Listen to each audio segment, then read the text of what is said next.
Bring Me the Head of Prince Charming by Roger Zelazny and Robert Sheckley. DB 96984. Copyright 1991 by the Amber Corporation and Robert Sheckley. Read by Ryan Dalusung. This book contains 279 pages. Approximate reading time, 9 hours, 5 minutes. This book contains markers allowing direct access to, at Level 1, the front matter and the parts, and at Level 2, the chapters. Library of Congress Annotation.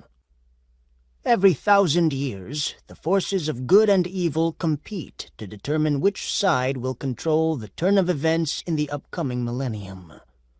On the side of evil is Azzie Elbub's proposal for a demonic twist on the Sleeping Beauty fairy tale. Some Violence, 1991. From the book jacket. People feared, back in the Middle Ages, that the world would end with the millennium. Nor were they incorrect. It does this every millennium, only nobody notices. Except for the forces of good and evil who vie for control of the universe every 1,000 years. Bring Me the Head of Prince Charming concerns the efforts of one Azzie Elbub, demon, to win the Millennial Evil Deeds Award for the year 1000, given to the being whose acts do the most toward reshaping the world. Azzie's proposal to the powers of dark is simple. He will create a Prince Charming and a Sleeping Beauty. In time-honored fairy tale fashion, the prince will fight his way through numerous perils to reach the side of the spellbound princess, at which point Azzie's evil twist will ensure that the powers of dark will win the grand prize. But even with an unlimited satanic credit card to order up any evil he needs, Azzie's plan is in trouble from the beginning. About the authors. Roger Zelazny is the author of the Hugo-winning Lord of Light and the best-selling Amber series, including the classic 9 Princes in Amber. He is a 6-time Hugo winner and has won 3 Nebula Awards.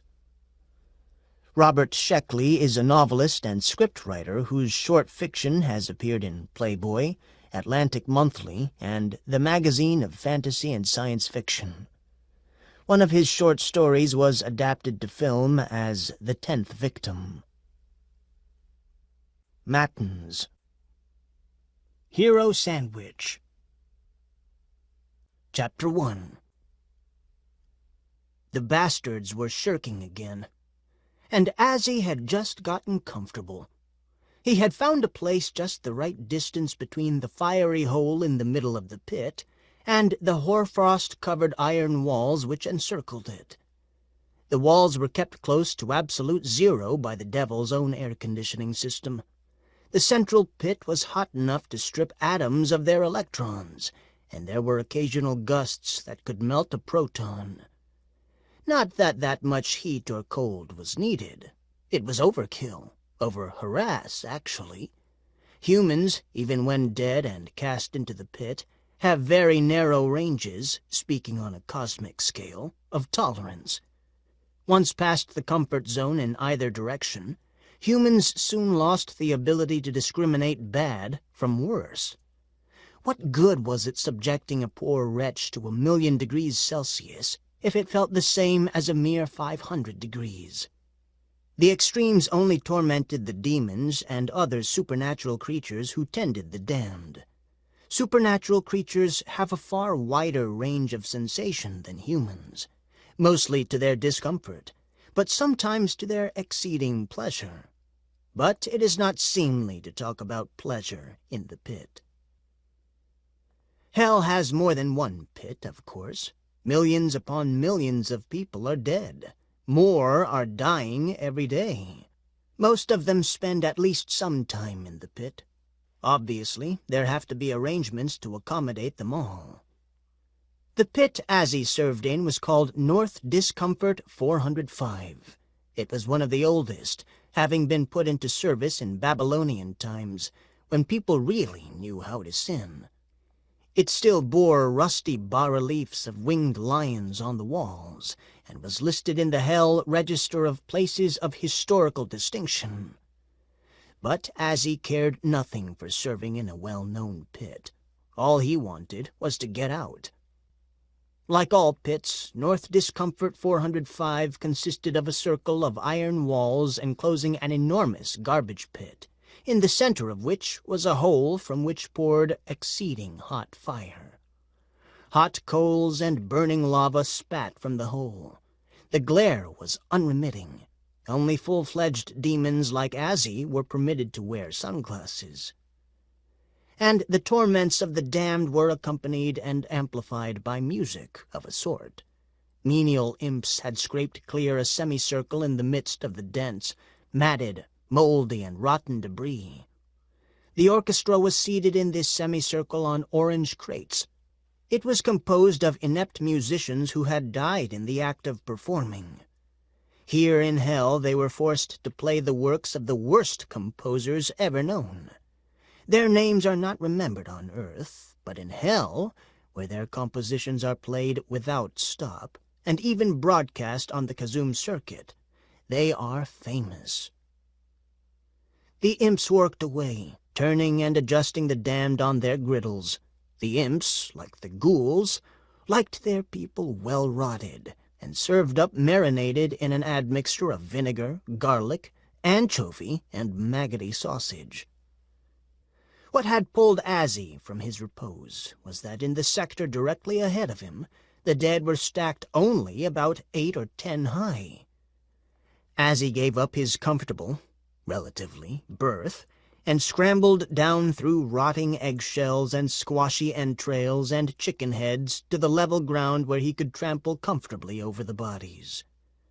"When I said stack 'em high," he told the imps, "I meant a whole lot higher than that." "But they topple over when we try to stack them any higher," said the head imp. "Then get some bracing material to hold them in. I want those piles at least 20 bodies high." "Difficult, sir." Azzie stared. Dared an imp talk back to him?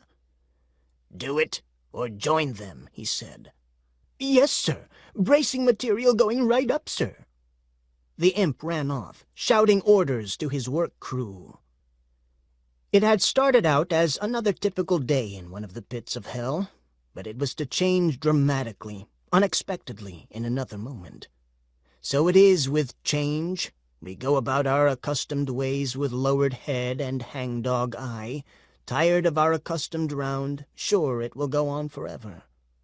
Why should it change when there is no change in sight? No letter, no Federal Express, not even a telephone call presaging a great event. So you despair, never realizing that your messenger has already been dispatched, and that hopes are sometimes realized, even in Hell. Indeed, some would say hopes are especially realized in Hell, since hope itself is counted by some as one of the diabolic torments. But this may be an exaggeration of the churchmen who scribble about such things. As he saw that the imps were beginning to perform satisfactorily, he only had another 200 hours to work on his shift. Days in the pit are long, until he could get his 3 hours' sleep before beginning again. He was just about to return to that comfortable, relatively comfortable, spot he had just abandoned when a messenger came running up. "Are you the demon in charge of this pit?" The questioner was a violet-winged Efreet, one of the old Baghdad crowd, now mainly working courier service since the evil powers of the upper council liked their gaily colored turbans. "I am Azzie Elbub," our demon said, "and yes, I am in charge of this particular sub-pit." "Then you're the one I'm looking for." The Efreet handed Azzie an asbestos document inscribed in letters of fire. Azzie drew on his gloves before handling it. Such documents were used only by the High Council of Infernal Justice. He read, Know all demons by these presentiments that an injustice has been done. Namely, a human has been brought to the pit before his time. The forces of light have already made remonstrations on his behalf, since, if he were to live out his allotted days, he would still have time to repent. The betting against this taking place is on the order of 2,000 to 1, but the chance exists, albeit but mathematically. You are therefore requested and ordered to take this man out of the pit, sponge him off, and restore him to his wife and family on earth, and there remain with him until he has adjusted sufficiently to get his own living, since otherwise we are responsible for his upkeep. After that, you will be released to normal demonic duties on earth. Sincerely, Asmodeus, head of North Pit Section of Hell. P.S. The man answers to the name of Thomas Scrivener. Azzie was so elated that he embraced the Efreet, who stepped hastily back, adjusting his turban and saying, "Take it easy, buddy." "I was just excited," Azzie said. "I'm going to get out of this place at last. I'm going back to Earth."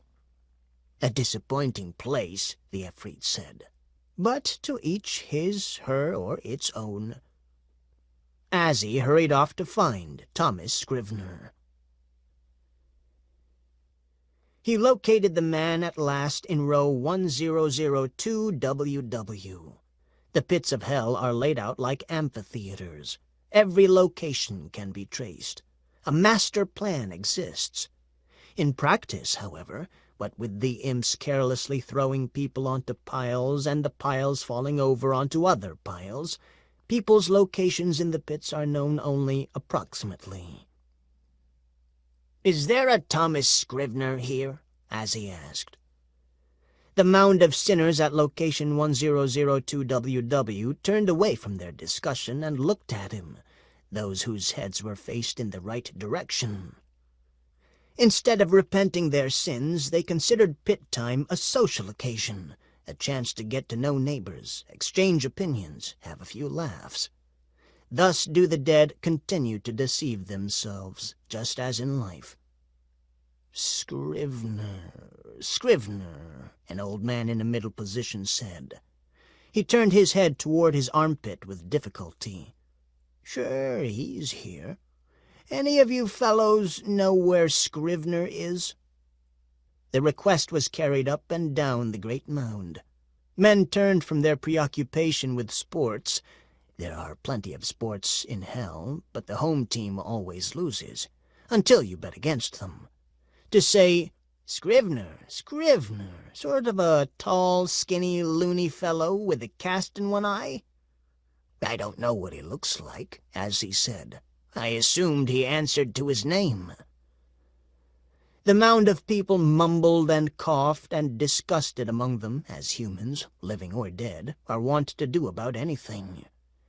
And if Azzie had not had a demon's preternatural hearing, he would not have heard the faint squeak that came from somewhere deep in the pile. "Hi there! Scrivener here. Was somebody asking for me?" Azzie directed his imps to pull Scrivener out of the pile, but gently, without tearing off any of his appendages. They could be replaced, of course, but the procedure was painful and apt to leave a psychic scar. Azzie knew he was supposed to bring the man back to Earth intact so that Scrivener wouldn't create trouble for the dark forces for reaping him prematurely. Soon enough, Scrivener scrambled out of the pile, brushing himself off. He was a small, balding, jaunty little man. "I'm Scrivener," he cried. "You found out it was a mistake, eh? I told them I wasn't dead when they first brought me here. That Grim Reaper of yours doesn't do much listening, does he? Just keeps grinning that great big idiotic grin. Plucked me away just like that. I've a good mind to complain to someone in authority." "Listen to me," Azzie said. "You're lucky the mistake was found at all. If you begin litigation, they'll put you in a holding tank until your case can be heard. That could take a century or two. Do you know what our holding tanks are like?" Scrivener shook his head, wide-eyed. "They're so bad," Azzie said, "that they even contravene infernal law." Scrivener seemed impressed. "I guess I'm lucky to be getting out at all. Thanks for the tip. Are you a lawyer?" "Not by training," Azzie said. "But all of us down here have a little lawyer in us. Come on, let's get you back home." "I've a feeling I have a few problems at home," Scrivener said hesitantly. "That's what life is," Azzie continued. "Problems. Be glad you have problems to worry about. When you come down here to stay, you'll have nothing to worry about. Whatever's happening to you just goes on and on." "I won't be back," Scrivener said. Azzie wanted to ask him if he wanted to bet on it, but decided that it wouldn't be appropriate under the circumstances. "We'll have to wipe your memory of this experience," he told Scrivener. "You understand, we can't have you fellows going back to Earth and telling a lot of stories." "Fine with me," Scrivener said. "Nothing here I want to remember anyhow. Although earlier in Purgatory I met this blonde succubus." "Save it," Azzie growled, grabbing Scrivener by the arm and steering him to the gate in the wall that leads to other parts of hell, and, eventually, to everywhere else and vice versa. Chapter 2. Azzie and Scrivener proceeded through the iron gate in the iron wall and up the spiraling road that leads through the outer suburbs of Purgatory, a region composed of great cross-hatched depths and startling heights, exactly as Fuseli drew it. They trudged along, demon and man, and the way was easy, for easy are the roads of hell. But it was also boring, because hell is the state of not being amused.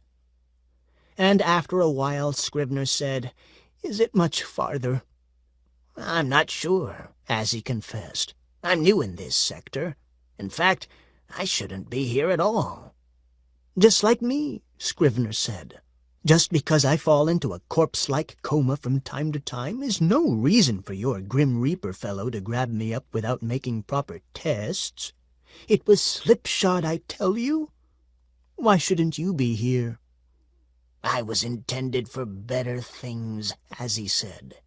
"I got good grades in thaumaturgy college, finished in the top 3 in my class." He failed to tell Scrivener that all of his class except 3 had wiped out when a sudden infestation of good blew in from the south. Freak metaphysical weather that killed all but Azzie and 2 others, who seemed to have a natural immunity against good halations. And then there had been the poker game. "So why are you here?" Scrivener asked. "I'm working off a gambling debt," Azzie said. "I couldn't pay up, so I had to serve time." He hesitated, then said, "I like to gamble." "Me too," Scrivener said, with what sounded like an air of regret. They walked for a while in silence. Then Scrivener said, "What's going to happen to me now?" "We're going to insert you back into your body." "Will I be all right? Some people wake up from the dead and are all funny, so I've heard." "I'll be around to look out for you. I'll stay until I'm sure you're all right." "That's good to hear," Scrivener said. He walked for a while in silence, then said, "But of course, when I wake up, I won't know you're there, will I?" "Of course not." "Then I won't be reassured." Azzie said testily, "When you're alive, nothing can reassure you. I'm just telling you this now. It's only when you're dead you can appreciate it." They walked on. After a ways more, Scrivener said, "You know, I can't remember a thing about my life back on Earth." "Don't worry, it'll all come back to you." "I think I was married, though." "Fine." "But I'm not sure." "It'll all come back to you as soon as you are back in your body." "What if it doesn't? What if I've got amnesia? You'll be fine, Azzie said. Do you swear that on your honor as a demon? Certainly, Azzie said, lying with ease. He had taken a special course in forswearing and had proven adept at it. You wouldn't lie to me, would you? Hey, trust me, Azzie said, using the master mantra that makes docile even the most suspicious and bellicose. You can understand why I'd be a little nervous, Scrivener said. Being born again, I mean. Nothing to be ashamed of, Azzie said. Here we are. Thanks Satan, he added under his breath. Talking long with humans made him nervous. They went around subjects so. The Demon Fathers had offered a survey course in human tergiversation at Demon U, but it was an elective, and he hadn't bothered to take it. False dialectic had seemed more interesting at the time. Up ahead he saw the familiar scarlet and chartreuse stripes of the North Pit ambulance. The ambulance stopped a few yards away, and a medical demon got out. He was an obelisk-eyed, pig-snouted fellow, and very different from Azzie, who was a fox-faced demon with red hair, pointed ears, and startling blue eyes, accounted quite handsome by those who have a taste for demons. "Is this the fellow?" "This is him," Azzie said. "Before you do anything," Scrivener said, "I just want to know." The pig-snouted medical demon reached out and touched a spot on Scrivener's forehead. Scrivener stopped talking, and his eyes went unfocused. "What did you do?" Azzie asked. "Put him on idle," the medical demon said. "Now it's time to ship him." Azzie hoped Scrivener would be all right. It's never good news when a demon messes with your head. "How do you know where to send him?" Azzie asked. The medical demon opened Scrivener's shirt and showed Azzie the name and address tattooed on his chest in purple ink. "It's the devil's identification mark," the medical demon said. "You'll take that off before you send him back?" "Don't worry, he can't see it. That's for us to read. You going along with him?" "I'll get there on my own," Azzie said. "Let me just see that address again. Okay, I got it. See you later, Tom," he said to the blank-eyed man. Chapter 3. And so Thomas Scrivener was returned to his home. Luckily, the medical demon had been able to get him back before irreparable damage had been done to his body. The doctor who had bought it had been about to start an incision in the neck to trace out the arterial system for his students. Before he could begin, Scrivener opened his eyes. "Good morning, Dr. Moreau," he said, and then fainted. Moreau proclaimed him alive and demanded a refund from his widow. She paid it grudgingly. Her marriage to Scrivener hadn't been particularly successful.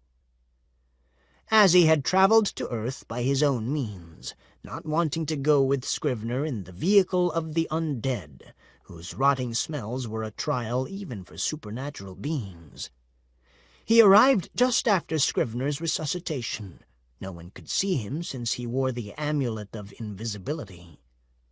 Invisibly, except to those with the second sight, Azzie followed the procession that carried Scrivener back to his home.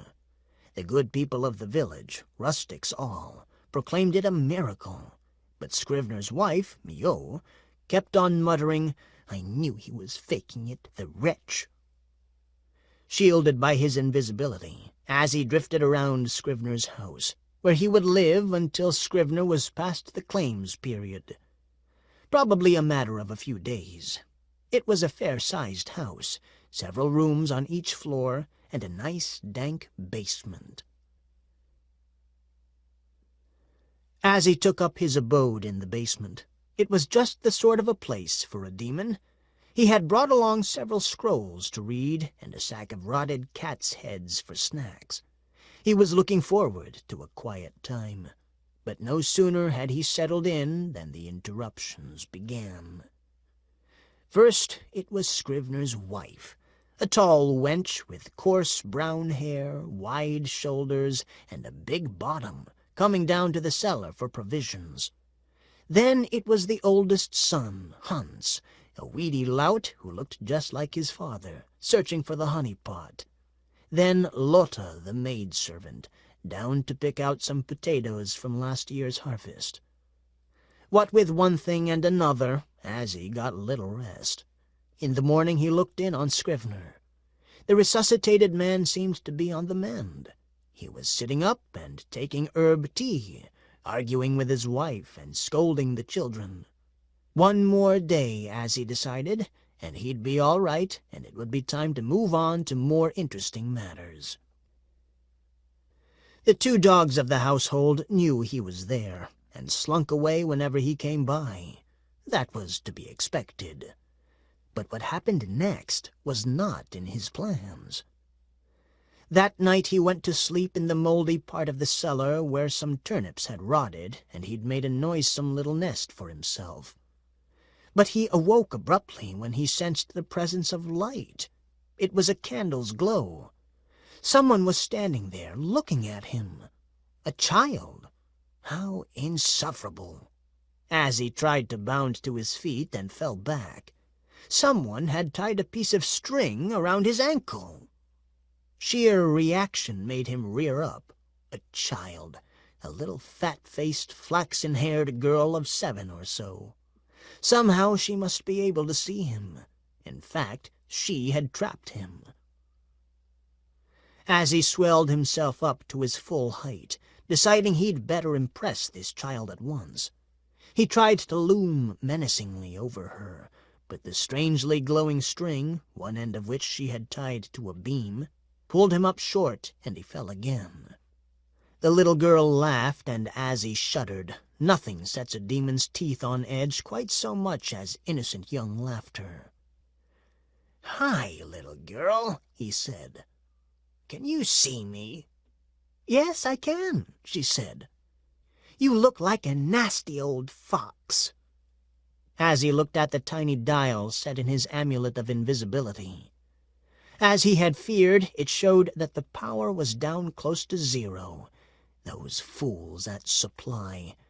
But of course he should have checked it himself. He seemed in a bit of a fix, but nothing he couldn't talk his way out of. "A nice fox, though, eh, Snubkin?" Azzie said, using a term of endearment common among demon parents. "How nice to see you! Please, undo this bit of string, and I'll give you a whole bag of sweets."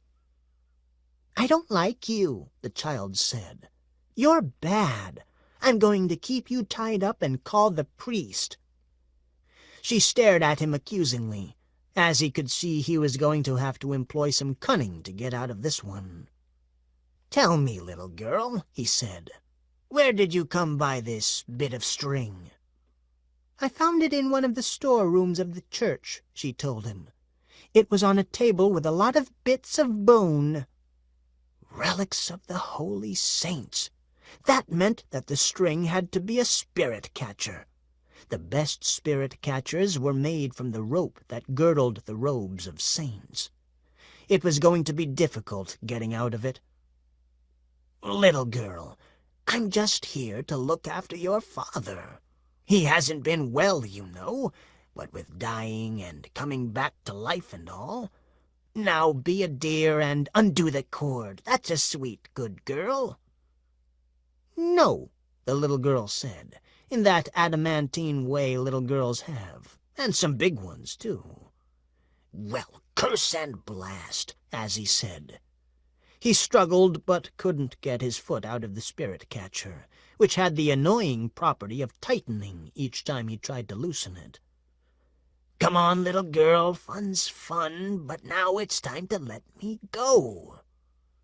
"Don't call me little girl," the little girl said. "My name is Bridget, and I know all about you and your kind. The priest told us. You are an evil spirit, aren't you?" "Not at all," said Azzie. "I am actually a good spirit, or at least a neutral spirit. I was sent here to make sure your father gets well. I must look after him now, then go away and help others." "Oh, I see," said Bridget. She thought for a while. "You look awfully like a demon." "Looks can be deceiving," Azzie said. "Let me go. I must see to your father." "What'll you give me?" Bridget asked. "Toys," Azzie said. "More than you've ever seen before." "Good," the little girl said. "I need new clothes, too." "I'll give you a new wardrobe. Now let me go." Bridget came close and picked at the knot with a grubby forefinger. Then she stopped. "If I let you go, will you come back and play with me whenever I call for you?" "No, that's going too far. I have other things to do. I can't be at the beck and call of a little village girl with a dirty face." "Well, then, promise you'll grant me 3 wishes whenever I ask for them." Azzie hesitated. Granting wishes could get you into trouble. A demon's promise in this regard had to be kept, but granting human wishes could take you into some difficulties. Humans were so extravagant. "I'll grant 1 wish," he said, "as long as it's reasonable." "Well, all right," Bridget said, "but not too reasonable, all right?" "All right. Untie me." Bridget did so. Azzie rubbed his ankle, then, searching through his pouch, found a spare charge for his amulet of invisibility. He plugged it in and vanished. "Don't forget, you promised," she cried. Azzie knew he couldn't forget even if he wanted to. Promises made by supernatural creatures to humans are registered with the Office of Equilibrium, operating under the rule of Ananke. If a demon tried to forget a promise, the forces of necessity quickly and painfully reminded him. Scrivener was all right, eating a bowl of cereal, giving orders to his hired hands and to his wife. As he exited, it was time to get on with his life. Chapter 4. It was a pleasure for Azzie to be free and able to roam the green earth once again. He had really hated his stay in the pit, for its simple-minded repetitiousness as much as anything else. You can get very tired of the dreary daily round of roasting sinners. Azzie was an energetic demon, enterprising, forward-looking.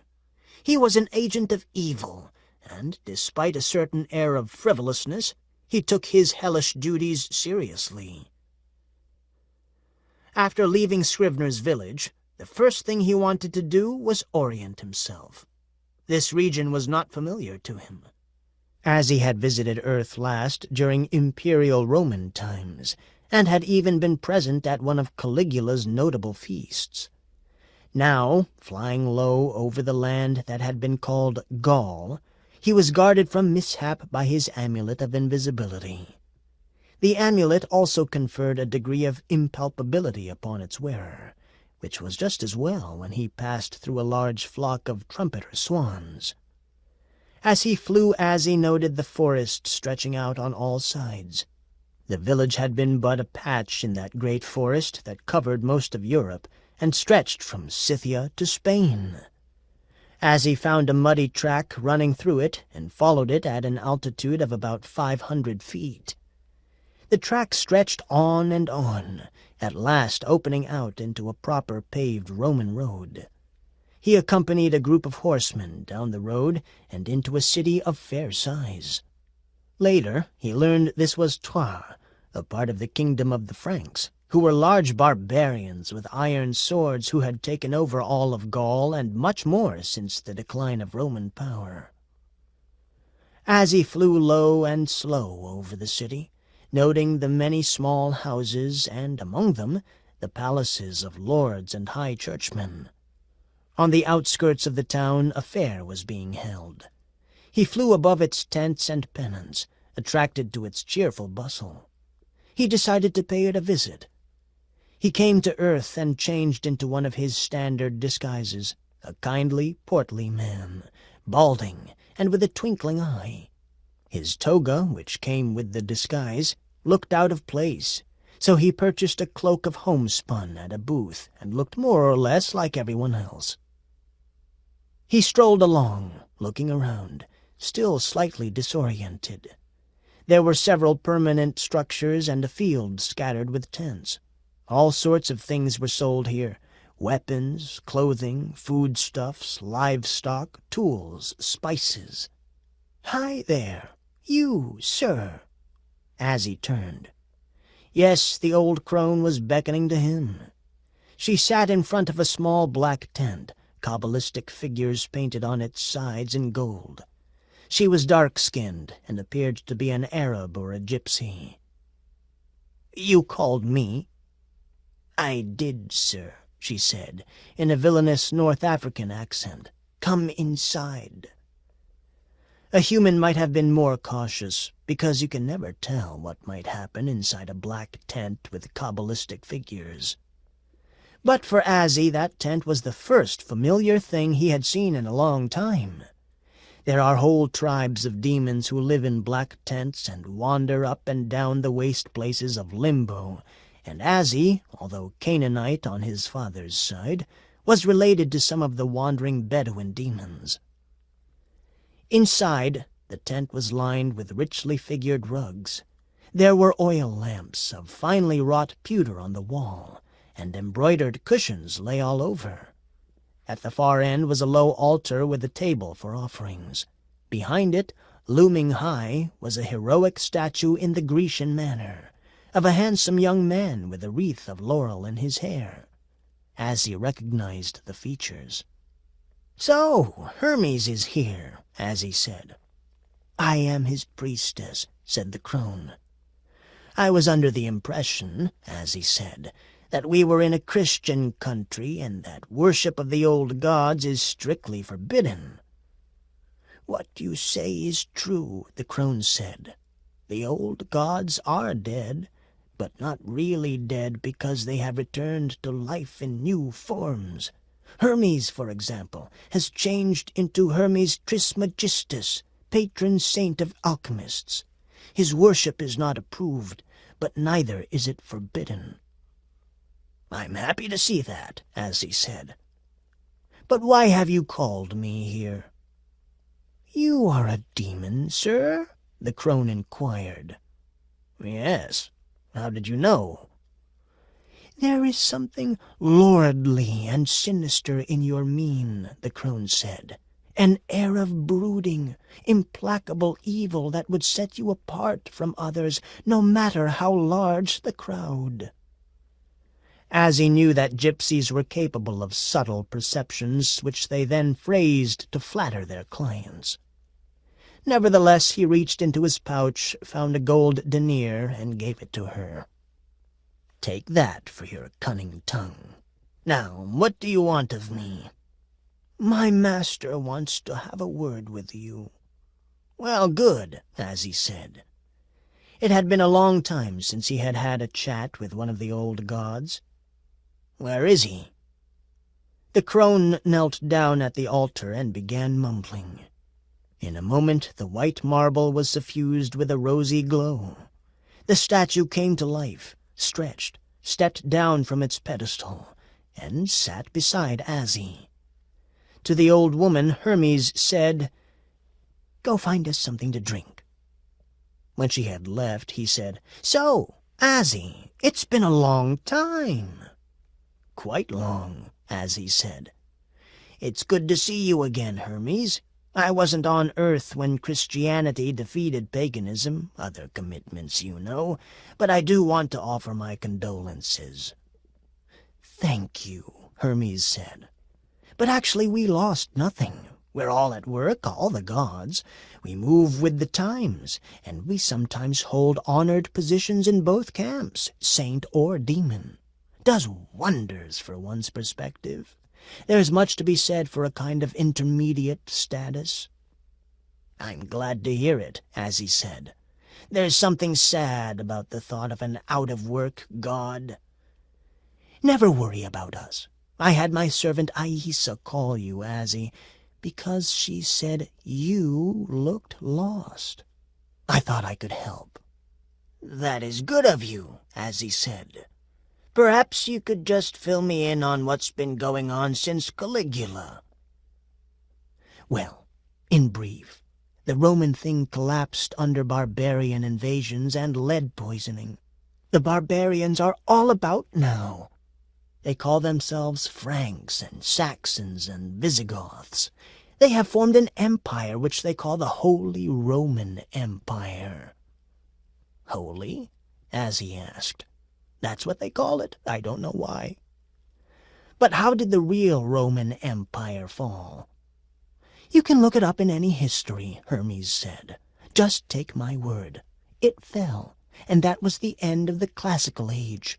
The period we are now in is called, or will be shortly after it's over, the Middle Ages. You just missed the Dark Ages. We had some fun then, I promise you. But this time is good, too. What year is it? Azzie asked. The year 1000, Hermes said. The millennium? Yes. Then it's almost time for the contest. That is correct, Azzie. It is the time when the forces of light and the forces of darkness hold their great contest to see who shall dictate the essence of human destiny for the next 1,000 years, and whether it shall be for good or for evil. What are you going to do about it? Me, Azzie said. What can I do? You can enter the contest. Azzie shook his head. The representative of evil is chosen at the Grand Council by the high evil powers. They always play favorites, giving the making of the contest to one of their friends. I wouldn't stand a chance. That is how it was in the old days, Hermes said. But I've heard that hell is reforming itself. They are being sorely pressed by the powers of light. Nepotism, excellent though it is no longer sufficient to carry their point of view. Now, as I understand it, the selecting of the contestant must be awarded on merit. Merit? What a novel concept! But there's still nothing I can do. Don't be a defeatist like so many other young demons, Hermes said sternly. So many of them are lazy, content just to lie around, take drugs, swap tails, and take the easy way through eternity. You are not like that, Azzie. You're clever, and you have principles, initiative. Do something. You may actually have a chance. But I don't know what to do, Azzie said. And even if I did, I have no money to carry it out with. You paid the old woman, Hermes pointed out. That was fairy gold. It vanishes after a day or two. If I want to make an entry in the contest, it calls for real money. I know where some is, Hermes said. Where? How many dragons do I have to slay to get it? No dragons at all. You merely have to best the other players in the Founder's Day poker game. Poker, Azzie breathed. My passion. Where's the game? It is taking place 3 days hence in a graveyard in Rome. But you must play better this time than last, else you'll be returned to the pit for a few 100 more years. In fact, Hermes said, you need what gamblers of a later day will call an edge. An edge? What is that? Any device that helps you win. There are watchers at these games to prevent cheating. True enough, but there's no law, heavenly or infernal, against a good luck charm. But they're rare indeed. If only I had one. I can tell you where to get one, but you will have to inconvenience yourself to get it. Tell me then, Hermes. "In my nocturnal wanderings around the city of Troyes and its environs," Hermes said, "I have noticed a place at the edge of the woods to the west where a small orange flower grows. The people hereabouts know it not, but it is speculum, which grows only in the presence of felixite." "There's felixite around here?" Azzie said, marveling greatly. "You must find that out for yourself," Hermes said, "but the indications are good." Chapter 5.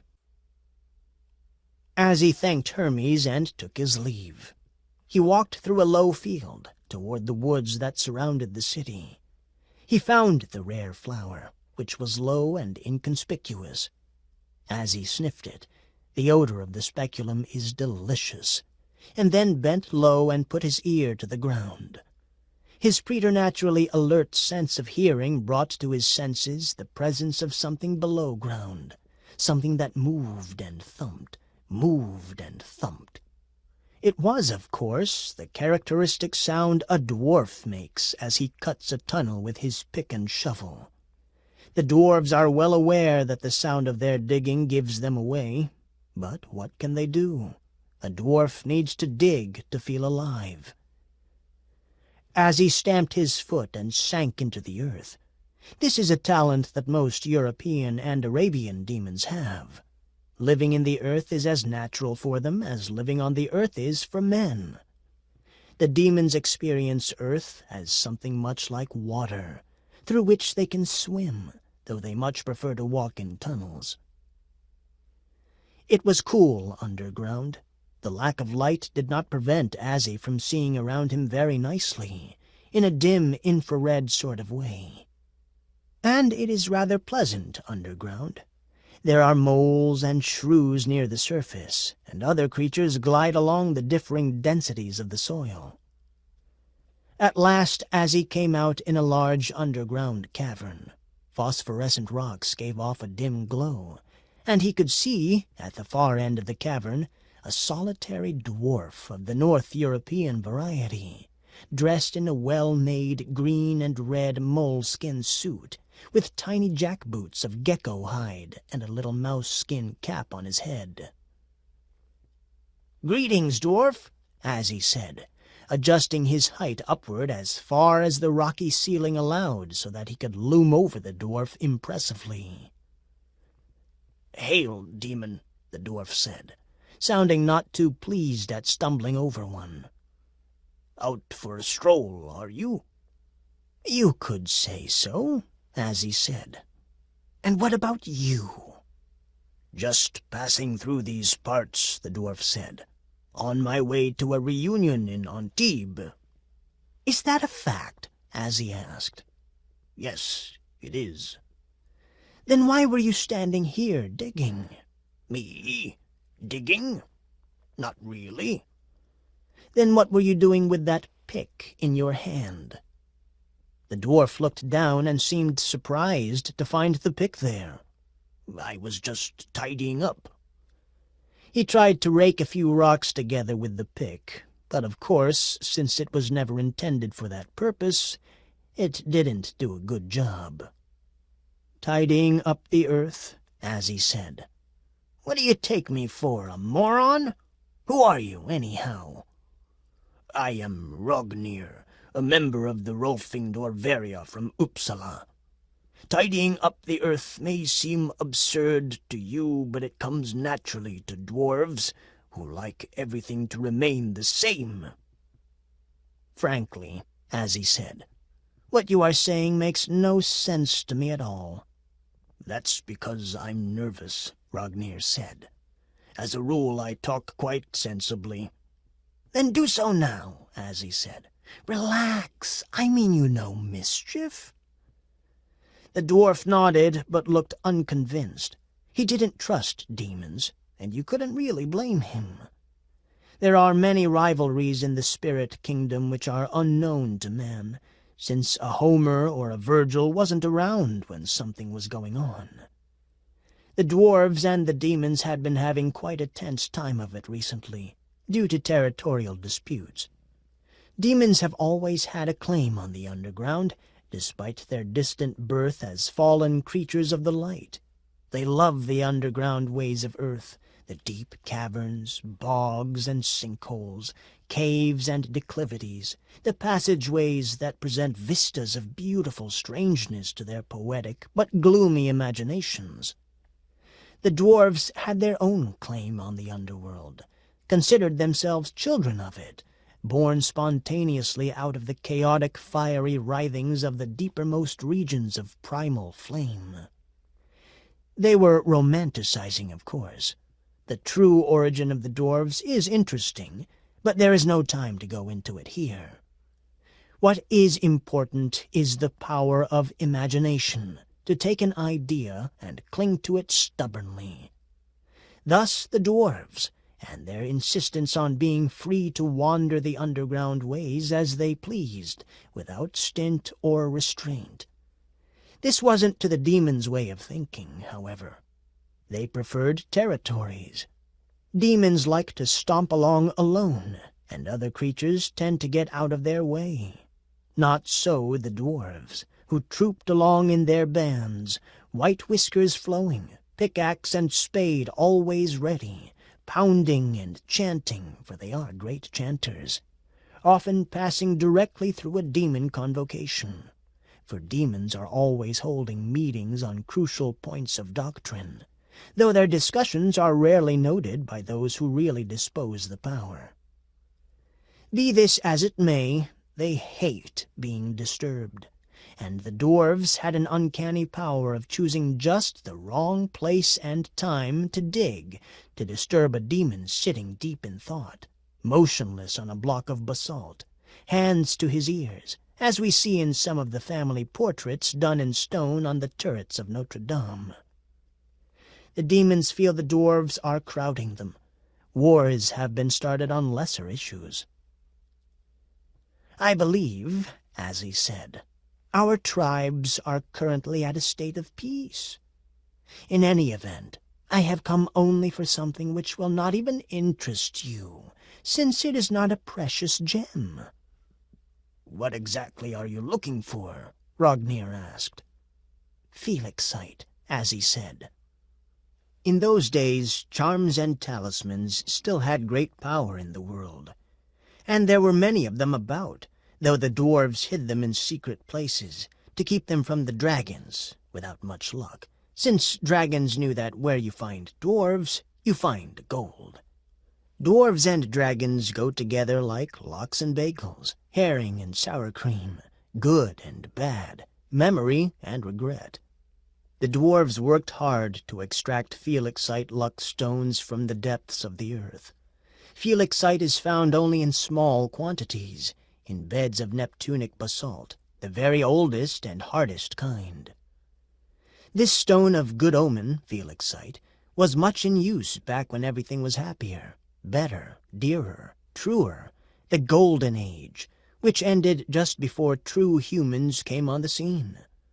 Some say that the deposits were laid down by the ancient gods who ruled the earth in the distant, long-ago time before things had names. Even then, Felixite was the rarest mineral in the world. A tiny amount of it could transmit its own inherent joyous and buoyant karma to the holder thereof, thus predisposing a favorable outcome to whatever enterprise he was engaged in. That was why men killed for it. One thing is sure. If you want a magic good luck charm, you must either steal one, which is difficult since a real good luck charm preserves itself for its owner, and thus tends to be more than a little theft-resistant. Or you must find a load of Felixite in the bowels of the earth and fashion one for yourself. You might think that all the natural Felixite would be gone by now, since dwarves have been looking for it, among other things, under the earth for as long as mankind has been on the face of it. But you would be wrong. Felixite is so lucky that even the earth feels blessed by it, and tends to produce more of this stuff from time to time, ecstatically as it were, but always in small amounts. Felixite, Rognir gave a small, unconvincing laugh. What makes you think there's any around here?" "A little mouse told me," Azzie said, making a clever allusion to Hermes' former occupation as mouse god, before he was abolished or transformed along with the rest of the Olympians. This was completely lost on Rognir. "There's no Felixite around here," Rognir said. "The place was mined out long ago." "That hardly explains what you are doing here." "Me? I was just taking a shortcut," Rognir said. "This place happens to be on the underground Great Circle route from Baghdad to London." "If that's the way it is," Azzie said, "you won't mind if I look around?" "Why should I mind? Dirt's free for everybody." "Well put," Azzie said, and started nosing around. His keen fox's nose soon picked up the faintest strand of a smell that once, not long ago, might have been associated with something else, itself associated, perhaps only fleetingly, with Felixite. Demons have great powers of smell in order to render their time of service in the pit all the more onerous. Sniffing like a fox, Azzie followed this elusive scent around the cavern and directly to the lemur skin bag that rested at Rognir's feet. "You don't mind if I take a look in this, do you?" Azzie asked. Rognir minded very much, but since dwarves are no match for demons in equal contest, he decided to let discretion reign and to hell with valor. "Help yourself." Azzie emptied out the bag. He kicked aside the rubies which Rognir had garnered in Burma, ignored the Colombian emeralds, pushed aside the southern African diamonds with their sinister future connotations, and picked up a small piece of pink-colored stone, shaped in a cylinder. "Looks like Felixite to me," he said. "Would you mind if I borrowed this for a while?" Rognir shrugged, since there was nothing he could do about it. "Just be sure to give it back." "Don't worry," Azzie said, and turned to leave. Then he looked again at the precious stones scattered underfoot. He said, "Look here, Rognir. You seem a good sort for a dwarf. How about if you and I strike a bargain?" "What did you have in mind?" "I have a certain enterprise afoot. I can't say much about it now, but it has to do with the upcoming millennial celebrations. I need the Felixite and your jewels, because without money, a demon can do nothing. If I get the backing I expect from the high evil powers, I will be able to repay you tenfold." "But I was planning to take these home and add them to my heap," Rognir said. He stooped down and began to pick up his jewels. "You probably have a pretty big heap already, haven't you?" "Oh, it's nothing to be ashamed of," Rognir said, with the complacency of a dwarf whose heap could bear comparison with the best. "Then why not leave these stones with me? Your heap at home is plenty big already." "That doesn't stop me from wanting it to be bigger." "Of course not. But if you add them to your heap, your money won't be working for you. Whereas if you invest this with me, it will." "Money working for me? What a curious concept. I hadn't known money was supposed to work." "It is a concept from the future, and it makes very good sense. Why shouldn't money work? Everything else has to." "That's a good point," Rognir said. "But what assurance do I have that you will keep your word? All I'll have is your word that your word's good if I take this offer, whereas if I don't take the offer, I'll still have all my gems." "I can make this offer irresistibly attractive to you," Azzie said. "Instead of following normal banking procedure, I am going to pay you your profit in advance." "My profit? But I haven't even invested with you." "I realize that. Therefore, As an inducement, I am going to give you the interest you will make in a year's time investing with me. And what do I have to do? Just open your hands. Well, all right, said Rognir, who, like most dwarves, couldn't resist a profit. Here you are, Azzie said. He gave Rognir 2 of the smaller diamonds, 1 ruby with the tiniest flaw, and 3 perfect emeralds. Rognir accepted them and looked at them uncertainly. But aren't these mine? Of course, they are your profit. But they were mine to begin with. I know, but you loaned them to me. I did. I don't remember. You remember accepting the profit, don't you, when I offered it? Of course, who turns down a profit? You did quite right, but your profit was based on loaning me the stones so I could make your profit from them. Now you have several of them back, but I still owe you those that I returned as well as the rest. They are principal. In a year you will get them all back, and you have already gotten the profit. I'm not so sure of this, Rognir mused. Trust me, Azzie said. You've made a wise investment. It has been a pleasure to do business with you. Wait a minute. Azzie scooped up the rest of the stones and, not forgetting the piece of felixite, vanished into the upper world. Demons are able to vanish, of course, and this generally gives them a working sense of theater. Chapter 6. It was long since Azzie had visited Rome.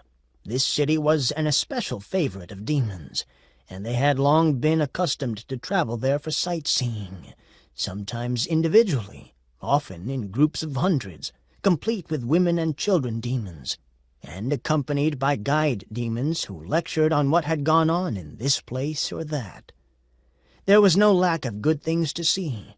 Above all, the cemeteries were high on the list of attractions. Reading the tombstone inscriptions afforded much amusement, and cemeteries were good melancholy places for reflection, what with their tall, dark cypresses and ancient moss-covered monuments. And, too, Rome was an exciting place to be in those days, what with the continual electing of this pope and excommunicating of that pope, as well as the opportunity to help things go a little worse. And it was especially exciting because this was the millennium, the year A.D. 1000. Otto III was Holy Roman Emperor, and there was much contesting between his German followers and the Italians who supported the local candidates.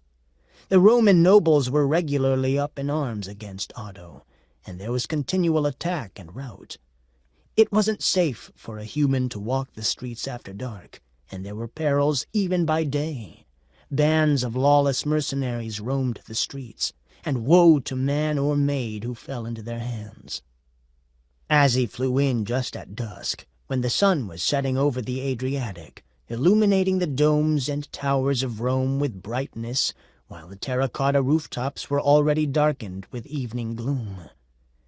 He flew low over the twisted streets, dipping down to take an appreciative look at the Forum and the Colosseum. Then he gained altitude again and soared to the Palatine.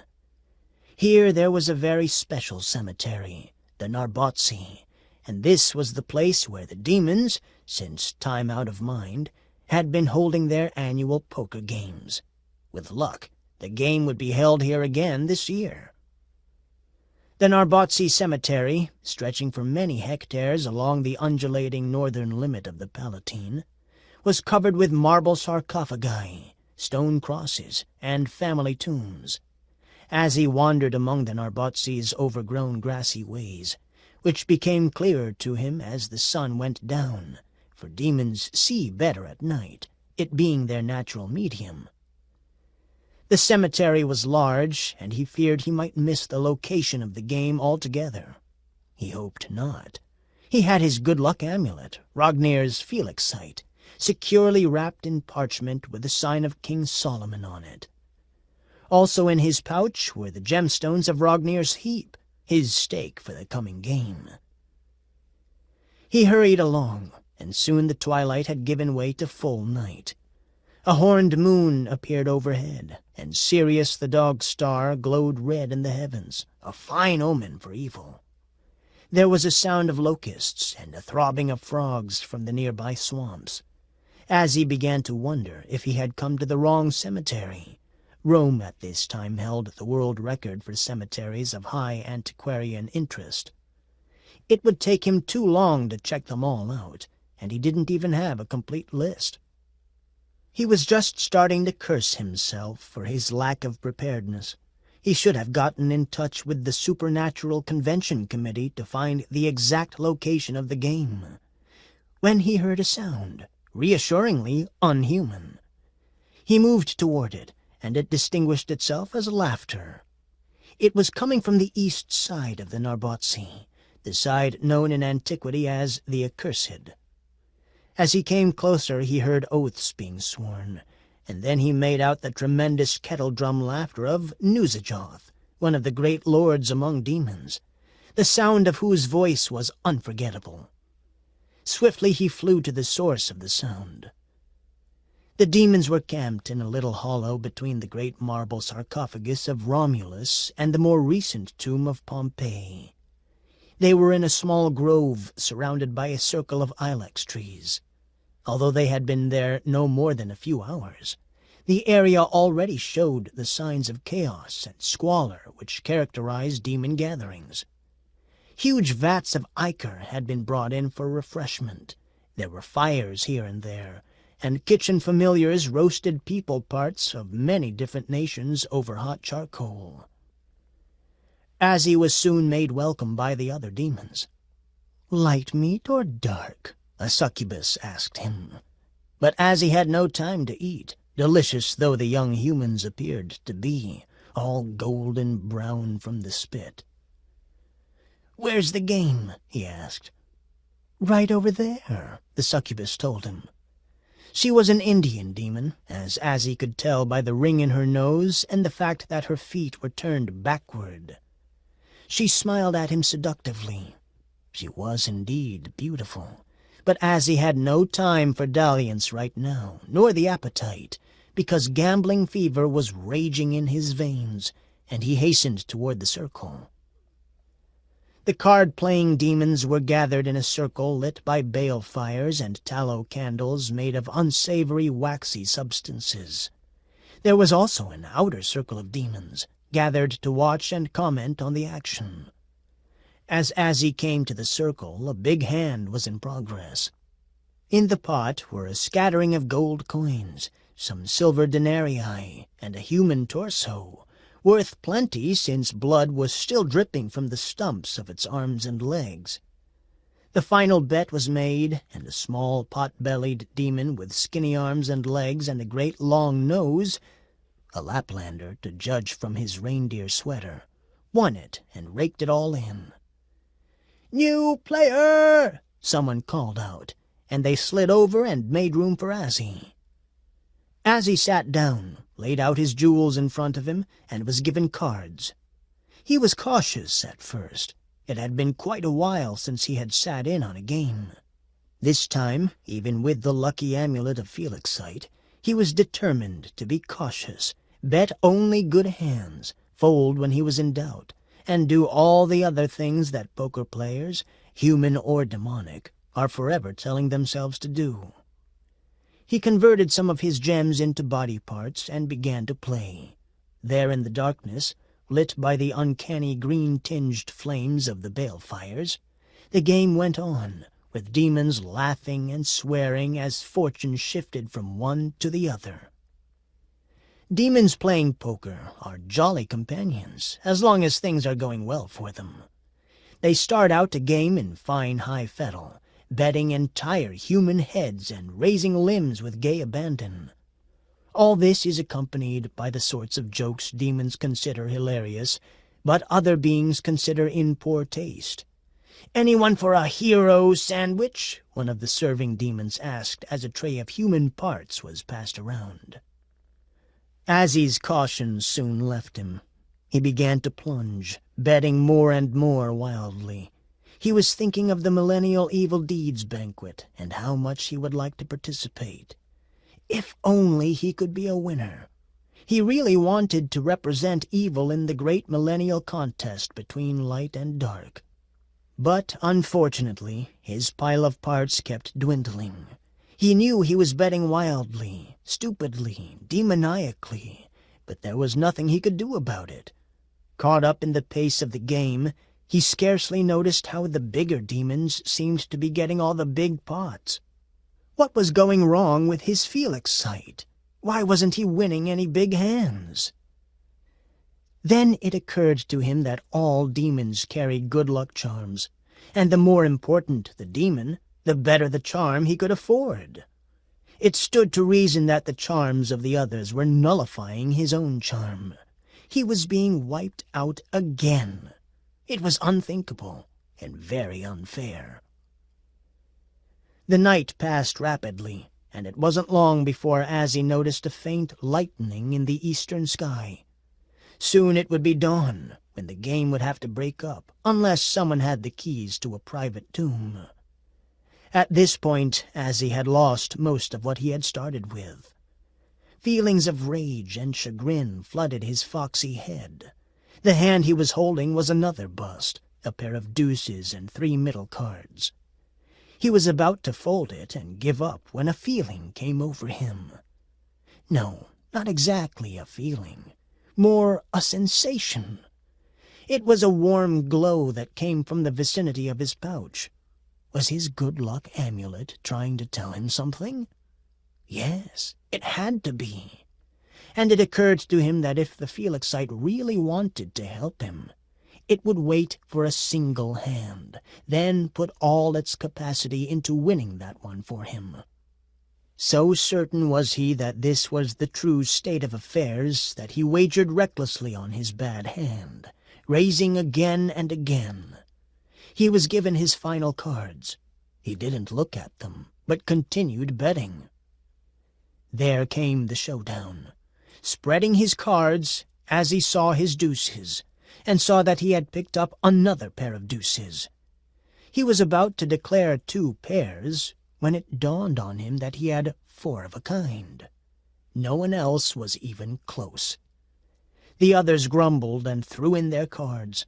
The pot, biggest of the night, was raked over to Azzie. In it, aside from the pile of golden coins and gems and miscellaneous body parts, was the hilt of a sword, its blade broken off, and tied around it a red silk lady's favor. There was also a pair of human legs in very good condition, scarcely gnawed at all, and a fair amount of lesser stuff, knuckle bones, septums, a set of kneecaps, which he turned in for gold. Azzie, being a true demon, would have gone on gambling as long as he had a penny or a body part to his name. But the sun had just peeped cautiously above the eastern horizon, and it was time for everyone to leave the graveyard. Azzie stuffed his winnings into a stout canvas bag, which he had been carrying around for just such a purpose. The beginnings of an idea were starting to form in his mind. It was still vague, but there was something there. Lauds. Fricka. Chapter 1. After leaving the poker game, Azzie flew north. He had decided to look in on the great convention of demons being held at Aachen, Charlemagne's old capital, as part of the opening ceremonies for the millennial contest. But strong headwinds held him up, since being invisible and slightly tenuous does not reduce all air pressure and drag. By evening he had gotten no farther than Ravenna.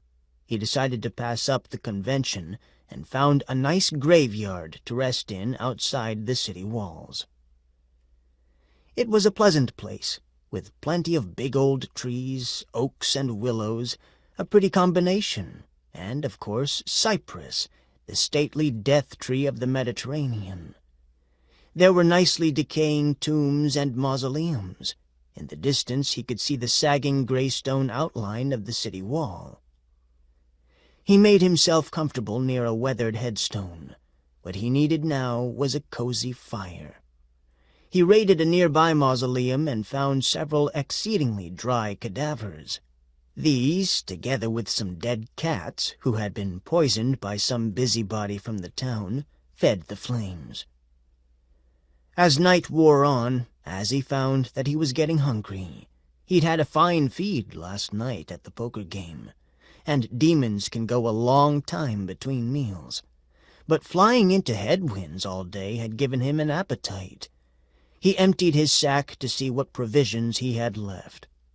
Ah, there were a couple of candied jackal's heads he had taken from the party, wrapped in a bit of moldy winding sheet. They were delicious morsels, but they left him unfilled. He looked to see what else was in the sack and discovered the pair of legs he'd won. They looked delicious, but he didn't really want to eat them. He remembered some stirring of an idea when he'd first seen them, though now it was forgotten. He was sure there was something he could do with them other than eat them, so he propped them against a tombstone. They brought on an almost irresistible desire to soliloquize. Demons at this time thought nothing of traveling hundreds of miles to find a really good object to soliloquize over. It was an especially pleasant exercise on a desolate Italian upland with a thrusting wind and the distant bark of jackals. "Oh, legs," Azzie said, "I warrant you trooped nicely to your lady's favour, and bowed well, too, since you are a pair of muscular and nimble legs, of the sort the ladies look upon with favour. Oh, legs, I imagine you now, widespread in antic mirth, and then coiled tight together in that final paroxysm of love. When you were young, oh legs, you climbed many a stately oak, and ran near running streams, and across the green friendly fields of your homeland. I dare say you dove over thicket and hedge as you careened your way. No path was too long for you, and you were never tired." "Think you so?" a voice said from above and behind him. Azzie turned and beheld the mournful cloaked figure of Hermes Trismegistus. He was not surprised that the mage had followed him here. Hermes and the other old gods seemed to follow a different destiny from demons or ghosts, a destiny unaffected by questions of good and evil. "Good to see you again, Hermes," Azzie said. "I was just philosophizing over this pair of legs." "I'm not going to stop you," Hermes said. He had been floating in the air about 5 feet above Azzie's head. Now he drifted gracefully to the ground, bent, and examined the legs. "What sort of man do you suppose these belonged to?" Hermes asked. Azzie turned and considered the legs. "A merry sort, obviously. For look you, they are still wrapped around with gaily colored woolen strips, of the sort that dandies and fellows who think well of themselves affect." "A dandy, do you think?" "Most certainly, for look how exquisitely the calves are turned, and notice how perfectly formed and finely muscled the thighs are. You might also notice the small foot, with high, aristocratic arch, well-shaped toes, and evenly clipped nails. Nor is there much in the way of callousing on the heel and along the sides. This fellow did not have to do much to get his living, certainly not with his feet. How do you suppose he met his fate?" "I know not," Hermes said. "But we can soon find out." "Have you some trick?" Azzie asked. "Some feat of conjuration unknown to the common lot of demons?" "Not for nothing," Hermes said, "am I the patron saint of the alchemists, who invoke me when they concoct their mixtures. They seek to turn base metal into gold, but I can turn dead flesh into living memory." "That seems a useful trick," Azzie said. "Can you show me?" "With pleasure," Hermes said. "Let's see how these legs spent their last day." As is customary in conjurations, there was a puff of smoke and a sound as of a brazen gong. As Azzie watched, the smoke parted, and he saw a young prince marching off in defense of his father's castle. A fair young man he was, and well set up for the warrior trade. He marched at the head of his troop of men, and they were a brave sight, their banners of scarlet and yellow fluttering finely in the summer breeze. Then, ahead, they saw another body of men, and the prince pulled his mount to a halt and called up his seneschal. "There they are," the prince said. "We have them fairly now, between a rock and a hard lump of ice, as they say in Lapland." This much Azzie saw, and then the vision faded. "Can you read what fate befell him?" Azzie asked. Hermes sighed, closed his eyes, lifted his head. "Ah," he said, "I have tuned in on the battle, and what a fine engagement of armed men it is! See how furiously they come together, and hear the well-tempered swords singing. Yes, they clash. They are all brave, all deft.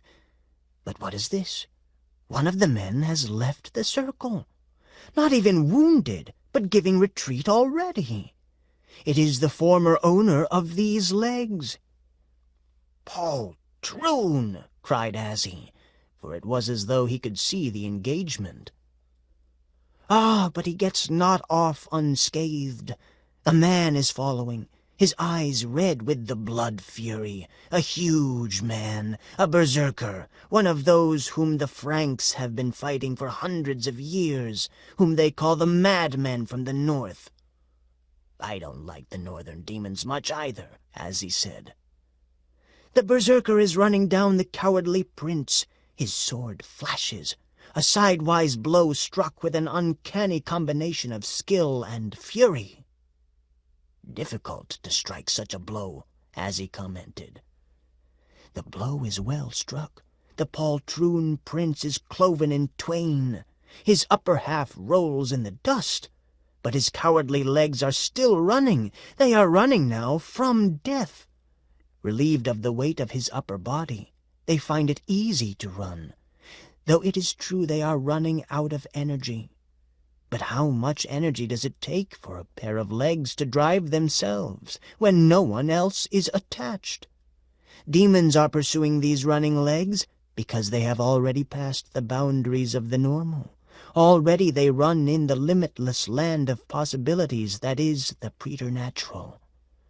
And now, at last, they totter a last few steps, turn, sway, and then crash lifeless to the ground. In short, we have here the legs of a coward, as he said. A coward, to be sure, but a sort of divine coward who would run from death even in death.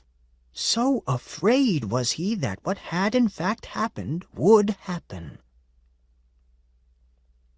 Chapter 2. After Hermes left him to preside over a meeting of maguses in what would someday be Zurich, Azzie sat and brooded. Moodily he poked the legs. They were much too valuable to waste on snacking. That's what Hermes had implied in his usual roundabout fashion. What should he do with them? He thought again about the great event, the millennial contest. What he needed was an idea, a concept. He stared at the legs, rearranged them this way and that. There must be something. Suddenly he sat up straight. Yes, the legs. He had it. A wonderful idea, one that was sure to make his name in circles of evil. He had an idea for the contest. It had come in a burst of demoniac inspiration. He must lose no time, must hurry and get it on record, get cooperation from the evil powers. What day was this? He calculated swiftly, then moaned. This was the last day in which entries could be made. He must go to the High Demon Council, and quickly. Taking a deep breath, he propelled himself away from Earth to the region of Limbo where the High Council was meeting. It is not generally realized, but demons have as much trouble getting in to see someone in the top level of command as mortals do. If you're not high up in the hierarchy, if you're not related to someone important, if you're not a gifted athlete, then forget anything immediate. You have to go through channels, and that can take time. Azzie didn't have time, however. Next morning, the High Committee would pick a winner, and the game would be set. "I gotta see the game committee," Azzie said to the demon guard at the gate of the ministry, the great group of buildings, some baroque and ornamental with onion-shaped domes, others severely modern and rectilinear, where the affairs of demons, imps, and other evil supernatural creatures were regulated. Many demons worked here as clerks. A lot of paper was required in the never-ending attempt to codify the behavior of supernatural creatures. The government of supernatural creatures of evil was more extensive than any on Earth, and employed most of the demons of hell in one capacity or another. And this was despite the fact that the governing of demons had never been sanctioned by a higher power. The only recognized power above good and evil was the strange and misty thing called Ananke, necessity. It was not certain whether the chain of command stopped at Ananke, or went on to even higher levels. Ananke was as far as demoniac theorists had reached. The theorists had difficulty communicating with Ananke because it was so mysterious, so difficult to pin down, so unbodied, and so uncommunicative that it was impossible to be sure of anything about it except that it seemed to exist. Ananke judged the contests between good and evil which were held every 1,000 years. Its decisions were reached mysteriously. Ananke was a law unto itself, but it was a law that showed only glimpses of itself, and never stood still for explication. But why should demons have to be ruled? In theory, demons were autonomous creatures who followed their impulses, i.e., to do evil. But there seemed to be a built-in perversity in the makeup of intelligent creatures, whether natural or supernatural, that made them go against the grain, against what was best for them, against all the things they should believe. Thus the demons needed the first necessity of government, a bureau of conformity, and this cheered them no end because their top theorists believed that the enforcing of the standards of evil was worse, evil-wise, than the doing of evil itself. It was difficult to be sure of this, but it seemed reasonable. Azzie was acting in a nonconformist manner as he burst past the guards, who stared at him slack-jawed, taken aback because this was definitely undemonic behavior. Demons are usually toadies to those above them, but they hesitated to chase after and stop him because the fox-headed young demon had seemed more than a little crazed, and if that were so, he might be divinely inspired, that is, inspired by Satan himself, in whose invisible service all of the powers of evil toiled as an act of faith. As he ran through the corridors of the ministry, well aware why the guardian demons had not tried to stop him. That was all very well, but he knew he was not inspired, and he also knew that the High Council would not be amused by any of this. It occurred to him that he had made a very big mistake, had taken more upon himself than he could deal with. But he thrust that thought from his mind, his determination stiffening. Now that he had begun, he would have to continue. He raced up one side of an impressive double stairway, turned to his left, almost overturning an urn filled with freshly picked spring weeds, and continued down the corridor, making left turns whenever the choice presented itself, racing past subordinate demons with their hands full of papers, until he came to a high bronze door. He knew this had to be the place. He pushed open the door and entered. When Azzie burst in, the meeting of the powers of evil was in full session. It was not a happy meeting. Discontent was manifest on the bestial faces of the major demons. Mouths were turned down, eyes red and swollen. "What is this?" Belial said, standing up on his goat feet to better peer at Azzie, who was now bowing low. Azzie, tongue-tied, could only stammer and stare. "It's obvious, isn't it?" Azazel said, hunching his mighty shoulders and ruffling his dark wings. "It's a demon of the common sort who has presumed to break in upon us. I don't know what the young are coming to these days. It wasn't like this in my time. Young demons were respectful then, and desirous of pleasing their elders. Now they barge around in gangs, sewer gangs I have heard them called, and they don't care whom they offend with their noisy behavior.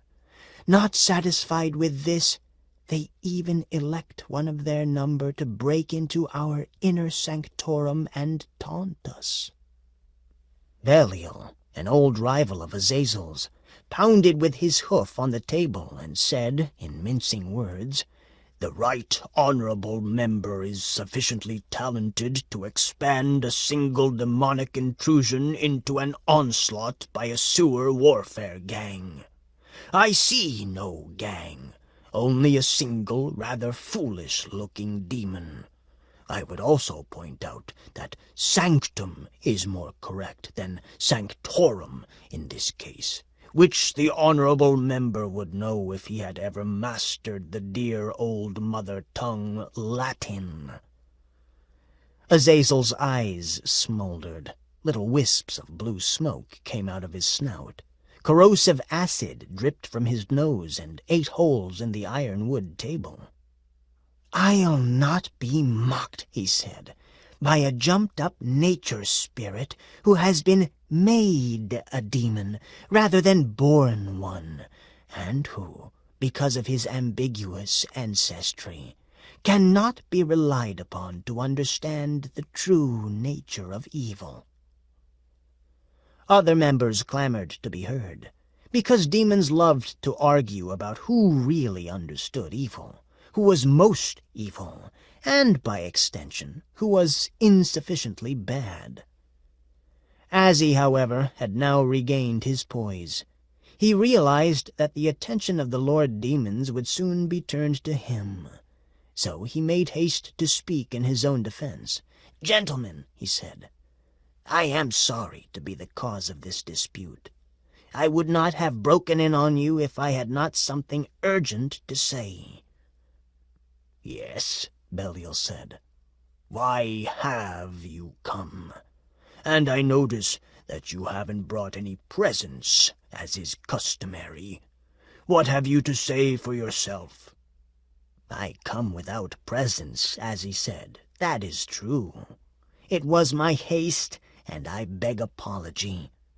But I do bear something more important." He paused. It was that dramatic demon sense working in him that made him stop at that moment rather than blurt on. The demon lords also knew a thing or two about drama. They stared at him in accusing silence. After what seemed like forever, Belphegor, who was anxious to adjourn this committee and get a little sleep, said, "All right, damn you, what do you bear that is more important than presents?" In a low, husky voice, Azzie said, "What I bear, gentlemen, is that most precious of things, an idea." Chapter 3. Azzie's words hit upon a common concern among the Lord Demons, namely, their need for an idea for the coming light versus dark festivities, a drama that would be their entry into the contest of good versus evil, and whose outcome would demonstrate, homiletically as it were, the superiority of evil, thus giving them the right to dominate man's destiny for the next 1,000 years. "What is this idea?" Belial asked.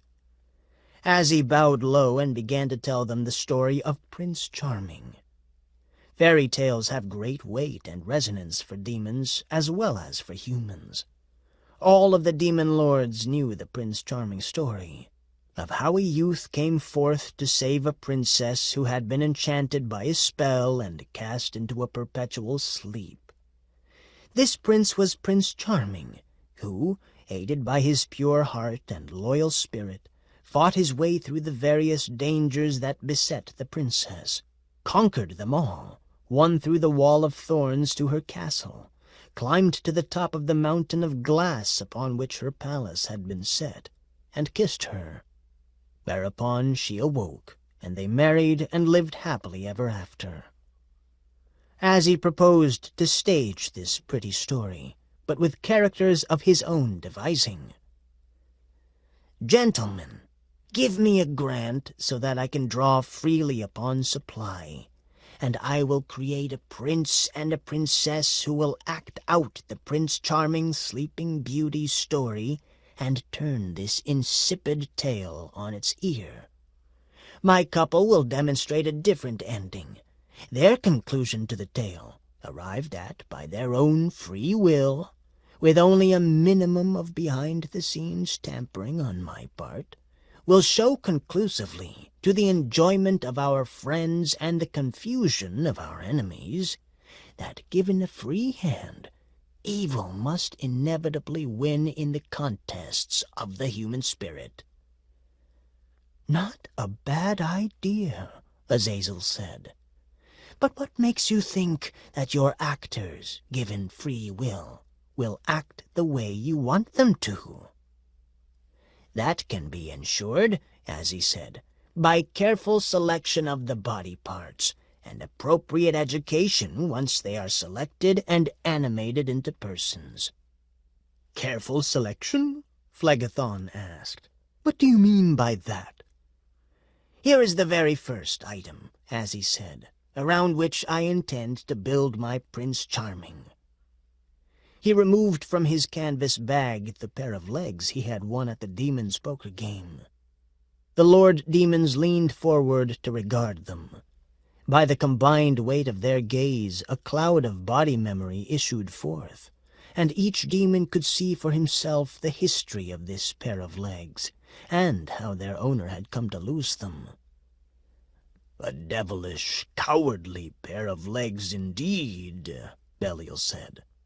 "True, my lord," as he said, "a prince with these legs would never stay the course of a difficult trial.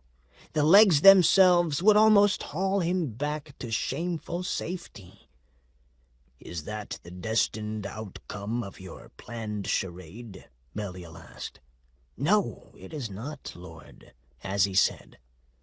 "I crave your indulgence not to force me to reveal the conclusion of my scheme too soon, for much of the pleasure in its making lies in following a creative intuition without knowing too firmly in advance its outcome."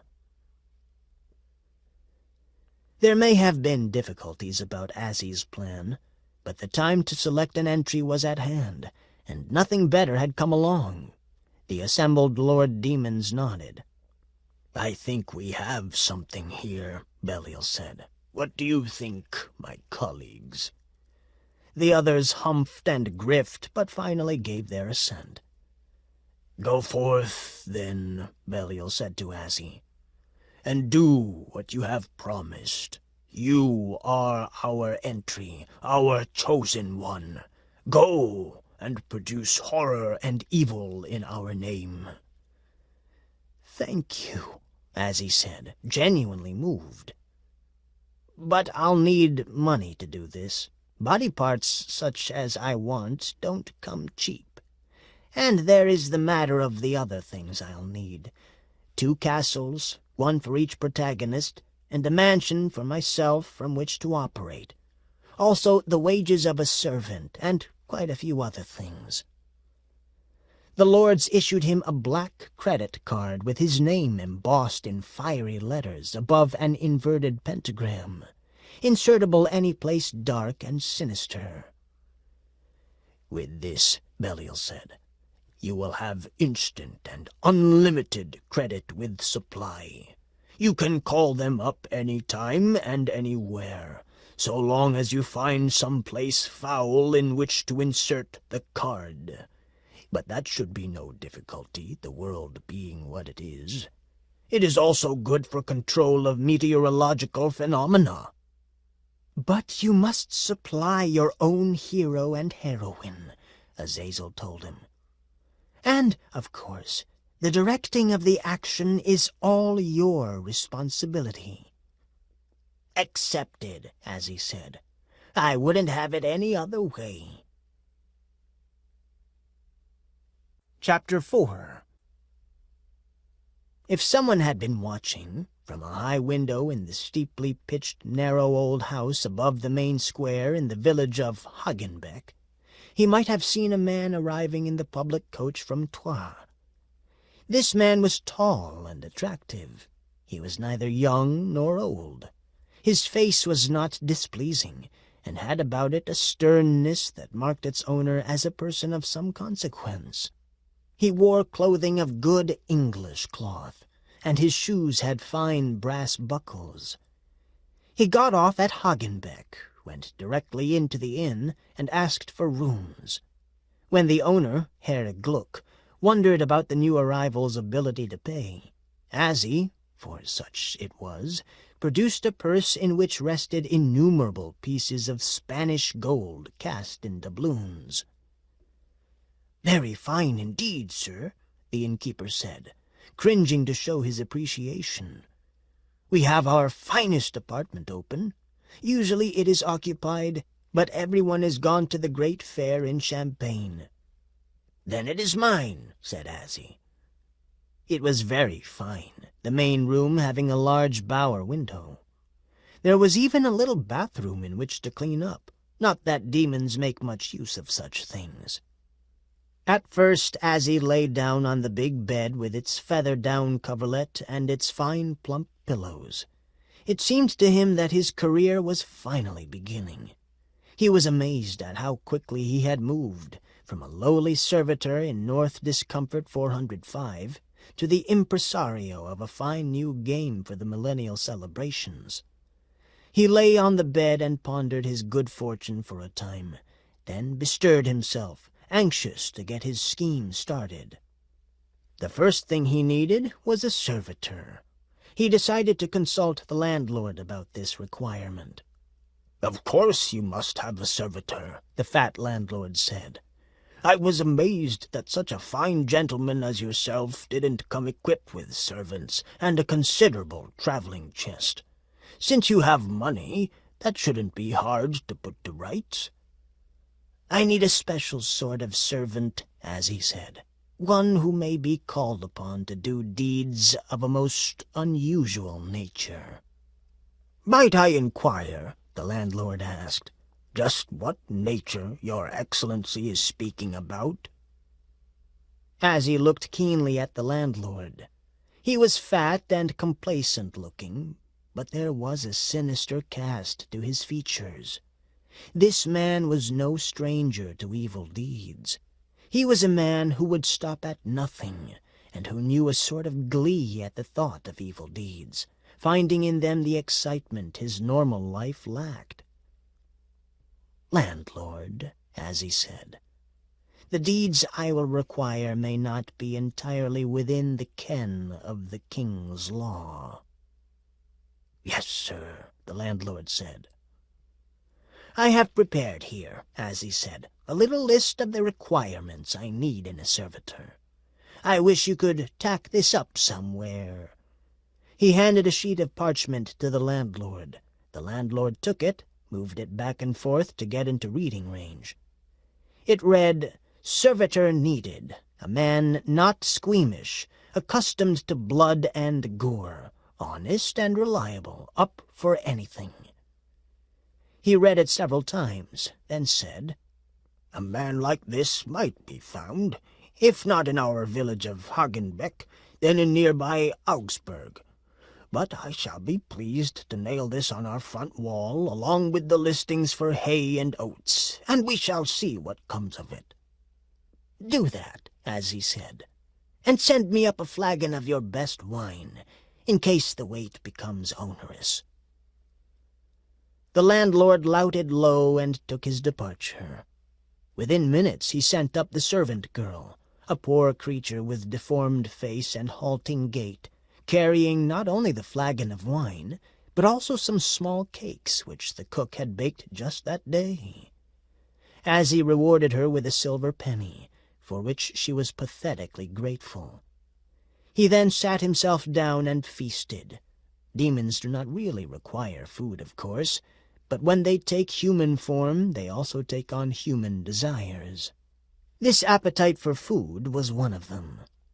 Azzie dined well, and afterward sent for the blackbird pie he could smell baking in the inn's well-founded kitchen. It was not long before the first applicant knocked at his door. He was a tall young man, thin as a weed, and with wild light blonde hair that floated around his head in a sort of nimbus. His clothing was presentable, although much patched. He held himself well, and bowed low when Azzie opened the chamber door. "Sire," the stranger said, "I read your notice below stairs, and I have come quickly to present myself to you. I am Augustus High, and I am a poet by trade."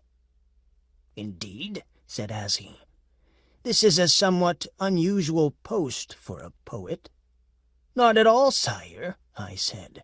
"Poets must perforce deal with the most extreme of human emotions. Blood and gore would suit me fine, since they would prove good subjects for my poems, in which I will consider the vanity of life and the inevitability of death." Azzie was not entirely satisfied with what he heard. The poet didn't seem really suited for the task, but Azzie decided to give him a trial. "Do you know the local graveyards?" Azzie asked. "Of course, my lord.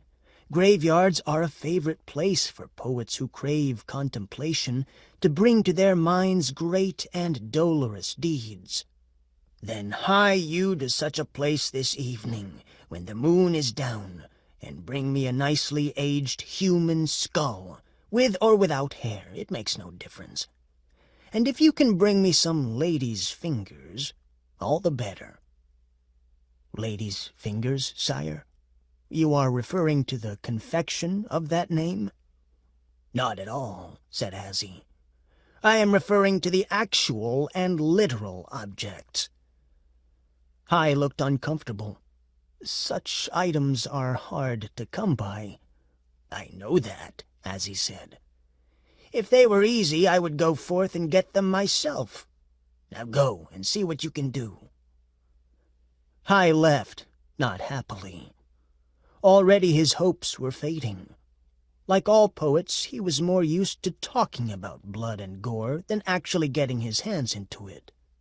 But still, he decided to attempt the task because Lord Azzie, as he called himself, was evidently a wealthy man and might be counted upon to give out much largesse.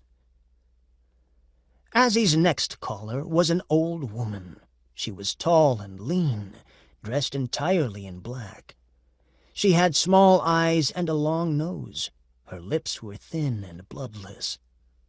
"I know you advertised for a man," she said, after dropping a deep curtsy. "But I hoped that you might not be adamant in that choice. I will make a wonderful servitor for you, Lord Azzie, and you can enjoy my favors into the bargain." Azzie shuddered. This old beldam really fancied herself if she thought that any lord, or any demon masquerading as a lord, would fancy her for anything more than pulling off his boots after a hard day's riding. Nevertheless, he decided he would be fair about it. He repeated the instructions he had given the poet High. The aged beldam, whose name was Agatha, also seemed taken aback. She was one of those who believed that appearance was the better part of evil. For many years she had gotten by in Hagenbeck solely by her appearance, and the reputation it had given her for evil deeds. She had thought this job would be just the right thing for her, since she already looked the part of one who would stop at no evil deed and would take delight in blood and gore. But, despite her appearance, she was one who had difficulty even in cutting off a chicken's head. Nevertheless, she said she would do her best, and promised to return at midnight with her spoils. That was the end of the applicants for that day. Azzie was not well satisfied. The people in these parts seemed to have little appetite for his sort of work. But he would see. Having a servant was absolutely necessary. Chapter 5. That afternoon, Azzie went to nearby Augsburg and spent the rest of the day strolling about, observing its ancient churches. Demons are very interested in churches, which, though powers of good reside in them, can as often as not be twisted to serve evil. In the early evening he returned to the inn of the Hanged Man in Hagenbeck, but learned from the landlord that no other persons had applied for the post he had offered. He took out the black credit card and looked it over carefully. It was a beautiful thing, and he had the desire to call up something that would amuse him, like dancing girls. But he decided against it. First things first, he needed a good human servitor. After that, both the work and the fun would begin. In the evening he decided to take his dinner downstairs with the tradespeople. He had a special table for himself, curtained off from the crowd. But he kept a bit of the curtain drawn back so he could watch their antics. The people ate and drank and caroused, and Azzie wondered how they could be so light of heart. Did they not know that the millennium was approaching? Elsewhere in Europe men knew about this, and were taking whatever precautions they could. There were dances of the dead being held on blasted heaths, and all manner of signs and portents. Many people were sure the end of the world was coming. Some turned to prayer. Others, deciding they were doomed, passed their time in eating and sexual activity. The angel of death had been sighted in a dozen places around Europe, surveying the territory and making a preliminary census of all who would be taken. In churches and cathedrals, anathemas were intoned against promiscuity and license. But all this was to little or no avail.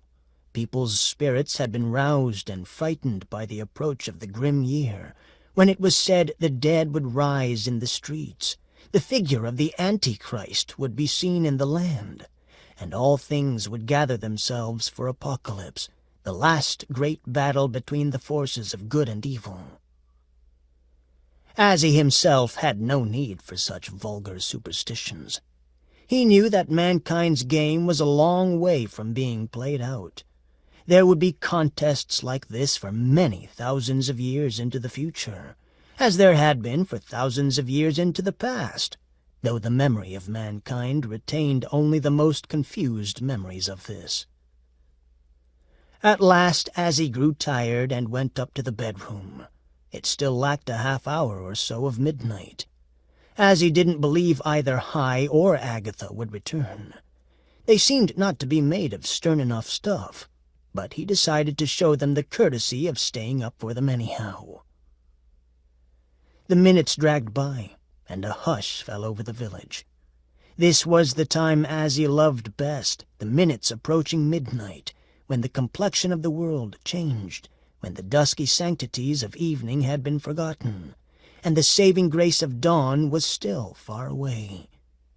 It was in these hours, between midnight and dawn, that evil always felt most at peace with itself, most experimental, most in need of strangeness and sin, most in need of producing the ever-pervading perversions which needed constant renewal, and the doing of which was a delight to the evil soul.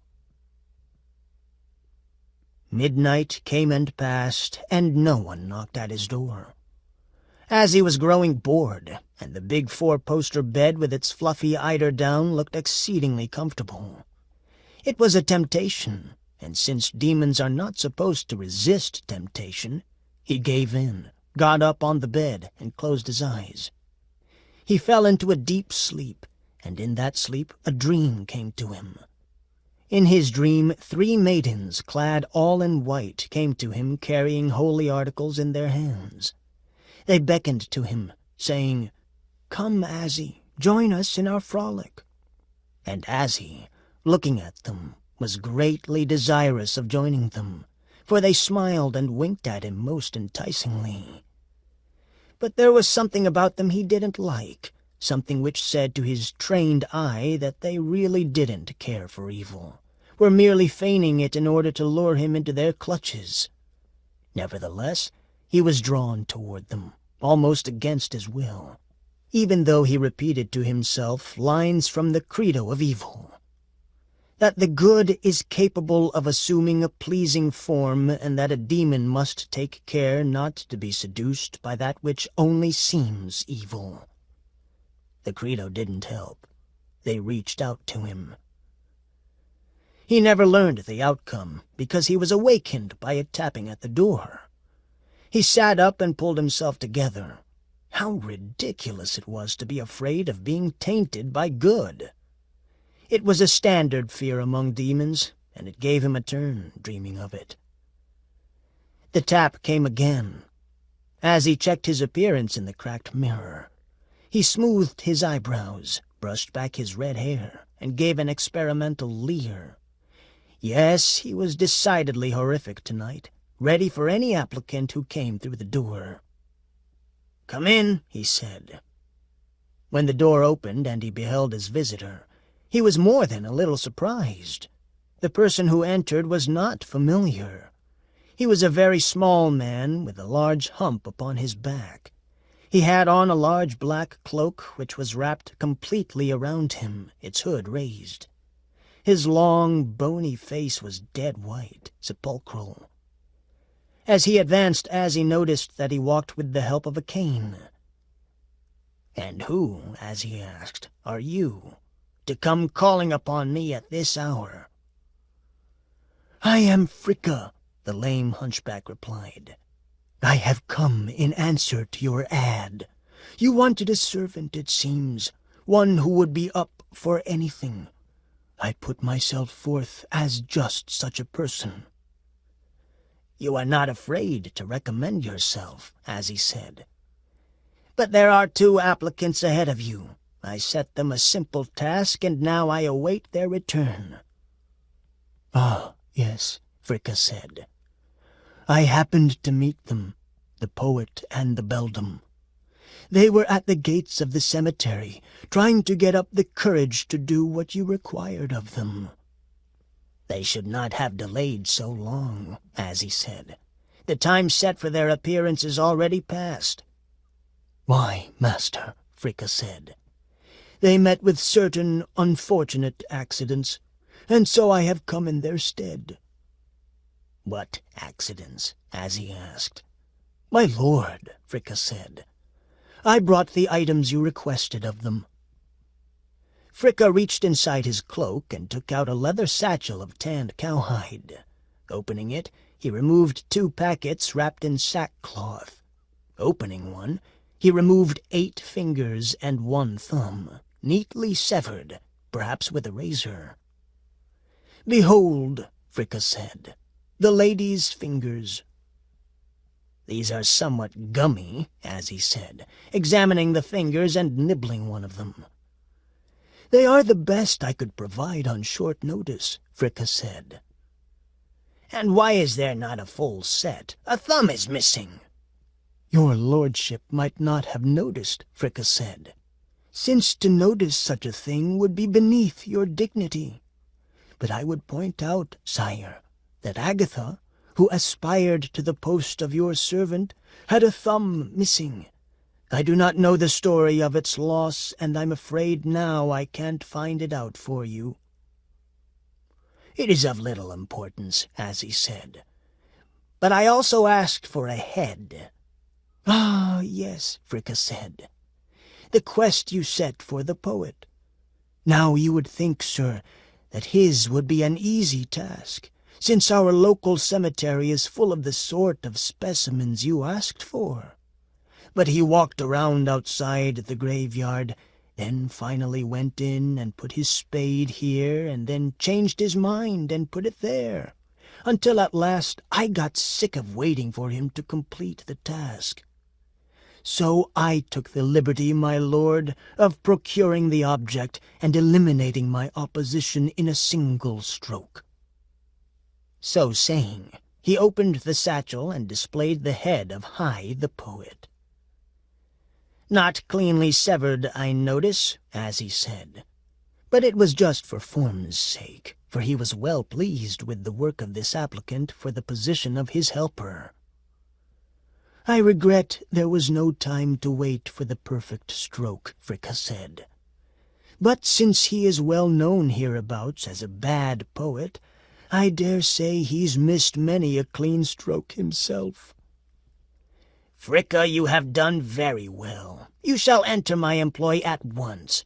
I think that you are a paragon among mortals, and since you have done so well at this, I'm sure you will have no problem getting me the things I need, once I have explained them and scouted out the territory." "I expect to serve you well, master," Fricka said. Azzie went to his chest, opened it, and from a small deerskin bag extracted 4 golden thalers. He gave these to Fricka, who lauded low in gratitude. "And now," Azzie said, "we must go to work. Midnight is past, the time of evil is at hand. Are you up for what may come, Fricka?" "Indeed I am." "And what do you expect as your reward?"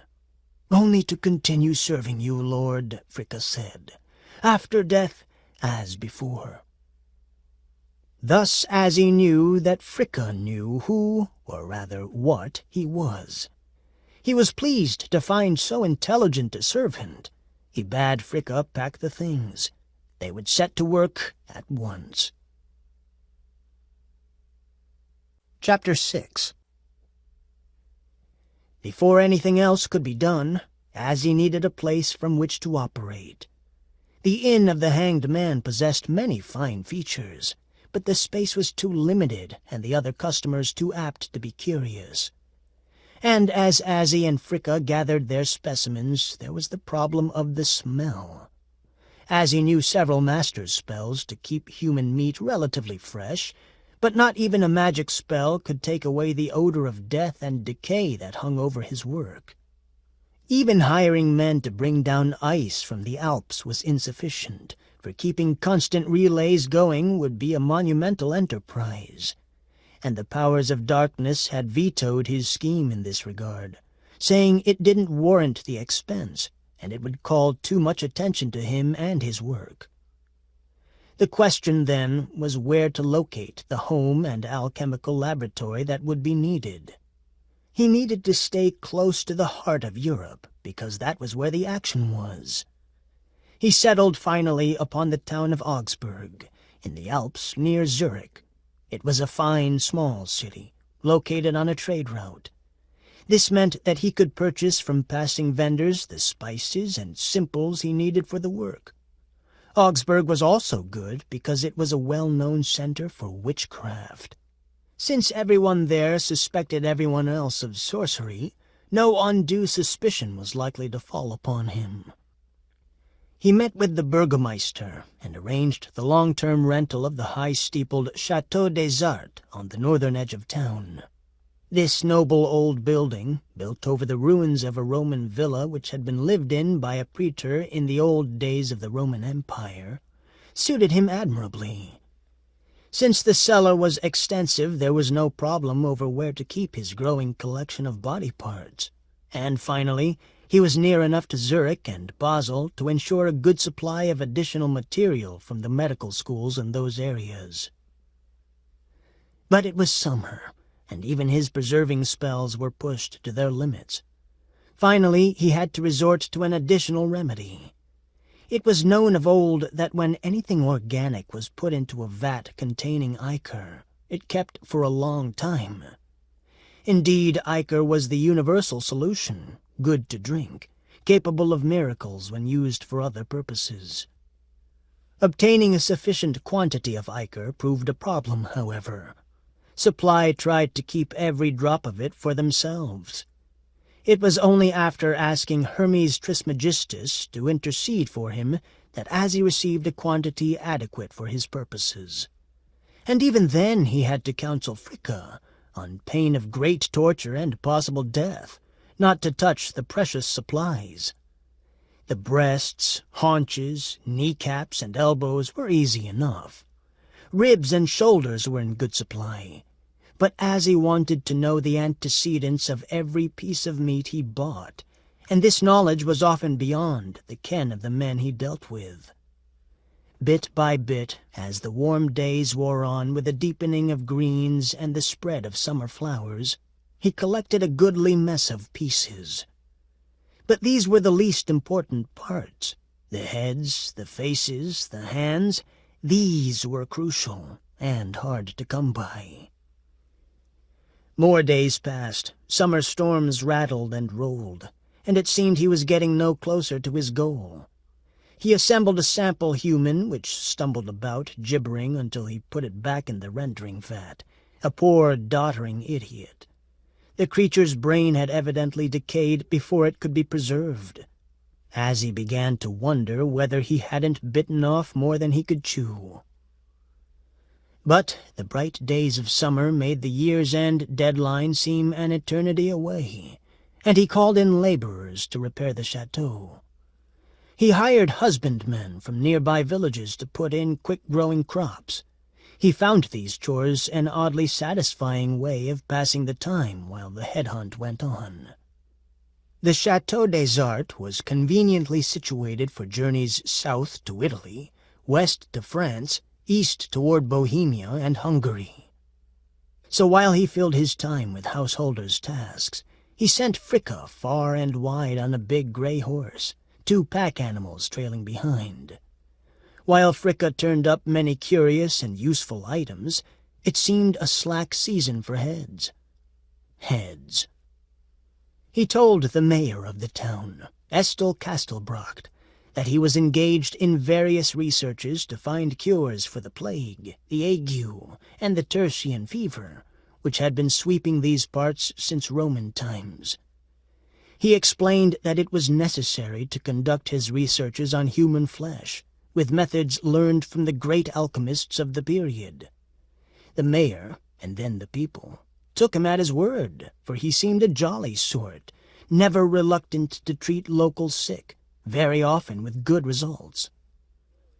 While doing this, Azzie was also considering the props he would need for his Prince Charming game. He sent to supply for lists of goods, but their replies were always vague, filled with stipulations such as, if still in stock, or out of stock, more expected soon. What was especially annoying was their response to his request for 2 castles, one for Prince Charming, the other for Princess Scarlet. The powers at supply, speaking to him through an oracular owl, told him that they were clean out of castles at the moment. Azzie argued with them, explaining that this was a priority job which had the imprimatur of the High Demon Council. Yes, they said, they are all priority jobs, and we can only do what we can. He decided he'd better go to supply, look over their stores himself, and set aside what he would need when his prince and princess were ready to be assembled. Yes, it was time to go to Limbo, that ill-defined region where are shaped the supernatural events that push and pull at the mixed destiny of mankind. And keep an eye out for the proper head. Chapter 7. Azzie departed with a feeling of regret. He knew that he should not allow himself to get sentimental over land he would occupy for only a short time, and which he lived on only in order to serve a special purpose. Still, All that work on the mansion and fields. He had never put that much of himself into a place before, watching it change in accord with his wishes. It was beginning to feel kind of homey. And the journey to Limbo was not without its dangers. There was always difficulty passing from one realm to another. The laws of a realm, like those of Earth itself, are not to be understood completely. How less completely, then, were understood the strange laws which governed the movement between realms. Luckily, nothing went wrong this time. He made the necessary preparations and spoke the Greek words, the Hebrew exclamation. The fire flared, and he suddenly occupied a spot on a long plain, bleak black mountains on either side. The sky was white and hot, and there were occasional green swirls in it, as of jinns flying fast in formation. Just to get around in Limbo was a considerable chore, since its extent was limitless. Luckily, some of its more important places existed reasonably close together, and they exerted something of a pull which drew visitors to them. And there was the rock surface, of which Azzie was able to avail himself. The huge birds had been extinct on Earth for a long time, because of difficulties in making a living after the Pleistocene. But with their broad backs, they were admirably suited for taxi service in this place. Supply looked like a huge series of warehouses set in the middle of the plain. Supply had wanted plenty of room. Here, Supply's space was sufficient to store all of the living rooms on Earth, with plenty of room left for kitchens and stables. In actual fact, they had never tried to fill all their warehouses. The number of things they would need was limited only by human imagination, which at one time or another sought all things. The number of things that could be of use in the invisible power's continual attempt either to enlighten or subvert humanity was never-ending, and called upon everything under the suns. You could never tell when some demon would need a Thracian spear from AD 55 or something equally esoteric. Supply simulated most of what was asked for, and Supply possessed some of the most imaginative scene designers ever known. Supply was built on a bank of the Styx, that stupendous river that runs through Earth and all the heavens and hells, and upon whose dusky surface the ancient boatman, Charon, plied his way between the centuries and the worlds. The supernatural powers he sometimes served considered Earth the greatest game ever conceived, and had no wish to be disconnected from any aspect of it, no matter how far in the future or the past. As he dismounted from the rock, he walked rapidly, occasionally gliding when walking grew onerous, and made his way down the long streets, both sides of which were flanked with warehouses. All of the warehouses had the sign, "Unauthorized personnel, stay out." Armed Solis, the neutral spirits of Limbo, stood guard. They were armed with energy dissipators. These weapons, which resembled spears with gun sights and triggers, let forth rays of pattern-disrupting particles, though some said waves, which would disrupt the personality pattern of even the greatest of the demons, whipping his brains to tapioca, in the phrase popular that year. Azzie gave them a wide berth. Limbo had become a dangerous place of late, and this was due more to the guards than the guarded. At length he came to a warehouse which had an unguarded door. Over it was the sign, "Inquiries may be made here." It was a surprisingly blunt statement for so vague and conceptual a place, but Azzie lost no time going to it. Inside he found about 20 demons of all sorts and degrees waiting their turn to lodge complaints with the bored young demon clerk who wore a plaid golfing cap in defiance of temporal clothing regulations. Demons can go into the past or future, but they are not supposed to bring back souvenirs. Azzie flashed his black credit card and pushed his way to the head of the line. "This is top priority," he told the clerk. I've got full clearance from the High Demon Council." "Is that a fact?" the young demon asked, unimpressed. Azzie showed his black credit card. "Is what he says true?" the clerk asked the card. "Believe it," the card flashed back. "All right," the demon said. "What can we do for you, Mr. Big Shot?" Azzie resented the young demon's attitude, but decided now was not the time to make an issue of it. "The first thing I need," Azzie said, "is 2 castles. I know that's a lot to ask, but I really need them." 2 castles, huh? The young demon eyed him unsympathetically. "I suppose your whole plan will fail if you don't have them." "That's exactly right." "Then resign yourself to failure, buddy, because we have only 1 castle, and even that isn't a proper castle. It's mostly an outline with a real wall and barbican, but all the rest is mental construct held together by old magic spells." "That's ridiculous," Azzie said. "I thought Supply had an unlimited number of castles." "That was true quite some time ago, but recently the premise has been changed. The possibilities have been narrowed.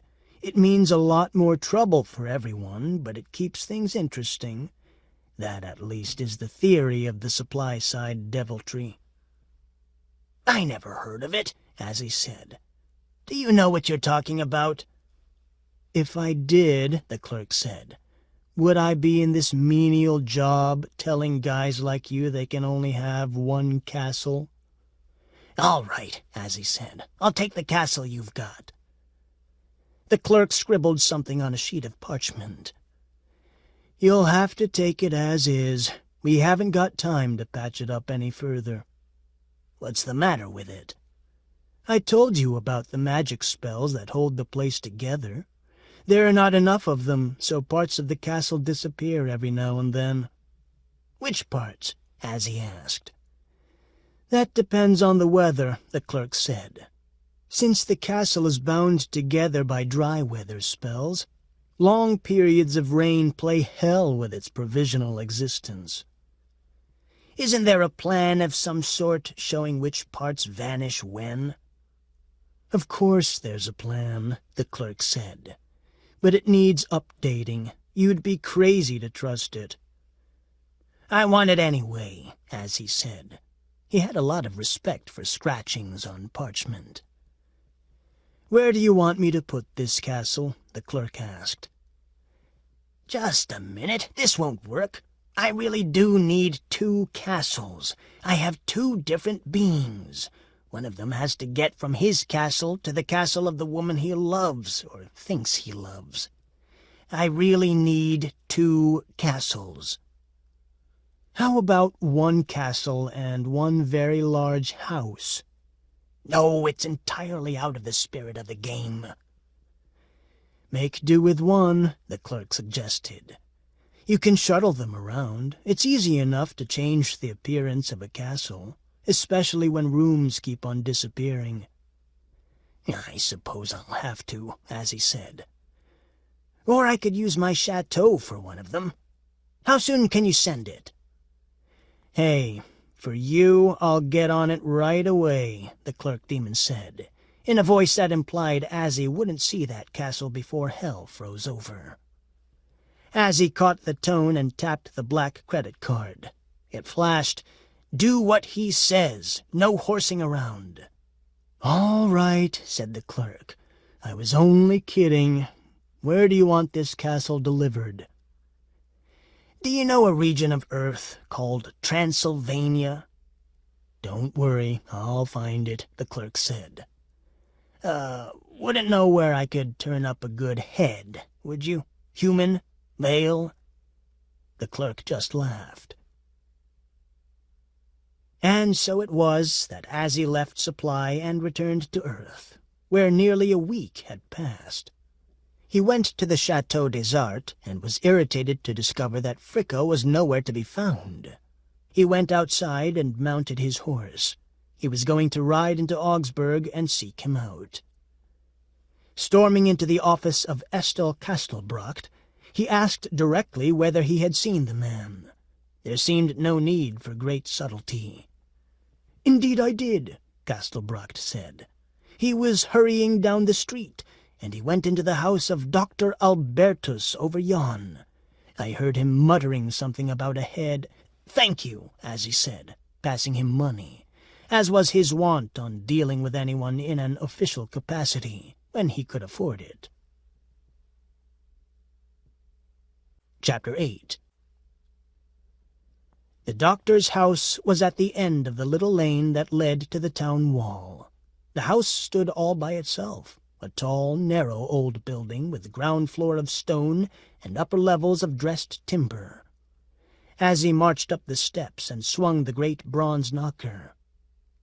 "Who knocks?" came forth a voice from inside. "One who requests knowledge," Azzie said. The door was opened. Standing in the doorway was an elderly, white-haired gentleman who wore a fine Roman tunic, in spite of this garment having been out of fashion for some hundreds of years. He was tall and stooped, and he walked with the aid of a long cane. The old gentleman said, "I believe it is Lord Azzie, is it not?" "That is correct," Azzie said. "I've been told that my servant, Fricka, might be found here." "Ah, of course, Fricka," the old gentleman said. "Won't you come this way, sir? By the way, I am Master Albertus." He led the way into a gloomy interior, past a cluttered parlor, past an unkempt kitchen and scullery, to a cheerful little drawing-room in the back. Fricka was standing by the fireplace at the far end of the room. He smiled when Azzie came in. "Fricka!" cried Azzie. "I thought you had deserted me."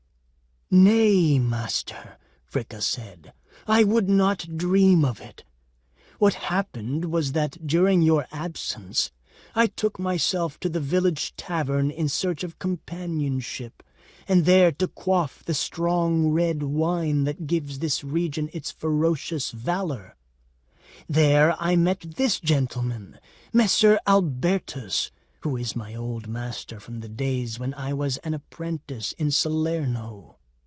"Yes," Messer Albertus said, his eyes twinkling. "I know this rogue Fricka well enough, Lord Azzie. I was overjoyed to hear of his good luck in getting into your employ. I brought him to my house to give him assistance in the matter he is helping you with." "What help exactly are you speaking of?" Azzie asked. "Why, Lord, it seems that you require a few first-rate body parts, and I happen to have a particularly choice item in my laboratory." "Are you a doctor?" Azzie inquired. Albertus shook his white-tressed head. "I am an alchemist, my lord, and body parts are often useful in my occupation. If you will come this way." Azzie followed the aged gentleman, and was followed in turn by Fricka. They went down the hall to a barred door. Albertus unlocked it with a key carried on a thong around his neck, and they followed him down winding flagstone stairs to a well-made alchemist's laboratory in the cellar. There Albertus lit an ancient oil lamp. By its glow, Azzie could see tables covered with alembics and sisters, and on one wall a chart of chakra locations from India. On the bookcases that lined one side of the room there were mummified bits and pieces of persons. "A pretty place," Azzie commented. "My compliments, Doctor. But these specimens are very old. They may have an antiquarian value, but they are of no interest to me." "These are simply surplus items," Albertus said. "Now, look here and see what I have." He went to a small vat resting on a side table. From it Albertus lifted a human head severed at the neck. The face was that of a young man, deathly pale, but quite handsome, and this despite the fact that where eyes had been, there were now only reddened holes. How did he meet his fate? Azzie asked. And what happened to his eyes? He had the bad fortune to lose them, my lord. Before or after his death? Before, but only moments before. Tell me about it. With pleasure, Albertus said. This fellow's name was Philippe, and he lived in a village not far from here. Handsome indeed he was, far handsomer than a young fellow had any right to be. Everything came easy for him, and the more he got, the more he wanted, and the less satisfied he became. One day he beheld Miranda, daughter of a wealthy man hereabouts. She was just 15 at this time, and beautiful as dawn upon the mountain. Delicate and pure she was, and she had planned to live her life in utmost purity, aspiring only to do good. Having seen her, Philippe became inflamed of her, and though it is said he was a coward, he aspired still to winning her. One day Philippe climbed the wall around her father's house, and went into the churning room and spoke to her. Miranda had been raised in isolation, and had never seen a man like this. Everyone in her father's household was old, except for her 3 brothers, and they were away fighting in one war or another. Philippe seduced her with sweet words and impassioned tales of his own trials. Miranda was soft-hearted, and she was greatly moved to learn that he was sickly and apt to live but a little while longer. A lie, so he thought, but a prophecy as it turned out. He feigned a fainting spell, and she let him put his arm around her to support himself. They touched, and so one thing led to another. It is a tale often told, alas. In brief, he seduced her, and she ran away with him, for he swore that he would take care of her. But when they came to the first large city, Seval in Provence, Philippe abandoned her and went his own way. Alone, Miranda had a desperate time of it until she became the model for the painter Chaudlot. She lived with him for some months as his mistress, and they seemed happy enough. Chaudlot was a big bear of a man, but not strong despite his size. He was always jolly, though too much given to drink. He painted his famous Magdalene with Miranda as his model. He could have been truly great. But before the year was out he was dead, his head broken in a tavern brawl. Miranda was heartbroken, because she had loved the painter. Chaudlot's creditors took away all the furniture and his paintings, and turned Miranda out of the apartment. She had no money and no place to go. Finally, as the only alternative to starvation, she went to work in a brothel. But bad luck was not through with her yet. One night a madman came to the brothel. No one knows what transpired between him and Miranda, but before anyone could stop him, he had put out her eyes, and then cut her throat. Hearing of this, her brothers, Ansel, Cor, and Halt, came to the city for revenge. The madman was already dead, torn to pieces by a mob. The brothers found Philippe drinking in a tavern with a new light o' love. They bent him back over a table, told him he would die as Miranda had died. Then they tore his eyes out and cut his throat. That is the history of the head that you here behold. It's actually a very nice head, Azzie said, lifting the head and looking into its ruined eye sockets. Now what I need is a matching female head. This Miranda. A madman killed her, eh? Master Albertus, do you know what happened to her body? And most especially, her head? Alas, I know not, said Albertus. You have helped me greatly, as he said. Name your price for this head. Prime. Don't leave hell without it. Chapter 1. Master, look at this. It was the fourth head Fricka had brought in that week. This one was a dark-tressed lady who still looked pretty good, especially if you could repair her nose, which the worms had gotten at. "No, Fricka, it won't do." Azzie sighed and turned away. "But why, Lord? She's perfect." "There's only one who could be considered perfect." "Who is that, Lord?" "Fricka, the perfect accompaniment to our Prince Charming will be Miranda, the girl Philippe seduced." "But we do not know where she is." "Not yet." Azzie got up, prowled around restlessly for a moment. "But we will find her." "The head has probably gone moldy by now." "You can never tell. If by some good fortune her face is not obliterated, she will be my Princess Scarlet in the little charade I am preparing." "But, Lord, we have no clues as to its whereabouts." "We'll start in Seval, where she died. She's probably buried there." "Master, it's a waste of time. You have little time left anyhow before the contest, and there is much to do." "Pack our horses, Fricka. I am an artist in these matters.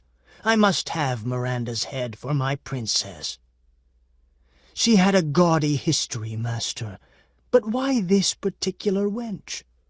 "Don't you see, Fricka? It makes my plan more elegant. We will bring these lovers together again after death. Their conscious memories will be gone, of course, but something will remain. Something that will help bring a fine conclusion to my tale of Prince Charming and Princess Scarlet. We must find her body and hope that the face is still all right. Go, ready the horses." Fricka packed the horses, and they set out to Seval in southern Provence. It was late June, and travel was easy and pleasant. Fricka had hoped that Azzie would transport them by supernatural means. Azzie said the distance was too close to go to all the bother of setting up a travel spell and activating it. They arrived in Seval, a pleasant southern city near Nice. From Alberto's description, it was easy to find the brothel where Miranda had been killed. Azzie made inquiries of the madam and learned that her brothers had taken her remains away, no one knew where. Azzie rewarded her well for the information and asked if a garment of Miranda's remained. The madam found an old shift and sold it to him for 2 gold soldi. Whether it was indeed the genuine article, he could not be certain, yet. When they left the brothel, Fricka said, "What now, master?" "You'll see in due course," Azzie replied. He and Fricka departed the town and passed into the forest. After a long while they camped, making a dinner of cold meat pie and boiled leeks. Afterward, at Azzie's instructions, Fricka built a fire. When its flames finally leaped high, Azzie removed a small vial from the chest in which he carried his magical paraphernalia. He removed from it a single drop of dark liquid and let it fall into the fire. The flames flared even higher. Fricka cringed back. "Pay attention," Azzie ordered, "for this is educational. Perhaps you have heard of the fabulous hunting dogs of the old gods? We have something better nowadays." As the flames subsided, 3 large birds flew into the camp and landed near Azzie. They were ravens with small, sinister eyes. "I hope all is well with you," Azzie said to them. "We are well, Lord Demon," one of them replied. "Meet my servant, Fricka. Fricka, meet the Morrigan. They are supernatural Irish birds, and their names are Bive, Macha, and Nevin." "Pleased to meet you," Fricka said, remaining well back, for they looked upon him with fierce appraisal. "What can we do for your lordship?" Macha asked. Azzie brought out Miranda's gown. "Find this woman," he said, "the one who last wore this. She is dead, by the way." Bive sniffed at the cloth. "You didn't have to tell us that," he said. "I forgot the extent of your powers. Go, peerless ones. Find this woman for me." When the ravens had flown away, Azzie said to Fricka, "Let's make ourselves comfortable. This may take a while, but they will find her."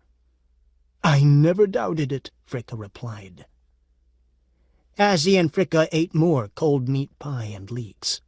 They discussed the weather and the possible nature of the heavenly entry in the millennial contest.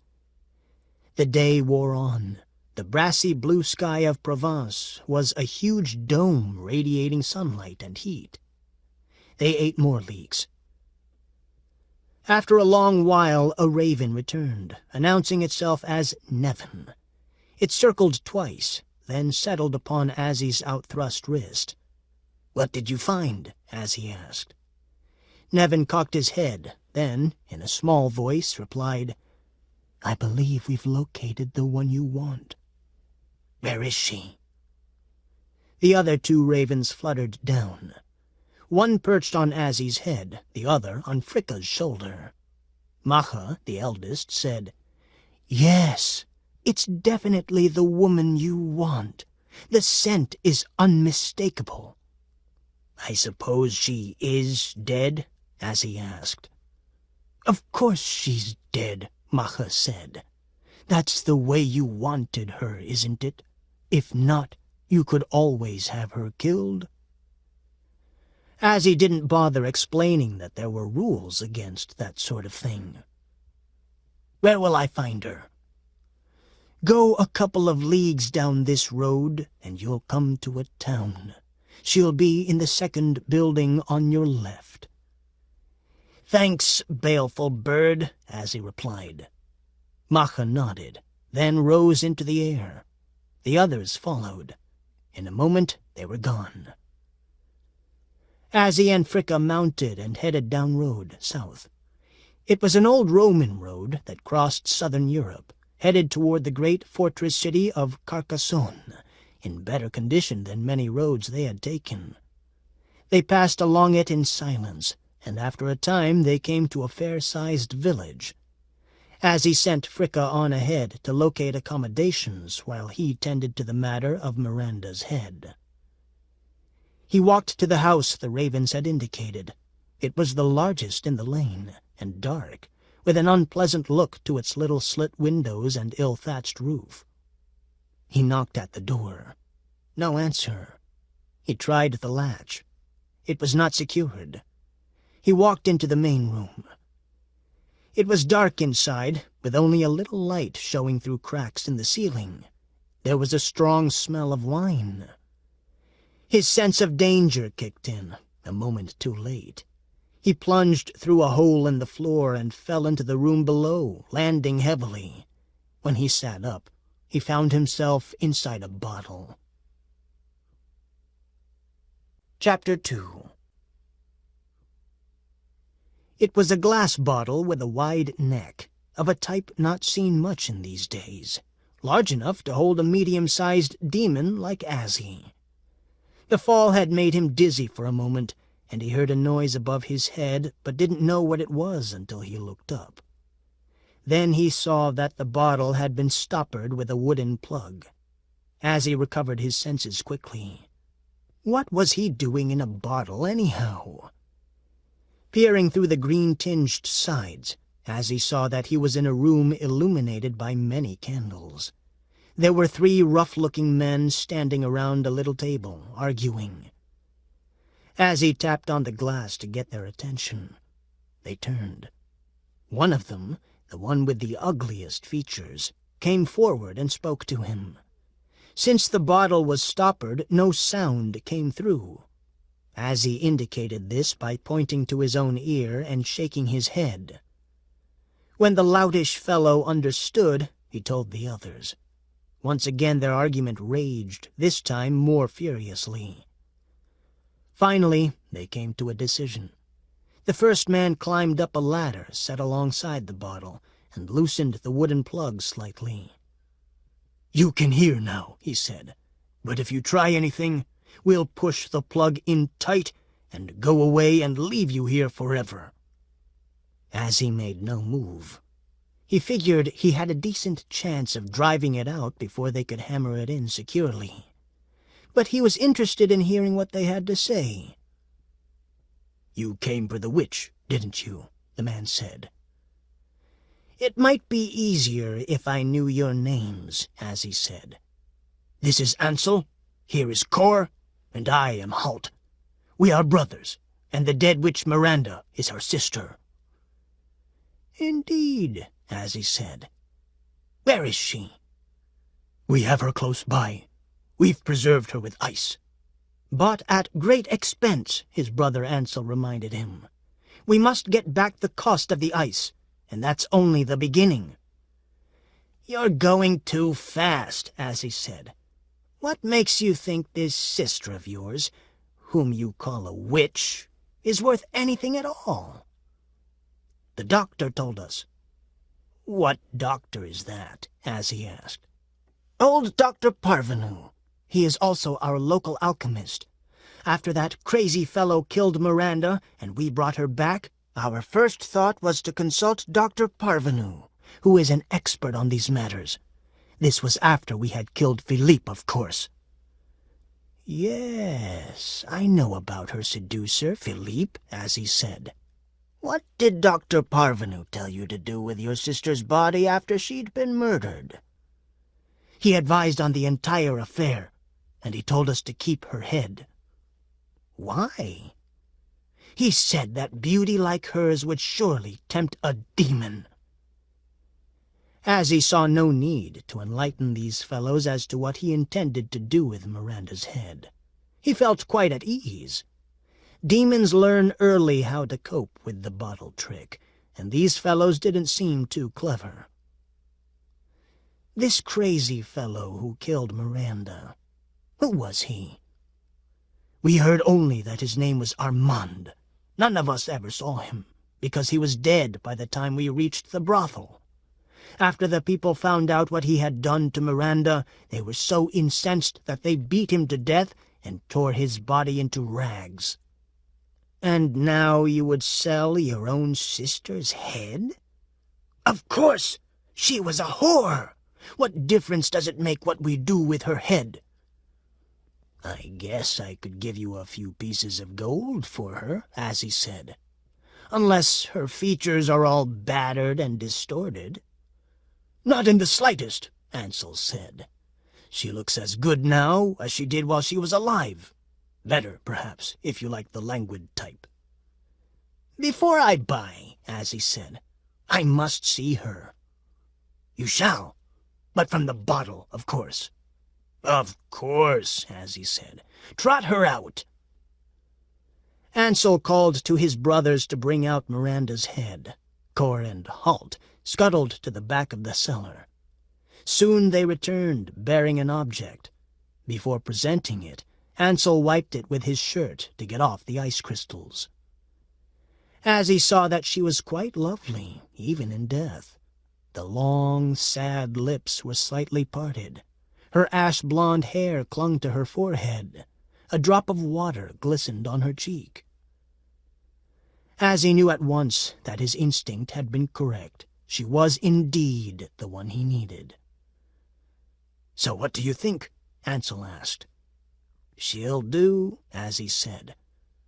"Now let me out of here and we'll discuss the fee." "How about granting us 3 wishes first?" Ansel asked. "No," Azzie said. "Just that? No?" "That's right." "No counter-offer?" "Not while you have me in this bottle." "But if we let you out, we won't have anything to threaten you with." "That's right," Azzie said. Ansel and his brothers held a whispered conference. Ansel came back. "They told me to tell you that we know an incantation that can make life very difficult for you." "Do you really?" Azzie said. "Yes, we do, really." "Then incant away." The 3 brothers began to chant.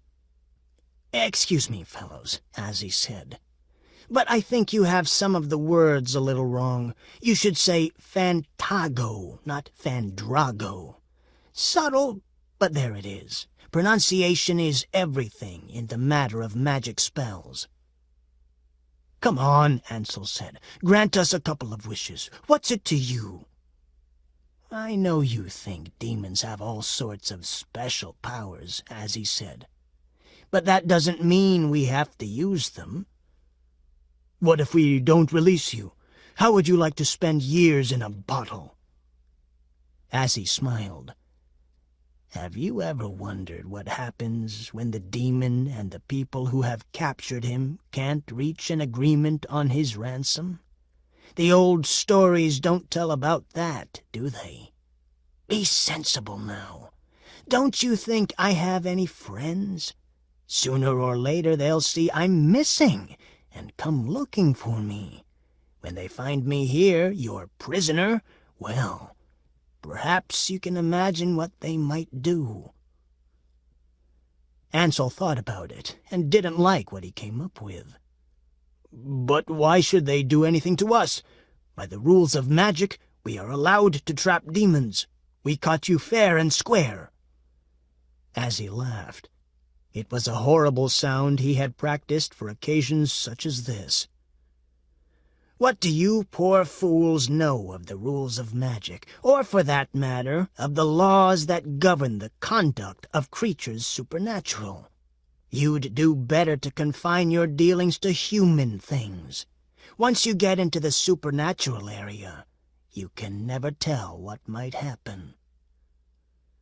Ansel was trembling now, and his two brothers looked ready to flee. "Great demon," he said, "I didn't mean to intrude. It's just that Dr. Parvenu said it would be so simple. What do you want us to do now?" "Unstop the bottle," Azzie said. Ansel and his brothers tugged out the stopper. Azzie stepped out. He adjusted his height so that he was about 1.5 feet taller than Ansel, the tallest of the three.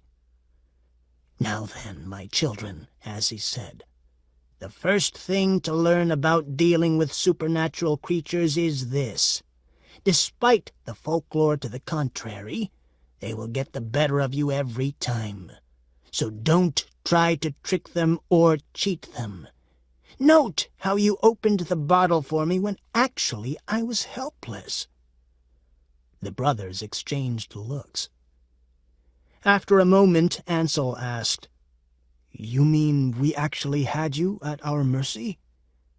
"Indeed you did," Azzie replied. "That you were a helpless prisoner?" "That is correct." "Sure fooled us," one of the others observed, nodding slowly. Another round of glances was exchanged. Ansel cleared his throat then. "You know," he said, "at your present size, great demon, I don't see any way you could be gotten into that bottle. I dare say your Excellency couldn't even put yourself into it now if you wanted to." "But you'd like to see me try, is that it?" "Not at all," Ansel said. "We are entirely at your orders. I just wish you would show me that you can do it again." "If I did," Azzie said, "would you play fair with me and not close the stopper?" "Yes, sir, that I would." "Would you swear it?" "On my immortal soul," Ansel said. "And the other brothers?" "We also swear," they said. "Okay, then," Azzie said. "Watch this." He stepped into the bottle and maneuvered so that he fit entirely inside. As soon as he was all the way in, the brothers put in the stopper. Azzie looked out at them. "Okay, quit horsing around and unplug this bottle." The brothers chuckled. Ansel motioned to them. Cor and Halt took up a flagstone from the floor, revealing a stone-lined well. From far below came the sound of water. "Take note, demon," Ansel said. "We'll push you, bottle and all, into the well and cover it up, and paint a skull and crossbones on it so people will think it's poisoned. fat chance your friends will have of finding you then." "You broke your word," Azzie said. "Well, what of it? Nothing much you can do about it, is there?" "All I can do," Azzie said, "is tell you a story." "Come on, let's get away from here," the two other brothers said. But Ansel said, "No, let's hear him out. Then we can laugh and go away." Azzie said, "Bottles to contain demons have been in constant use for several thousand years. Indeed, the first man to ever make a bottle, a Chinaman, by the way, did so in order to trap one of us. The ancient Assyrians and Hittites kept their demons in clay pots. Certain African tribes keep us in tightly woven baskets. We are aware of this, and of how the customs for trapping us vary from one part of the world to another. In Europe, demons always wear these." He held up his hand. On his forefinger, or foreclaw, there glistened a brilliant diamond. "And with it we do this." As he swung his arm in an arc, the point of the diamond in contact with the greenish glass. As he swung a circle, then pushed against the glass. The circle he had cut fell out. He stepped through. Ansel, his face frozen with fear, said, "We were only kidding, boss.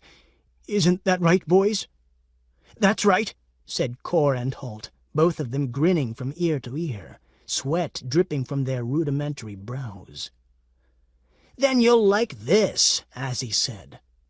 He waved his fingers and muttered under his breath. There was a flash of light and a puff of smoke. When it cleared, a very small demon with horn-rimmed glasses became visible, sitting nearby, writing something with a quill pen on a parchment. "Silenus," Azzie said, "record these three to my account and take them away. They are self-damned." Silenus nodded, waved his hand, and the three brothers vanished. A moment later, Silenus vanished. As Azzie remarked later to Fricka, it was the easiest 3 souls he had ever helped damn themselves, and with practically no urging on his part. Chapter 3. "Oh, Master, it's so good to be home," Fricka said, throwing back the bolt of the front door of the big mansion in Augsburg. "It is nice," Azzie said. "Brrr!" He rubbed his claws together. "It's chilly in here.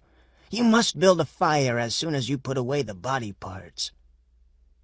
Demons, despite or because of their long association with hellfire, enjoy a roaring hearth. "Yes, master. Where do they go?" "In the cellar laboratory, of course." Fricka hurried out and unloaded the cart. On it, wrapped in various ichor-soaked cloths, were a number of body parts, enough, if Azzie's calculations proved correct, to make up 2 entire bodies, one male, the other female, to be known thereafter as Prince Charming and Princess Scarlet. They began working on the bodies the next day. Fricka proved to have a useful hand with needle and thread. He put Charming together as neatly as a tailor makes a suit. There were seams and stitch marks, of course, but Azzie told him not to worry about them. Once the bodies were reanimated, they would lose these stigmata of their rebirth. Those were pleasant domestic evenings.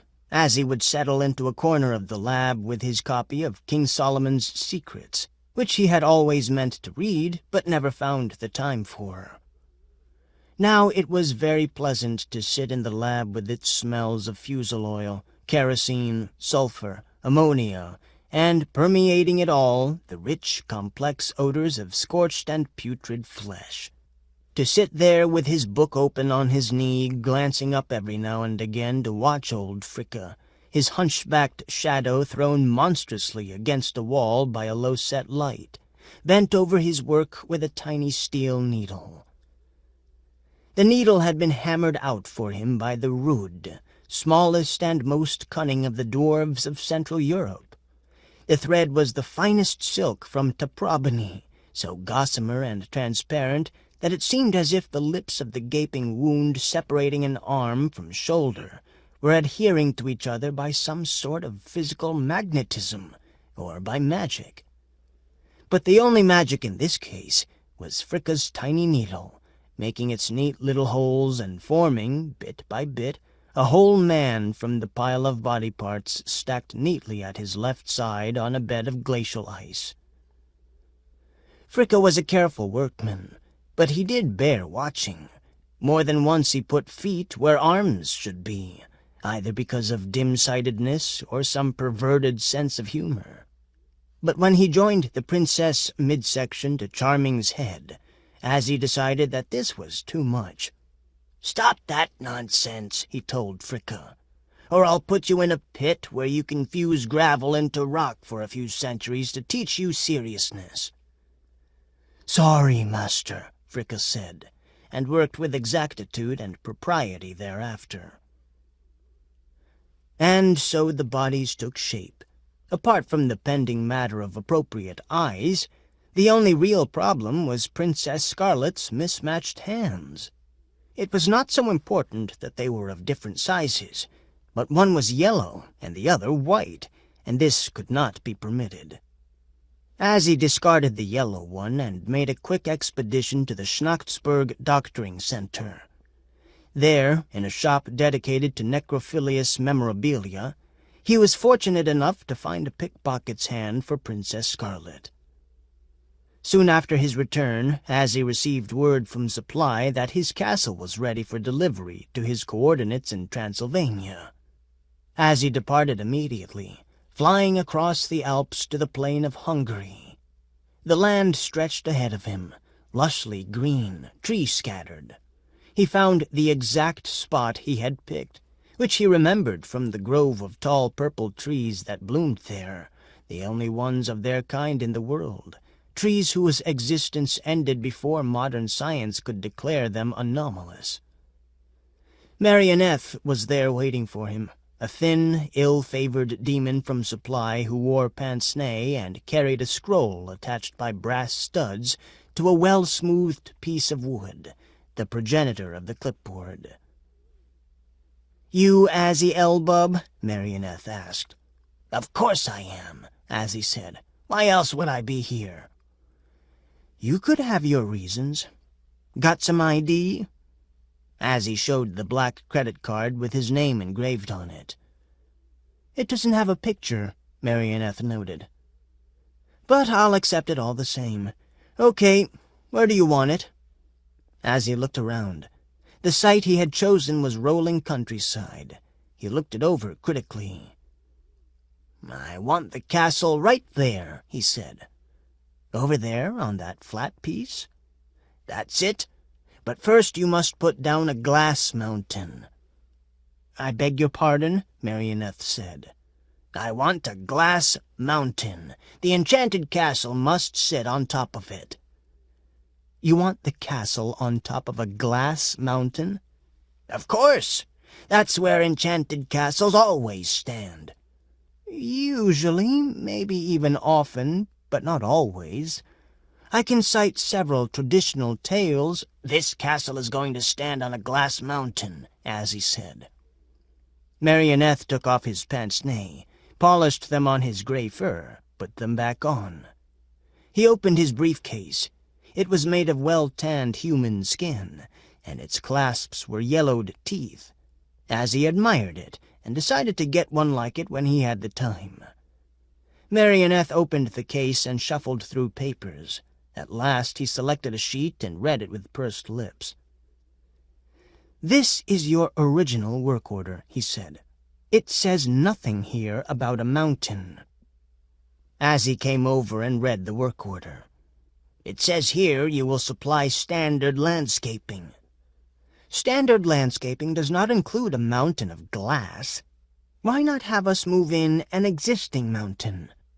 "It has to be of glass," Azzie said.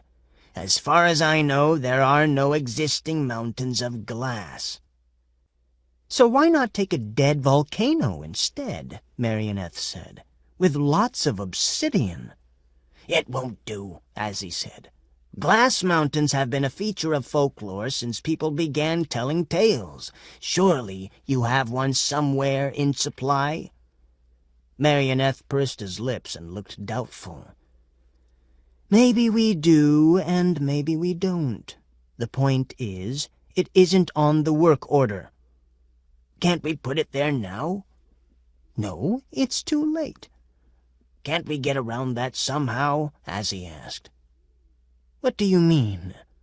I'll pay the extra myself. Can I put it on the card? Marioneth shrugged again. It's not a matter of that. The work order has already been filled out and signed. Azzie looked at it. He pointed.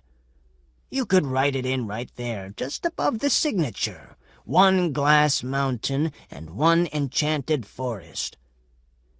If my supervisor ever found out...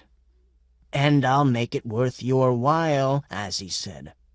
He reached into a pocket inside his cloak and took out a small satchel. It was here that he kept his valuables. Here, in a chamois bag, he had the gemstones Rognir had invested with him. He took out a handful and showed them to Marioneth. So, Marioneth said. Yours, Azzie said, if you write me in a glass mountain. Marioneth looked at the jewels. I could get into a lot of trouble over this.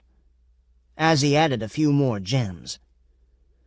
I guess I can do it, Marioneth said, taking the stones. He bent over the work order and scribbled, then looked up. But an enchanted forest... that's another matter. Enchanted forests are no big deal, Azzie pointed out.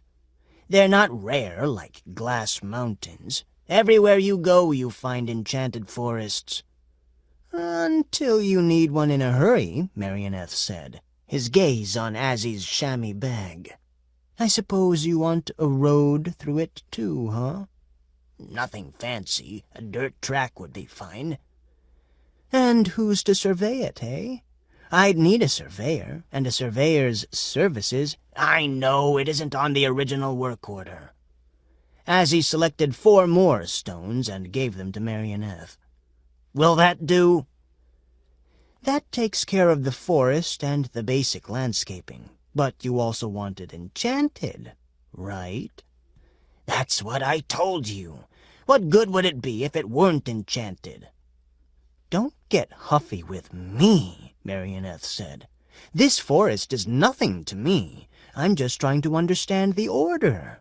What sort of enchantments did you have in mind? The usual stuff, Azzie said. Animated flame trees will do nicely. There are always plenty of them in stock.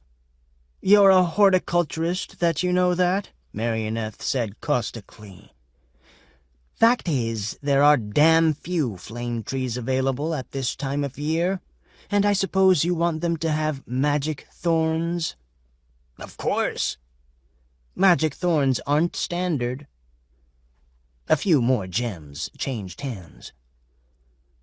Now, let's see, Marioneth said. What exactly should these magical thorns do? The usual thing, Azzie said. When a traveler passes who is not pure in heart, or not in possession of the proper magical counterspells, they impale him. I thought you'd want that. Impaling's extra. Extra? What in hell are you talking about? I got more to do than hang around here jawing with you, Marioneth said, and unfolded his wings. Azzie paid over a few more gems. The chamois bag was empty. He had gone through Rognir's treasure in a surprisingly short time. I guess we're in agreement on basics now, Marioneth said. There are a few more refinements I can think of, stuff you might like, but it'd cost more.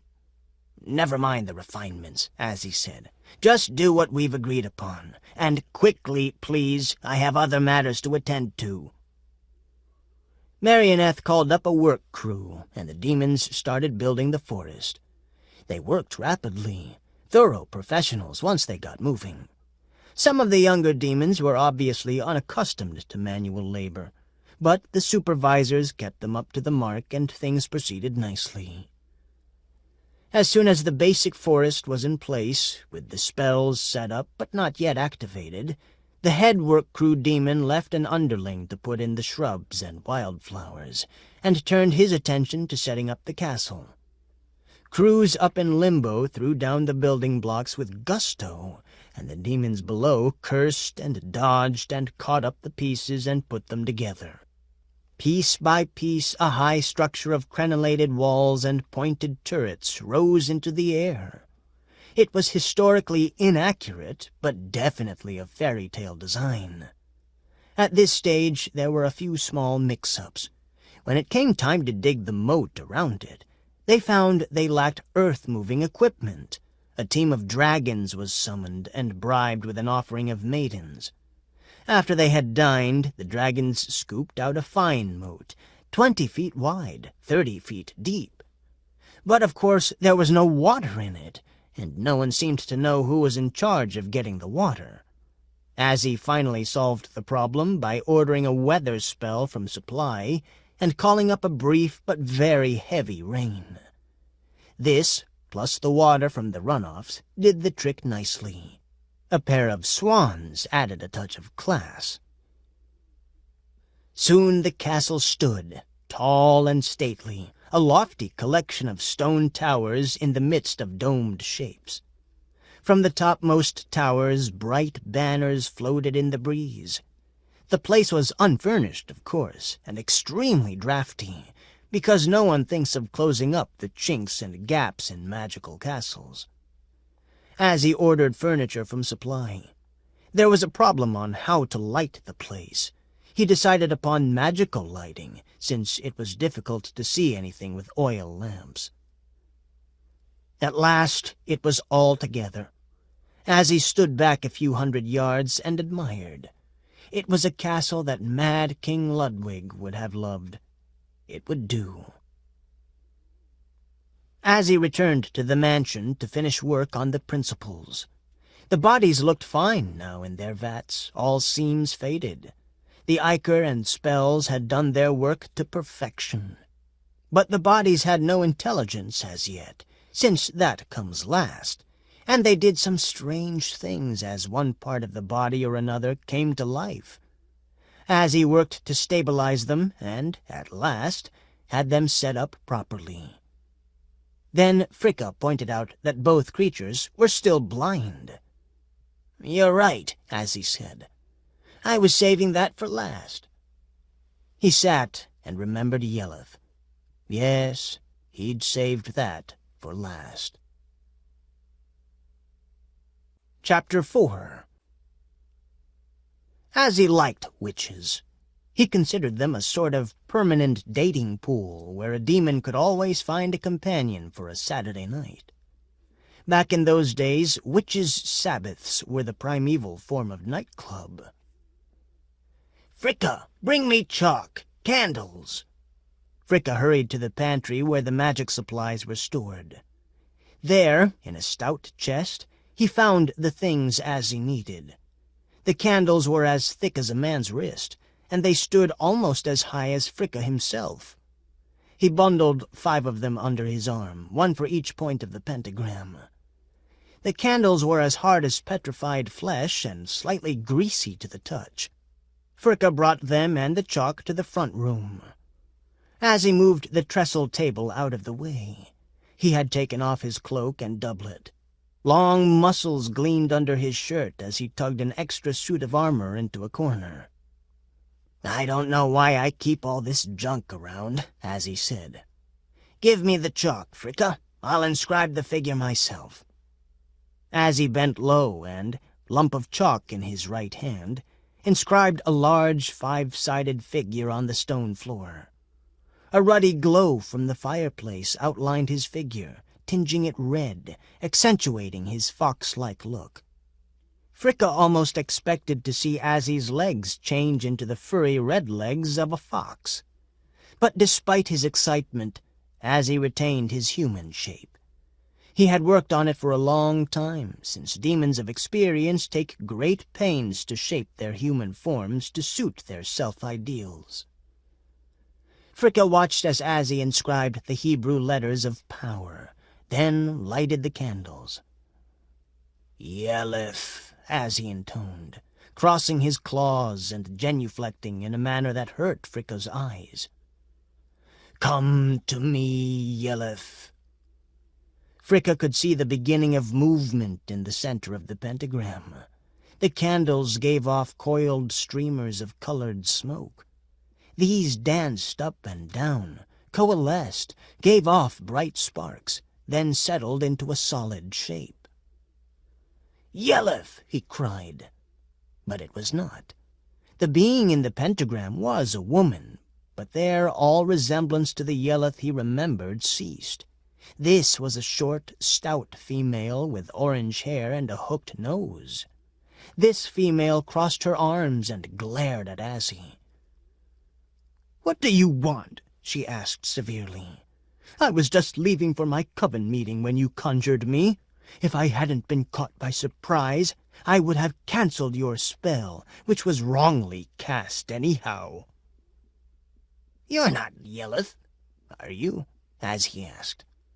"I'm Myleth," the witch replied. "From Athens?"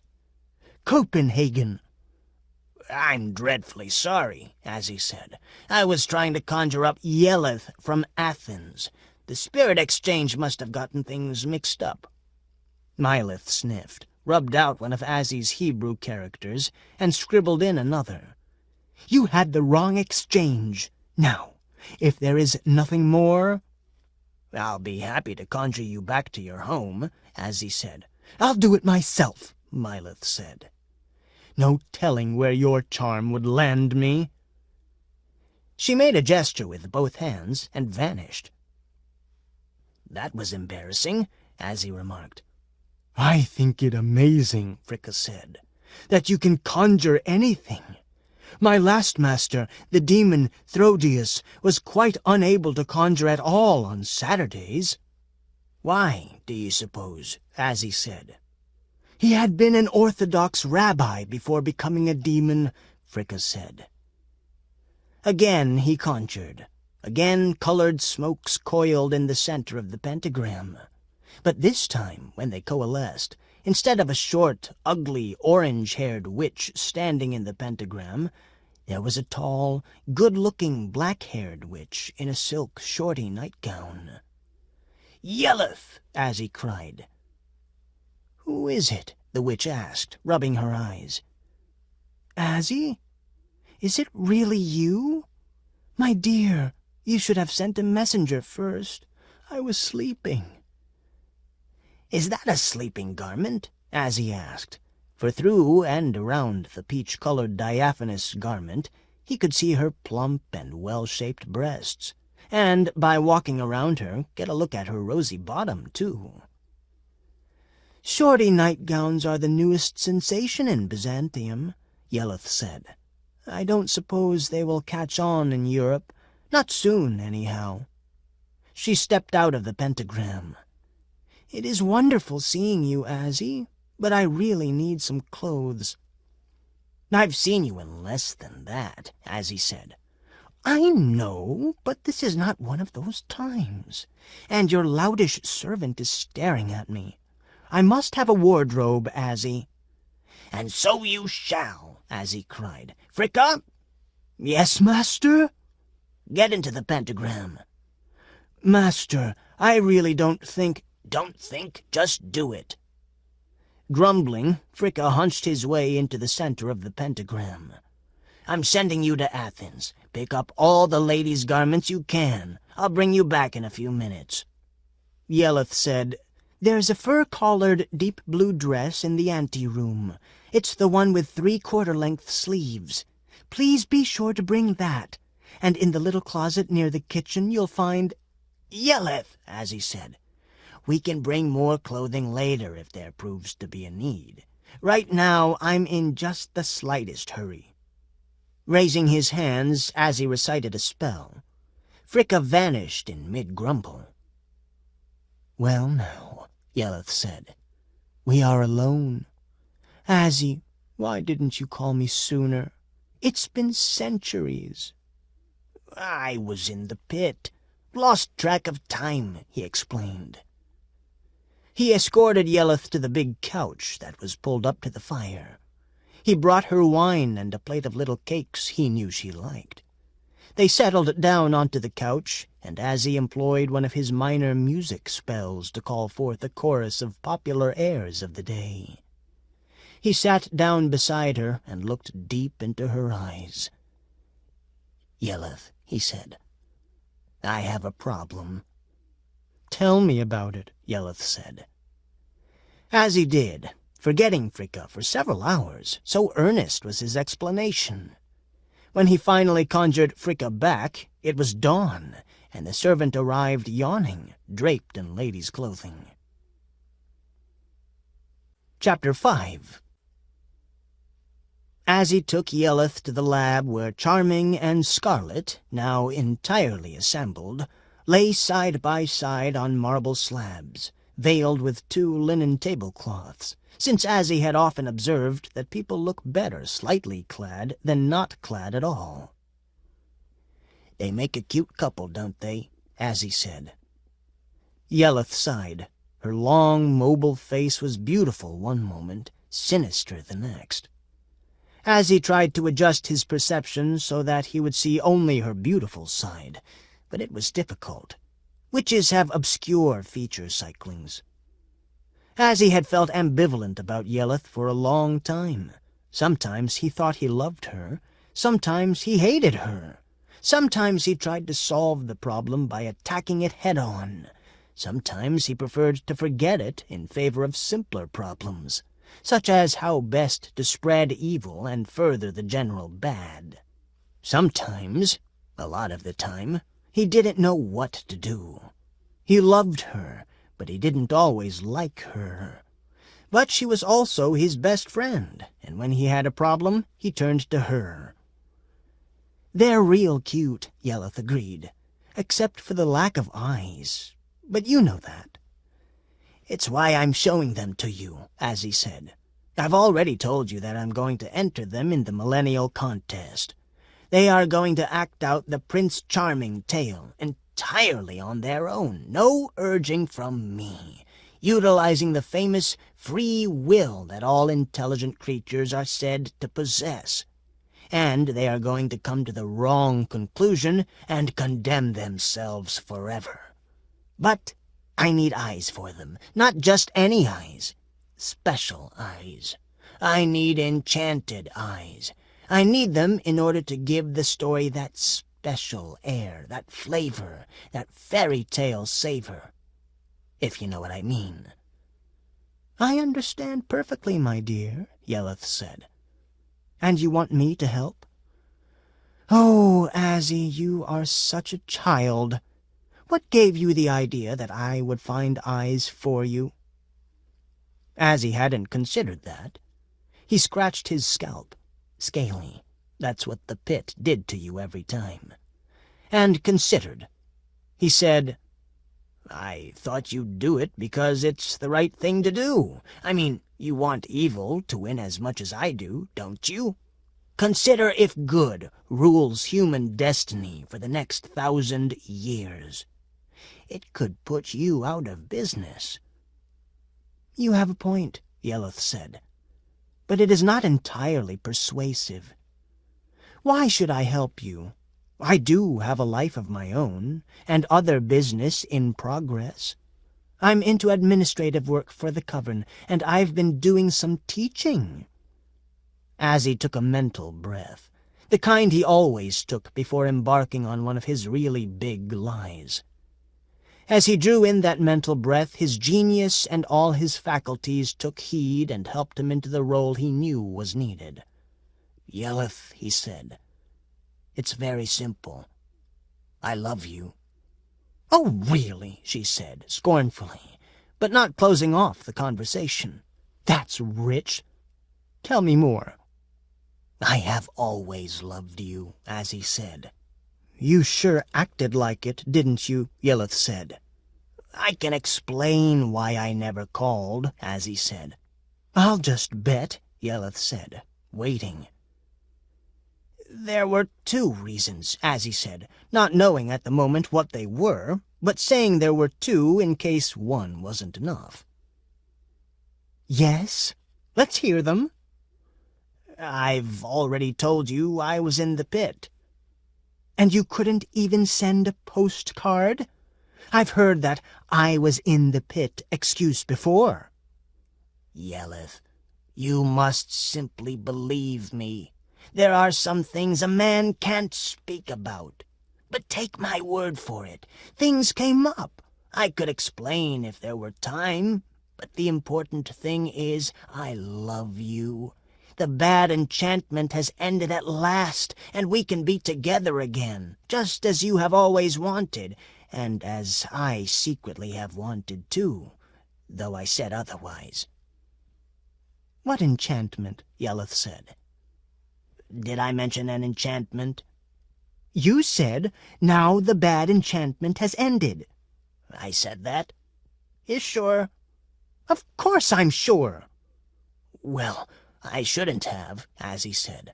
One condition for ending the bad enchantment was that I never speak about it. I just hope we haven't set it off again. What bad enchantment? I don't know what you're talking about. Yelleth drew herself up to her full height and glared at him. He was really the most impossible demon. Demons are expected to lie, of course, but even the worst would occasionally tell the truth. It's almost impossible not to tell the truth sometimes, by accident. Except for Azzie. But that was not because he had a lying heart. No, it was because he was trying so hard to be really bad. She couldn't help but feel for him. He still appealed to her, and it was not the amusing season in Athens. Promise you'll never leave me again, she said. I promise, Azzie said. Then, realizing that he had capitulated too soon, added, under normal conditions, that is. What do you mean, normal conditions? Conditions that are not abnormal. Such as what? How would I know? Oh, Azzie! You must take me as I am, Yelleth, Azzie said. It really is nice to see you. Have you any ideas about those eyes? Yes, as a matter of fact, I do have an idea or two. Be a doll and rush off and get them, Azzie said. I'm running out of ichor, and I don't dare resurrect these creatures before I have eyes for them. It might change their development. They'll have to wait, Yelleth said. 2 special pairs of eyes aren't come by quite as fast as all that. We will all await you, my queen, Azzie said. Yelleth gave a raucous laugh, but he could tell she liked to hear that stuff. Azzie waved, Yelleth twirled, turned into a rotating column of violet smoke, and then disappeared entirely. Chapter 6. She had been content for many years to hang around in Athens, enjoying parties and good times, having many lovers, and redecorating her house. Witches grow lazy with the passing of time, and tend to rest upon their laurels. The sins that witches try to make people commit turn up later to haunt them. They lose their knowledge bit by bit, forgetting what they studied in the great witch schools. Yelleth had been vegetating for a long while before she was called up by Azzie. Her reaction now was surprise at herself for volunteering to find eyes for the young couple. Was this really what she wanted to do? Did she love Azzie so much? Or was it more a matter of trying to find a duty to perform, to serve something greater than herself? Either way, she felt the need for advice when it came to the second pair of eyes. And when it came to wise advice, the sagest counsel she knew was that of Scander. Dragons live a long time, and smart dragons not only live a very long time, but also change their names from time to time so that people don't get wise to just how long they're living and get jealous. There's nothing a hero likes to kill more than a really old dragon. The years on a dragon are like the rack on a buck. Skander and other dragons became aware of how many heroes were hunting for them, and they grew more and more cautious. Gone were the old days when they hung around and guarded treasure and took on anyone who came along. The dragons were doing very well at that game, too, although all you hear about are hero victories. There were plenty of dragon victories, but there were only a few dragons and an endless supply of heroes. The heroes kept coming, until the dragons got wise to the whole game. There was a big conference held, at which many views were heard. The Chinese dragons were the most numerous at that time, but they were so jealous of their wisdom and so determined that no other dragon would get it, that all they said, when their advice was asked, were things such as, "It furthers one to see the great man. You will cross the water. The superior man is like sand."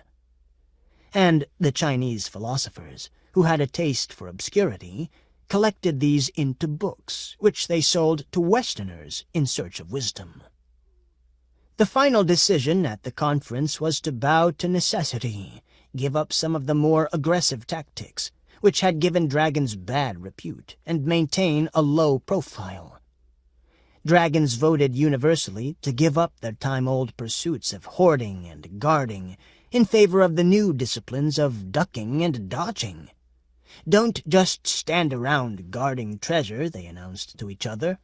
"Fade into the landscape, live at the bottoms of rivers," for many dragons were able to live underwater.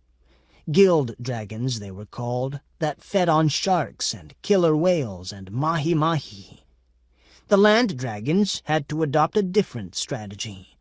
Land-based dragons learned to conceal themselves as small mountains, hills, even as clumps of trees.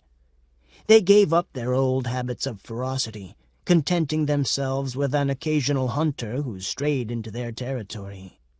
Once in a while, a dragon went back to the old practices, and eventually got hunted down and killed. That dragon's name would go down in the Dragon Hall of Heroes, and the rest would be advised not to act like him. Skander was old even by dragon standards. He was, therefore, super wily and stayed out of trouble.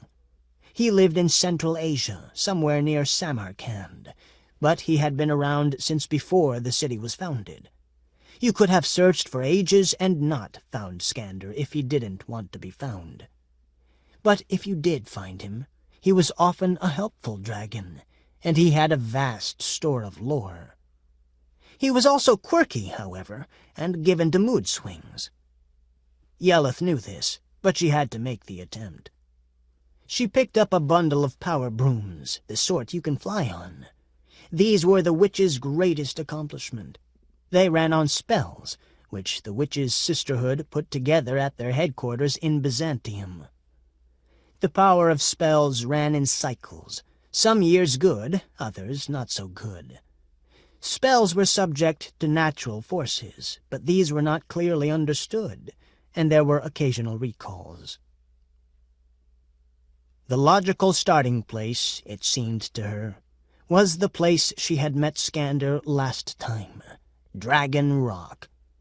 Dragons are clever enough to know that men will never search for a dragon at a place called Dragon Rock. Many heroes had ridden through the area, most of them bearing only the light, curved sword of the region, which would do no good against a dragon anyway.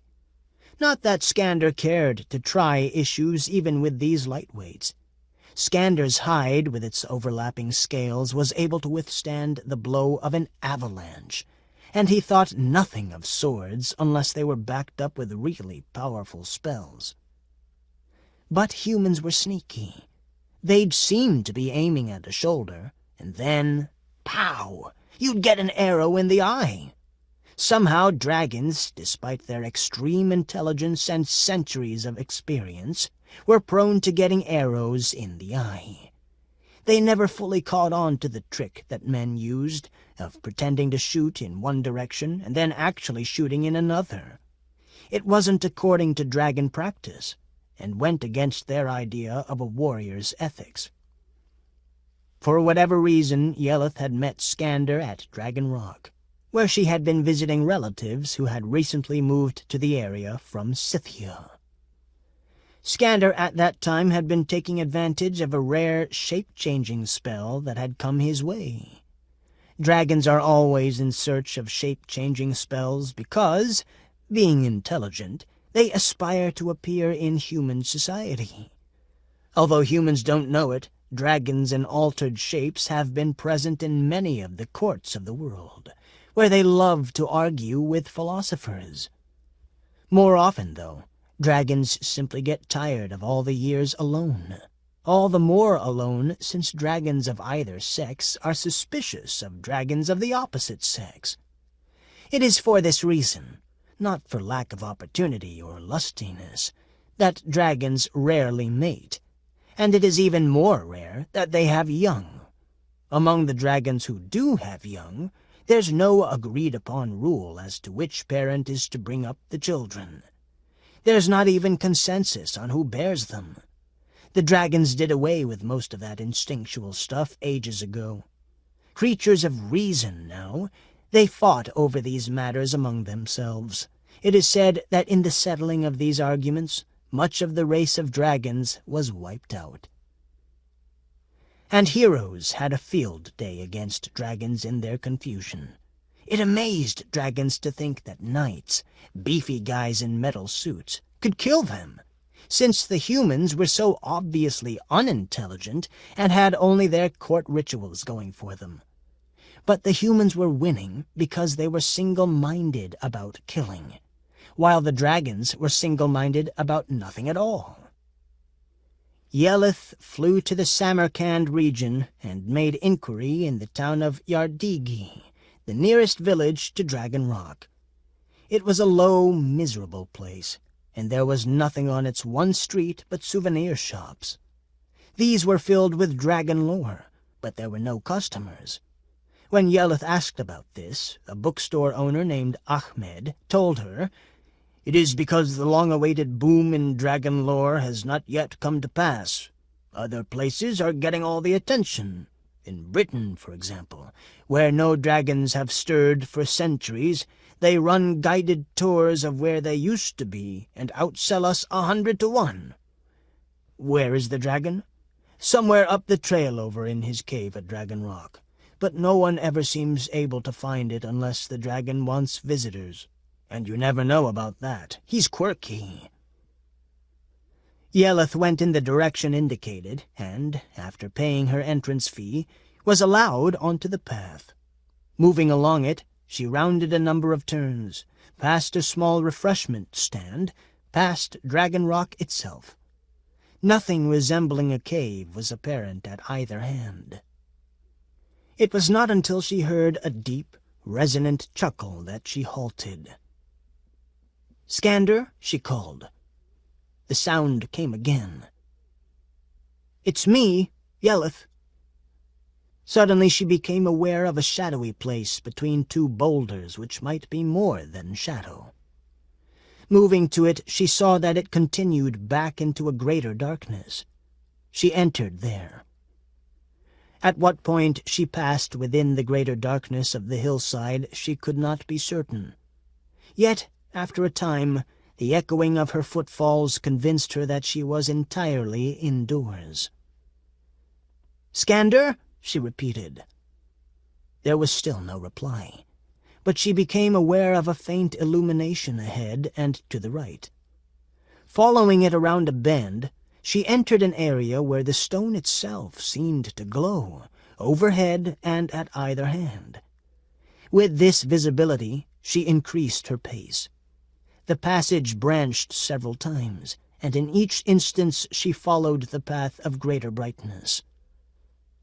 At length, She came to a chamber where the dark, scaled form she sought reclined, staring at her. Save for the eyes, she might have missed him in the stillness. She halted upon the threshold, uneasy. "Skander, it's me, Yeleth," she said. He cocked his head and lowered his eyelids slightly. "Yes, it is, isn't it?" he observed. "How long has it been?" "Long. What are you doing?" "I was dreaming of the Renaissance." "What is a Renaissance?" "I'm sorry.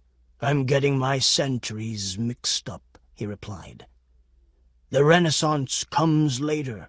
That's the trouble with being prescient. You can never tell then from now." "Skander," Yeleth said, "I need help." "Just as I thought," the dragon said. "What else would bring you out to this remote place? What is it you want, my dear? The old flames are still plenty hot. Want me to burn someone up for you?"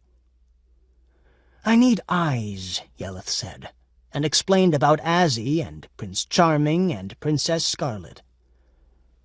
"Eyes," Skander murmured, and his hide, normally a reddish-brown, turned pasty white. There was a prophecy she had suddenly brought to mind. "Why do you stay in this place?" Yeleth asked. "It's the quest for fame, you see," Skander said. "The people here are going to publicize me. I promised to put this place on the map. It hasn't happened yet, but it's bound to come." "Where can I get some really good eyes?" Yeleth asked. "Eyes?" Skander mused. "Why, there are eyes everywhere. Why do you bother asking me?" "You know where the best ones are. All dragons do." "Yes, of course," Skander said. "But I'd really rather not discuss eyes, if you don't mind." "You don't want to discuss eyes?" "Just superstitious, I guess. Sorry." "Care to tell me about it?" "All right," he said. "Long ago, in China, I saw that whenever the court artist painted dragons, he always put in the eyes last. When I asked him of this, he told me that this act gave the painting a special sort of life, and it wouldn't do to summon this life until everything else was done. A wise man had told him that the eyes of my kind are the focus of the spirit. They hold the life. They are the last things to go. I looked up that wise man then, an old Taoist monk, and he assured me that this was true. He also prophesied that a witch asking after eyes in my presence represented a total reversal of yin and yang." "What does that mean?" "Rosebud," he answered, and closed his eyes. She waited, but he did not continue. After a time, she cleared her throat. Skander? What then?" There was no reply. "You asleep, Skander?" Silence. Finally, she moved forward and held her hand before his nostrils. She could feel no breath. Moving even nearer, she placed her hand between the scales of his breast. There was no heartbeat.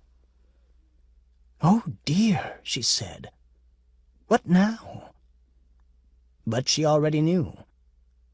When she had done, she stroked the dead dragon's nose, a thing it had loved feeling in life. Poor old dragon, she thought. So old and wise, yet reduced to this. a mound of cooling flesh in a mountain cave. She knew that it would be evening soon, and that was not a good time to be about in a foreign country. Local demons were apt to be abroad, and they could cause some rare mischief if they were of a mind to. There was no love lost between European and Asiatic demons in those days, and the wars between the two still awaits their chronicler. The eyes she wrapped in a small silk handkerchief, then placed in a casket of rosewood which she kept on hand for the transport of delicate and precious objects. Then she turned and departed the cave. Yelleth stood tall as the light of the falling sun bounced off the ice peaks of the highest mountains. She shook out her glorious black flag of hair, mounted her power broom, and soared away into the west, the land of the dragon dwindling beneath her. Chapter 7. It was still daylight when Yelleth arrived in Augsburg, for, with a favorable tailwind, she had managed to outrace the sun itself. She came down near the front door of Azzie's mansion and banged hard with the big brass knocker.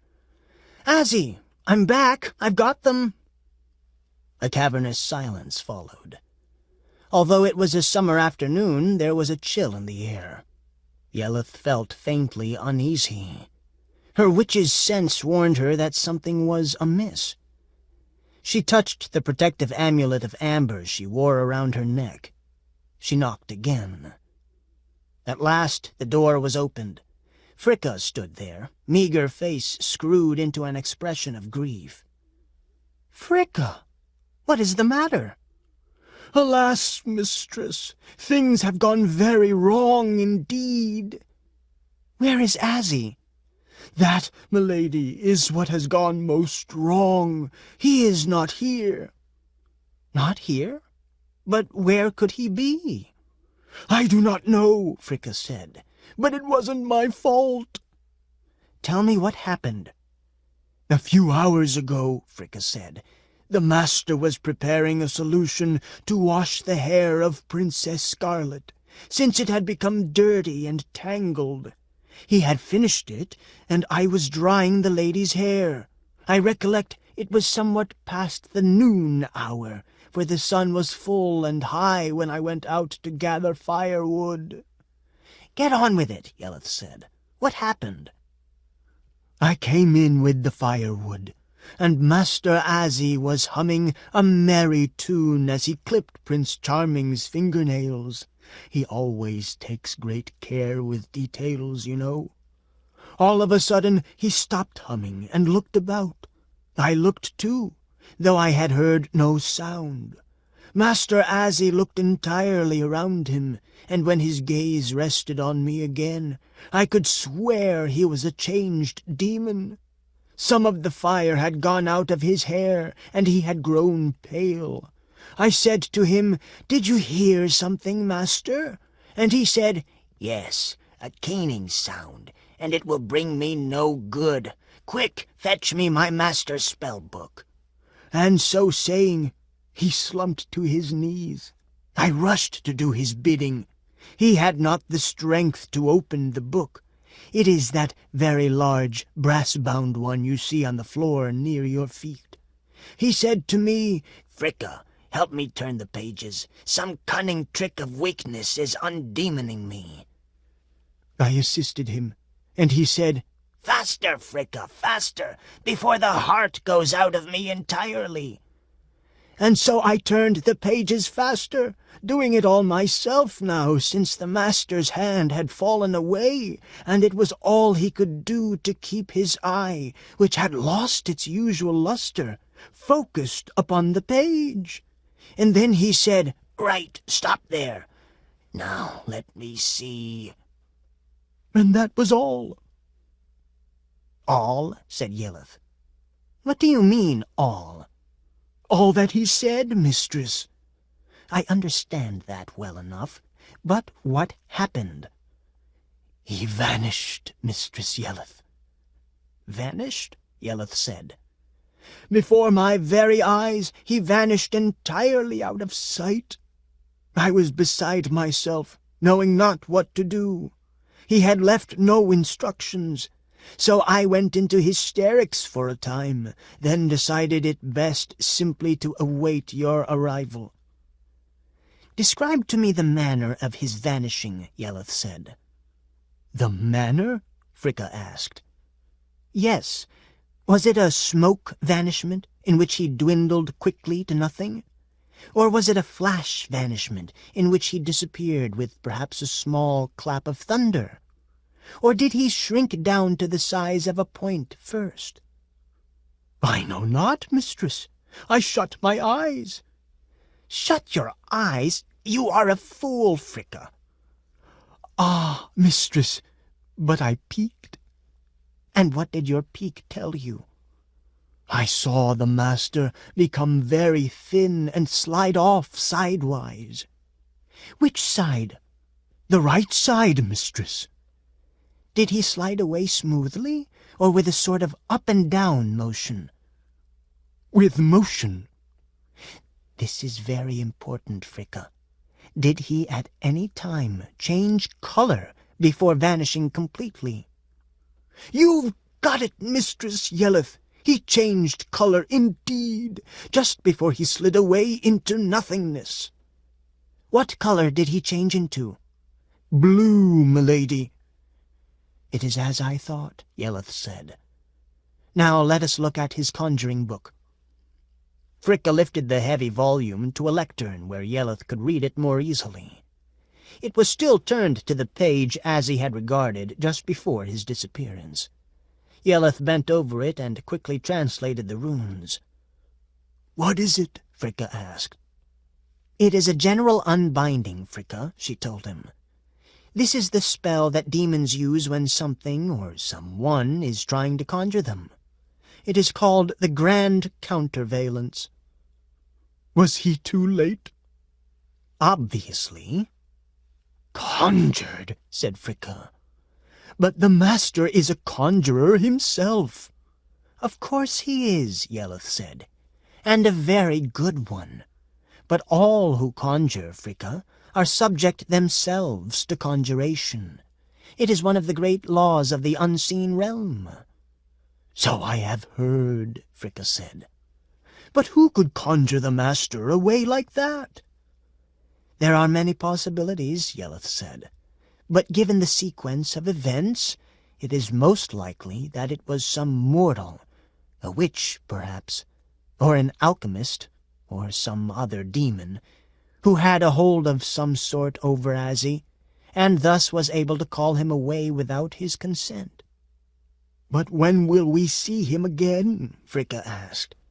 "I have no idea," Yelleth said. "It depends on who did the conjuration, the spell used, and the nature of the obligation that Azzie had incurred." "But will he be back soon?" Yelleth shrugged. "He could be back in an instant, or he could be gone for days, months, years, even forever. It is difficult to unravel the truth of these matters a posteriori." "I'd be glad to sacrifice my posterior if it would bring him back," cried Fricka. He wrung his hands in grief and uncertainty, and then a thought crossed the shadowy places of his mind, and he called out afresh, "Oh, no!" "What is it?" Yelleth asked. "The bodies." "What about them?" "They run peril of decaying, lady. For only this morning we used up our last bit of ice, and we're very low on ichor. I reminded the master of this as soon as he arose, and he said, 'Never fear, Fricka. I'll call supply and get some more as soon as I've had my nap.'" "Nap? But you said he had just arisen." "He liked a nap soon upon awakening, mistress." "Now that you mention it, I remember it well," Yelleth said. She went to the part of the laboratory where the bodies slept in their coffin-shaped open boxes, side by side, awaiting resuscitation. The ice of the high Alps was gone. In the bottom of each box was no more than a little pool of ichor. "Your master has been very slack," Yeleth said. "He had not expected to be conjured, mistress," Fricka said. "I suppose not. Well, first things first. We must refrigerate these bodies, Fricka." "Beg pardon, mistress?" "We must find a means of lowering their temperature." "Can you call up glacial ice, mistress?" "Not I," said Yeleth. "Witches' conjurations do not lean to that sort of thing. Fetching things is demons' work, but our demon has been taken from us. This is a tricky situation." She crossed to the couch and sat down. "Stop whimpering, Fricka, and let me think." She returned to the boxes, bent over, and touched the bodies. They were still perceptibly cold, but Yeleth could tell that they were warmer than they ought to be. Another hour or two, and Azzie's prize specimens would be rotten meat, probably filled with blowflies. And then it wouldn't matter if he came back or not. The contest would be over. "I'm going to do something about those bodies, Fricka," she said. "I'm going to talk to some people. You had better not watch me depart. This is women's magic, not for men's eyes." "I'll be in the den when you need me," Fricka said, slinking away. Yeleth turned to her work. Chapter 8. Yeleth selected a freshly charged broomstick and, first making sure her protective amulets were in place, flew out of the mansion window and up, straight up, into the Empyrean blue of the highest atmosphere. As she went, she murmured a protective spell to herself, for she was unhappy over what she was about to do. Still, to keep those bodies cold, her first thought had been to ask assistance of the harpies. Harpies and witches were friendly toward one another. The harpies were female demons inducted into the powers of darkness after the collapse of classical mythology. Not only did they do evil, but their very presence was disturbing. Their breath was foul, and their table manners disgusting. But it was to the harpies that Yeleth had decided to go, because, although they were foul, they were quick-witted. There were many other demonic deities she could have called upon, but only the harpies and their sisters, the sirens, could be counted upon to understand at once what was desired, and sufficiently honorable to follow through on what they promised. She flew hard and fast, soon passing through the crack that separates the realms of the human from that of the inhuman and superhuman. Immediately she found herself in a vast cloudland of snowy hills and mountains. And there were rivers, too, and little temples along the river banks, all made of clouds. She flew on and, dipping low over this land, saw the manticore and the chimera, and, in a little valley of its own, Behemoth snorted and reached for her with a great talon. She eluded the beast easily and flew on, to a region where the clouds were colored blue, and everything below was stained with blue and gold, like the borders of a dimly remembered dream. Descending, she saw, very tiny at first, the figures of beautiful women on the banks of a sleepy river, and close to them a waterfall where they could sport and slide. Then Yeleth directed her flight downward and came to one of the regions where the harpies and the sirens lived together. She slowed and came to a stop on the left bank of the river. This was the Styx, the great river that traveled from deepest past to furthest future. There were trees along it of no known variety, for they still awaited their birth on the earth. Beneath these trees were maidens, lolling at their ease on the grassy banks. There were 8 of them, sirens, and several harpies. The sirens were famed for luring people, especially sailors, to their doom with their sweet songs. The harpies were the more advanced stage of siren, beautiful and golden-haired, with firm, well-shaped breasts, but with table manners that would make a hyena blush. They were in charge of tormenting damned souls of a classical sort, by snatching food from their mouths and splattering them all over with fiery excrement. Although Yelith put on a bold front, she was more than a little afraid, as these ancient demons were given to odd perversions and strange thoughts, and their mood was always uncertain. But she put on a bold face and said, "Sisters, I bring you greetings from the world of humans." One of the sirens stirred herself. She was large, ash-blonde, and had a sweet little rosebud of a mouth. It was difficult to believe that this was Poldarg, one of the most ominous of the Thonian women deities.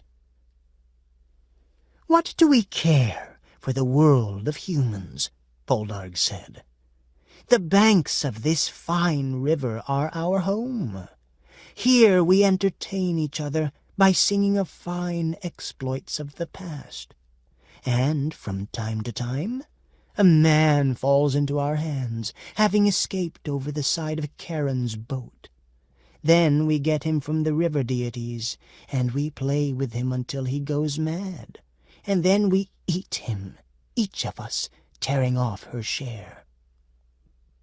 "I thought," Yelith said, "that you might care for some diversion, as long as it is in good cause, because, excellent though this river bank is, you must sometimes miss the world of humans, where fine deeds can be done." "What do we care about human deeds?" Poldarg asked. "But go on, sister. Tell us what you want." And Yelith told them about the great millennial contest, and about Azzie, and about how he was going to enter the lists against the powers of good by utilizing 2 human creatures, resuscitated and set into an inverted fairy tale of ominous import. The sirens and harpies applauded. The very thought of the next 1,000 years being consecrated to evil gave them goosebumps of pleasure. "I am glad you approve," Yelith said. "But there is a problem. Azzie has disappeared, conjured up by someone." "Now, sister," Poldarg said, "you know we can do nothing about that. We are forbidden to interfere in the affairs of men or demons, except under certain conditions, which are not met here." "I do not ask you to find Azzie," Yelith said. "I'll do that myself. But it will take time, and meanwhile his actors, those who will play Prince Charming and Princess Scarlet, remain in their coffins unanimated. And since the glacial ice has run out and the ichor is nearly gone, and Azzie not at hand to call up more, they run the risk of decaying in the warmth of Earth's springtime, and thus rendering Azzie's grand scheme inoperable." "That's sad, no doubt," Poldarg said. "But why tell us?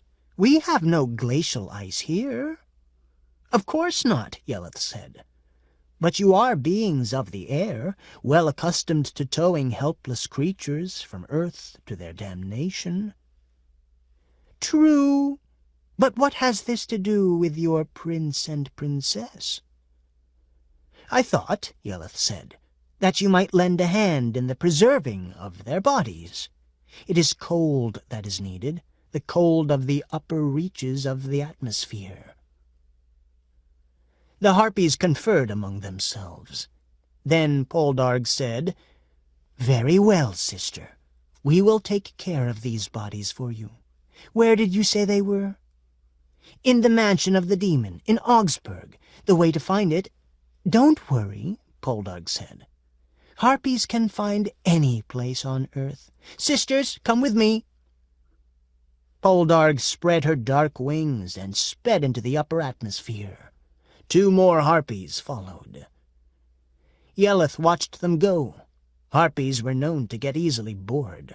She had no assurance they wouldn't abandon their charges and return to the river and their eternal mahjong game.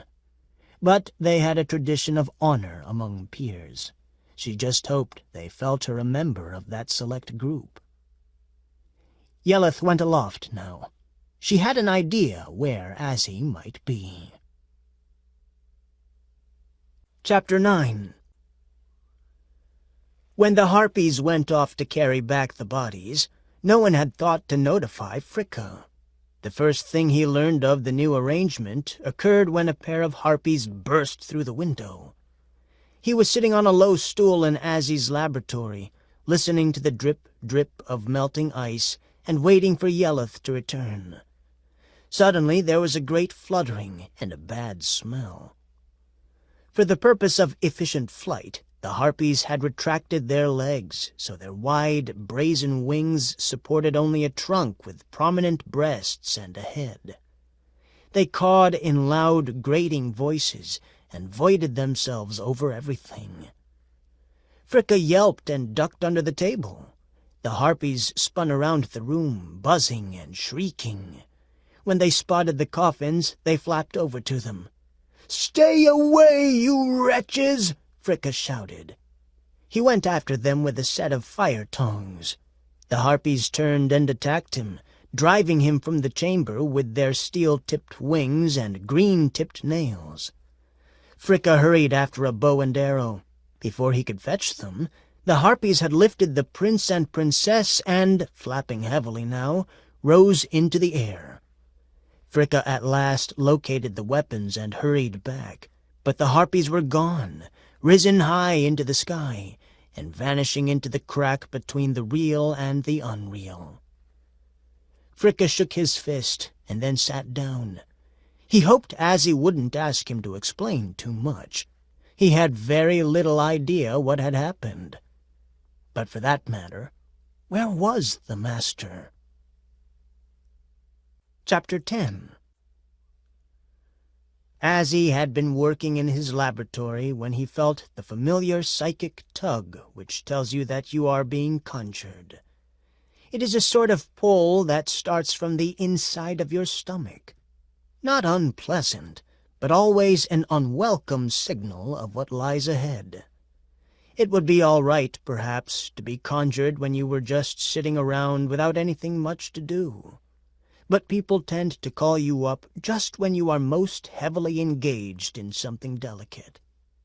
"Damnation," he said. Everything was off schedule, and there was no way of telling how long the castle would stand unattended, its obsolescent spells running down. And his young people, the prince and princess, had to be animated as soon as possible, before they could deteriorate.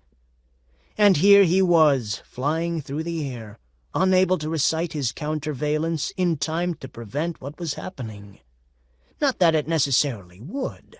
These general spells often fail in specific situations. Azzie passed out during this transition.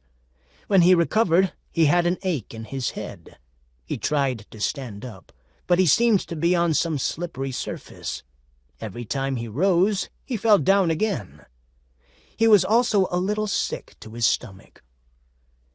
He was lying inside a pentagram. You can't get any more conjured than that. This was not the first time he had been conjured, of course.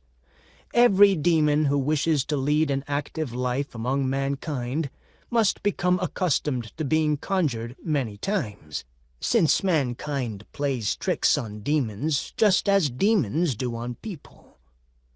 There never has been a time when men and women did not conjure up demons. There are many folk tales to that effect, telling of the triumphs and failures of the humans who have trod such a path. What is not told is how often sensible arrangements are arrived at, since even souls are commodities that can be purchased fairly. It is an ancient arrangement, the demon furnishing various kinds of work in return for a soul. Kings are good favor granters, and many of them have had demon servants. But it is not a one-sided situation. Many demons have had kings as servants. "See, Father, I told you he'd come."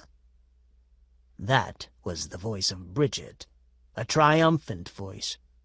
And there she was, standing in front and above him, a dirty-faced little girl who had used the promise she had wrung from him to call him up now.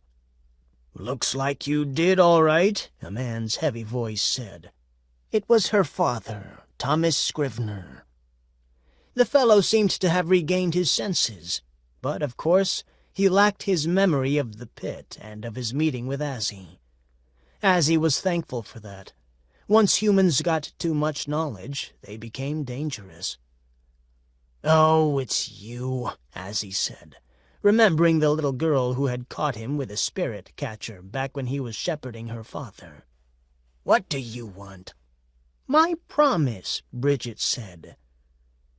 Yes, it was true. Azzie owed her a promise.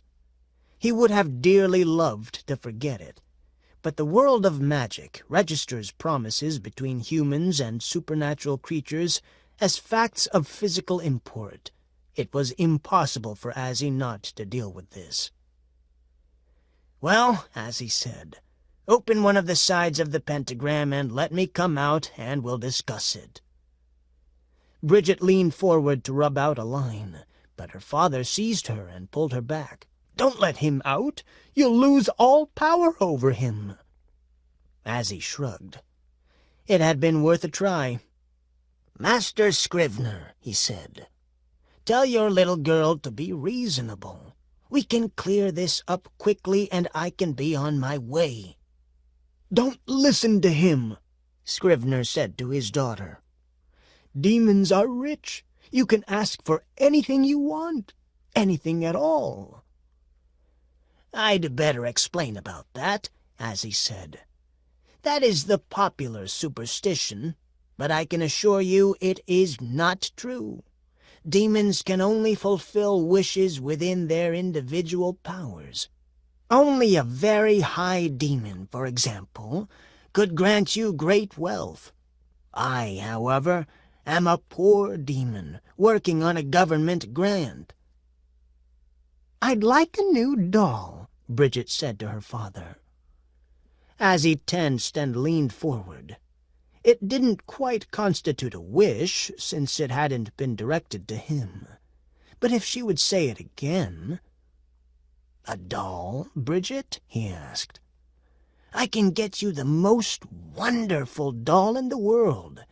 You've heard of the Queen of the North, haven't you? She has a special little toy house with tiny figures that do the work, and pet mice that run in and out, and other things besides. I don't quite remember what. Shall I fetch it for you?" "Wait!" Scrivener shouted, still drawing Bridget back. "He's trying to cheat us, daughter. This demon has wonders at his fingertips. He can make you rich, can make you a princess." "No, nothing like that," Azzie said. "Ask for something big," Scrivener said. "Or better yet, give your wish to me, and I'll wish for enough to make us both rich, and then I'll get you all the dollhouses you could ever dream of." "Will I still have to clean up after meals?" Bridget asked. "No, we'll hire a servant," Scrivener said. "And will I have to milk the cows and feed the chickens and the rest of the household chores?" "Of course not," Scrivener said. "Don't trust him, Bridget," Azzie warned. "I'll tell you what would be better. Just ask me to bring you something nice, and I'll surprise you. What about that, eh?" "Don't listen to him," Scrivener said. "You must wish for a large estate at the very least."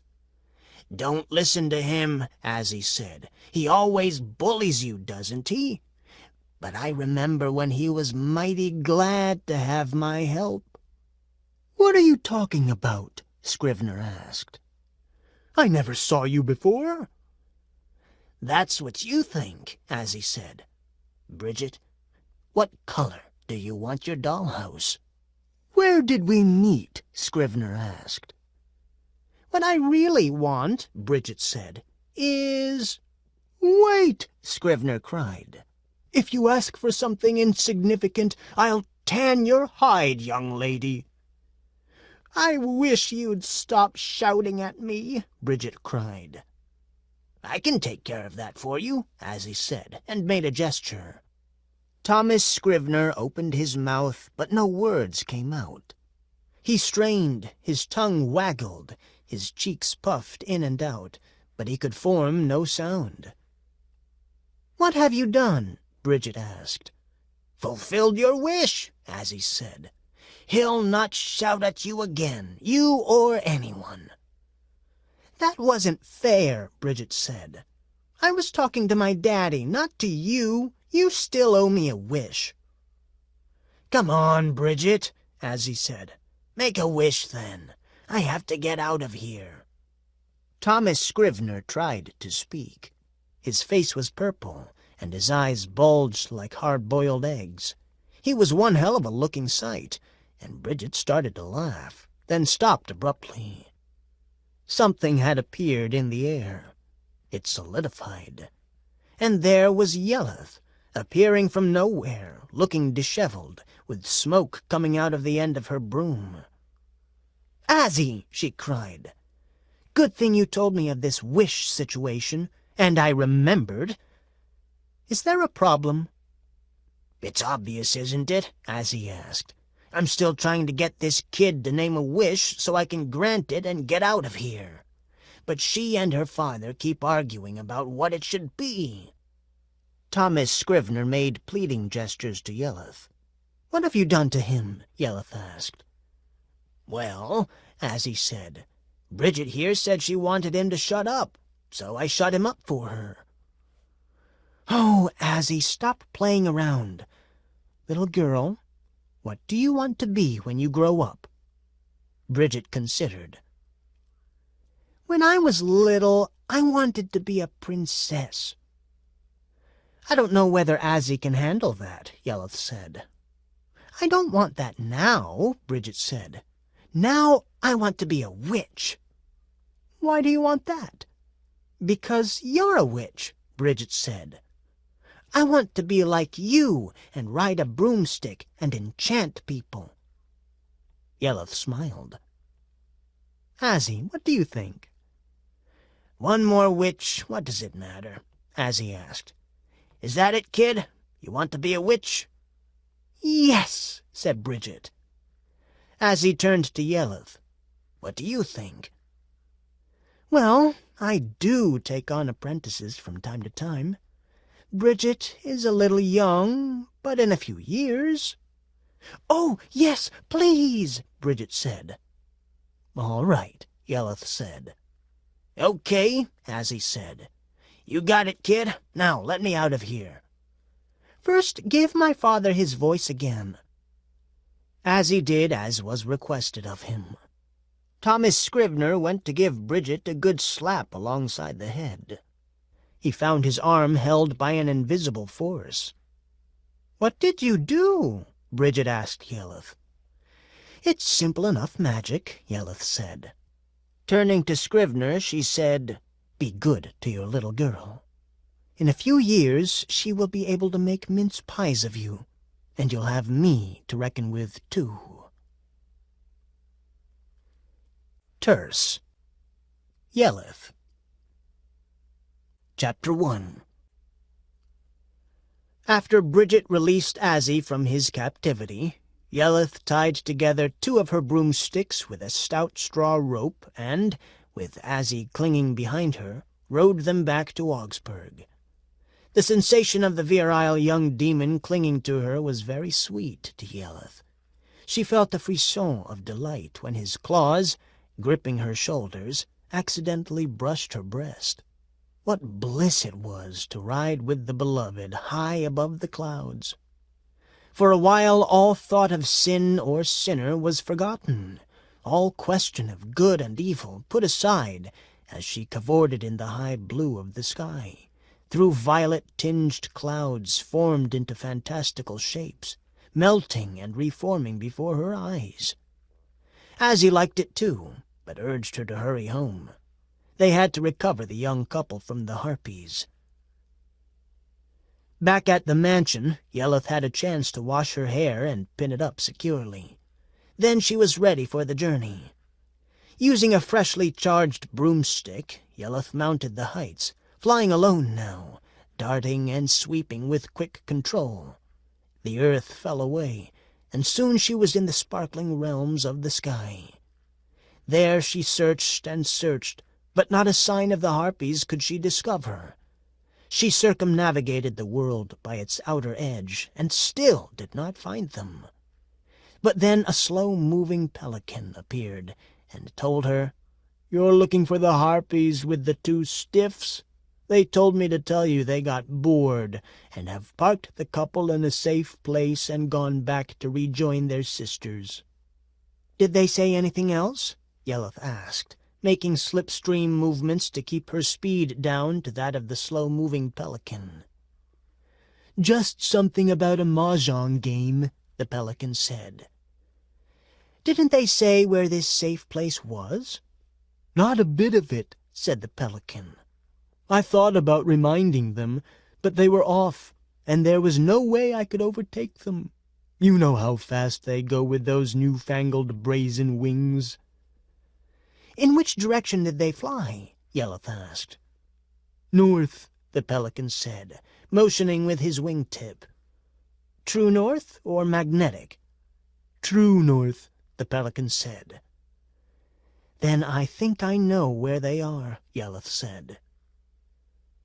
She turned her course to the north and piled on the speed, even though she knew the wind force would make her eyes red and unattractive.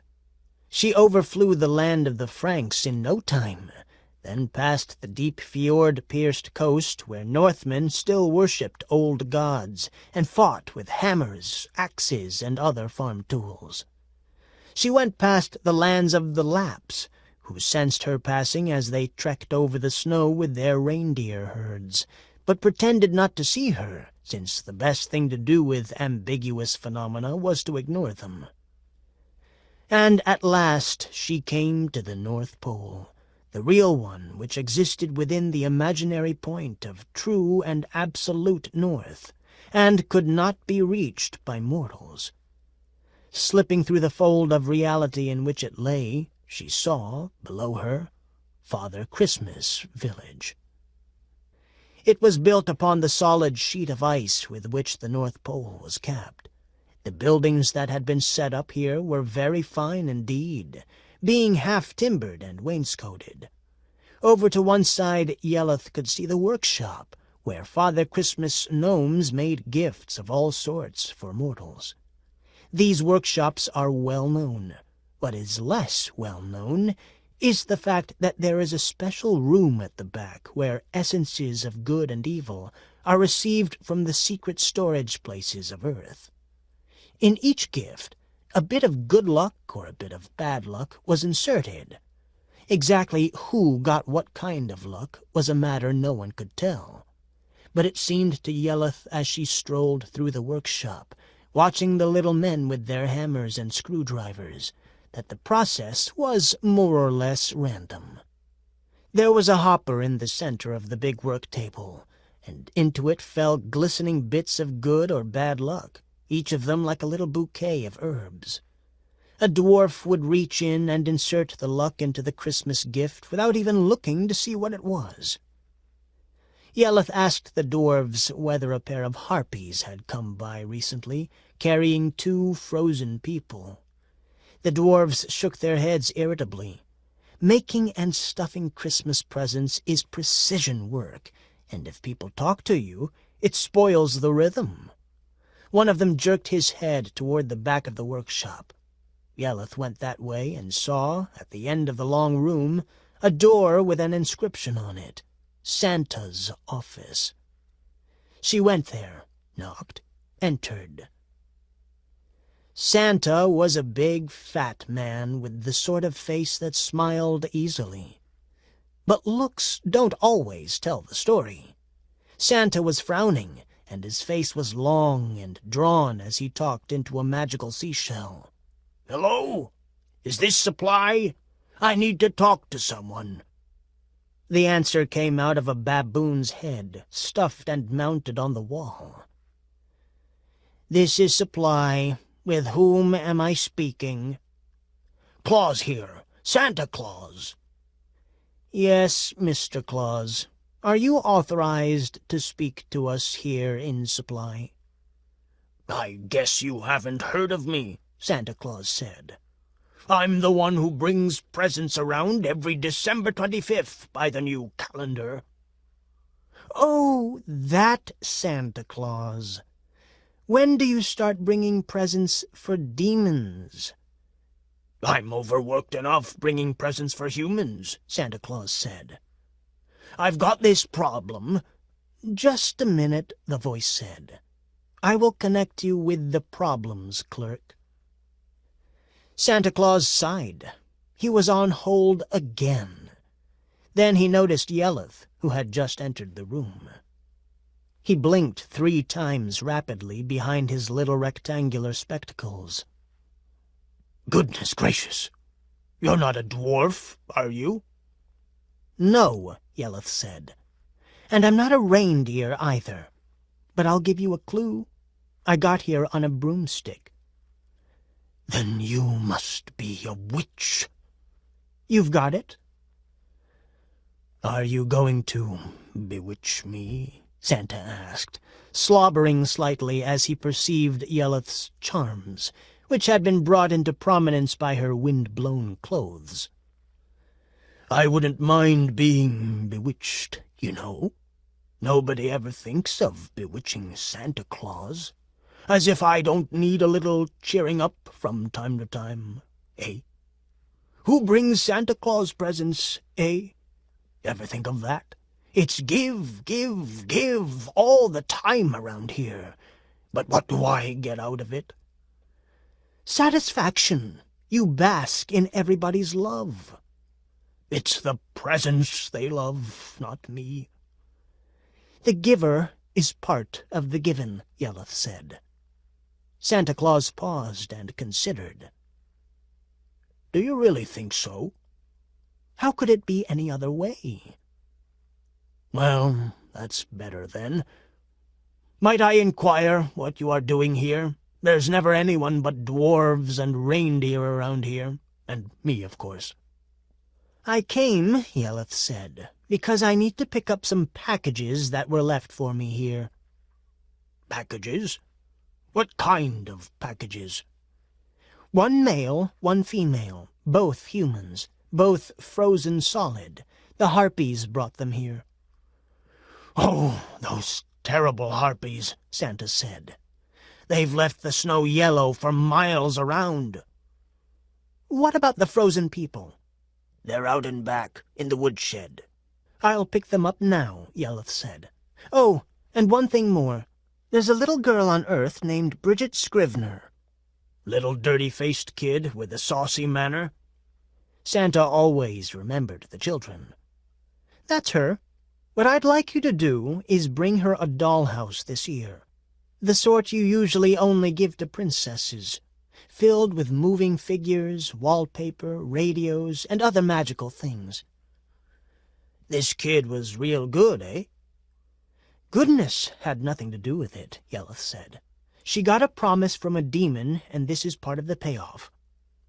"Why isn't the demon himself here to get it?" "He had other stuff to do. You know how demons are." Santa Claus nodded. "Okay, she'll get the present. Do you want me to take special care to make sure it gets a bit of good luck in it?" Yelleth thought it over carefully. "No, just give her whatever comes up. The dollhouse is enough. She'll have to take her chances on the luck it'll bring her, just like anyone else." "Sagely put," Santa said. "Now, before you go, let me give you a present." "What are you talking about?" "This," Santa cried, tearing at his nether clothing. "Thanks all the same," Yelleth said, fending him off easily. "But I really don't need your gift now. Keep it for some other lucky lady." "But no one ever comes this way," Santa said. "It's only elves and reindeer." "Tough."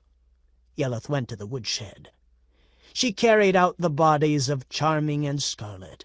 They were both frozen stiff as logs and heavy as sin.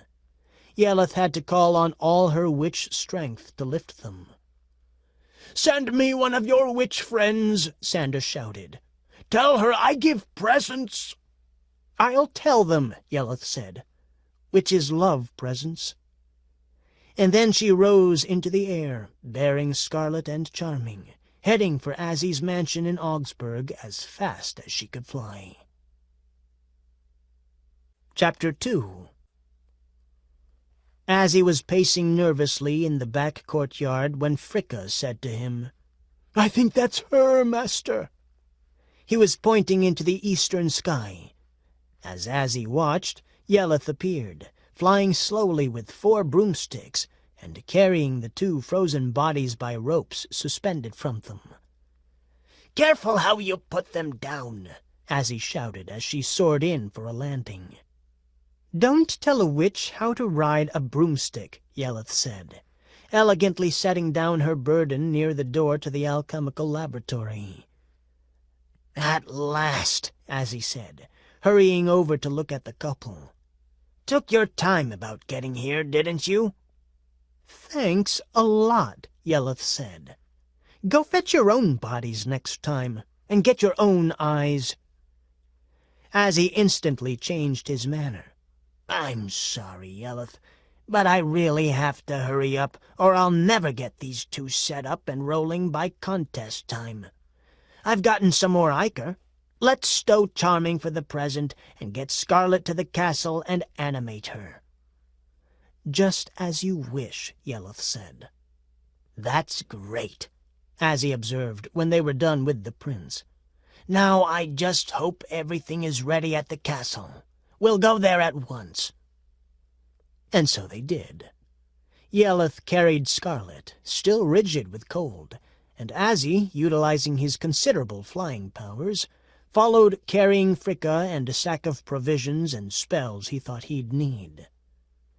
"Get that fire going," Azzie said to Fricka, later when they had taken up residence in the enchanted castle.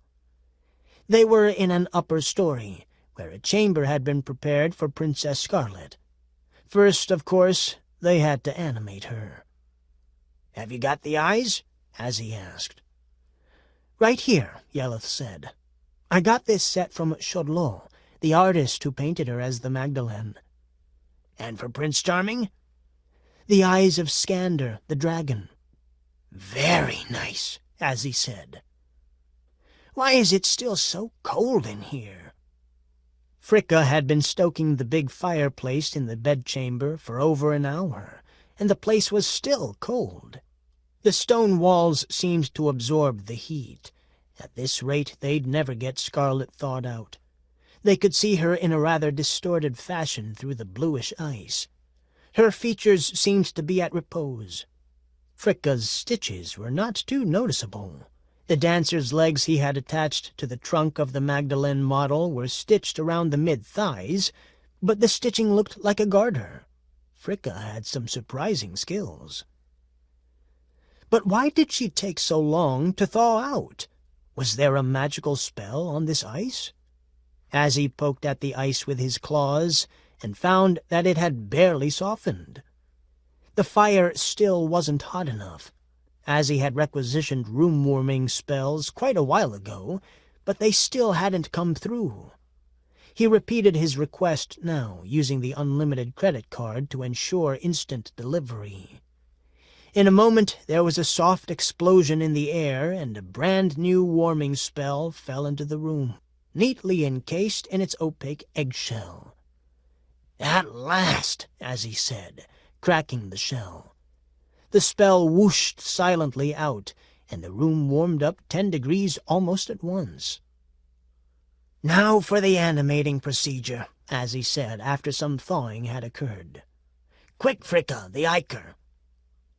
The servant hunched over the recumbent princess and splashed ichor on her face. "Now the animating spell," Azzie said, and recited it. The composite creature whom they called Princess Scarlet, lay still as death and as pale. Then a faint tremor passed over her cheek. Her finely shaped lips moved and parted, and her little tongue came out to taste the ichor.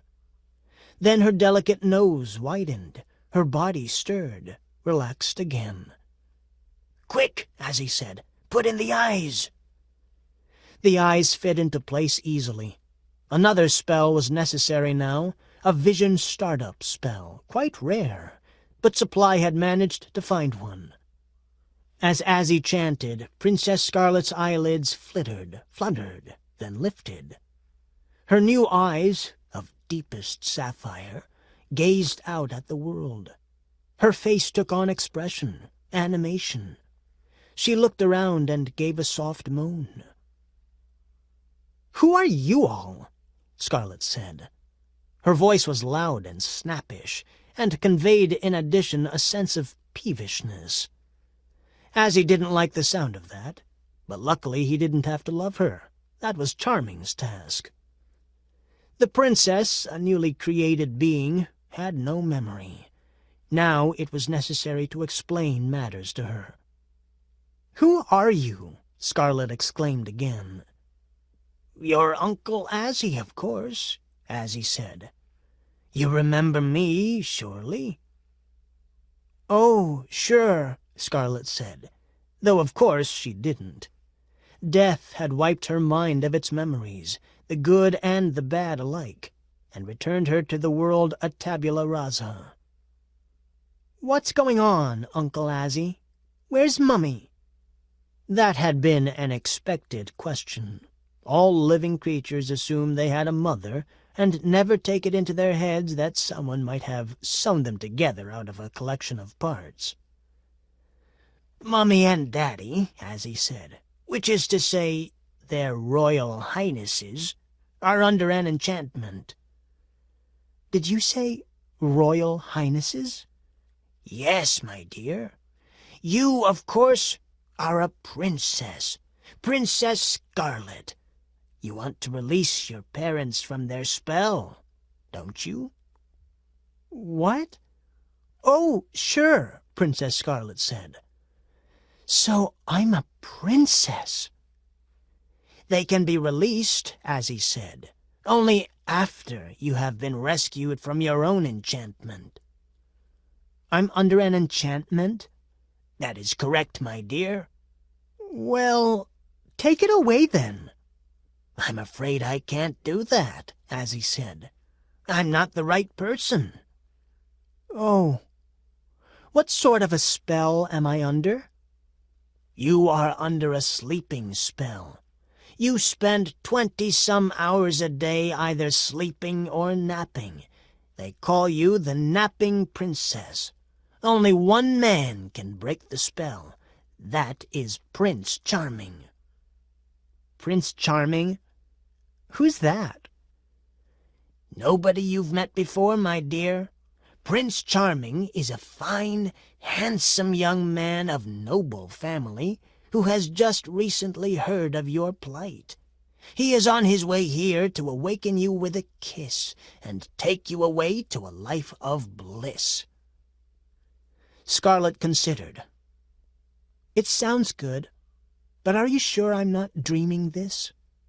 "This is not a dream, except in the sense that all experience, waking or sleeping, living or dead, is possibly a dream. But leaving metaphysics aside, this is real, and you have been enchanted into sleeping. Believe me, trust me on this.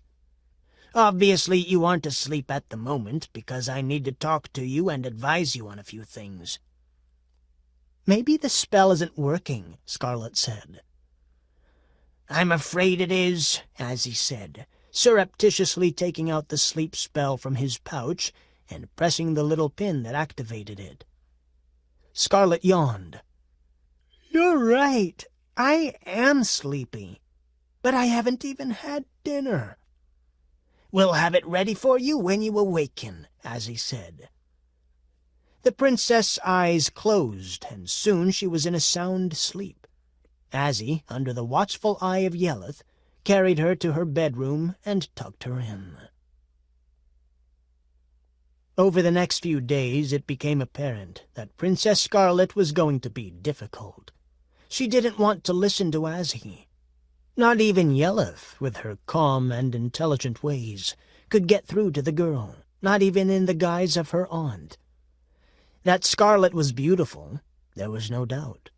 Not least of her charms was the fact that her long dancer's legs, olive brown and shapely beyond measure, carried an alabaster white body topped with a blonde head.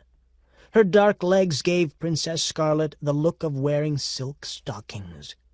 This did nothing to harm her beauty. But those long legs were a problem in themselves, and seemed to carry their own karma. The princess was caught up with a dancing mania. Azzie had to try a number of spells before he could quench this.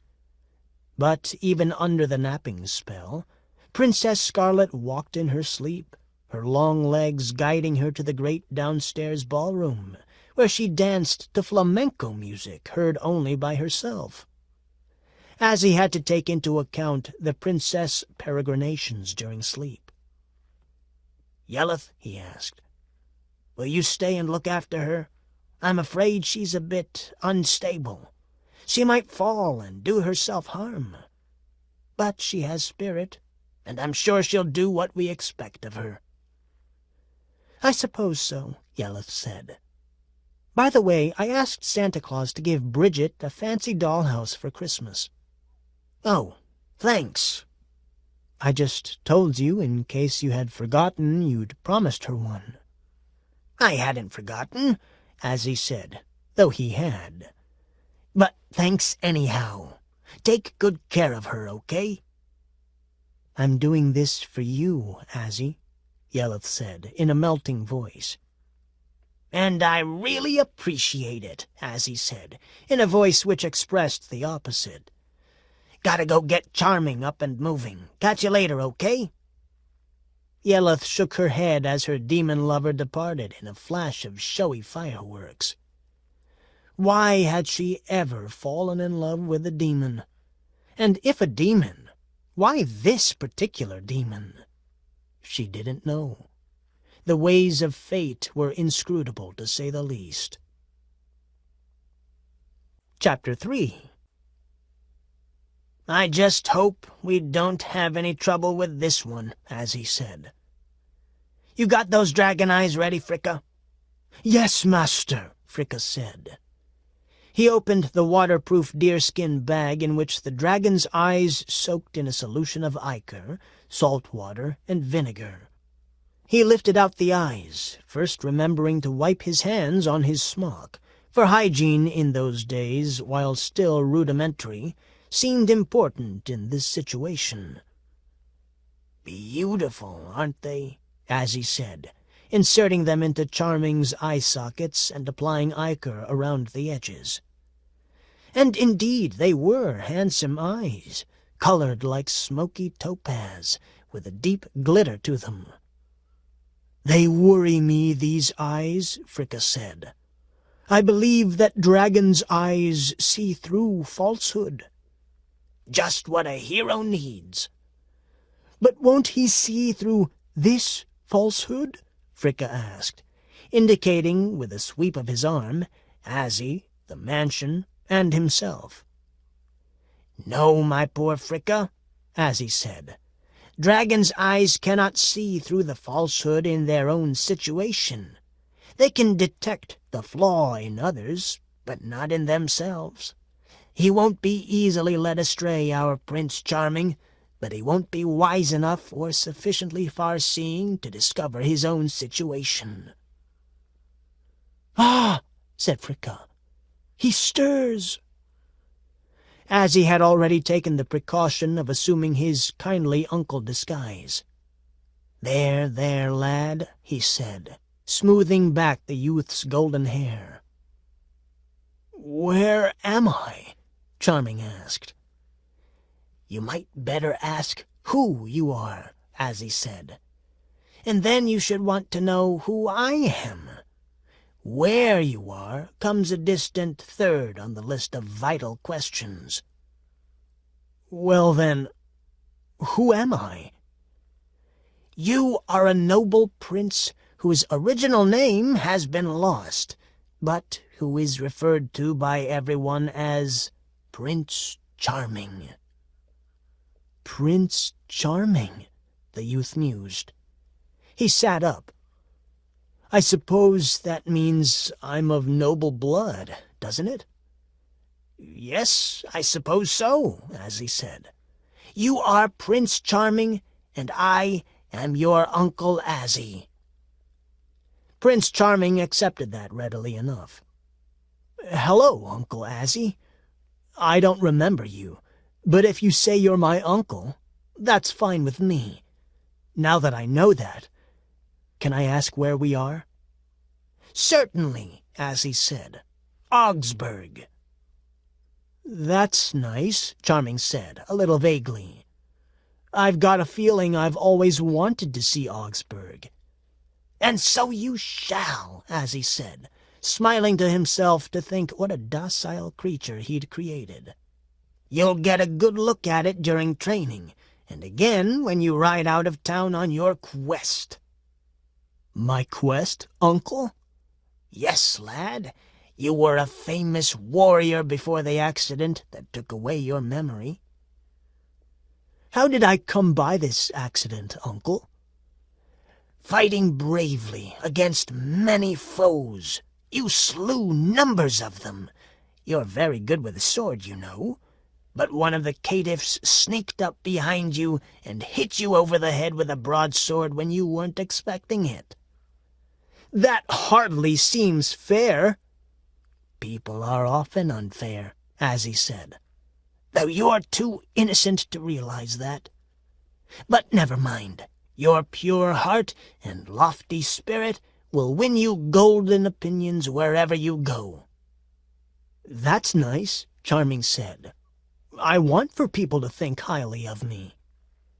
And so they shall, my boy, when you have performed the great deed for which you are destined to be renowned. What deed is that, Uncle? Winning through the various dangers that stand between you and Princess Scarlet, the napping beauty. Princess who? What are you talking about? I'm talking about the great deed that will make you world famous and give you happiness beyond human measure. Oh, that sounds good. Go on, Uncle. You mentioned a sleeping princess? Napping, not sleeping. But it is a severe disability all the same. My boy, it is written that only a kiss from your lips can awaken her from this spell. When she awakens and beholds you, she will fall madly in love with you. You will also fall in love with her, and everybody will be very happy.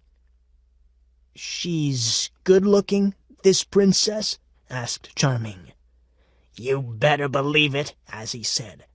You will awaken her with a kiss. She will open her eyes and look at you. Her arms will close softly around your neck. She will lift her face to yours, and you will know bliss of an order seldom experienced by mortal man. It'll be fun, huh? Said the prince. Is that what you mean, Uncle? Fun is too mild a word for the pleasure you will feel. Sounds great, Charming said. He got up and tried a few steps around the room. Let's go do it now, okay? I'll kiss her, and then she and I can start having fun. It can't be quite as fast as that, Azzie said. Why not? It is not easy to reach the princess. You must fight your way through many perils. What sort of perils? Dangerous ones? Yes, I'm afraid so, Azzie said. But don't worry, you'll win through after Fricka and I have supervised your training in arms. I thought you said I was already trained. Well, said Azzie, a brush-up will do no harm. Frankly, Charming said, this whole thing sounds dangerous. Of course it is, Azzie said. That's how it is with perils. But that doesn't matter. You'll be fine. Fricka and I will give you instruction in weapons, and then you will set forth. Weapons are dangerous. Other people can kill you with them. I remember that much. You would with your coward's heart, as he thought. Aloud, he said, You'll have superior weapons which none can oppose, and magical spells. And, most important of all, the magic sword. Swords, Charming said, with a disgusted expression. Now I remember swords. Horrible, pointed things people used to open up great cuts in each other. But think of the cause, as he said. Think of the princess. You will fight, of course, but I assure you, you will prevail. I couldn't do it, Charming said. No, I'm sorry, but I just couldn't. Why not? Azzie demanded. Because I remember now, I'm a conscientious objector, Charming said. The hell you say? You've just been reborn. That is, brought out of the deep sleep caused by your wounds. How can you suddenly be a conscientious objector? Because I know very well, Charming said, that if I were in a situation where violence was imminent, I would simply faint dead away. Azzie looked at Fricka, who looked vacantly at a spot on the wall. Even this innocent-seeming movement was capable of interpretation. Azzie knew that Fricka was secretly mocking him because he had gone to all this trouble to create a Prince Charming, and he had had the bad sense to give him a coward's heart. Now get this straight, Azzie said to Charming. You are going to get some training. Then I'm going to get you an enchanted sword that will do away with everything it encounters. And then you are going forth on this quest.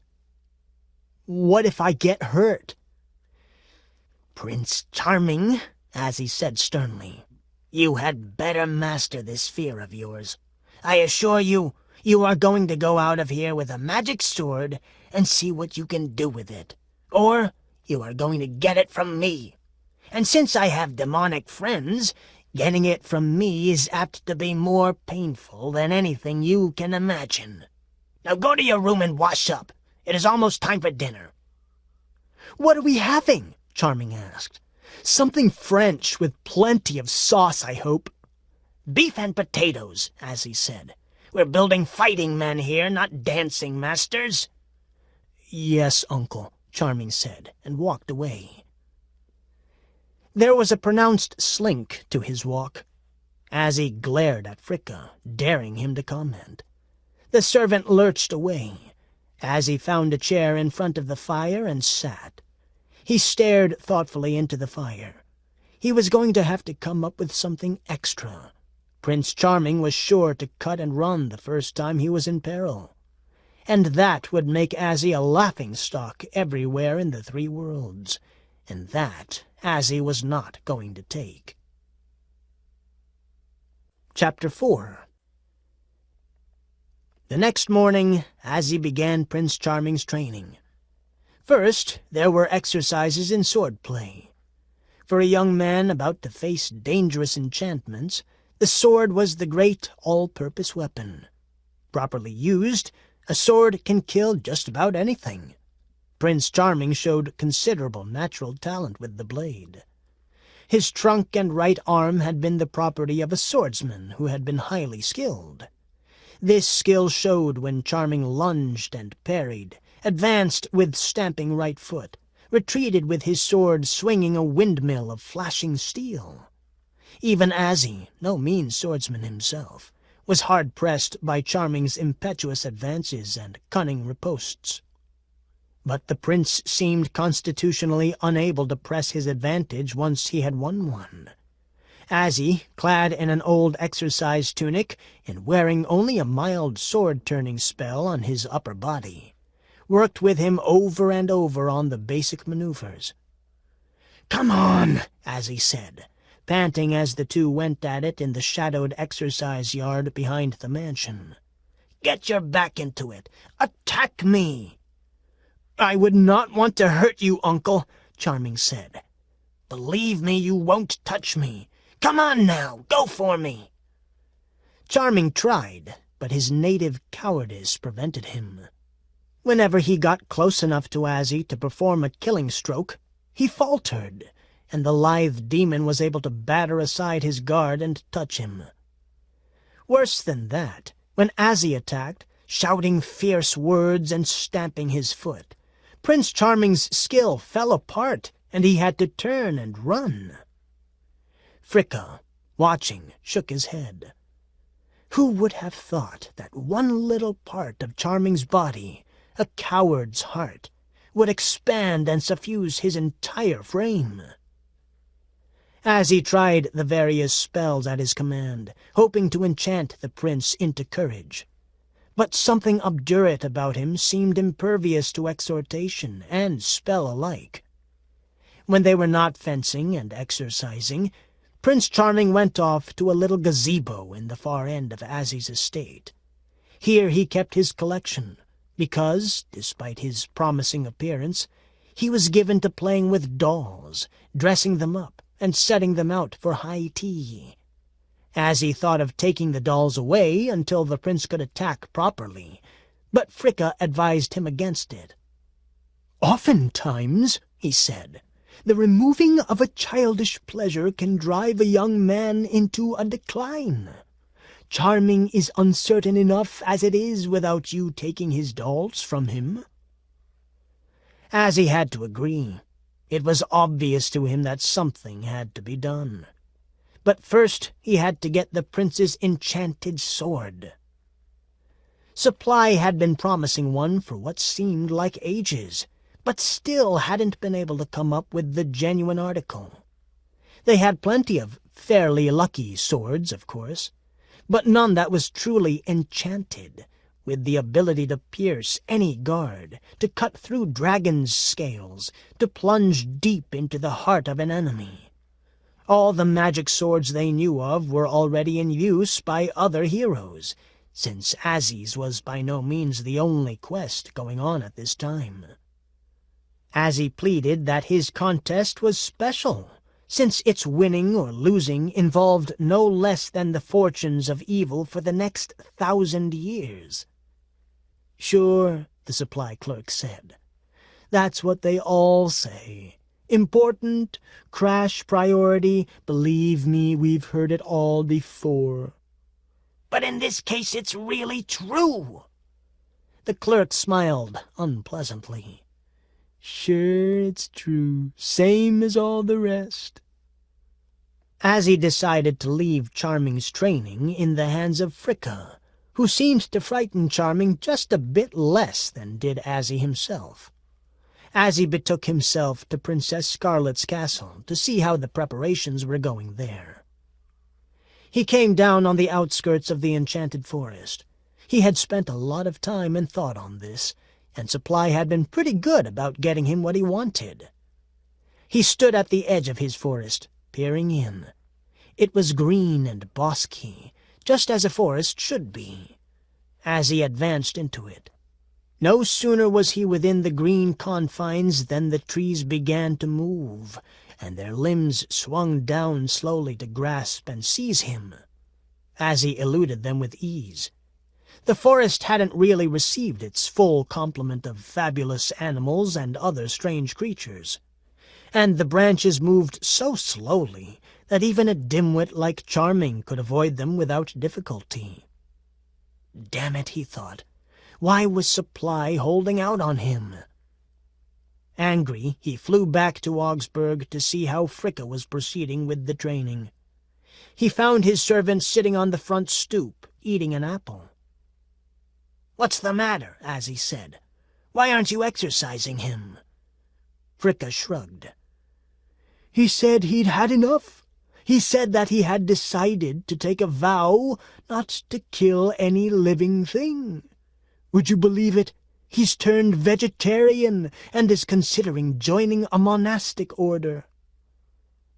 Now that is entirely too much, Azzie said. Agreed, sire, Fricka said. But what can you do about it? I need some expert advice on this one, Azzie said. Go, prepare my magic powders and the amulet of expedition. It's time for me to do some conjuring. Chapter 5. At first, Azzie thought his spells weren't working, because Hermes didn't appear no matter what he did. He tried again, with the big candles made from dead man's wax that he saved for really difficult occasions. This time he could feel the spell working. He projected power into it and felt it racing through the ether, spinning through the crack between the worlds, nosing around like a questing bird dog. Then Azzie heard a grumpy voice saying, "All right, I'm awake now." And a few moments after that, the heroic marble-white body of Hermes appeared before him. The god was still combing his long brown hair, and he seemed more than a little annoyed. "My dear Azzie, you should know better than to use a peremptory spell to call me like that. We spirit advisors have our personal lives too, you know. It's not nice to have to drop everything and get conjured up by some young demon like yourself." "I am sorry," Azzie said, "but you've been so generous to me in the past, and my problem now is very dire." "Well, let's hear it," Hermes said. "I don't suppose you have a glass of ichor around?" "Of course I do," Azzie said. He poured the ichor into a goblet carved from a single amethyst. While Hermes sipped at it, Azzie explained his difficulty with Prince Charming. "Let me see," Hermes said. "Yes, I remember some old writings on the subject. What your Prince Charming is doing is known classically as the hero refusing the quest." "I didn't know heroes could do that," Azzie said. "Oh yes, it's quite common. Do you know anything about your hero's family?" "He doesn't have any family," Azzie said. "I created him all by myself." "Yes, I know you did," Hermes said. "But recall what we learned of his legs. All his body parts have remembrances, especially the heart." "He has a coward's heart," Azzie admitted. "I never looked into the rest of the family." "I'll check it out for you," Hermes said. He vanished, not in a cloud of smoke, as common demons vanish, but in a great flash of fire. Azzie admired the exit. It was something he would really like to learn. Soon Hermes returned. "It is as I suspected. Your cadaver with the coward's heart was the middle of 3 sons." "So? What does that mean?" "In the old lore, the middle son is usually the worthless one. The eldest son inherits the kingdom. In the ordinary course of things, the youngest son goes out on the quest and wins a kingdom. The middle son just hangs around and never does much. It's nature's way of balancing the qualities." "Hellfire," Azzie said. "I'm stuck with a middle son who's a coward. What am I to do?" "Since he is still unformed, there's hope of changing his mind. Perhaps you could convince him that he's a younger son. Then he will be more fit for the quest." "Will that stop him from being a coward?" "I'm afraid not," Hermes said. "It will help, of course, especially if you tell him stories of how fierce his ancestors were. But his cowardice is an innate tendency not to be cured by exhortation." "What do you suggest, then?" Azzie asked. "The only known cure for cowardice," Hermes said, "is an herb known as Gutsia sempervirens." "Where does it grow?" Azzie asked. "And does it really work?" "Its efficacy is unquestioned. Gutsia, or the nerve plant, as it is also known, imbues a man with rashness and blind-sightedness. You must administer it in small doses. Otherwise, courage turns into foolhardiness, and the hero is killed before he ever gets properly started. It's hard to imagine Charming being foolhardy. Give him a dose of gutsia about the size of his smallest fingernail, and you will see results that will surprise you. But remember, it's always best to balance it off with something else, like coalandria, the herb of careful forethought. I'll remember that, Azzie said. Now, where am I to find this gutsia? That is the real problem, Hermes confessed. Back in the Golden Age, there was a lot of it about, and no one bothered to eat it, since courage wasn't needed in those days, only capacity for enjoyment. Then came the Age of Bronze, when men fought each other, and the Age of Iron, when they fought not only each other, but all other things as well. In those days, men consumed the herb in great quantities. That is one of the reasons why the men of old had such prowess. But the race of humans almost died away from too much warfare pursued too courageously. With the climate change that the New Age brought, the gutsia plant died off, and now it is to be found in only one place. "Tell me where that is," Azzie said. "It is on the back shelves of supply," Hermes said, "where the remaining plants were dried and then put into tinctures of ichor for eternal preservation." "But I already asked supply for something of that sort. They said they had never heard of such a thing." "That's very like them," Hermes said. "You must find some way to get them to make a really exhaustive search. I'm sorry, Azzie, but there's nothing else I can think of that will suffice." This was a problem, because Supply was acting less and less cooperative. In fact, Azzie had the impression they had written off his request and were now taking long naps and waiting until something else came up. Azzie knew he was in trouble. He talked to the prince, recounting to him the heroic deeds of his imaginary ancestors and urging him to copy them in all respects. The prince wasn't interested, however. Even when Azzie brought him small portraits of Scarlet, done by demon artists who could be counted on not to leave out any pulchritudinous feature, the young man still seemed uninterested and talked about opening up a dress shop when he was a little older. Chapter 6. It was early evening. The August sun had been beaming down all day on the mansion in Augsburg. Azzie was sitting in the big, rough-hewn easy-chair, reading one of the flyers that the Department of Infernal Affairs put out from time to time. It was the usual thing, an exhortation to everyone to do bad for the common cause, and a list of infernal activities around the nation. There was a calendar of birthday announcements for changelings who had been put into human cradles while the real human babies had been taken away to be remodeled and sent to populate the tribe of Aztecs in the New World, whose blood sacrifices had aroused general admiration. There were house-burning celebrations and pit sales, all the usual sorts of things, with a few snippets of news here and there. Azzie read, though he was not really interested. Sometimes you found something useful in these homely items, more often not. Then, as his eyes grew heavy, as he began to drowse in front of the fireplace, there came a vast knocking at the high main door of the mansion. It boomed so loudly that Azzie half jumped from his chair.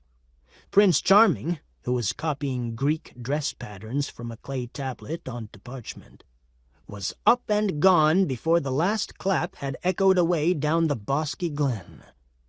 Only old Fricka maintained his imperturbability, though this was not courage on his part.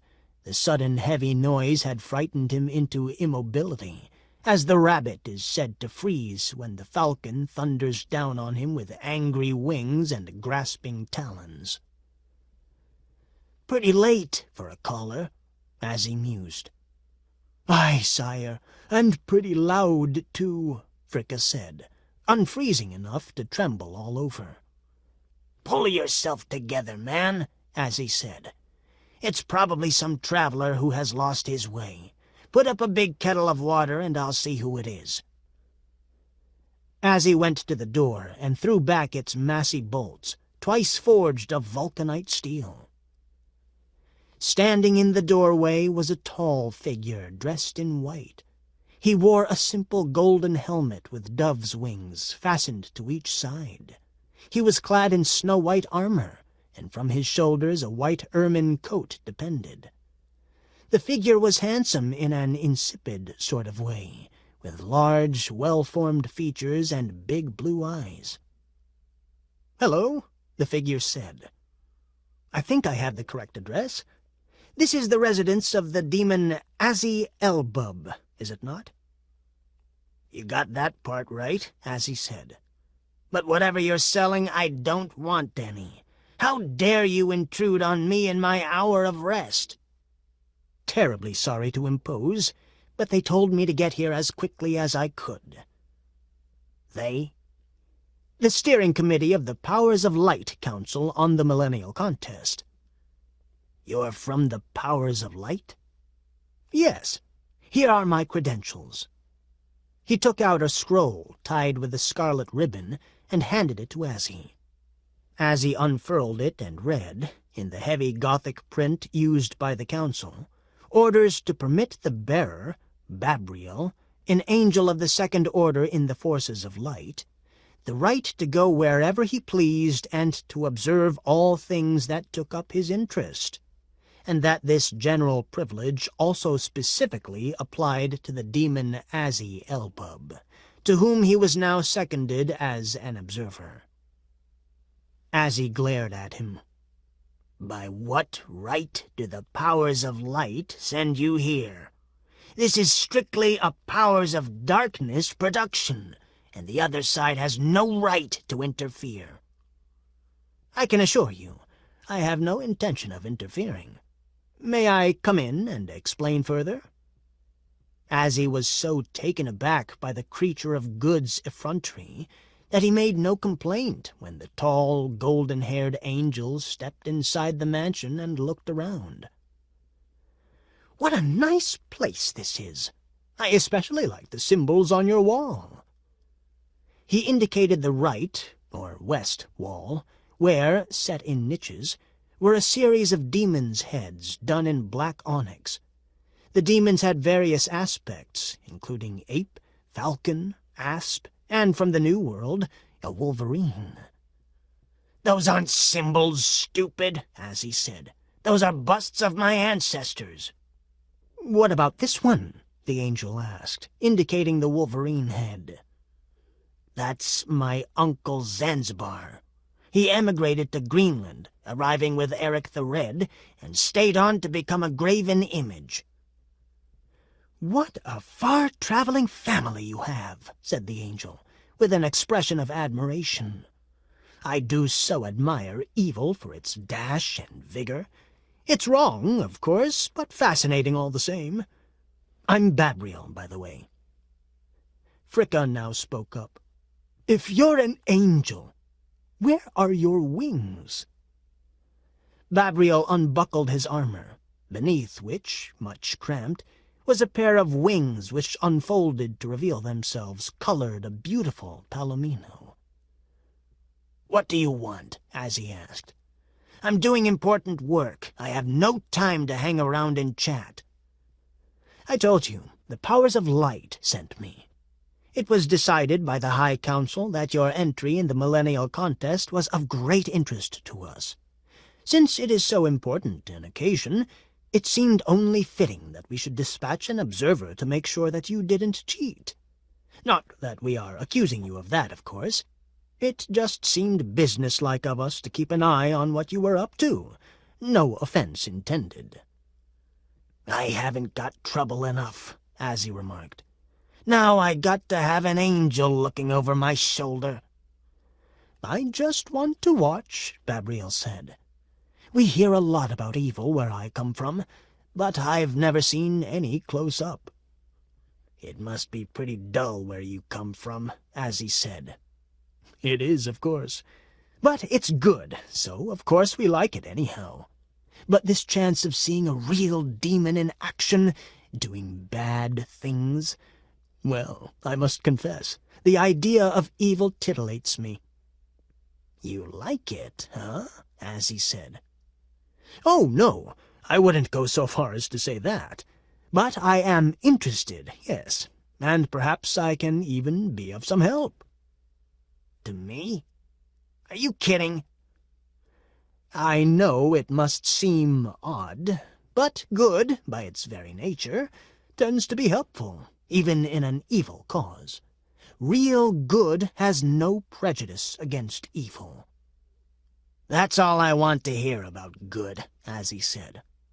"I hope you're not some missionary type here to convert me to the other side. It's no use. You understand what I'm saying?"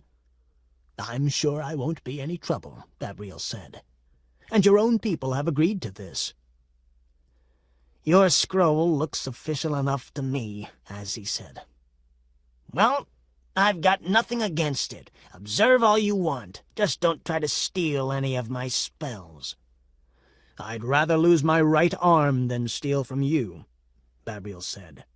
"I believe you," Azzie said. "You really are a fool, aren't you? Never mind," he added, seeing Gabriel's crestfallen expression. "It's just my way of talking. There's plenty of food in the larder. No, on second thought, you probably wouldn't like that. Fricka, get our guest some chickens from the village." "But I'd be happy to partake of whatever you eat," Gabriel said. "No, you wouldn't," Azzie said. "Trust me on this." "So, how's good doing these days?" "Our entry is coming along well," Gabriel replied. "Foundations down and all that. Transepts, nave, choir in place." "Entry? What are you talking about?" "Good's entry in the millennial contest." "You're building something for it?" "Yes. We've inspired a master builder and inspirited an entire village for labor in a massive architectural undertaking. It will be a glorious structure, inspiring humanity to the higher things, truth, beauty, goodness. What do you call the thing?" "We rather like the term Gothic Cathedral." And well, you guys stuck with an observer too?" "Yes, Bestialile is checking it out." Azzie snorted. "He's not exactly field personnel," he said. "Desk type. Still, sound, I suppose, when he's paying attention. So, you think it's a good entry, huh?" "Oh, yes, we're happy with it," Gabriel said. "And that's what good is doing. But you know the saying, it's good, but it could always be better." "That's just how it is with evil," Azzie said. "Come into the study. I'll pour you a shot of ichor." "I've heard of it," Gabriel said, "but I've never had any. Is it intoxicating?" "It gets the job done," Azzie said. "Life being what it is, I mean." Gabriel found this last statement opaque, to say the least. But when has good ever understood evil? He followed Azzie into the study. "Well then," Azzie said, "if you're going to stay, you're going to stay. I suppose you want to live here in the mansion?" "It would be more convenient for my duties," Gabriel said. "I could pay rent." "What sort of piker do you take me for?" Azzie asked indignantly, though the idea of charging rent had crossed his mind. "You're a guest. Where I come from, a guest is sacred." "That's how it is where I come from, too," Gabriel said. "Big deal," Azzie sneered. "For a creature of light, to hold a guest sacred is no big matter. But for one of darkness to do so is remarkable indeed." "Just what I was going to say," Gabriel said. "Don't try to ingratiate yourself with me," Azzie said. "I know the tricks, and I despise you and everything you stand for." "That's just as it should be," Gabriel said, with a smile. So you despise me too? Not at all. I meant that was how it should be for you. You're what our archangels call a natural. It's a privilege to see you in action. Flattery will get you nowhere, Azzie said, and found to his annoyance that he rather liked Gabriel. He'd do something about that. To Fricka he said, "Show him up to the little room in the attic." Fricka took an oil lamp and bent nearly double, with his cane tapping ahead of him and his hump standing up like a whale surfacing. He walked to the stairs, followed by Gabriel. The stairs went up and up, past the polished corridors and rooms of the lower floors. As they went higher, the stairs grew steeper and narrower, with here and there a tread missing. Fricka stumped steadily along, and Gabriel, tall and erect, his white cloak glimmering faintly in the candlelight, followed, bowing his head to avoid the low beams. They came out at last on a landing near the top of the tall, high old mansion. At the end of the short, dark hallway was a door. Fricka opened it and entered with his lamp. By its flickering yellow light, Gabriel saw a small room with the ceiling so low he could not stand erect. There was a tiny leaded window high up, tilted at an angle to match the sloping roof. There was an iron cot and a small wooden nightstand. The room was just a little longer than the cot. The floor was thick with dust, and the place smelled of cats and heat and ancient moths. "Very nice," Gabriel said.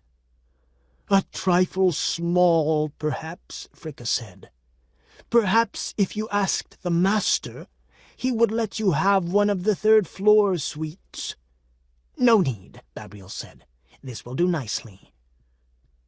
Just then there was a knock at the door. "Who's there?" Fricka asked. "Supernal delivery service, luggage for the angel Gabriel."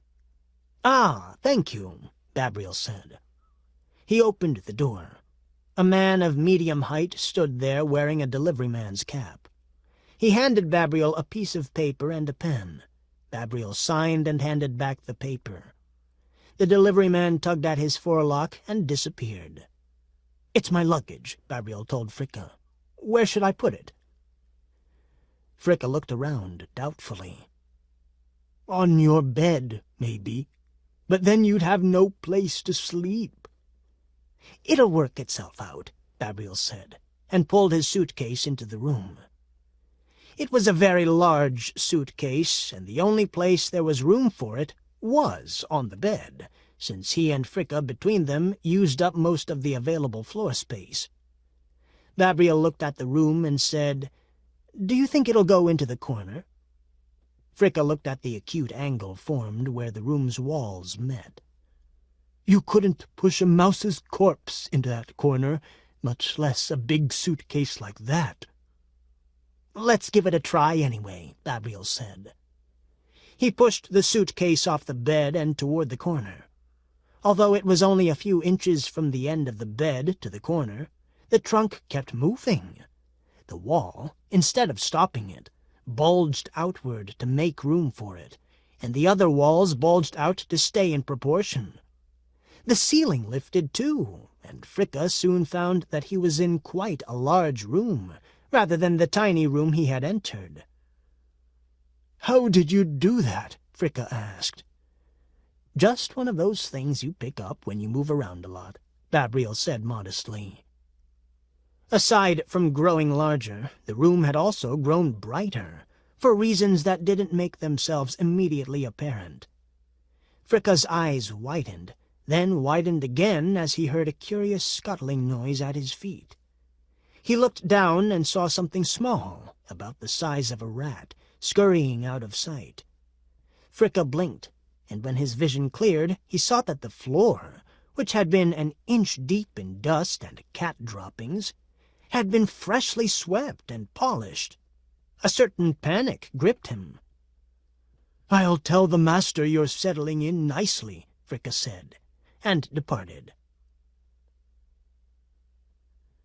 5 minutes later, Azzie came up to Babriel's room. Azzie looked at it, twice as big as when he'd seen it last, brilliantly illuminated, nicely furnished, clean, fragrant with frankincense and myrrh, and with a small door at one side opened to reveal a fine tiled bathroom Azzie knew damned well hadn't been there before. There was a standing closet, too, and its door was open, revealing dozens of Babriel's uniforms of every cut and description, some with medals, and many with exaggerated collars and huge cuffs. Babriel had changed into one such. It was white and silver, and came with a peaked cap. Azzie thought he looked so ludicrous as to appear sinister. "Glad to see you're making yourself to home," Azzie said. "I took the liberty of fixing the place up a little. I'll gladly restore it to original condition when I leave." "Don't worry about it," Azzie said. "If I'd known you wanted fancy, you'd have gotten fancy." "What's that?" He pointed to a rectangular blob of nacre and ormolu that swung from Babriel's waist. "Oh, that's my telephone," Babriel said, "so I can stay in touch with headquarters." Azzie glared at the handset. "They haven't even issued ours yet." "You'll love them when you get them," Babriel said. Chapter 7. It was fine September weather. Azzie became more accustomed to having Babriel living in his house. His room continued to expand, and Azzie had to ask the angel to do some shoring up because it was threatening to capsize the house with its weight and top-heavy leverage. And the training of Prince Charming went on. The young man seemed to be gaining confidence. Azzie had been feeding him a variety of herbal extracts, as well as other exotic ingredients such as powdered unicorn horn, dried banshee shit, and distilled corpse sweat. Charming was now able to hold his own against Fricka with the wooden swords, even though Fricka fenced with his lame left arm to make the contest more equal. There was definite progress, though it was difficult to say when the young prince would be ready to face a real foe. These were quiet days and nights. Azzie regretted only that Yelleth was not present. It had been necessary to leave her in the enchanted castle to look after Princess Scarlet, whose rebellious ways were still something of a problem. One evening, as Azzie was sitting in the living room smoking his pipe and feasting on a small plate of wolverine hearts with teriyaki sauce, there was a great commotion overhead. Babriel, who was reading one of his interminable books on how to be good, looked up startled as he heard the sound of hooves on the roof. Then there came a scraping sound mixed with swearing. They advanced to the chimney. Azzie could hear a loud grunting and moaning now, and at last something large worked its way down. It was lucky that, it being a mild September night, no fire was going. Santa Claus emerged, some dark stains on his red suit, tasseled cap askew, a scowling expression on his smudged face. "Why," Santa Claus demanded, "did you close the flues? It makes it very difficult getting through, and your chimney hasn't been cleaned in ages." "Sorry, Santa," Azzie said. "I wasn't expecting you this time of year. Not that you come often to us demons, anyhow." "That's because our charter says we are to bring presents first to humans, and there are more of them every day." "I quite understand," Azzie responded. "In any event, we demons have our own ways of giving and receiving. But why have you come? If it's a social visit, you could have come in by the front door." "It's business, not social," Santa Claus said. "I have a rush order here for a young lady witch who gave this as her address. Yelleth is her name. Is she around?" "She's off at my other place," Azzie said. "Can I be of help?" "You can accept this delivery for her." Santa took a large, gaily wrapped package out of his pack. "Sure, glad to." "You'll make sure she gets it?" Santa said. "It's for a little girl. Bridget is her name, to whom Yelleth promised it." "I'll see that she gets it." "Thank you," Santa said. "I mentioned to Yelleth how lonely it gets at the North Pole. She said she'd send some witches my way, and I'd give them presents and a good time." "Witches are overrated. You won't like them." "You think not? Try a steady diet of elves before you knock witches. Well, must be off." Azzie walked Santa to the front door. He watched as Santa, moving nimbly for so large a man, scrambled up the trellises to the roof. Soon there was a clatter of hooves, and the rest was silence. Azzie went back inside and opened the package. Within was a miniature mansion and farmyard. It was all nicely detailed with little people dolls, animal dolls. There were tiny windows, mirrors, tables, chairs. "Could use a little guillotine," he mused aloud. "I had one here someplace." Sext. Babriel. Chapter 1. Over the next few days, Charming continued to progress in the art of fencing. But he did well only when everything went according to form. Unusual things startled him, interrupting his coordination. And he was very distractible. At every bird call or slammed door, he jerked his head around. Irregularities in the ground upset his balance. Every footstep he took forward had a look of retreat to it. Sudden gusts of wind caused him to close his eyes. But it was mostly his cowardice that bothered Azzie, who knew it to be the real reason for the other signs of ineptitude. Babriel watched for a long while without comment, though he winced at the young man's awkwardness and the way he flinched whenever Fricka lifted his sword. "What exactly is wrong with him?" Babriel finally asked. "It's the coward's heart I gave him. Instead of imbuing him with basic prudence, as it's supposed to do, it's filling his entire system with fear." "But if he's so fearful, how will he go out for his quest?" "I doubt he'll go at all," Azzie said. "I'm trying to motivate him, but nothing is working. It looks like I'm licked before I even get started." "Oh dear," Babriel said. "Yeah, well, you might say that, and a lot else." "But your contest, the fairy tale you're planning to present—" "Finished, over with, shut down, consummatus est, and all that." "It hardly seems fair," Babriel said. "But why throw in the sponge so soon? I mean, heck, hang it all, isn't there something you can do?" "I need to get some gutsia for him. But my supply people can't seem to find any." "Can't they now? Bunch of slackers. Unless I miss my guess. Let's see what my fellows can do." Azzie stared at him. "You are going to get me gutsia?" "That is what I propose," Babriel said. "But that won't do you any good." "Let me worry about that," Babriel said. "You've been such a nice host, I feel I owe you something. And anyhow, the show must go on, eh?" Babriel stood up, ducking his head because it was a low grape arbor in which they stood, and reached into one of his pockets and withdrew a plastic credit card. It was very much like Azzie's, only white instead of jet black. It bore on one side a golden representation of a constellation moving toward the position it would occupy at the millennium's end. Babriel looked around for a place to insert it, but couldn't find one. "Let's take a walk," Babriel said. "Maybe there's something out here.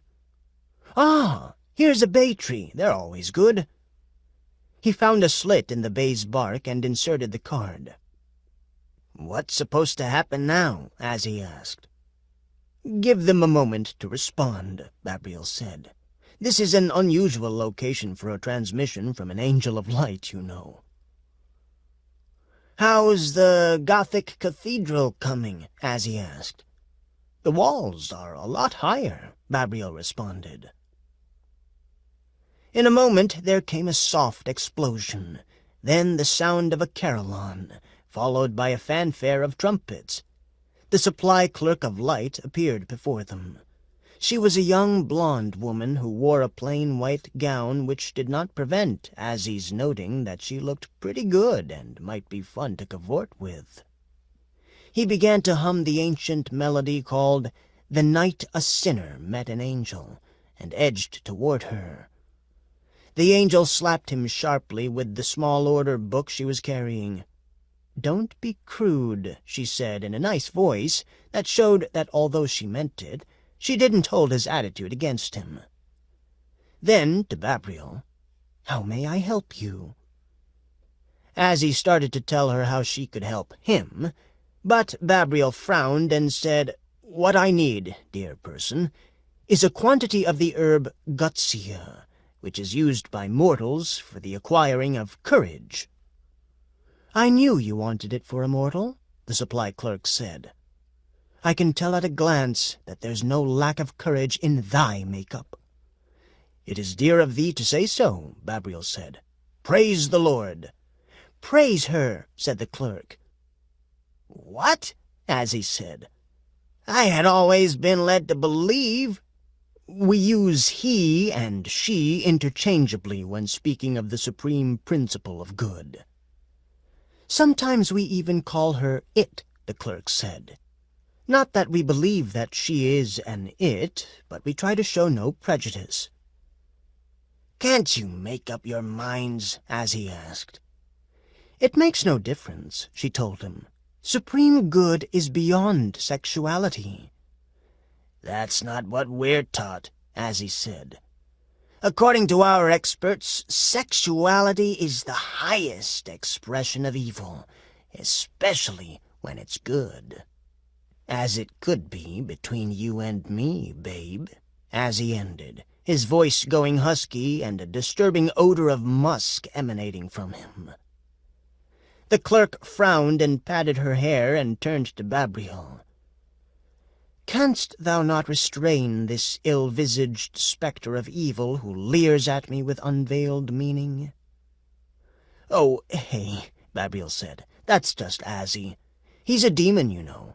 They're supposed to act that way, irreverent and sexual. Poor soul, he knows no better. But not even demons are utterly beyond redemption." "Praise the Lord," the clerk said. "Aye, praise him," Babriel said. Azzie said, "Hey, look, can we dispense with the hosannas and get on with the stuff I need? You two can go courting on your own time." "What a hateful thing to say," the clerk said, blushing and looking away. "I'll check on the gutsia. Wait right here." She vanished in a beguiling manner. "You've got cuter supply clerks than we have," Azzie said. "That's because, under the rule of the good, all creatures are equal. Perhaps, since we have to wait, I could explain to you some of the more basic points of our doctrine." "Don't bother," Azzie said. "I'm going to take a nap." "Is it so easy for you to do that?" "Evil is known for its eternal vigilance," Azzie said, "except when it gets fed up." He closed his eyes. Soon the even rhythm of his breathing gave evidence that he was either sleeping or doing a good job of faking it. Left to his own devices, Babriel said a longish prayer for the salvation and regeneration of all beings, even demons. By the time he had finished, the clerk was back. "I have the extract of gutsia," she said, handing Babriel a small flask in which colors of red, violet, yellow, and blue could be seen coruscating softly. "Great," said Babriel. "We thank you. You have been most unfailingly courteous, helpful, kind." "Let's get on with it," Azzie said. "Thanks a lot, babe, if you ever want to change your luck." The supply clerk vanished in a cloud of indignation. Azzie went to the kitchen to give Fricka instructions in how to mix the gutsia with Charming's cream of leek soup. Grateful as he was to Babriel for procuring it for him, he was deeply suspicious. Why had the angel been so helpful? Pure generosity didn't seem a sufficient motive. Were angels capable of double-dealing? What was Babriel up to? Chapter 2.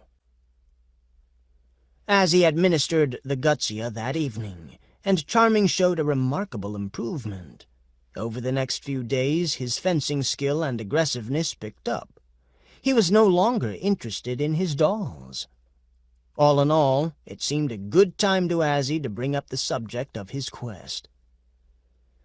"I've been meaning to speak to you again about your future," Azzie said one quiet afternoon when he and Prince Charming were together in the big common room of the castle. "Yes, Uncle?" "You remember the things I told you about the napping princess?" he asked. "It's about time to head off in her direction." "I wouldn't mind hanging around court," Charming said. "Forget it. It's a great adventure that's in store for you." "That's nice, Uncle. But, I've been wondering why I'm supposed to find her and kiss her and all, anyway."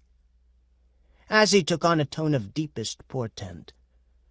"My boy, it was written long ago that only a kiss on the lips from her true love would awaken the princess from the sleep." "Hope that works out for her," Charming said. "Of course it will. You, Prince Charming, are the destined lover and husband of this fair maid." "Are you sure it's supposed to be me, Uncle? I mean, how do you know it's not some other fellow's quest?" "Because it is so written." "Written where?" "Never mind where," Azzie said. "Just take my word for it. If I tell you it's written, it's written. My boy, you are a very lucky youth. Princess Scarlet is the most beautiful of maidens, and she comes with a rich dowry. It will be difficult and dangerous getting to her, but I know you will do fine." "How difficult? How dangerous?" "There is an enchanted wood to pass through," as he explained. "You must fight the various denizens of the wood. Then there is the glass mountain which you must somehow climb." "This sounds extremely difficult," Charming said. "Glass mountain, eh? Perhaps I could manage it. I don't know, though." "I'll see that you come to no harm," Azzie told him. "Trust your old Uncle Azzie. Never set you wrong, did I?" "You won't get a chance this time either," Charming said. "I'm not going." "At least look at her picture. What do you think?" Azzie asked, showing Prince Charming the miniature.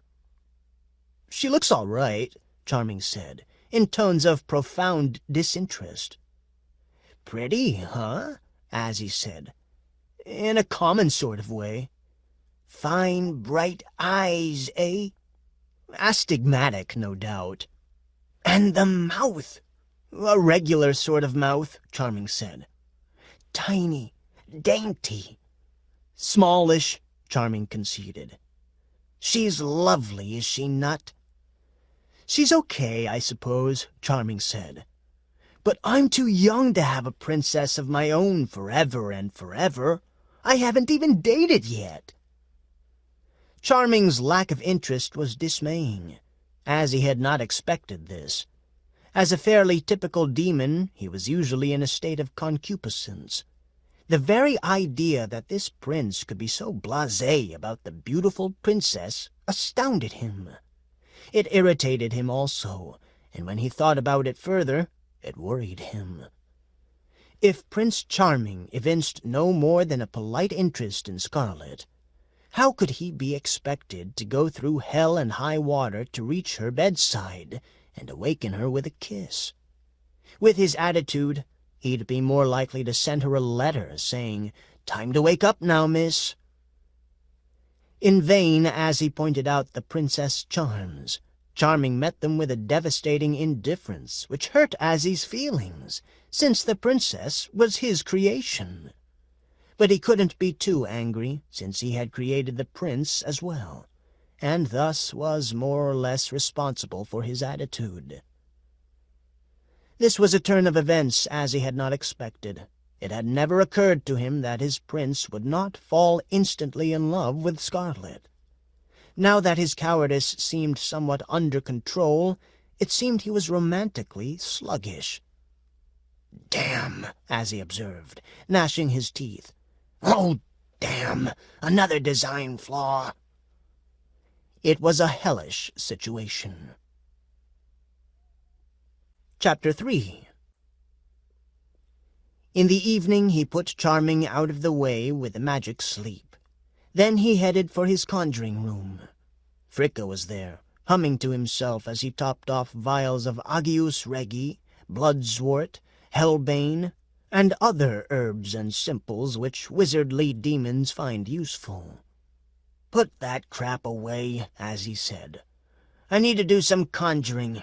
Bring me 10 cc's of bat's blood, some demon's wort, and a half-gill of black hellebore." "We're all out of black hellebore," Fricka said. "Would toadswort or anything else do?" "I thought I told you to keep the stock up." "I'm sorry, Master. I developed a taste for it." Azzie snorted. "Stuff'll stunt your growth," he observed, "and make your palms hairy. Bring me some Heliogabulus root, then. It will have to suffice." Fricka brought the root and, following Azzie's directions, arranged it around a pentagram which was set into the stone floor with mother-of-pearl. He lighted the black candles, and Azzie intoned the invocation. The words employed many double glottal stops, a common feature of the ancient language of evil. Presently, a wisp of gray and purple smoke appeared in the circle. It expanded, filled out, grew larger, taller, thicker, and finally resolved into the tall figure of Hermes Trismegistus. "Hail, great one," Azzie said. "Hi there, little one," Hermes said. "What seems to be the trouble?" Azzie related his difficulties with Charming. Hermes said, "You made an error in telling him about the princess, Azzie. You assumed that things happen in real life as they do in fairy tales, and that Prince Charming would fall madly in love with Princess Scarlet from one look at the miniature." "Isn't that how it happens?" "Only in fairy tales." "But this is a fairy tale." "Not yet it isn't," Hermes said. "After it is all over and retold by a bard, then it becomes a fairy tale. But for right now, that condition has not been met. You can't simply show a young man a picture and expect him to fall in love with it. You must use psychology." "Is that a special spell?" Azzie asked. Hermes shook his smoky head. "It is what we call a science. It is the science of human behavior. There's nothing like it in the world yet. That's why everyone is so wonky. No one knows why they do what they do, because there's no psychology." "Well, what do I do?" "The first thing is to wipe out Charming's memories of your telling him about Scarlet. A small dose of Lethe water ought to do the trick. Not a great deal, just enough so that he will forget your recent conversation with him." "And then?" "Then I will tell you what to do next." There was no trouble procuring Lethe water. Hermes brought it in a small crystal flask, and Azzie administered it to Charming. That evening, Azzie and Prince Charming dined together in the big walnut-paneled dining room. Fricka served, splashing the soup as usual because of the way he lurched when walking. When the smoking joint had been taken away and the cream tarts eaten, Azzie said, "By the way, Prince, I shall be going out of town for a while." Where are you going, Uncle? I have some business to attend to. What business, Uncle? My business is none of your business. Fricka, bring me the keys. Fricka scuttled off and crabbed back with a big bunch of keys set around an iron ring. Now, pay attention, Prince. I am leaving the keys of the manor in your keeping. This big one is for the front door. The small one opens the back door, and the other small one opens the stable. Here is the key to the cellar where we keep the wine, the beer, and the preserved meats. The one with the curlicues opens my chest of spells. You can play with them if you like. They're not currently armed. Yes, Uncle. Charming took the keys. One caught his eye, a small silver key with elaborate arabesques around its haft. What about this one? Charming asked. Ah, as he said, that one. Did I leave that on the key ring? Yes, you did, Uncle. Well, don't use it. But what is it? It opens the small door at the far end of my sleeping chamber. And then, using the other end, it opens a small brass-bound oaken chest in that room. But you must not go through that door, and you must not open the chest. Why not, Uncle? It would take too long to explain, as he said. I have time, Charming said. Of course you do. You have nothing but time, have you? But I do not have any time. I must be off immediately. Just take my word for it. There will be a bad result if you open that door. So don't do it. Yes, Uncle. Scout's honor? Charming held up his right hand in the salute of the Scouts of Knighthood, a new organization for young knights in training. I swear, Uncle. Good boy. And now I must be off. Farewell, lad. Farewell, Uncle. Charming accompanied him to the stables, where Azzie mounted a fiery Arabian. Softly now, Belshazzar, Azzie cried. Farewell, nephew. I'll see you in a couple of days, a week at the outside. Charming and Fricka both waved until Azzie was out of sight. An hour later, a short hour since the glass ran fast, Charming said to Fricka, I'm bored. Another game of roomie? Fricka asked, shuffling the cards. No, I'm tired of card games. What would you like to do then, young sir? Lawn tennis? Quoits? Push and shove? I'm sick of all those namby-pamby pastimes, Charming said. Can't you think of anything interesting? Hunting, Fricka suggested. Fishing? Kite-flying? No. Prince Charming narrowed his eyes, then looked up. His features took on a look of animation. I know. I await your pleasure, sire. Let's go peek in the room I'm not supposed to look into. Fricka had been well schooled. Concealing the smile that threatened to break out, he said, We couldn't do that. Could we not, now? Certainly not, sire. The master would be dreadfully cross. But he wouldn't have to know, would he? Fricka's expression revealed that he had never thought of that. You mean not tell him? That is precisely what I mean. But we always tell the master everything. Let's make an exception this time. But why? For a game, Fricka. That's why. Oh, a game. Fricka seemed to ponder. I suppose that would be all right, if it's only a game. Are you sure it's a game? Fricka, I swear to you, it is only a game. Well then, Fricka said, so long as it's only a game. Let's go! Charming cried, bounding up the stairs 4 at a time, the keys jingling in his hand.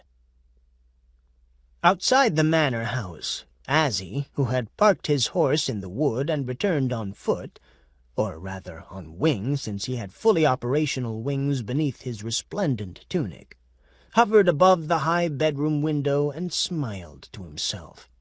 He had never heard of this psychology stuff Hermes had spoken about, but it was going all right so far.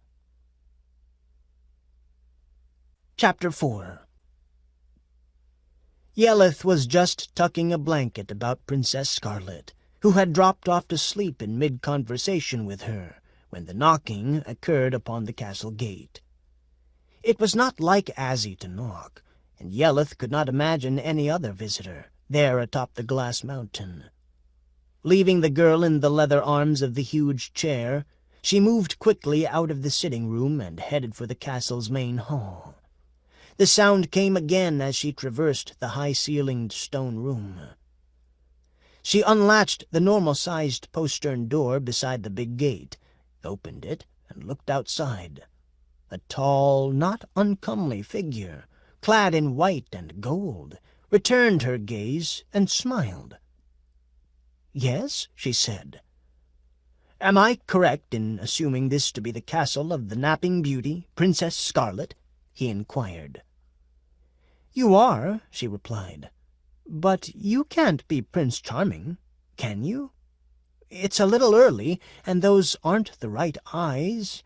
Not that I have anything against big blue ones, mind you." "Oh, no," he answered. "My name's Babriel. I'm the observer for the powers of light. I'm a guest of Azzie's, and I just thought I'd pop over and check out this end of the operation. Is everything proceeding in good fashion?"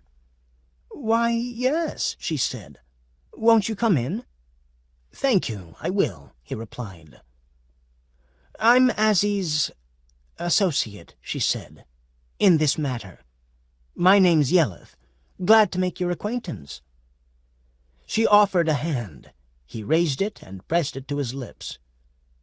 "Oh," she remarked, staring at her hand after he released it.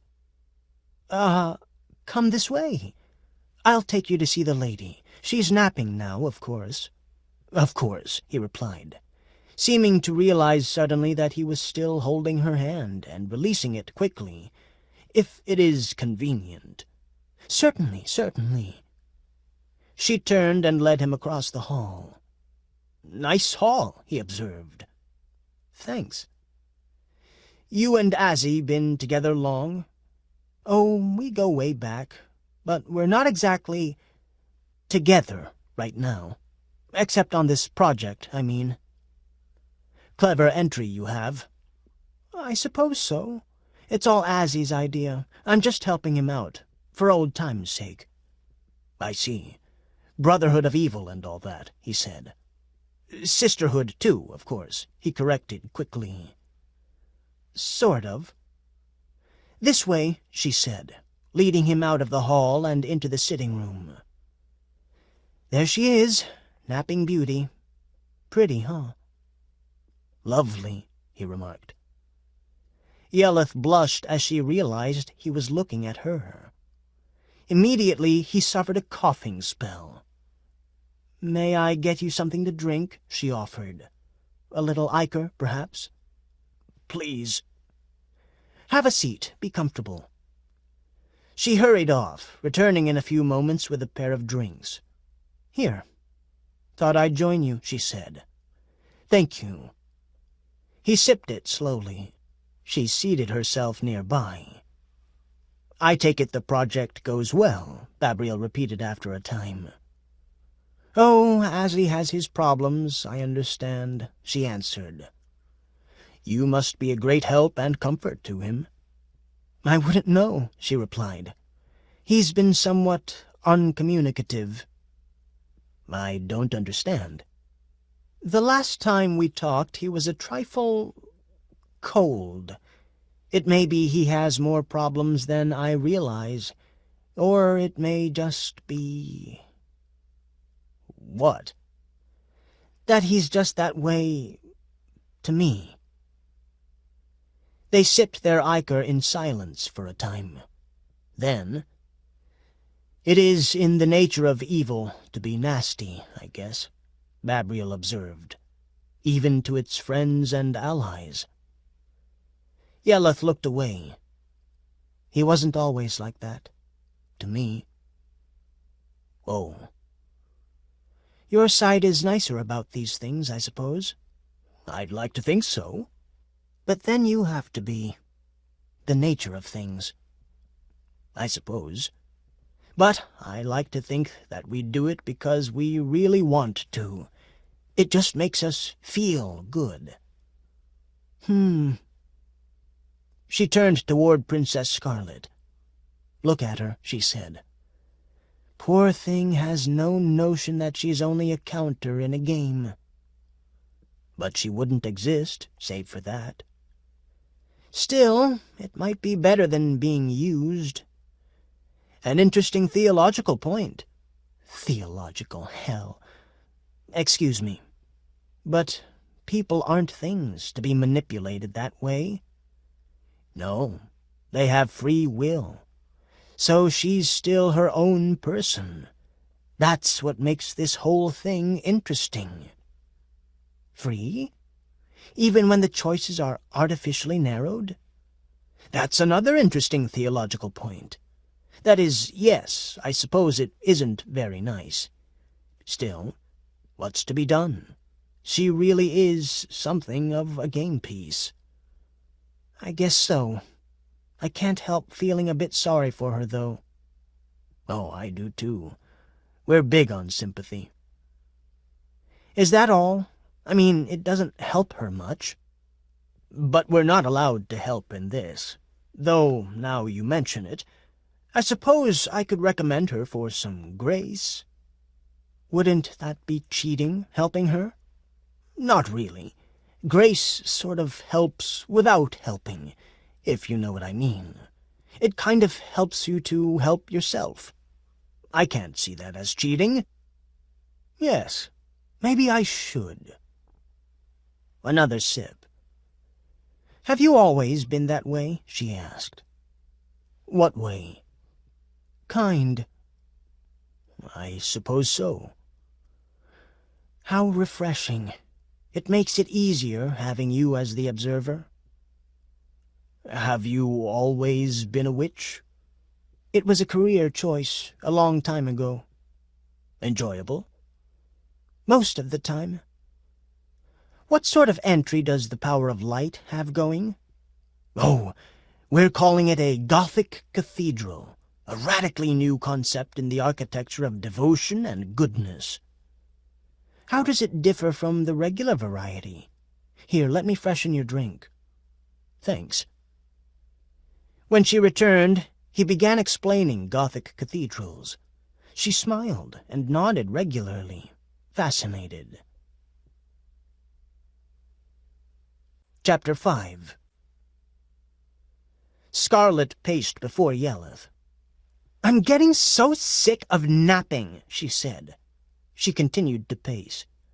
"I'm never fully awake, it seems, and I can't get a good night's sleep either. I need to do something more than stay here in this stupid castle, waiting for some guy to come along and wake me up. I want to get out of here. I want to talk to someone." "You can talk to me," Yeleth replied. "Oh, Aunt Yeleth, you're very nice. I'd be completely out of my mind if you weren't here. But I'd like to talk to someone else. You know, a man." "I wish I could help you," Yeleth said. "But you know you're not supposed to have any company. You're just supposed to sleep until Prince Charming gets here." I know," Scarlet said. Tears filled her eyes. "But it's so boring, just sleeping all the time, and not even sleeping well, napping. Oh, please, Aunt Yeleth, isn't there some way you can help me?" Yeleth considered. She felt more irritated with Azzie than before. She should have known better than to trust him again. Still, there was nothing she could do about it now. The following day, there came a knocking at the gate. It came during one of Scarlet's rare moments of wakefulness, and she rushed down to open it herself. Standing at the door was a 6-foot frog dressed in footman's livery, with a white peruke slightly askew on his warty green head. "Hello," Scarlet said calmly. She was getting quite used to enchanted visitations.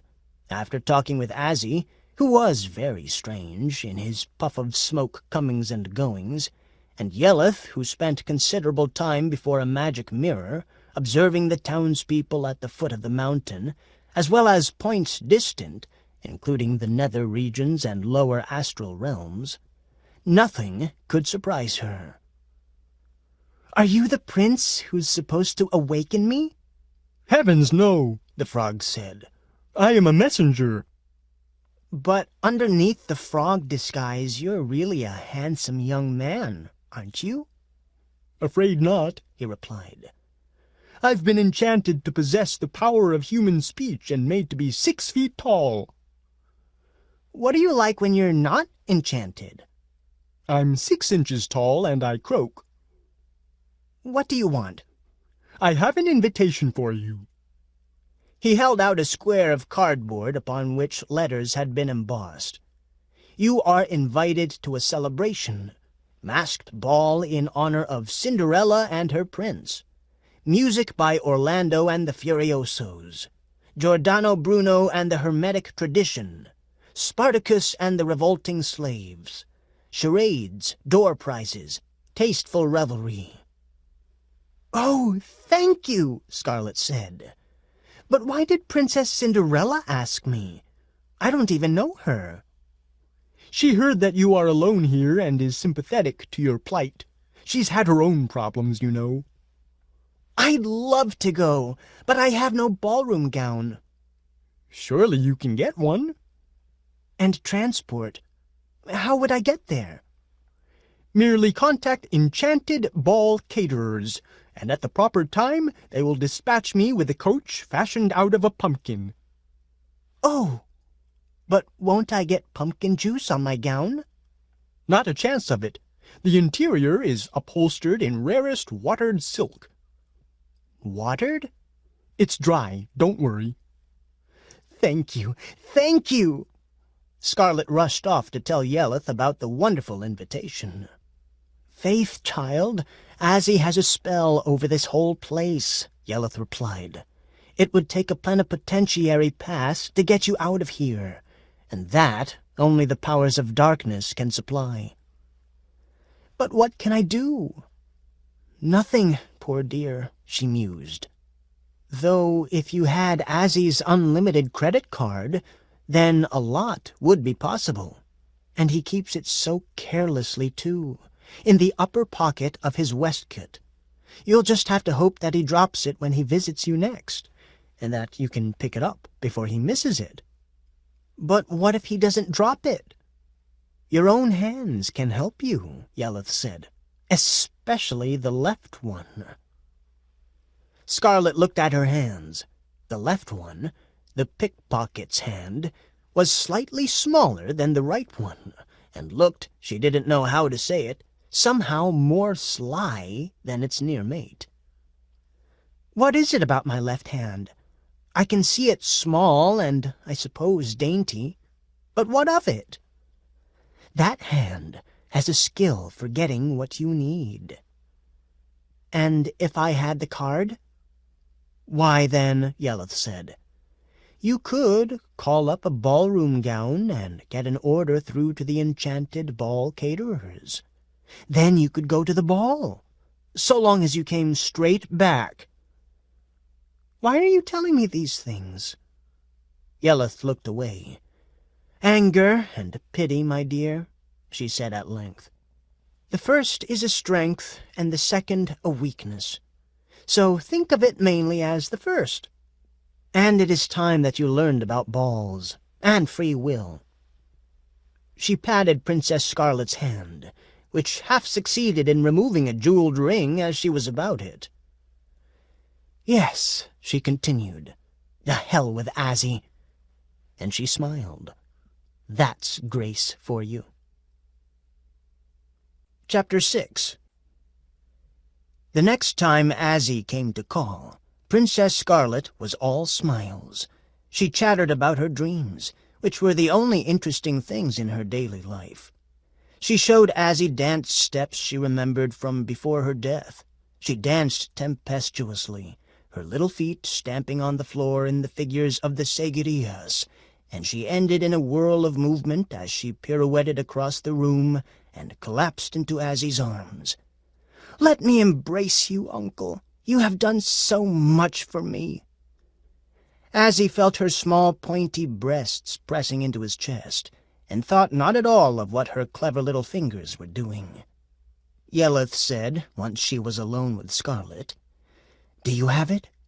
Scarlet smiled, showing her even little teeth and the dimples in the corner of each cheek. She held up the black card. "Here it is." "Well done," Yelleth said. "Now you have only to use it." "Yes," Scarlet said, trying to stifle a yawn. "But what will I do about this damnable napping spell?" "Have a good stiff slug of ichor," Yelleth replied. "I'll add a spell. You'll sleep 3 or 4 times longer than usual, then be awake another 3 or 4 times as long afterward."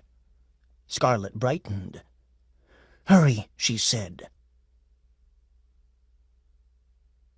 Chapter 7. The pumpkin coach glided up to the canopied reception area, moving silently on its radish wheels. The frog footman hopped out and opened the door for Scarlet. She stepped out, taking care not to mess her gown.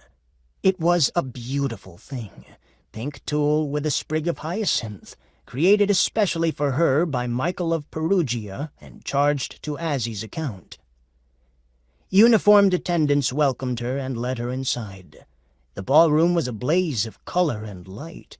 At the far end was the orchestra. Princess Scarlet was dazzled. Never had she seen a spectacle such as this. It was like something out of a fairy tale, and the fact that she herself was something out of a fairy tale made it no less wonderful. "You must be Princess Scarlet."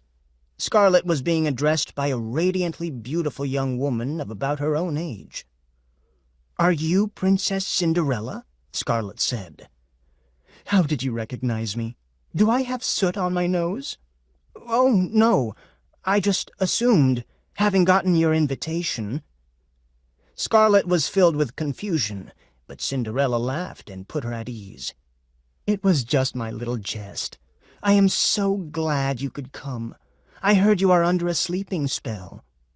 "Actually, it's a napping spell. But how did you hear about it?" "Word gets around in the domain of fairy tales," Cinderella said. "If you should need them, we have resting rooms upstairs, and a variety of stimulants if your spell responds to chemical means." "No need," Scarlet said. "I was able to get a temporary rescindment." "However you did it, I am very glad you could come. This is the debutante event of the season, you know. We have many eligible bachelors here, mostly of the nobility, but also a few enterprising and famous commoners like Jack of the Beanstalk and Peer Gynt. Come, let me get you a glass of champagne and introduce you to some people." Cinderella gave Scarlet a foaming glass of champagne and, taking her hand, led her around from one group of gorgeously dressed people to the next. Scarlet's head was awhirl, and the music, loud, rhythmic, was setting her dancers' toes to tapping. She was pleased when a tall, dark, handsome man in a gold lame suit and crimson turban asked her to dance. They whirled around the dance floor. The turbaned man introduced himself as Ahmed Ali. He was a fine dancer, conversant with the newest steps. Scarlet had a dancer's quick instinct for dance steps, and so she soon found herself doing the straddle duck, the limping elbow, the pygmy hop, the delirious dog leg, and the double wolverine, all dance sensations of that eventful year of the millennium. Ahmed Ali seemed to float across the floor, matching her consummate skill with his own scarcely inferior efforts. The other dancers moved back to clear a space for them, so obviously superior were they to the common lot. The orchestra segued into Swan Lake, so balletic was the spectacle before them. Around and around Scarlet and Ahmed whirled while the trumpets blasted and the steel guitars whined, turning ever more daring pas de deux, whirling, tapping, stamping as the applause mounted. At last, for the finale, Ahmed Ali danced her out of the ballroom and onto a little balcony. The balcony overlooked a little lake. The moon had just risen, and little silvery ripples moved slowly toward the dark shore. Princess Scarlet fanned herself with the Chinese fan that Supply had provided, and, turning to Ahmed Ali, said in formal tones, "Belike, sir, I've not seen thy match for overall all-in dancing eftsoons." "Nor I thine," Ahmed answered gallantly. His face, which was spread neatly along either side of his hawk nose, had firm, finely cut lips of pale pink, behind which teeth of a nacreous white could be seen when he smiled, or lifted his lip in the small sneer with which he expressed emotion. He told Scarlet that he was a prince from the court of the Grand Turk, whose lands stretched from the misty frontier of eastern Turkestan to the sea-shrouded coastline of Hither Asia. He described the splendor of the Grand Turk's palace, which had so many rooms that they were uncountable, save by those skilled in mathematical necromancy. He told her of the palace's main features, the carp ponds, the mineral springs, the great library where could be found writings from all over the world. He mentioned the kitchens where delicacies of unusual splendor were prepared every day for the delectation of the ensemble of happy and talented young people who made up the court. He told her how she would dazzle all of the beauties of that court with the previously unheard-of splendor of her delicate and finely proportioned features. He declared that he, despite their short acquaintanceship, was utterly and entirely smitten with her, and begged her to accompany him so he could show her the splendors of the Grand Turk's domain, and, if she so desired, stay on for a while. He described the luxurious presents that he would shower on her, and he went on in that vein and similar veins and tendentious arteries of teasing promises for so long that the princess' head was turned and turned again. "I would like to go with you and see these things," Princess Scarlet said. "But I promised my aunt that I would return home immediately after the ball." "No problem," Ahmed said. He snapped his fingers. There was a flapping sound in the air, and Princess Scarlet beheld a large and luxurious Persian carpet, which had come seemingly from nowhere, and hovered now at the level of the balcony. "This is a flying carpet," Ahmed said. "It is a common means of transport in my land, and by utilizing it I can take you to the Grand Turk's court, show you around, and return you to this very spot before the evening is out." "It is very tempting," Scarlet said, "but I really shouldn't." Ahmed Ali smiled a subtle smile of incredible attractiveness, and stepped from the balcony onto the carpet. He turned to Scarlet, extending his hand. "Come with me, beautiful princess," he said. "I am crazy about you, and I will show you a very good time, and respect you throughout, and I will have you back here in plenty of time to return to your esteemed aunt, as you had originally planned."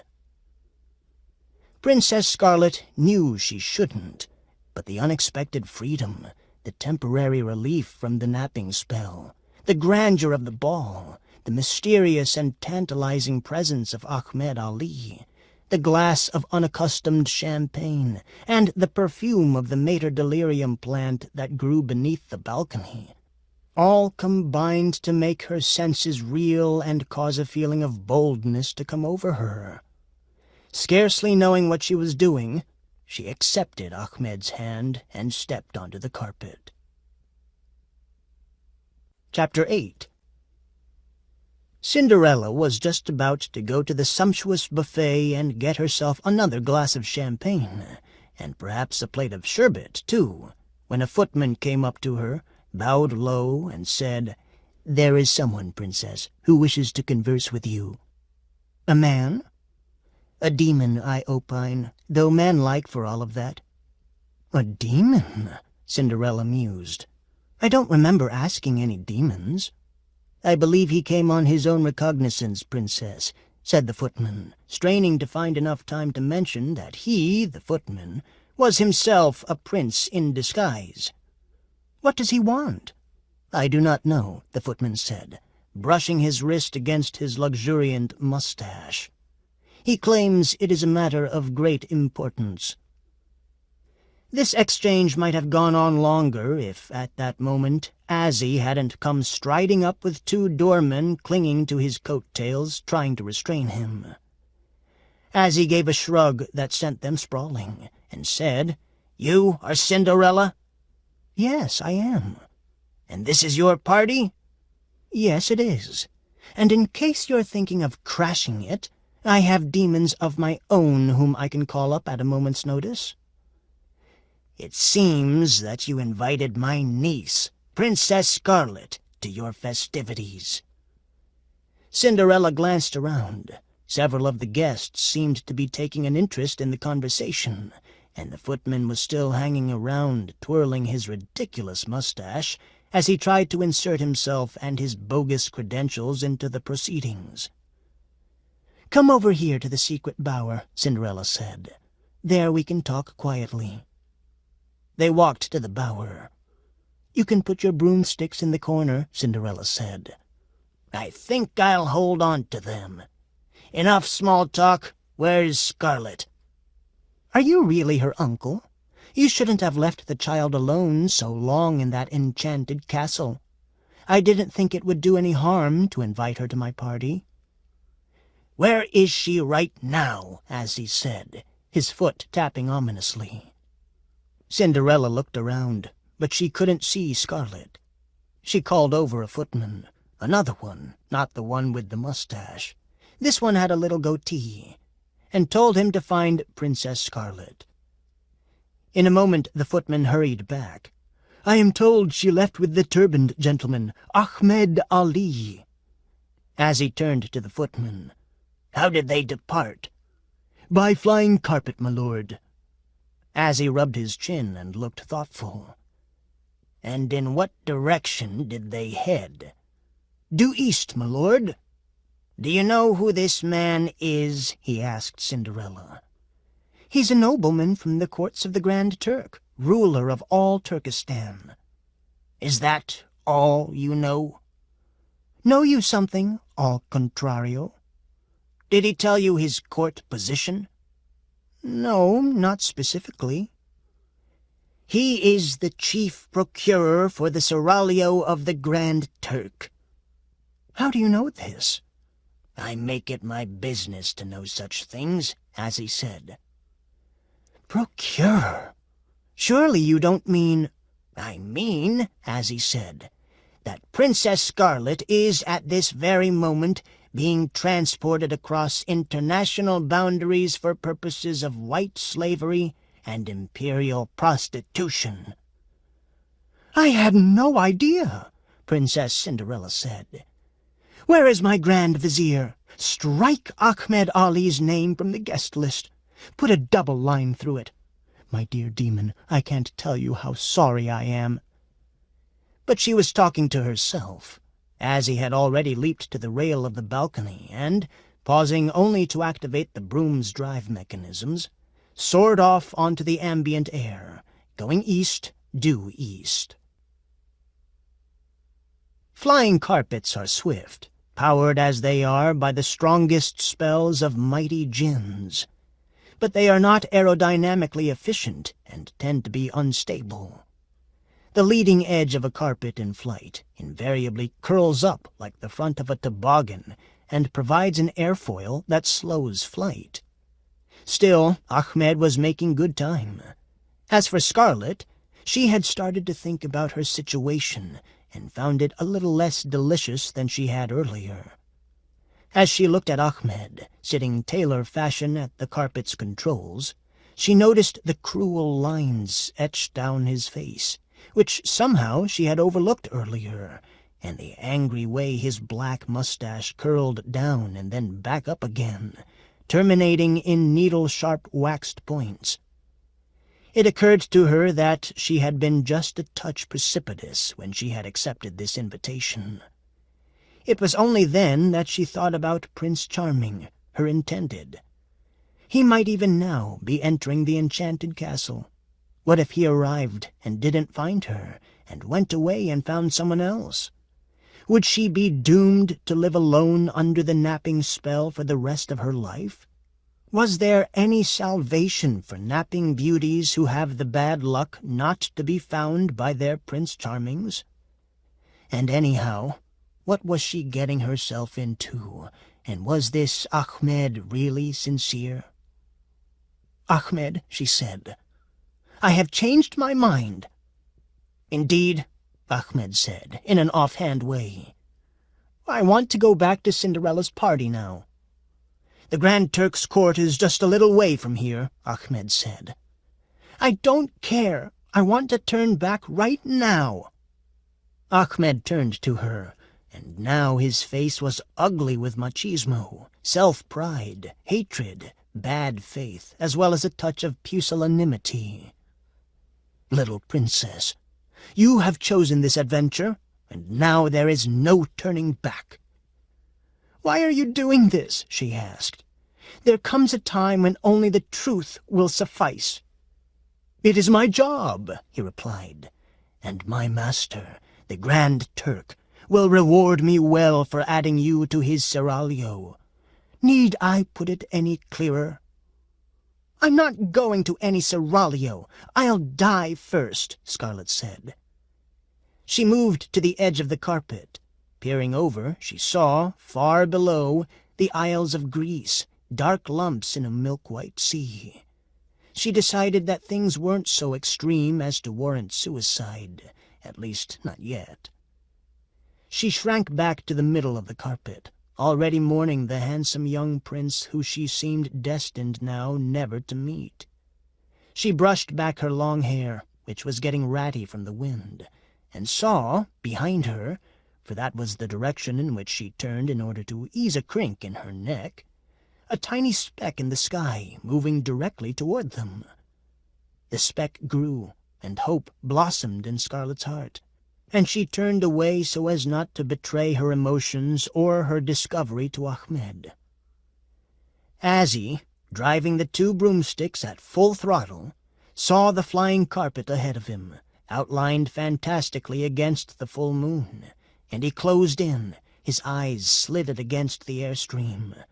His rage seemed to power the broomsticks even faster.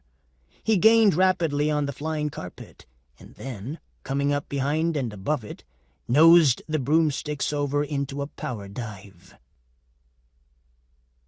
The first thing Ahmed Ali knew about this was when he heard a great sound that surpassed even the roar of the slipstream, and, turning, saw a fox-faced demon astride 2 blazing broomsticks, diving down on him from above. Ahmed threw the carpet into a side-slip, hanging on to Scarlet with one hand as the carpet fell through the sky. Scarlet shrieked because they seemed certain to crash, but Ahmed pulled out only a few feet above the shining sea. He turned the carpet to bring its spell-powered thunderbolts into play. Not for the first time did he wish he had the new super thunderbolts, but the Grand Turk, profligate in matters concerning his seraglio, was stingy when it came to updating the armament of his flying carpets. Before Ahmed Ali could bring his standard-issue weapons to bear, Azzie was firing at him with jagged lightning bolts, the short, explosive, painful kind. Ahmed dodged and swerved, but the bolts of lightning came closer and closer, singeing the edges of the carpet and spoiling its meager airflow characteristics. Ahmed found that no matter how hard he tugged, the web and woof lines would no longer control the craft. The carpet tilted precipitously, and Ahmed had to grab an edge with both hands. Released from his grip, Princess Scarlet slid to the edge of the carpet, now tilted almost to the perpendicular, over the side and into the air. She fell, and so great was her terror that not even a scream could come out of her paralyzed lips. The sea came up fast, and there was a steep little island in the middle of it, rising at her with incredible rapidity. Death seemed certain. But at the last possible moment, as the needle-pointed rock pinnacles were reaching for her with hard granite fingers, Azzie swooped beneath her and scooped her up, draping her over the broomsticks like a sack of flour on a terrestrial pack animal. Scarlet could feel the G-forces build as Azzie barrel-rolled around the mountain and tried to break out of the dive that seemed sure to take them into the white-mouthed sea. And then he had pulled them out of it, and they were soaring into the air again, safe. "Oh, Uncle Azzie," Scarlet said, "I'm so glad to see you. I was so frightened." "You were very naughty," Azzie said. "If it weren't so late in the game, I'd let you go to the Grand Turk's seraglio and make myself a new Princess Scarlet.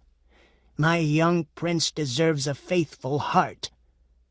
Scarlet said, "I'll never run away again, I promise. I'll nap quietly in my chamber and await his coming." "At least a moral point about obedience has been made from all this," Azzie said, and turned the broomsticks in the direction of the enchanted castle. Chapter 9. After recovering his credit card and putting Princess Scarlet back where she belonged, Azzie continued on to Paris, long one of his favorite cities.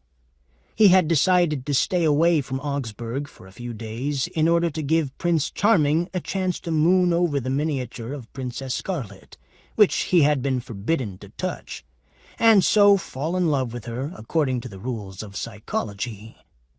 What better way to pass some time than in riotous living in one of the satanic clubs that Paris was famous for even then?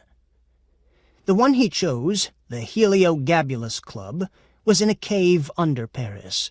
After going down an endless flight of stone stairs, he came out in a grotto furnished with skulls and skeletons.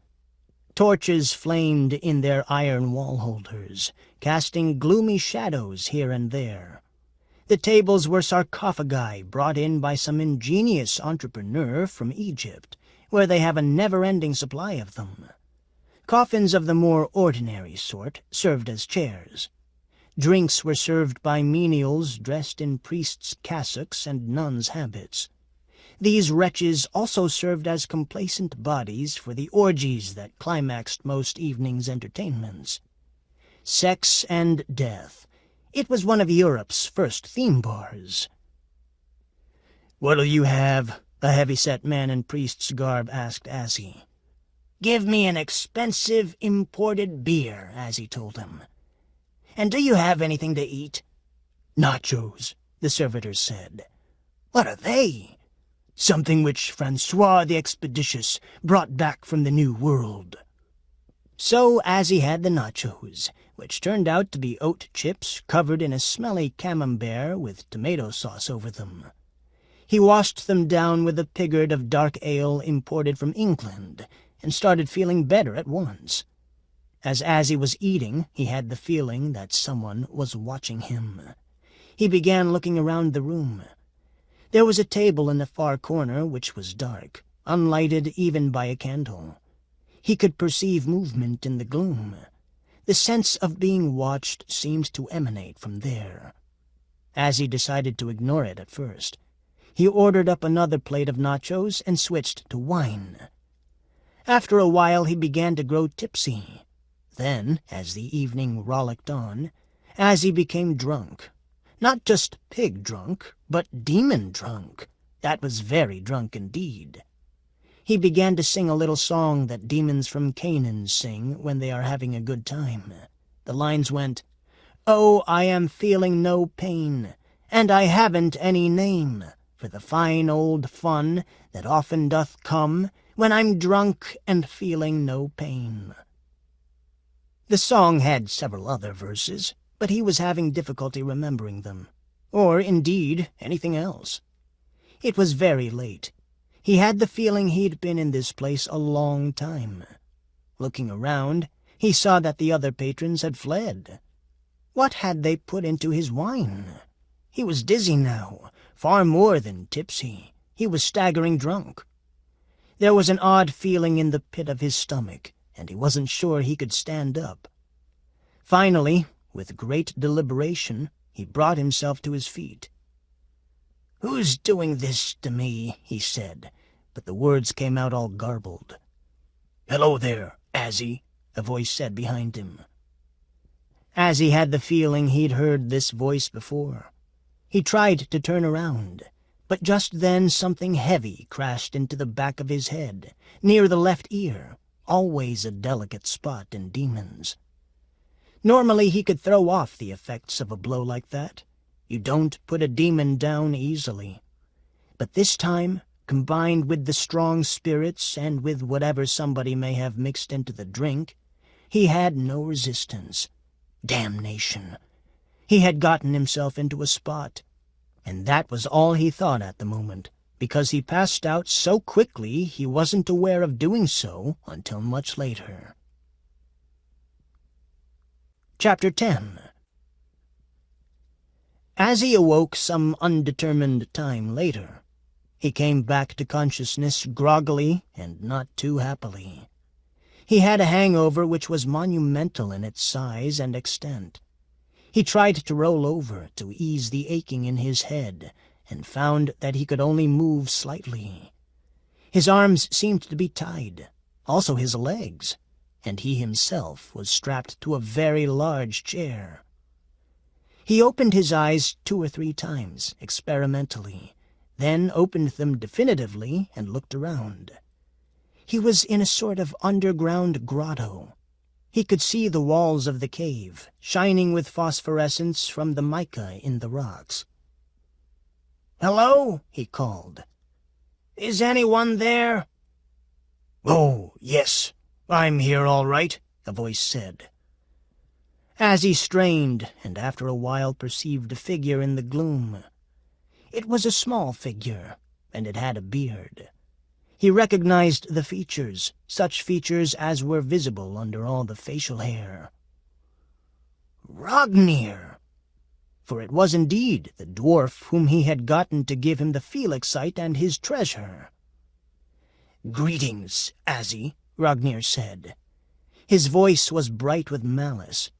"Not feeling too good?" "Not exactly good, no," Azzie said. "But never mind, I've got great powers of recuperation. I seem to be entangled in something that is holding me to this chair.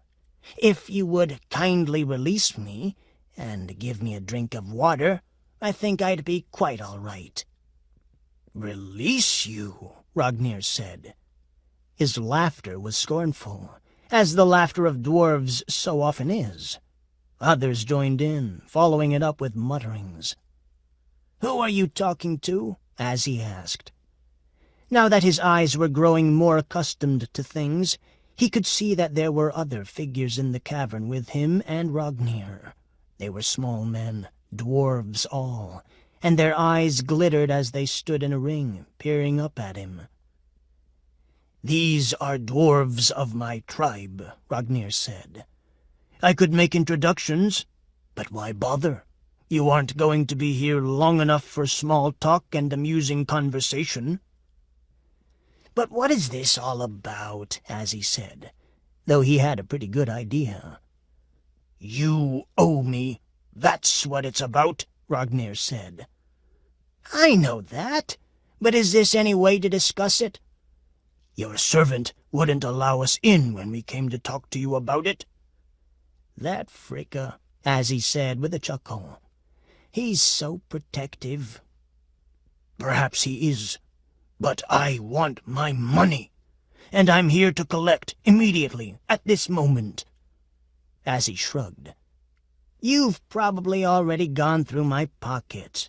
You know I don't have anything on me but small change and a spare charm or two." "You don't even have that anymore," Ragnir said. "We took them away." "Then what more do you want?" "Payment! I want not only the profit you promised me on my treasure, but the treasure itself back." Azzie gave a small, amused laugh. "My dear fellow, there was no need for all this. As a matter of fact, I'd come to Paris for the purpose of finding you and telling you how well your investment was doing." "Ha!" Ragnir said, an expletive which could have meant anything but probably implied disbelief. "Come now, Ragnir, there's no need of this. Release me, and we'll talk it over like gentlemen." "You are no gentleman," Ragnir said. "You are a demon." "And you're a dwarf," Azzie said. "But you know what I mean." "I want my money." "You seem to have forgotten that the deal was for a year," Azzie said. "The time's not up. You're doing well. When the time runs out, you'll get your capital back." "I've been thinking this over, and I've decided that I don't trust the notion of putting one's capital out to work this way. It seems it might do something terrible to the working classes, like us dwarves. You know, a jewel in the sack is worth 2 or 3 on some foreign market that might go bust." "A deal's a deal," Azzie said, "and you agreed to let me have it for a year." "Well, I'm disagreeing now. I want my poke back." "I can't do anything for you tied up like this," Azzie said. "But if we release you, you'll pop out a spell, and that'll be it for us and our money." That was exactly what Azzie had been planning. To turn attention away from it, he said, "What is this us stuff? Why are these other dwarves involved?" "They're my partners in this venture," Ragnir said. "Maybe you can talk around me, but you won't get around them so easily." One of the dwarves came forward. He was short, even for a dwarf, and his beard was white except around the mouth, where it was stained yellow from chewing tobacco. "I am Elgar," he said.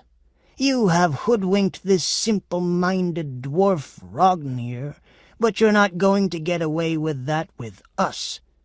Give us back our money immediately, or else." "I told you," Azzie said. "I can't do anything with both my arms tied. I can't even blow my nose." "Why would you want to blow your nose?" Elgar said. "It's not running." "It was a figure of speech," Azzie said.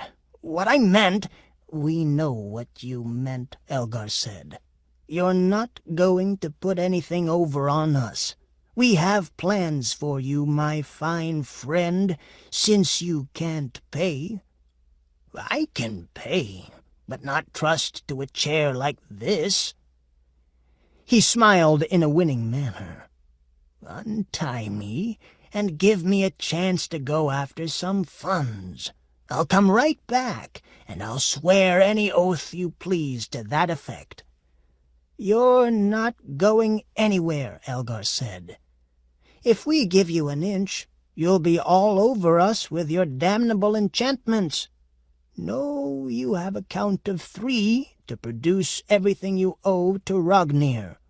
1, 2, 3. No money? That's that, then." "What do you mean?" Azzie asked. "What's what?" "You're for it, that's what's what." "For what?" Elgar turned to the others. "Okay, boys, let's take him to the wheel of labor." That was something Azzie had never heard of before, but it looked as if he were going to learn soon what it was. Small, horny hands, lots of them, lifted the chair with Azzie in it and bore it deeper into the cavern. Chapter 11. The dwarves sang as they went down the tunnel, deeper and deeper into the bowels of the earth, around dog-legs and over camel-backs, skirting cul-de-sacs and precipices and wading across icy streams. It was so dark that Azzie's eyes began to ache from trying too hard to see something. They went on, and they sang other songs after a while, songs in a language Azzie did not understand, and at last they came to an opening which led out onto a large underground plain. "Where's this?" Azzie asked. They ignored him. Many little hands held him tight as they untied him from the chair and tied him to something else. By touch, Azzie thought it was a framework of some sort, made of metal and bits of wood. When he tried to take a step, something moved under his feet. He realized after a few moments that he had been tied securely to the inside of a big wheel, like a water wheel. His feet were free, but his hands were securely bound to handles that came out of the wheel's sides. "This," Rognir said, "is a work wheel. You walk inside it, and it turns, and through a series of gears it moves a wheel that turns rods and finally operates machinery in one of the upper chambers." "Interesting," Azzie said. "But so what?" "You are expected to walk on the wheel, thus turning it. You will thus help us work, and you will pay off your debt that way. It should only take a few 100 years." "Forget it," Azzie said. "Suit yourself," Rognir said. "All right, boys, open the sluice gate." There was a grinding sound from overhead. Then something started falling from above him. It was a rain of excrement, as Azzie's nose quickly told him. But it was not ordinary human or demonic excrement. Azzie had spent plenty of time handling that. This was excrement of an orgiosity so extreme that his nasal receptors tried to commit harakiri. "What is that stuff?" he cried. "Aged, fermented dragon shit," Rognir told him. "We're close to a dragon's lair, and we've tapped it from the bottom as an incentive for you to go to work." Azzie's feet started moving of their own accord. The wheel turned. After a moment, the rain of dragon shit stopped. "The way it works," Rognir said, "the dragon shit starts when you stop treading, and continues until you start up again." "But what about rest periods?" Azzie asked. "We'll tell you when you can rest," Elgar said, and the other dwarves laughed. "But listen to me. I've got important things to do. You must let me out of here so I can make arrangements. I'll pay you back." "You will indeed," Rognir said. "In kind or in labor? Check with you later, demon." And so the dwarves departed. Azzie was left alone, pumping and thinking desperate thoughts. Chapter 12. Azzie walked, turning the wheel, annoyed at himself for not telling Fricka where he'd gone. He'd simply left the house, not giving his servant any instructions. And now, just when there was great need for haste, because it was time and past time for the adventure of Prince Charming to begin, he was caught in the darkness beneath Paris and condemned to turn a wheel for a bunch of stupid dwarves. "Hi there," a voice said. "Are you a demon?" "Who's talking to me?" "Look down near your right foot, and you'll see me." Azzie looked down and saw a worm about 6 inches long. "You're a worm?" "Yes, I'm a worm. You're a demon?" "That is correct, and if you can help me, I can offer you a deal you can't turn down." "What is that?" the worm asked. "If you'll help me get out of here, I'll make you king of the worms." "Actually, we worms don't have a king. We have district leaders and a high council." "I'll put you in charge of the council." First, I have to become a district leader in order to become eligible. So, all right, I'll make you a district leader. What's your name? Elton Wormbrood, but my friends call me Tom. Okay, Tom, what about it? Will you help me? I might.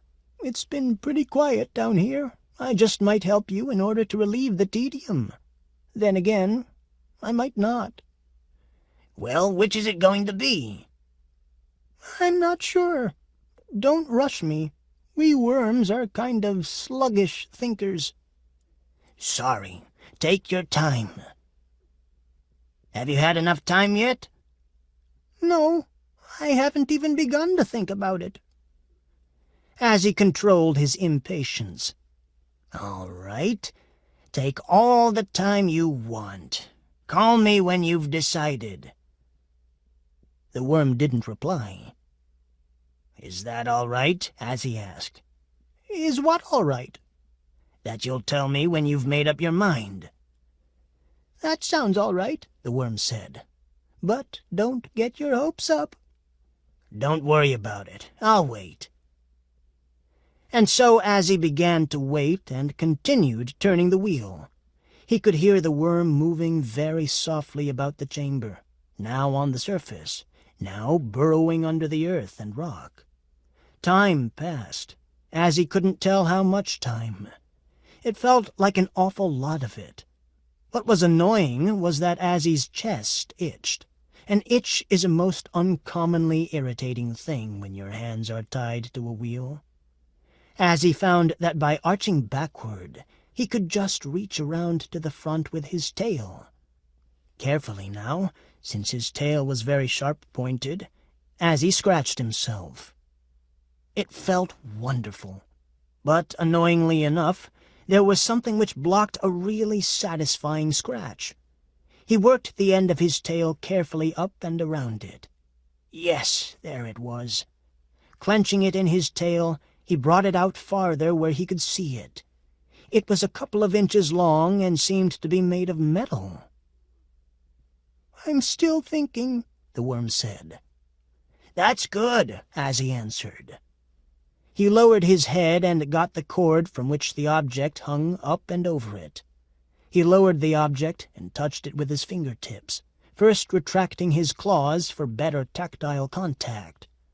It seemed to be a key. Yes, it was a key.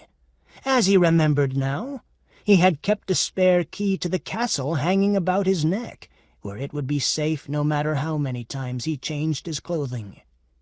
It was a common sort of key, and it had a small red gem set into its handle. And inside the gem, he remembered now, there was a small spell that he had put there and forgotten about. He said to the spell, "What is your name and what do you do?" A tiny voice from the red gem said, "I am Dirigan. I open doorways." "Gee, that's great," Azzie said.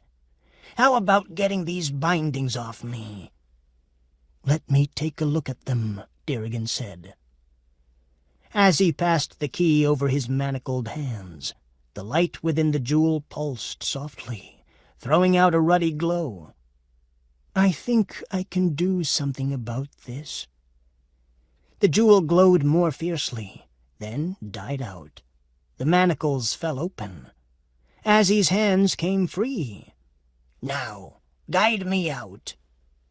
The worm lifted his blunt head and said, "I'm still thinking." "I wasn't talking to you," Azzie said. "Oh, just as well, because I still haven't made up my mind."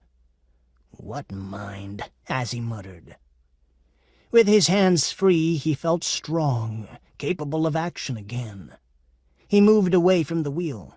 Let the dragon shit rain down now. He was out of its way. "Now," he said, "to find the way out. Spell, give me some light." The jewel pulsed more brightly, throwing shadows across the cavern walls. Azzie walked until he came to a branching of the ways. There were 5 different directions he could go in. He asked the jewel, "What way should I head now?" "How should I know?" said the Jewel. "I'm just a minor spell, and now I'm used up." The light faded out. Azzie had heard about these underground branchings of the dwarves. They held great menace, for often the tunnel floor was undercut so that someone passing over them would fall through. Down below there were pits, noisome places filled with nasty things. If he fell into one of those, he might never get back up. And the worst of it was, Azzie, like many other demons, was virtually immortal. He could stay in the deepest pit for ages, perhaps forever, alive but bored, if no one came to bring him out. There were stories of demons who had been buried by some misadventure or other. Some of them were said still to be trapped underground, where they had been since earliest times. He moved forward. He heard the worm rustle, then say, "That's not the right way." Azzie stepped back. "What way should I go?" "I still haven't made up my mind whether to help you or not." "You'd better decide pretty soon," Azzie said. "The offer isn't open indefinitely." "Oh, all right," Tom Wormbrood said. "I guess I'll help. Take the tunnel on the farthest right." Azzie did so. As soon as he entered it, the ground gave way beneath his feet. He was falling. He just had time to scream, "But you said this one was safe!" "I lied," the worm cried. "Ha ha!" Azzie was falling. But it was only a short drop, 5 feet perhaps, and to his right was a metal door, marked with a faintly phosphorescent exit. Cursing, he pushed through. Chapter 13.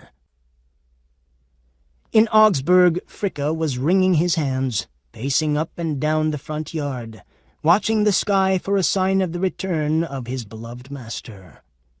Then he saw a tiny dark speck, which resolved itself quickly into Azzie. "Oh, master, at last you have returned." "As quickly as I was able," Azzie said. "I was detained by a family of dwarves, a load of dragon manure, a work wheel, and a schizophrenic worm. I hope you have had as pleasant a time and kept a watch on Prince Charming." Fricka's face twisted in sorrow. "I watched out for him, sire, as well as I was able. Dragon manure?" "Dragon manure." "Did he break my stricture and go to the locked room upstairs?" "That he did, master." "And once within it, did he find the small locked casket in the upper drawer of my bureau in the closet?" "He went to it at once, master," Fricka said. "And opening it, did he find the little miniature of the Princess Scarlet?" "That he did, sire, that he did." "Then why don't you tell me in your own ill-chosen words what transpired next?" "Well, sire, the prince looked upon the visage of the princess, then looked away, then looked again. Holding the miniature in his left hand, he tugged at his lip thoughtfully with his right. He cleared his throat, going ahem, ahem, like a man who knows not what to say, yet feels under a compulsion to say something. He set the miniature down very gently, and turned and walked a stride or two away. Then he returned and raised it again. Then he put it down, looked away, and with his left hand this time pulled gently at his upper lip." "This is a wonderful detailing, Fricka," Azzie said. "But could you get to the nitty-gritty, as the heart of the matter is sometimes described?" "Most certainly, sir. After bemusing himself with repeated looks, or I could more properly call them glances, at the portrait of the young lady in question, he turned to me and said, 'Fricka, this girl is a corker.'" "Those were his words, eh?" "His very words, sir. I didn't know what to respond to that, master. So I made a low, bestial noise deep in my throat, figuring the young man could interpret it in any way he pleased. Was that all right, sire?" "Very judicious, Fricka. And what happened?" "Why, master, he paced around a time or two, and then he turned to me and said, 'Why has Uncle Azzie been keeping this from me?'" "Aha," Azzie said. "Beg pardon, sir?" "Never mind. It was a meaningless interjection. What did you say to him?" "I said, 'For reasons best known to himself, young prince,' and again made the low, bestial noise in my throat." "That was well done, Fricka. And what happened after that?" After more staring at the painting, and fumbling with his lip, and various other movements which I leave out for the sake of brevity, he said, "Fricka, I must have her." "I knew my scheme would work," Azzie said. "What else did he say?" "That was all for the first day," Fricka said. "By the second, he was getting impatient. He wanted to know where you were. Since he is a dutiful lad, he wanted your permission before he set forth after her." "Good lad," Azzie said. "Where is he now?" "Gone," Fricka said. "Soon after, he decided he couldn't wait." "But where did he go?" "Why, after the Princess Scarlet, of course, just as you wanted him to. He waited 5 days, master, and longer he could not abide due to the fever of passion her picture had inspired in him. Was that not how you wished it, master?" "Well, of course, but he needed to have instructions first, and the special quest-hunting equipment. What did he take?" "He went into the heavy equipment closet and selected a sword and armor from the equipment hanging on the wall. And then he took some money you had left in the chest of drawers, and said he was on his way, and to tell you he'd be back with the princess, and hoped you wouldn't be annoyed with him." "Damnation!" Azzie cried. He stamped his foot and sank into the earth up to his waist. He extricated himself with difficulty. Babriel had wandered out of the house upon Azzie's arrival. He had listened and now said, "What's the matter? He's doing what you want him to, isn't he?" "Yes, but he shouldn't have left yet," Azzie said. "I've set up this quest to be difficult and dangerous. It's the only kind that will get the attention of the high powers. He is going up against dangerous matters of magic, which common men had best leave alone. And he has none of the magic protection I have been collecting for him." "What then?" Babriel asked. "I must get the things that he needs to him," Azzie said.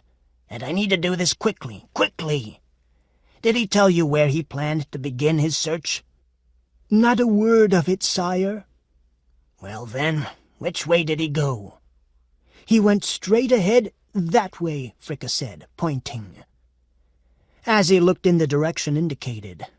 "North," he muttered. "He went north. A bad omen. Fricka, we must find him before it's too late." Nones. Fairly Lucky Sword. Chapter 1. Prince Charming rode alone into the great green forest, beyond the familiar fields and hills, into the terra incognita that lay beyond. His way took him into the north, and as he rode he thought about swords. He knew that a fairly lucky sword was not as good as a truly enchanted sword, but it was a lot better than an ordinary sword. He held up the fairly lucky sword and looked at it. It was an exceedingly handsome weapon, with its nicely curling pommel and the tassels around the grip. This was one of the loveliest swords he'd ever seen. It was considerably smaller than the big broadswords that were in vogue in those days, and it was a straight sword, without a curve. None of your Turkish curlicues, thank you very much. It was double-edged, sharpened on both sides, and it had a needle point. This would be enough in itself to establish it as one of a special class of sword, since most ordinary swords were only edged on one side and were hardly ever pointed. The fairly lucky sword was a nice weapon, but it had its problems. There is a general class of enchanted swords, and Azzie, in haste to find a magical weapon for his protégé, didn't look at the bin he took it out of. He might have thought all enchanted swords were the same. He didn't realize that enchanted was a generic term for a certain type of sword. That is to say, swords with enchantments of one sort or another upon them. Enchanted swords differ greatly in efficacy. There are, or used to be, unbreakable swords, and those that never lose their temper. Swords that unerringly kill their opponents are exceedingly rare, although that is the quality every sword builder tries to get into his blade. All conquering swords can be found from time to time, but these puissant blades generally don't outlast the life of their owner, who, since he can't be overcome man-to-man in swordsmanship, is typically poisoned by a close friend, a wife, or a wife of a close friend. Even with the perfect sword, humans don't get out of this world alive. Prince Charming rode through the tangled forest. It was, of course, an enchanted forest. Magical trees just stood there, dark and gloomy, a green world with black shapes flitting across it. This was like the ancient wood of the old world, concealing hordes of monsters. Charming came at length into a clearing, in a bright little meadow surrounded on all sides by darkness and menace. At the far end, Charming could see a pavilion made of green and orange cloth. A large black horse was tethered to a tree nearby, tall and fine, a proper battle horse. Charming walked forward and approached the pavilion. There were arms piled outside it, heavy black armor, splendidly made, encrusted here and there with pearls. Whoever it belonged to, he must be wealthy and doubtless powerful. Charming saw that there was a slug horn hanging from a standard outside the tent. He raised the horn and blew a loud blast. Before the echo had faded, there was a stirring within the pavilion. Then a man emerged. He was large, black-haired, and scowling. He dragged beside him a fair maiden in a swooning mood. "Now who is this blows my slug horn?" the knight said. He was clad in brightly striped small clothes. Seeing Charming, he scowled more deeply. "La, sir, I am Prince Charming," Charming said, "and I ride forth to rescue the Princess Scarlet from her sleeping spell." "Ha!" said the knight. "Why do you say, 'ha'?" asked Charming.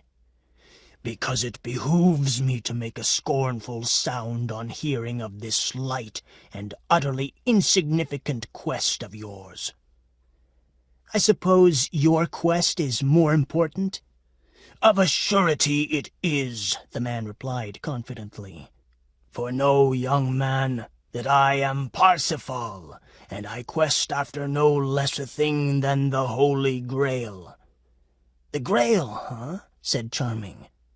"Is it really in these parts?" "Of course it is. This is the enchanted forest. In it subsist all things, and the Holy Grail is sure to be found here." "What about the woman?" Charming asked. "Beg pardon?" "That woman you're holding by the hair." Parsifal looked down. "Oh, her. She signifies nothing." "But what are you doing with her?" "Must I spell it out?" "Of course not. What I mean is—" "I know what you mean," Parsifal said. "She is here for me to toy with until the Grail is in sight." "I see," said Charming. "By the way, do you need that horse?" "My horse?" said Parsifal. "Just thought I'd ask, because if you don't, I could sure use him. He's a lot bigger and stronger than mine." "This is the weirdest thing I've heard in a long time," said Parsifal. "This child knight, scarcely dry behind the ears, comes riding into my camp, and he wants to know, do I need my horse? Why, no, certainly not, fellow. You can have him if you want him." "Thanks," Charming said. He dismounted. "That's really uncommon kind of you."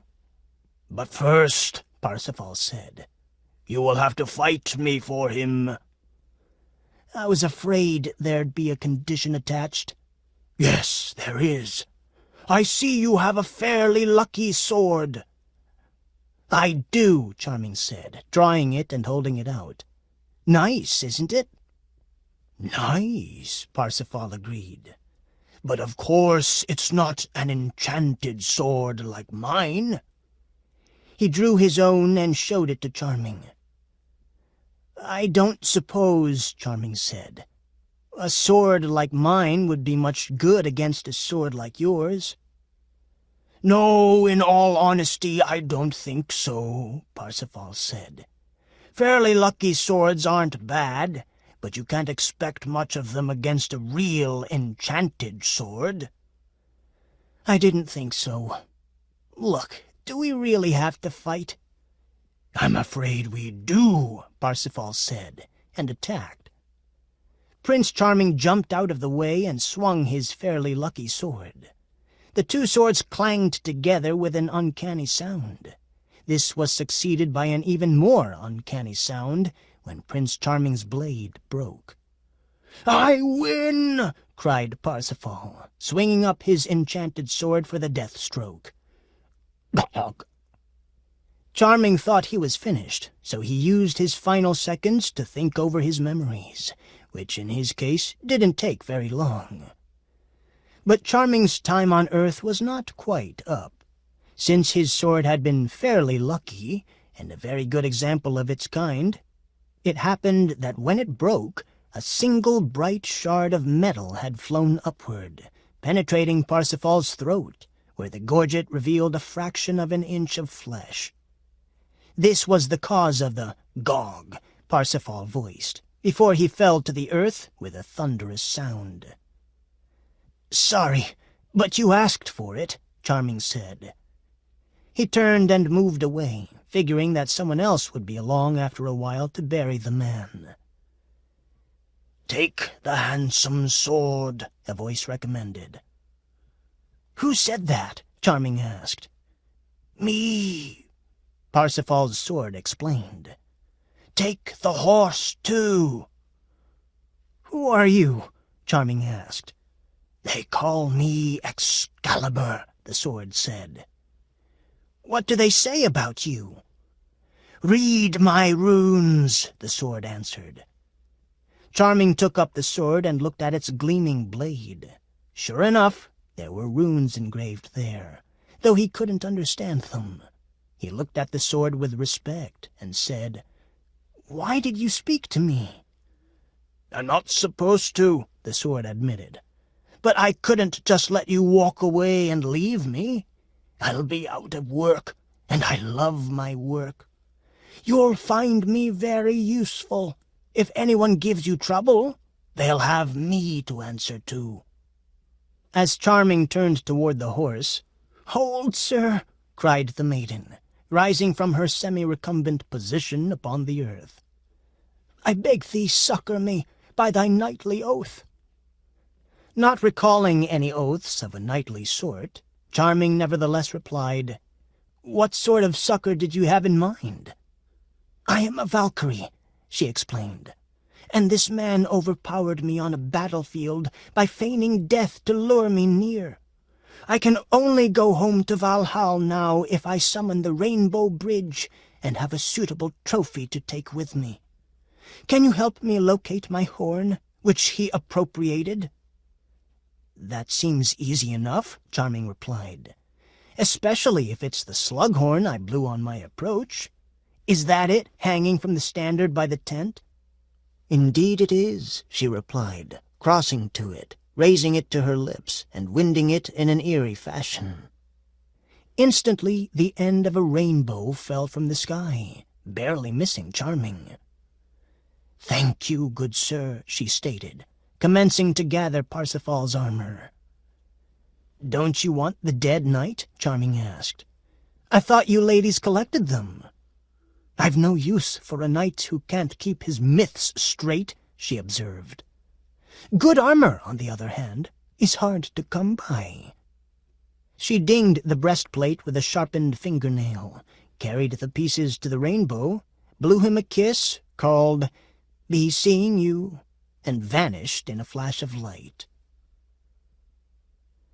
Charming rode off on the charger through the forest with the sword Excalibur strapped to his shoulder, leading his original horse. It was wonderful to feel the sword there. After a while he heard a low murmur beneath his right ear, and realized that it was Excalibur muttering to itself. "What is the matter?" Charming asked. "Nothing much. A touch of rust." "Rust?" Charming drew Excalibur and examined the shining blade. "I do not see it." "I can feel it coming on me," said the sword. "I need anointing." "I have no oil." "A bit of blood or ichor will do very well." "I have none." "Then forget about it, laddie, and let me nap and dream of the old days." That seemed to Charming a very strange thing to say, but he let it pass. He continued on. Presently the sword seemed to sleep, because a low, even snoring sound came from it. Charming had no idea that talking swords could also snore. He tried to ignore it, and rode along until he passed a man in a friar's cowl. The friar greeted Charming, and they went their respective ways. But Excalibur said, "Did ye see the sly, naughty look of him?" "I didn't notice anything of the sort." "He was planning your destruction," the sword said. "Such insolence! And such malevolence!" "I didn't think it was like that at all," Charming said. "Are you calling me a liar?" the sword asked. "Certainly not," Charming said, "since it is natural to use caution when talking to a talking sword, especially one with runes." "I hope we meet that friar again," Excalibur said, and rattled up and down with low, sinister laughter. Later that day they passed a group of merchants. They were civil enough, but no sooner were they out of sight than the sword told Charming that the merchants were actually thieves who were planning to knock him, Charming, over the head and steal him, Excalibur. Charming said he didn't think so, but the sword would not listen. He finally pulled himself out of Charming's belt, said, "I'll be right back," and flashed off into the forest. He came back an hour later, blood-stained and wobbling. After that, the sword swore and sang like a drunken person, and finally began to accuse Charming of planning some evil against him, such as melting him down when he came to the next foundry. It was obvious that the sword had a problem.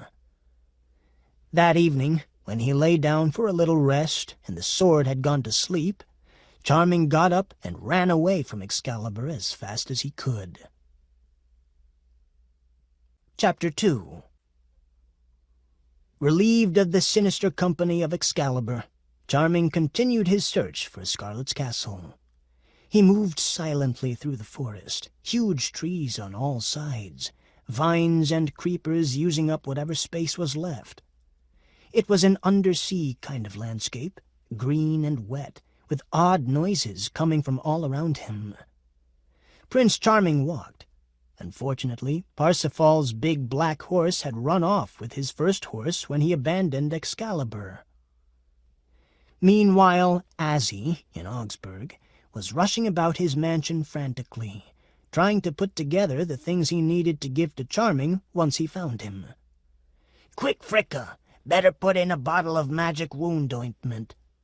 "The edged weapons kind, sire, or the clubbed in the head kind?" Better pack in both. We can't tell what he's gotten himself into. Lady Yelleth is back, my lord, Fricka advised him.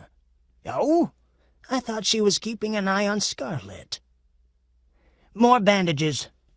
That she is, sir.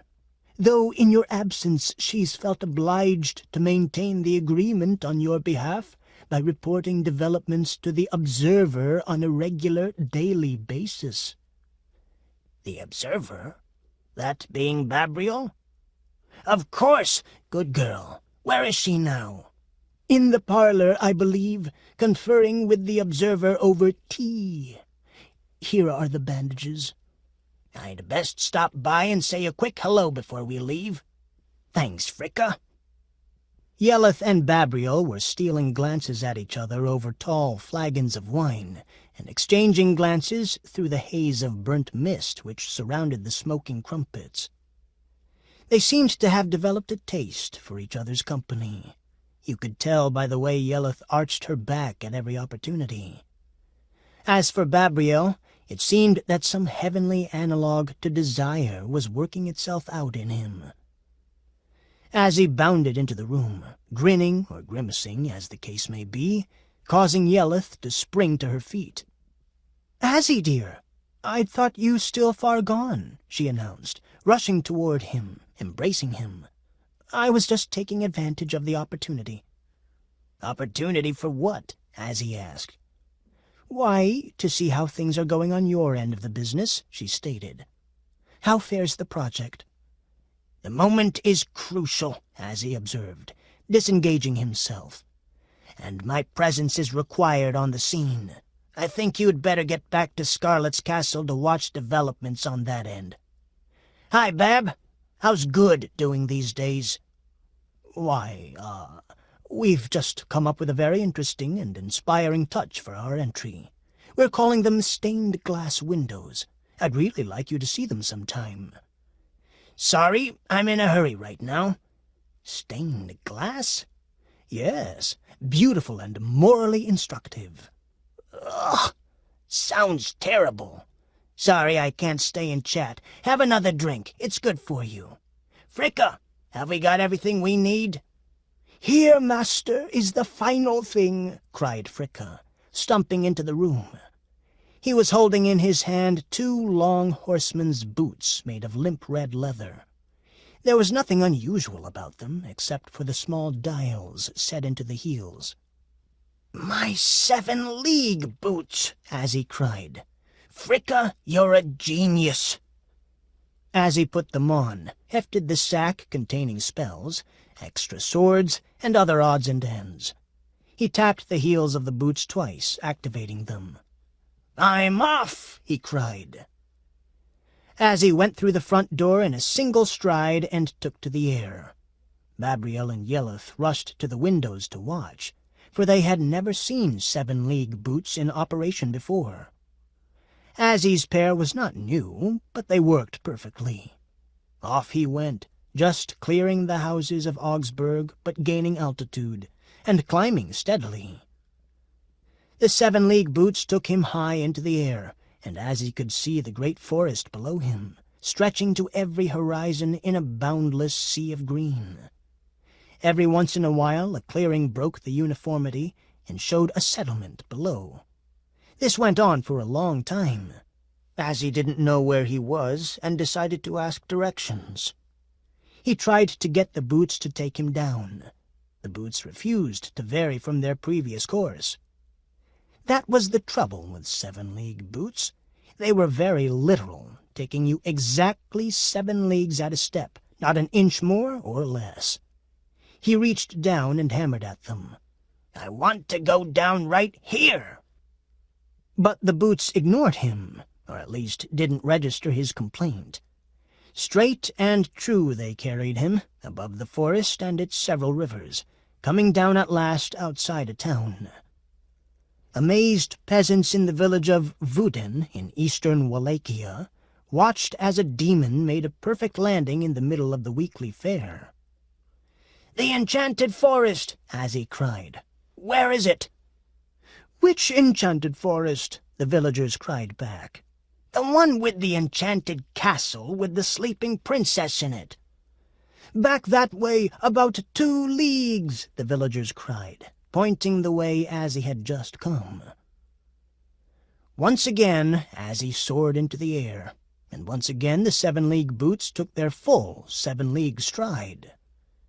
Now began a nerve-wracking contest in which Azzie tried to estimate what direction to take in order to reach his destination in exact increments of 7 leagues. It took a while to figure out the appropriate zigs and zags. There it was ahead, the peak of the magic mountain, recognizable by the haze of obfuscation which hung over it. But now, where in its vicinity was Charming? Chapter 3. Prince Charming walked all day through the forest. The ground was fairly even. There were numerous sparkling streams, and from time to time he would pass a fruit tree and pick his lunch. The sun slanted in, gilding the leaves and branches. After a time, he came to a glade where he rested. When he awoke, the woods were gloomy with evening light, and something was passing near him. He scrambled to his feet and moved off into the underbrush, reaching for his sword before recalling he had abandoned Excalibur. Drawing a knife then, he peered out from behind a blackberry bush.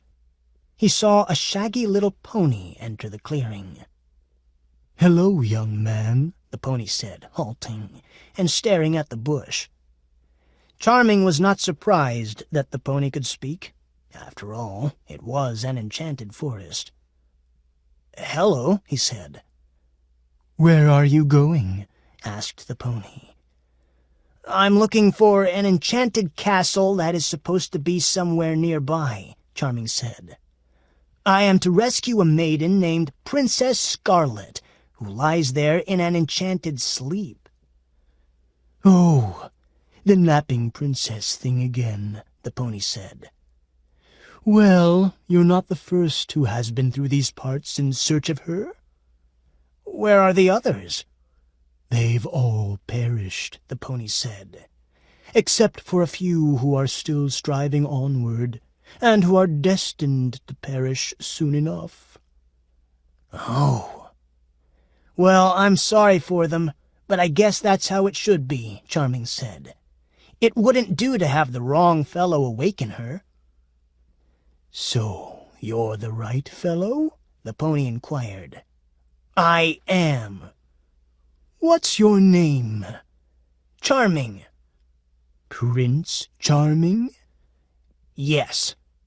"Then you're the one, all right. I was sent out here to find you." "Who sent you?" "Ah," said the pony, "that would be telling. All will be revealed to you at some later time. If you live long enough, that is." "Of course I will," Charming said. "After all, I'm the right one." "Get up on my back," the pony said. "We can discuss it as we go along." Chapter 4. Prince Charming rode along on the pony, until at last the woods opened and he could see a field in which many tents were pitched. Strolling among them were knights in holiday armor, eating barbecue and flirting with damsels in tall pointed hats with flimsy veils, who went back and forth carrying wine, mead, and other drinks. There was even a little orchestra playing a sprightly air. "Looks like a goodly bunch over there," Charming said. "Don't you believe it?" the pony replied. "Why shouldn't I?" "Take my word for it."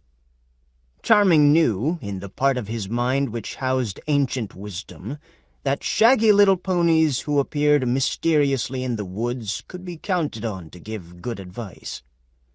On the other hand, he also knew that men were not supposed to follow this advice, since if one always listened to the voice of reason, one would never do anything interesting.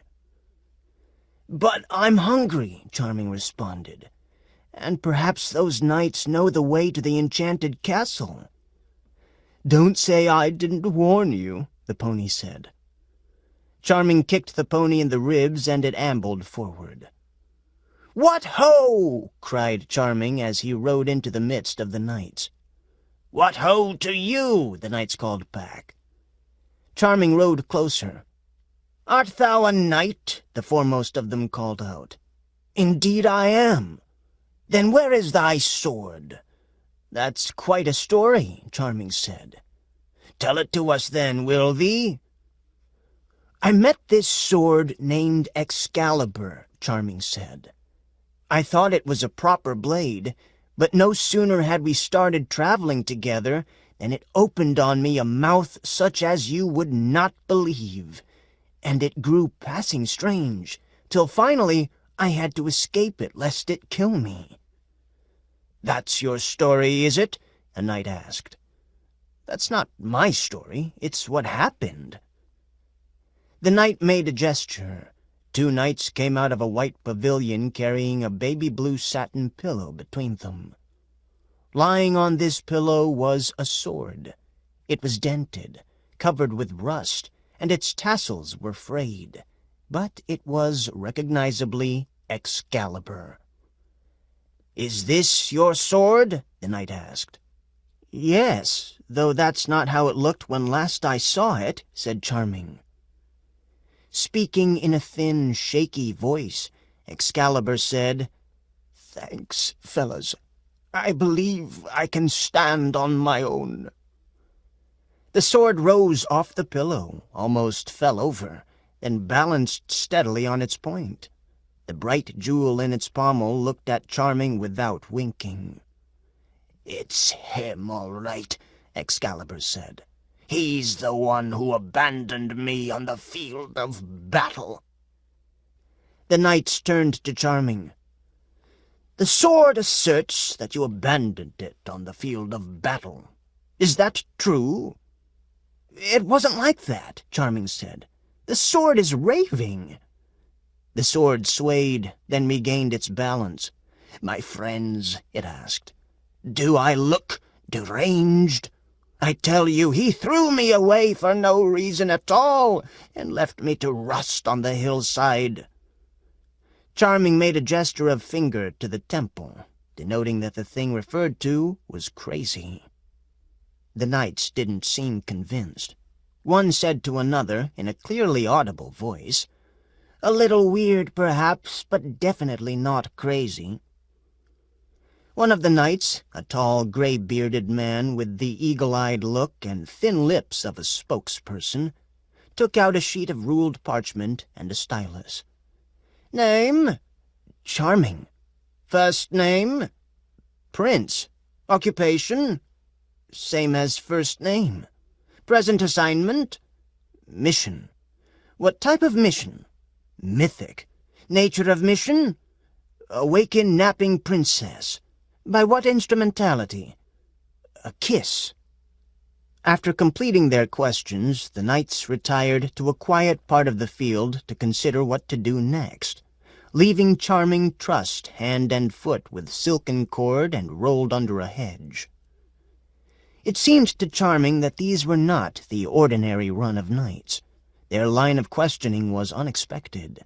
Their faces, bony pallidities half hidden behind moldering iron and wood casks, were unprepossessing. Charming overheard them talking as they moved off. "What'll we do with him?" "Eat him," came a reply. "That goes without saying. But how?" "Fricasseed is nice." "We just had fricasseed night last week." "Then let's do the pony first." "How?" "What about roasted with fiennes herbe? Did anyone see any fiennes herbe around here?" Charming immediately decided, A, knights didn't speak as he had supposed they did, or B, these fellows were not knights at all, but actually demons in knights' clothing. A general consensus was reached on the fricasseeing, but they had some difficulty getting a fire going. It had rained recently in this part of the forest, and there wasn't much dry wood to be found. Finally, one of the knights caught a baby salamander. Piling moist kindling against it and rapping its nose sharply when it tried to escape, They soon had a good blaze going. 2 more knights turned to the creation of the sauce, and another pair made the marinade while the rest sang. Charming knew he was in deadly peril. Chapter 5. Azzie was underway again, having given up the 7-league boots in favor of his own demonic flying abilities. He flew and scanned the woods, noting a fire in the distance. He went to it, circled overhead, adjusted his vision, and saw Charming, trussed like a capon, awaiting fricasseeing au fines herbes while the pony cooked and screamed. "You can't do this to me," it cried. "I haven't finished briefing him." The demon knights kept on singing. Quickly, Azzie sat down in the bushes nearby. He was considering things he might do to harass the knights and free Charming when, of a sudden, Babriel appeared beside him, resplendent in white armor, his dazzling white wings fluttering. "Come to brag about your cathedral?" Azzie asked him. Babriel looked at him sternly. "I hope you're not thinking of wading in there yourself, old man." "Of course I am," Azzie said. "What do you think? I'm going to let my hero be eaten by renegade demons?" "I didn't mean to intrude, but it is my duty to keep an eye on you. I can see that your prince is in trouble, but you know the rules as well as I do. You mustn't help him, not directly. You must not try to influence matters by your own actions." "I've just got a few things for him," Azzie said. "A dagger, an invisible cloak." "Let me see them," Babriel said. Dagger seems all right. Can't tell much about this cloak, though." "That's because it's invisible," Azzie said. "But you can feel it, can't you?" Babriel felt it all over. "I guess it feels okay," he finally acknowledged. "Even if it didn't?" Azzie asked. "Who'd know the difference?" "I'd know," Babriel said. "And I'd tell." Prince Charming lay trussed up and feeling foolish. Why hadn't he paid attention to what the shaggy pony had tried to tell him? Now it couldn't continue the questing lecture. Why hadn't he believed? If you won't believe an oracular shaggy pony, what will you believe? It did smell good, though. Then he heard a sound. It sounded like someone saying in a loud whisper, "Hey there!" "Who is it?" he asked.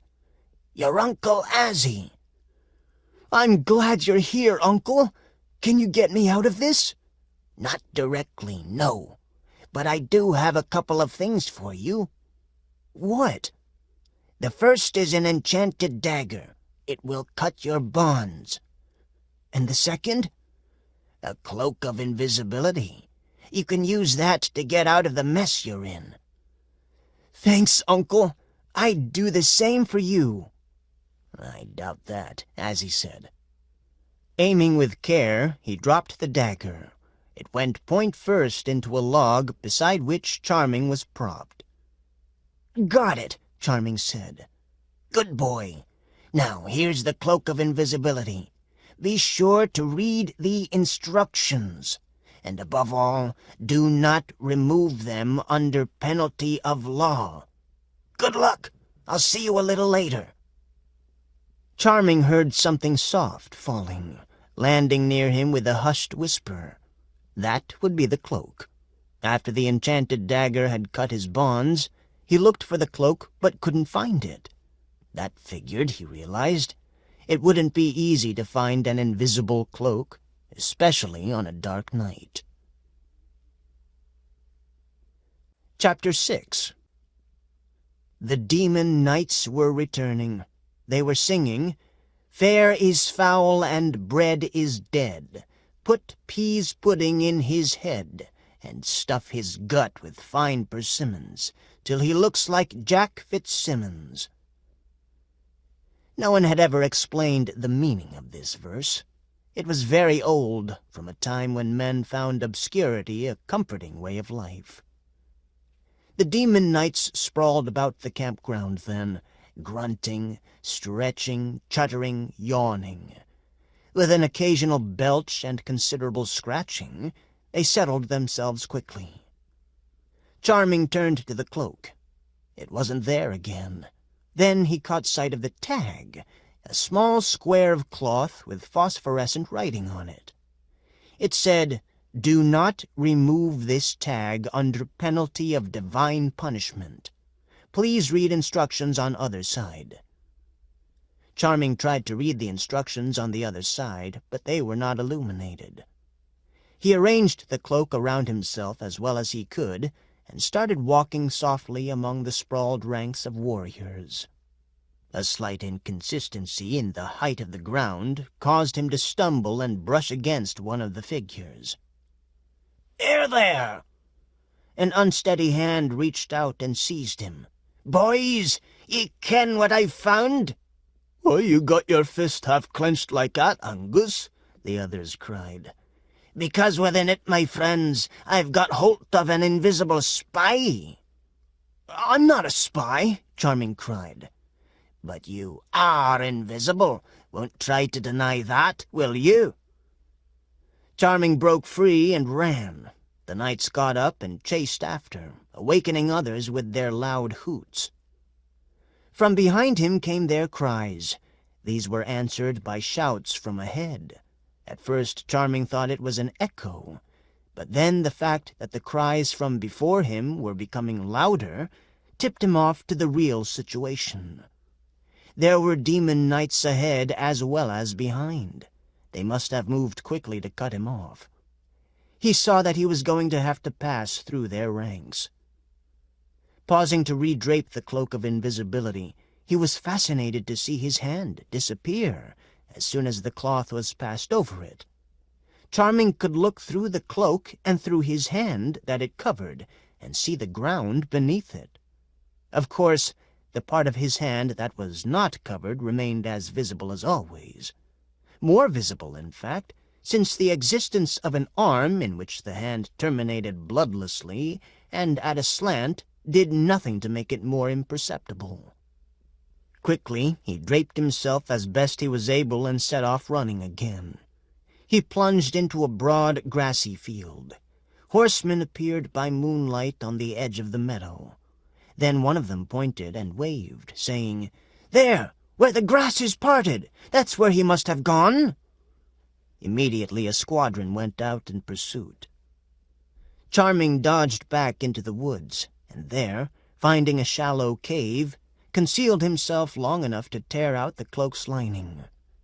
As he had hoped, this material, thin though it was, had the same qualities as the cloak itself.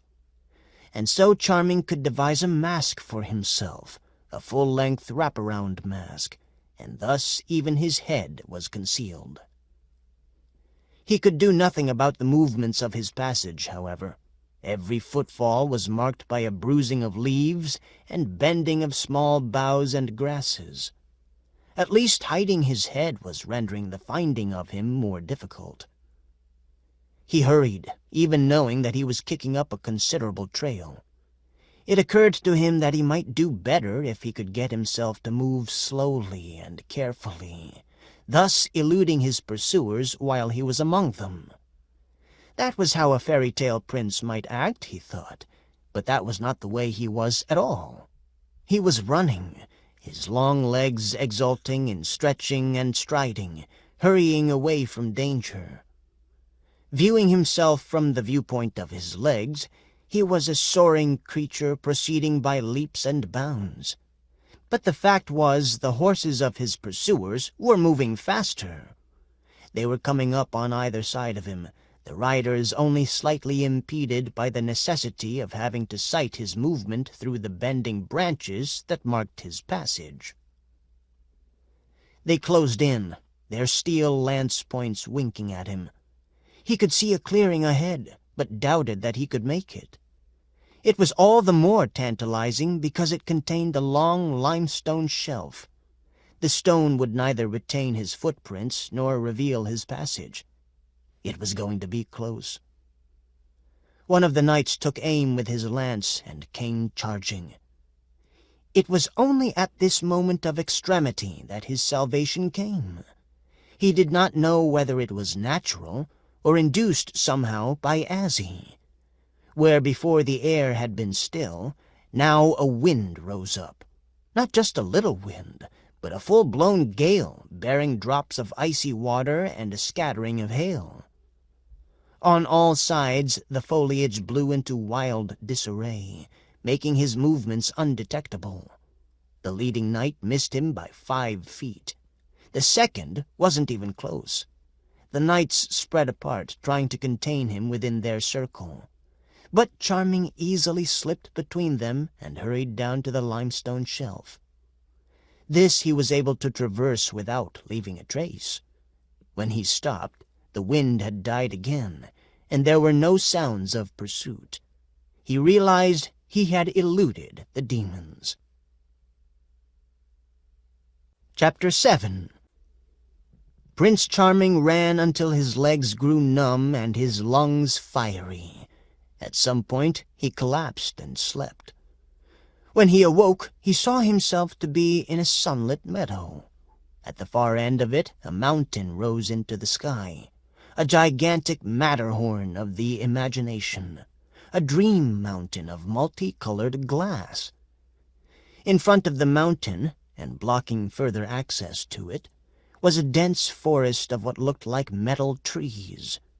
Charming advanced upon the strange forest and regarded it. The trees were made of thorned stovepipe, and the tallest of them was not over 7 feet in height. As he approached, the trees began to emit a yellowish gas which quickly caught fire, sparked by igniters located below ground. Prince Charming might not have known what these were, save that he recalled seeing Azzie studying a slip of paper which he later left lying upon his desktop. Curious, Charming had looked at it. It proved a receipt from the All-Spiritual Regions Gas Company for payment for gas to power flame trees. If Uncle Azzie was indeed paying the bill to fuel the trees, and Charming could draw no other inference from the evidence, then the signs of manipulation were unmistakable. He felt strange now when he considered the ramifications. It made him feel as if he were painted cardboard, a cut-out figure pinned to the background. This was frightening, but it came at a time when there was an urgent need to get on through the place. So he saved it for later consideration and moved ahead. If the things could be turned on, they could be turned off. He sought for the better part of an hour before he located the valve in a ditch. The trees went out when he turned it. How very strange to set up a thing like this in the first place. He passed among them. And so he came to Glass Mountain Village, final base camp and source of provender, sustenance, and souvenirs for those who would climb to the sun-dazzled summit of the great mountain, where, it was said, stood the enchanted castle within which lay the sleeping Princess Scarlet. The principal industry of the town was to serve those who sought to climb the Glass Mountain. Here came explorers and Glass Mountain climbers from all over. The lure of the thing was irresistible. Charming walked down a line of shops on Main Street in Glass Mountain Village. Many of the shops specialized in Glass Mountain climbing equipment. Glass is a tough substance to scale. To hear the townspeople talk, you'd think the glass changed qualities every time a cloud came over the sun. The mountain boasted every kind of glass to be found. Swift glass and devious glass, tricky glass and swamp glass. There was high mountain deadly glass and low plain bed glass. Each kind of glass, and Glass Mountain was said to be composed of all of these kinds and more, had its own difficulties, and booklets were available at the shops dealing with the remedies for every variety. Although some believed that this Glass Mountain was the only place of its kind in the world, unique and unduplicatable, there were intellectuals who insisted that the perennial human custom of climbing glass mountains could only be accounted for by deep historical memories, practically universal to the race of man, of doing so countless times and places in the past. These theorists would have it that Glass Mountain was an archetype of human experience whose physical corroboration was always taking place on innumerable levels, from the first moment of the beginning of the past to the last instant of the furthest unrolling of the future. The bookstores of Glass Mountain Village were also filled with technical books on how glass mountains had been climbed in this year or that. There were histories, guidebooks, books of interviews with climbers and theorists. There were several shops in town that sold nothing but crampons of all types and descriptions, including diamond-studded ones. The matter of whether or not to use horses to climb Glass Mountain called up some controversy in the town. In general, it is much more difficult for a horse to climb a glass mountain than it is for a man. Horses' legs don't go in the right ways. They are noble beasts, excellent on plains and prairies, agile in forests, and pretty fair even in semi-dense jungle, but just not good at climbing glass mountains. So the custom had sprung up of riding up the mountain on goat-back. To traditionalists, this was unacceptable. Everyone expects Prince Charmings to scale the glass mountain on horseback. Generations of illustrators, some of them claiming to be authorized by high spiritual powers, had shown horses climbing glass mountains with Prince Charmings on their backs. The fact is, as learned societies have never tired of pointing out, even if a horse could manage the mountain, it would leave him damaged in spirit and weak in the wind. Despite this, no one liked the idea of goats. Charming was like everyone else. "Are you kidding?" he said, when told about riding a goat. "No way!" "In that case," they told him, "you'll have to wear crampons and try to get up the mountain yourself." Me wear crampons? He had the common superstitious awe of these useful objects. They are what all the climbers wear. "No thanks. You're not going to get those things on me." "If you don't wear them, you'll never get to the top. It's all glass, you know, slippery." Charming, like so many young men in those days, had prejudices against both goats and crampons. Sighing, he chose at last what seemed the lesser evil. "So, all right already. Saddle me up a goat." Not even all the goats make it up Glass Mountain. That must be understood by those who think a goat is all it takes to win a princess. It's just that you need to use a goat even to get into the running. If at the very end you want to substitute a horse for your goat, after the feat is accomplished, and have your portrait painted that way, well, a horse looks better than a goat, and it can be arranged. And so it was that at last Prince Charming found himself racing upward on goat-back until he came to the entrance-way to a great castle, whose battlements rose high into the air. Ahead of him was a staircase. He knew he had arrived when he saw the cardboard sign on an iron stanchion.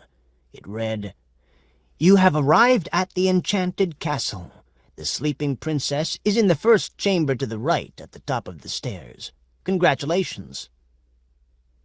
With a tremulous feeling in his thumbs, Prince Charming performed the final climb over the barbican, endured the icy swim across the moat, and then, dripping wet, went down the gallery and through the turret passageways, and finally through the outer rooms where ensorcelled servitors snoozed, to the staircase with upward curves of great cruelty, to the flagstones of the outer chamber. He opened the door and took 2 steps inside. In the middle of the room he saw the bed, a high four-poster. Lying on it, eyes closed, was the most beautiful woman he had ever seen. She was the one whose miniature he had fallen in love with. But in person, she was incomparably more lovely than her painted representation. Chapter 8. Any eyes would have sufficed to see her beauty, but Prince Charming's dragon's eyes saw something more. They saw through Azzie's scheme and understood the snare that the demon had planned. The dragon's eyes saw that he, Charming, wore the hated face of Scarlet's seducer. What would she do when she saw that face? The dragon's eyes could see the shadow of disaster here. But Charming ignored the warning, bending low over the princess. This was the moment Azzie had been working toward since he had thought up the plan in the first place. The kiss. The fatal kiss. Azzie had already positioned the poisoned dagger on the little bedstand, close to Scarlet's hand. This was what Scarlet would use when she opened her eyes and recognized who had kissed her, the despised seducer. Azzie, from behind the curtain where he had stationed himself, addressed the great unseen audience watching the drama unfold. "Ladies and gentlemen, beings of light and darkness, fellow demons, rival angels, I bring you now the conclusion of the most ancient and edifying drama of Prince Charming and Princess Scarlet. Behold, the awakening kiss and its outcome." Even while his words died away, Prince Charming, with his dragon's eyes, continued to regard Azzie's scheme, and he spoke of it thus. "Aha!" he soliloquized. "It's obvious to me I am a nothing, a mere congeries of disparate parts, and that my so-called Uncle Azzie, a demon indeed despite his ingratiating ways, gave me the face of Scarlet's seducer when putting me together, for the purpose of being sacrificed by Scarlet when I awaken her. Well then, if that's so, let it be. Kill me, pretty princess, if that's what will content you. But though I am a nothing man, constructed of odds and ends and brought to life by a fiend, yet a true heart beats in my breast, and I can only say I am yours, princess. Do with me what you will." Scarlet felt the touch of a man's lips. Her eyes opened, but at first she saw nothing due to the nearness of the young man kissing her. Her first thought was, what bliss to be so awakened. Then she saw his face. That face! Oh, gods! She recognized it instantly. This was the face of the man who had seduced her and abandoned her. Her eyes widened. One white hand fluttered to her breast like one of the lost doves of Hera. He! It is he! Her hand groped behind her and encountered the haft of the dagger lying on the little nightstand. She lifted it. Azzie had calculated this part with precision. He knew how the dagger would slide into her hand as if of its own volition. The audience, invisible but present, would lean forward. The members of the awards committee would see Scarlet's hand pull back, then plunge the dagger into his back, through to the heart. And then, with Charming expiring on the floor of her chamber, Azzie himself would step forward. "Alas, little princess," he would say, the speech long rehearsed, "you've killed the only man you could ever love, the man in whom was bound your salvation." And after that, Azzie thought it would make a pretty ending if Scarlet turned the dagger on herself, thus ensuring herself an eternity of pain in the pits of deepest hell. He had even considered bringing Charming back to life long enough to watch Scarlet die, in order to tempt him into uttering blasphemies so great as to ensure his own eternal damnation. A good ending for one who likes to tie up loose ends. So sure of all this was Azzie that he appeared before Scarlet now, saying with heavy irony, "Heaven finds means to kill your joys with love, but the world is not thy friend, nor thy world's law." People argued for a long while afterward as to why this plan was not successful. In Azzie's opinion, simple reciprocity should have guided Scarlet's fingers to the dagger, and the dagger to the unprotected back of the young prince. But life, with its healthy habit of indeterminacy, would not have it so. Azzie had miscalculated the effect of Scarlet's eyes. Though they had not the ability to see the truth, as had those of Charming, yet the eyes could see triviality and artifice, and these they perceived as she considered the tableau she made, she and Prince Charming, and the poisoned dagger. Her artist's eyes saw the artificiality of it. This was not a good subject for one who paints from life. She rebelled for artistic reasons from plunging home the knife, and then, later, her sensibilities followed her aesthetic judgment. Scarlet said, "What are you talking about?" "You shouldn't have killed him," Azzie said. "You've doomed yourself to an eternity of infernal torments, young lady." Scarlet burst out laughing. "Laugh at me? I'll show thee." Another voice joined in the laughter. It was Charming, standing beside her, his arm around her waist. Charming, undead. The dagger had not been employed for its fell purpose. Azzie stepped back in confusion.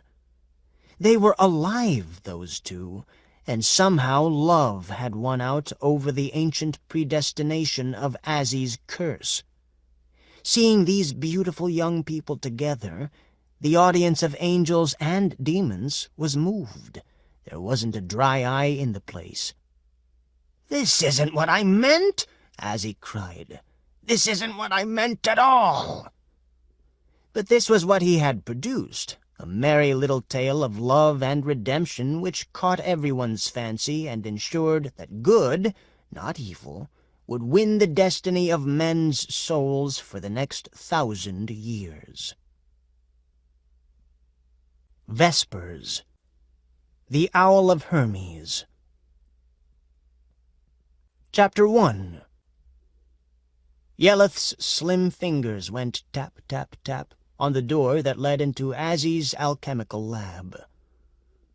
"Azzie, I know you're in there." No answer. Babriel, standing at her side, said, "I guess we'd better try again." Yeleth did so. "Azzie, come on, let me in. It's me and Babriel here. We know you had a serious disappointment. We're your friends.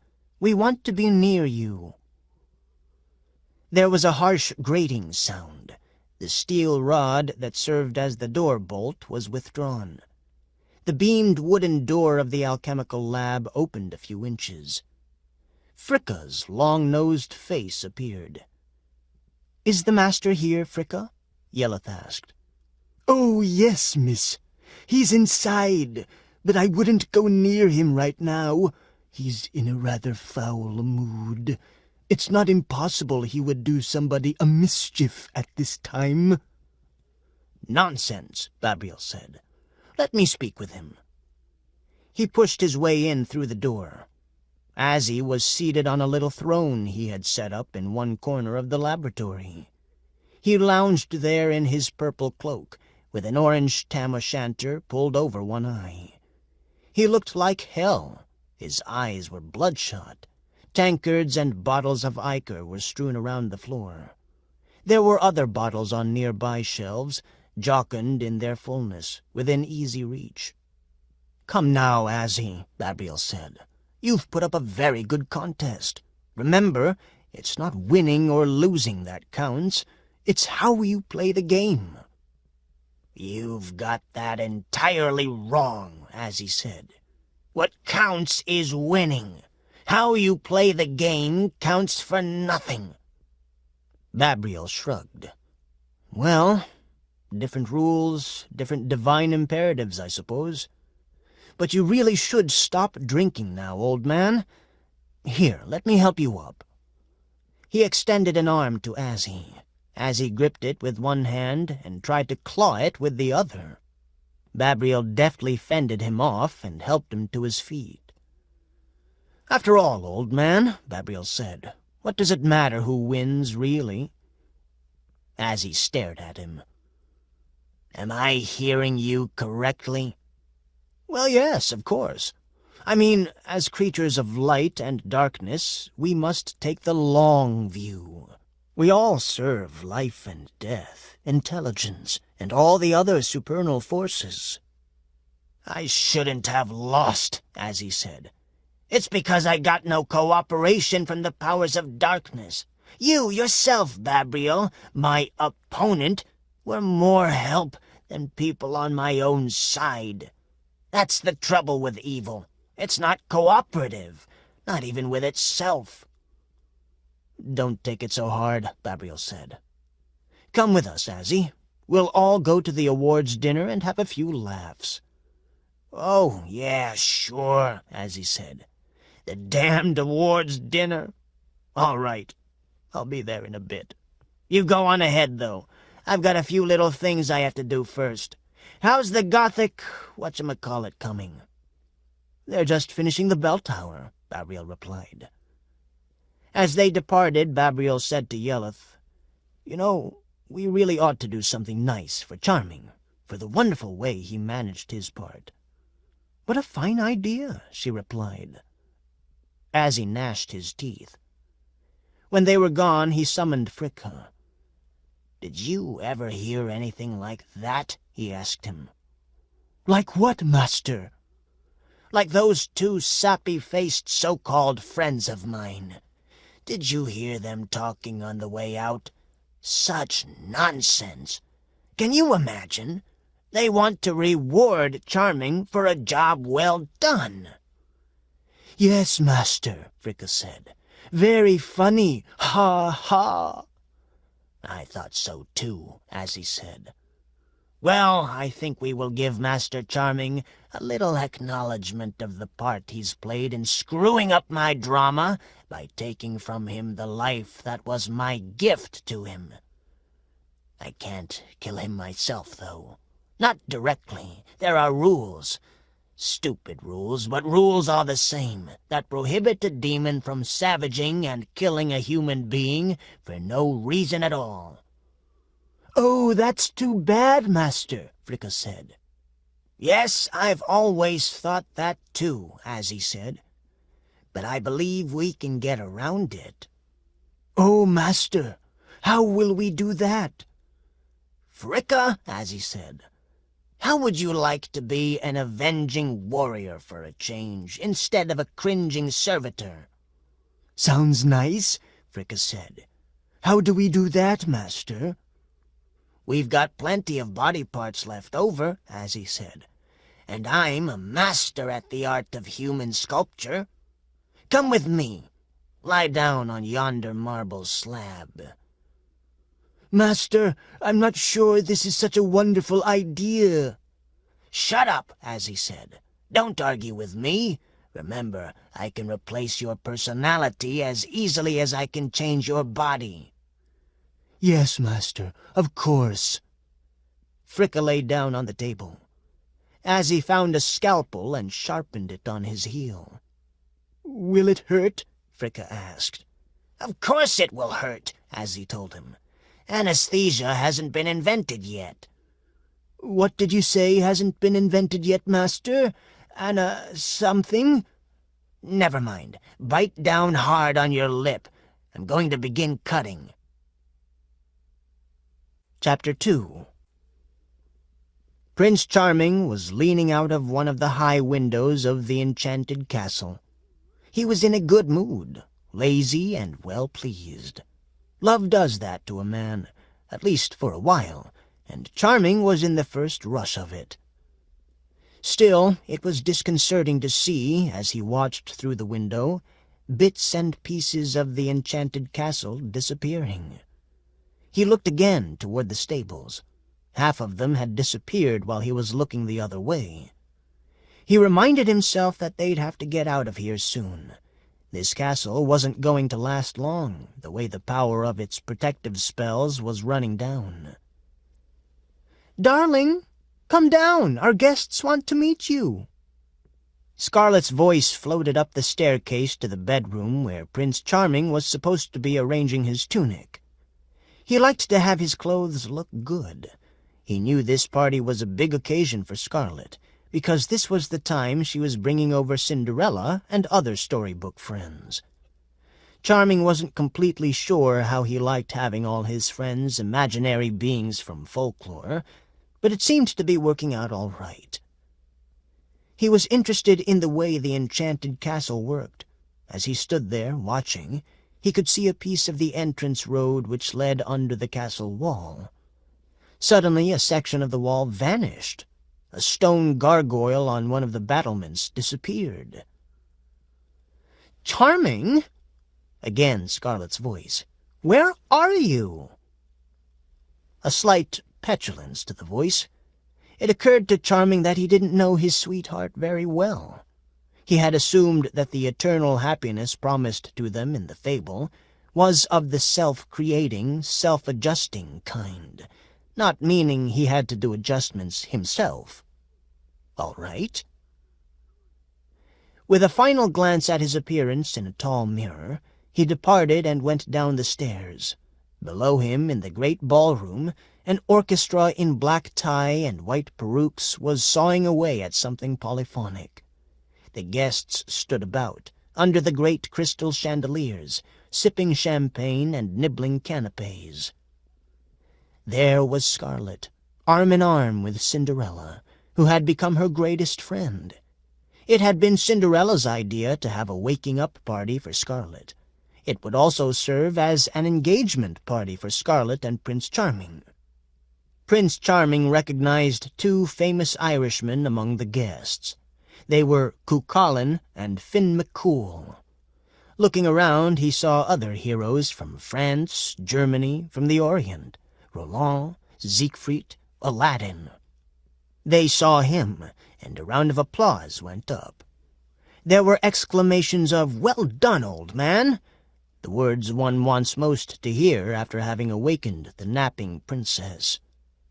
They sang a rousing chorus of, "For he's a jolly good hero." Yes, moments didn't get much better than this, Charming decided. Even if bits of your enchanted palace are breaking away, even if Princess Scarlet has a bit more of a whine than you might have wished, his moment of triumph was sweet. So he felt all the more trepidation when there came a loud pounding on the gate. It reverberated through the castle, and every guest stood still and gazed at the doorway. Prince Charming said to himself, "Rats! Good events don't usually introduce themselves so emphatically." "Who is it?" he called. "One who would crave a favor," came a muffled voice from outside. Charming was about to say no, but then he realized that on this day of his triumph he had to face up to what came along. Storybook heroes who are about to marry the napping princess don't refuse to answer the door of the enchanted castle to anyone, no matter how bad the premonitory vibes. "Well," Charming said, "I really don't have time for a big favor, but maybe a little favor." He unbarred the door. The man who entered reminded him of someone. But where could he have met this tall, grim-faced warrior with the brazen helmet pulled down about his ears? "Who are you?" Charming asked. The warrior pushed back his helmet. Charming found himself looking into the bearded, half-mad face of Fricka. "Fricka," Charming said, "it's you! But there's something different about you. Let me think a moment. I've got it! You used to be rather small and hunchbacked, and now you are quite tall, well-muscled, and with no indication of a limp." "You are observant," Fricka said, smiling in a bloodthirsty manner. "To what do I owe the pleasure of this visit?" "As for that," Fricka said, "my master, Azzie, sent me." "I hope he is well." "He is fine. He has sent me here to fetch him something, which I shall put in here." Fricka opened a leather satchel he carried. Within it was a sharp odor. "Vinegar," said Charming. "Ye say true," said Fricka. "And why bearest thou a satchel filled with vinegar to this enchanted castle?" "The vinegar is for the purpose of preserving that which I would bring away with me." Charming did not much like the way the discussion was going, but he said, "And what would you bear back from here in vinegar, Fricka?" "Ah, lad, it's thy head I've come for." "My head?" cried Prince Charming. "But why should Uncle Azzie want that of me?" "He's angry at you, boy, because Princess Scarlet didn't kill you when she was supposed to. Thus, he lost the contest between darkness and light, which is played out on the eve of each millennium. He's decided you're sly and unreliable, and he wants your head." "But it was not my fault, Fricka. And even if it had been, why should Azzie hold a grudge against me merely for trying to preserve my life?" "It's illogical, I'll grant that," Fricka said. "But what can you do? He's a demon, and he's bad, very bad. He wants your head, and I'm here to take it to him.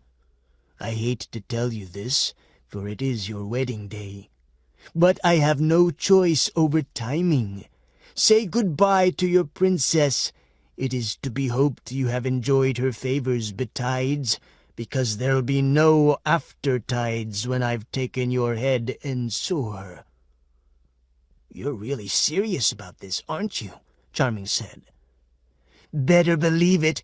I'm sorry, kid, but that's how it goes in fairyland. Ready?" "Wait!" "Nay, I wait for nothing." "But I have no sword." "No sword?" Fricka said, lowering his blade. "But you must have a sword. Where is your sword?"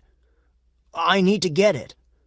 "You're supposed to have a sword on your person at all times." "Give me a break. It's my wedding day." "Well, go get your sword, but be quick about it."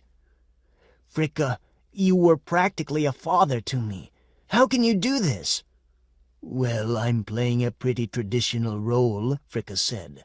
"The crippled servant who is slightly sympathetic, but still has a fatal bias toward evil. Nothing personal, but we must fight it out with swords." "Well, rats," Charming said. "Wait right here. I'll be back with my sword." "I'll be waiting," Fricka said, and went over to sample the buffet. When Prince Charming had been gone almost half an hour, Scarlet went to look for him. She found him in what remained of the stables.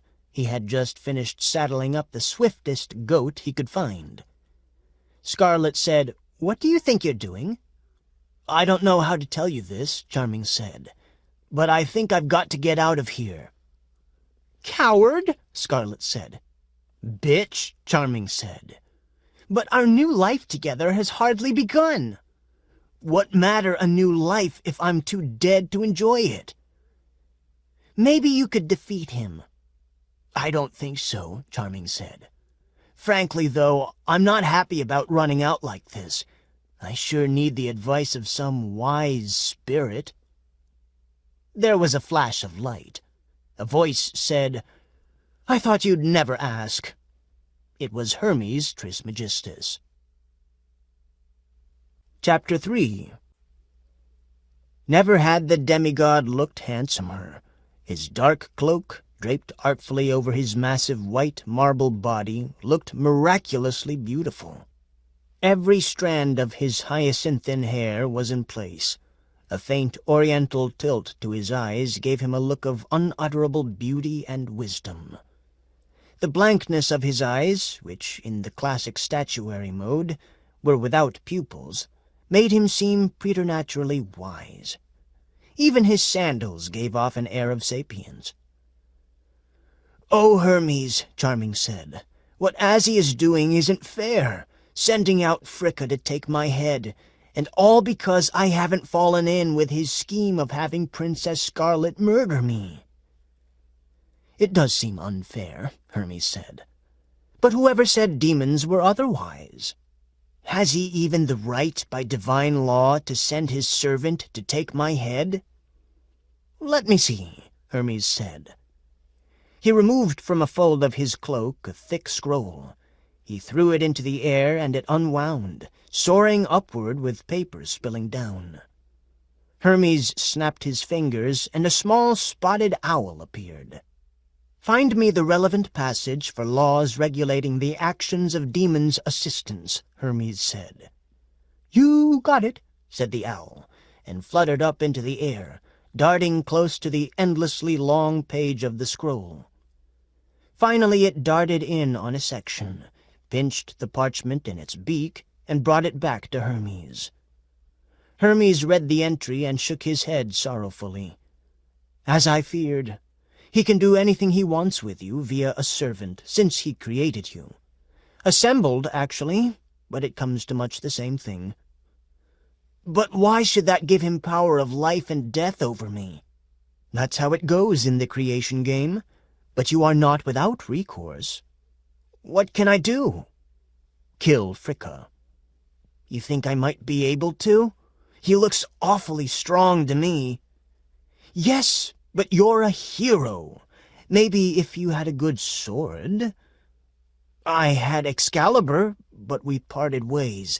It was trying to kill me." "You must get it back.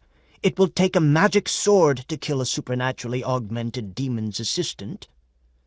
"I think I ought to mention, I'm very scared," Charming said. "That's because you were given a coward's heart. Don't worry about it, though. Everyone's scared." "Everyone?" "Those who are too courageous perish too quickly to leave a record. Cowardice is nothing to be ashamed of, Prince Charming. It is like measles. Most people get it at least once in their lives. Just ignore it and it'll go away. Carry on without it. The metaphor is unclear, but your path of duty is not. Get out of here, Charming, and find the sword. Tell your coward's heart to stop fluttering and get on with destroying this knave of a Fricka and claiming your princess for forever after. She's very pretty, by the way." "Yes," Charming said. "Isn't she? But I'm afraid she's sulky." "The good ones always are," Hermes said. "Come on, let's go get that sword." Chapter 4. There wasn't much time for Charming and Hermes to find Excalibur. Hermes took them first to the Bureau of Lost Swords. They had the sympathetic vibration print of every sword ever forged, all kept in a central registration point on the planet Oasis 4. Hermes found a trace of Excalibur and followed it back to Earth, carrying Prince Charming along with him. On Earth again, Prince Charming soon found himself in a tavern. Guided by Hermes, he went to the kitchen. There he beheld a sword, all nicked and dented, but unmistakably of fine temper, being used by a scullion to decapitate radishes and turnips, eviscerate cabbages, decorify carrots, and all the rest of the homely life of domestic steel. Yet, despite this, the sword recognized Charming as soon as he came in. "Master, here I am," it said in a breaking voice. "Your own forsaken sword." "What has happened to you?" Charming said. Did you really have to cut vegetables? It's not my fault, the sword said. How can I help the base purposes men put me to? Take me back into your employ, master, and I'll show thee good service. Come on, then, Charming said. The sword leaped to his hand. One of the tavern drudges looked ready to put up a quarrel, but a single glance, nay, a bare glancelet at the yard of steel gleaming in Prince Charming's hands put a stop to that. And so it was that Charming turned, sword in hand, and through the magical attentions of Hermes was able to return to the enchanted castle with Excalibur. Seeing him, Fricka put down the cracker spread with chopped chicken liver at which he had been nibbling whilst awaiting Prince Charming's return, wiped his mouth on his sleeve, and said, "Are you ready?" "Aye, ready." "Then here we go." The swords clashed. The fight was on. Chapter 5. Charming's blade, Excalibur, grunted with the weight of Fricka's blow, bent like a willow, and then snapped back. Excalibur beat down hard on Fricka's iron casque, forcing him backward. Fricka took 2 steps to recover balance, then stomped forward again, his sword swinging in blinding patterns of advance and foil. Excalibur met the other's thrusts and parries with equal ardor and undaunted skill.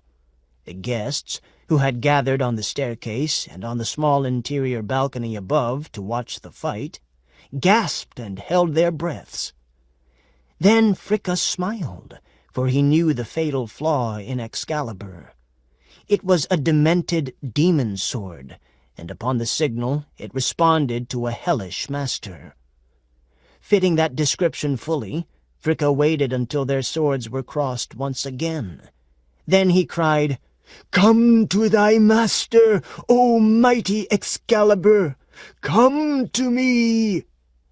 "Not likely," snarled Excalibur, slashing off Fricka's right arm. "I command you!" shouted Fricka, his high berserk temper feeling no pain as he whirled a battle-axe around his head with his good, or rather remaining, hand, the left, or sinister one. "But you didn't say it in runic," Excalibur replied, lopping off Fricka's other arm in response to Prince Charming's valiant swing. "Spare me this fuscating of quiddities," Fricka shouted, now attacking with both feet, which were armed with scythes of a wicked temper. "By the arts of the ancient wicked ones, I bespeak thee. Come now to me, and at once, and without further palaverations." "Why," Excalibur said, "if you so desire, then so be it." And the great shining sword sprang from Charming's grasp, described a graceful arabesque in the air, and came to Fricka point first, not stopping until it had pierced the man's armor and run him through his deepest extent. "Alack, I am finished," Fricka said. Charming turned to the princess. His eyes were ablaze. It was in his mind to end all ambiguity now. "Give me one final kiss," Charming said, "and then stab away to your heart's content, if this desire still be present, for no death is as dear as that bestowed by the beloved at the moment which should, if things had worked out otherwise, be that of highest bliss." "I'll give thee kiss, and kiss for kiss, and then more kisses to repay those kisses betides," Scarlet said. "Speak not of death. That was the old way. Now shall we go on forever in our pleasures?" And so it was. Chapter 6. Moondrench was a young spirit who had not had his sexual awakening. Although he was called he was in fact a neutral in matters of sexuality. Agrippa was an older spirit who had been around for a very long time and was more than a little jaded. He did like fresh young spirits, however, and he may have had something of a sporting nature in mind when he invited Moondrench. He liked the naive responses of young spirits. They gave him something to be superior to. They arrived at the north entrance to Limbo at the time appointed for the Millennial Awards dinner. Together they mounted the cloud staircases that led to the building where the banquet was to be held. Clouds are not easy to walk on, even if you are a demon. In no time at all, Moondrench began complaining. "I'm sick of walking," he said. "Let's fly." "It's not allowed," Agrippa said. "But we always fly. Remember that flying game you taught me?" "Please let's not speak of that here. It is said that we walk today in honor of our victim's ancestor, Adam." "Adam Schmadam," Moondrench said. "I just don't want to get my new outfit sweaty." "Stop complaining," Agrippa said. Ahead lay a great cloud pasture. It seemed to expand like an unbounded metaphor. It had Corinthian columns which added to its classical look. They walked to the entrance. A demon in a powdered wig and beige silk stockings checked Agrippa's invitation, holding it up to the light to make sure it had the watermark. The Millennial Awards was such an important event that many spiritual beings tried to lie their way in, or get by with forged credentials. Luckily for Agrippa, his excellent connections with the High Demon Council, for whom he threw parties and literary soirees, had assured him and his friend of places at the banquet. Agrippa, many centuries old, had the leathery skin and deep wrinkles of a Rottweiler. The attendant verified his invitation and let them continue inside. Within the banqueting hall they came to a table so long that it disappeared from sight at either end. Luckily, Agrippa and Moondrench's seats were near the middle. They found little name tags in the form of paper pennants stuck into grapefruits. Taking their places, they nodded to their neighbors on either side. The speeches from the high table had already begun. Agrippa found himself sitting next to a Nubian angel with an ebony halo. Moondrench looked around, still considerably in awe, and saw food being passed. "Can I eat now?" he asked Agrippa in a loud whisper. "Yes, but don't make a pig of yourself." Moondrench snarled at him and speared a turkey dog leg from a platter as it went by. He followed it up with a glass of mescal ichor. This had the embryonic dragon at the bottom of the glass, identifying it as genuine. He munched and looked around. He stared at the tall, blonde creature with big blue eyes who sat across the table from him. "Hot damn," he remarked to Agrippa. "That's what I call some kind of sexy." "Forget it," Agrippa said. "That's an angel, and he's not for the likes of you." It was a fact that demons were always lusting after angels, who, it is said, were flattered by the attention. This occasion of the awards dinner was one of the few times they were able to mingle freely with each other. Waiters hurried back and forth with trays of food and drink.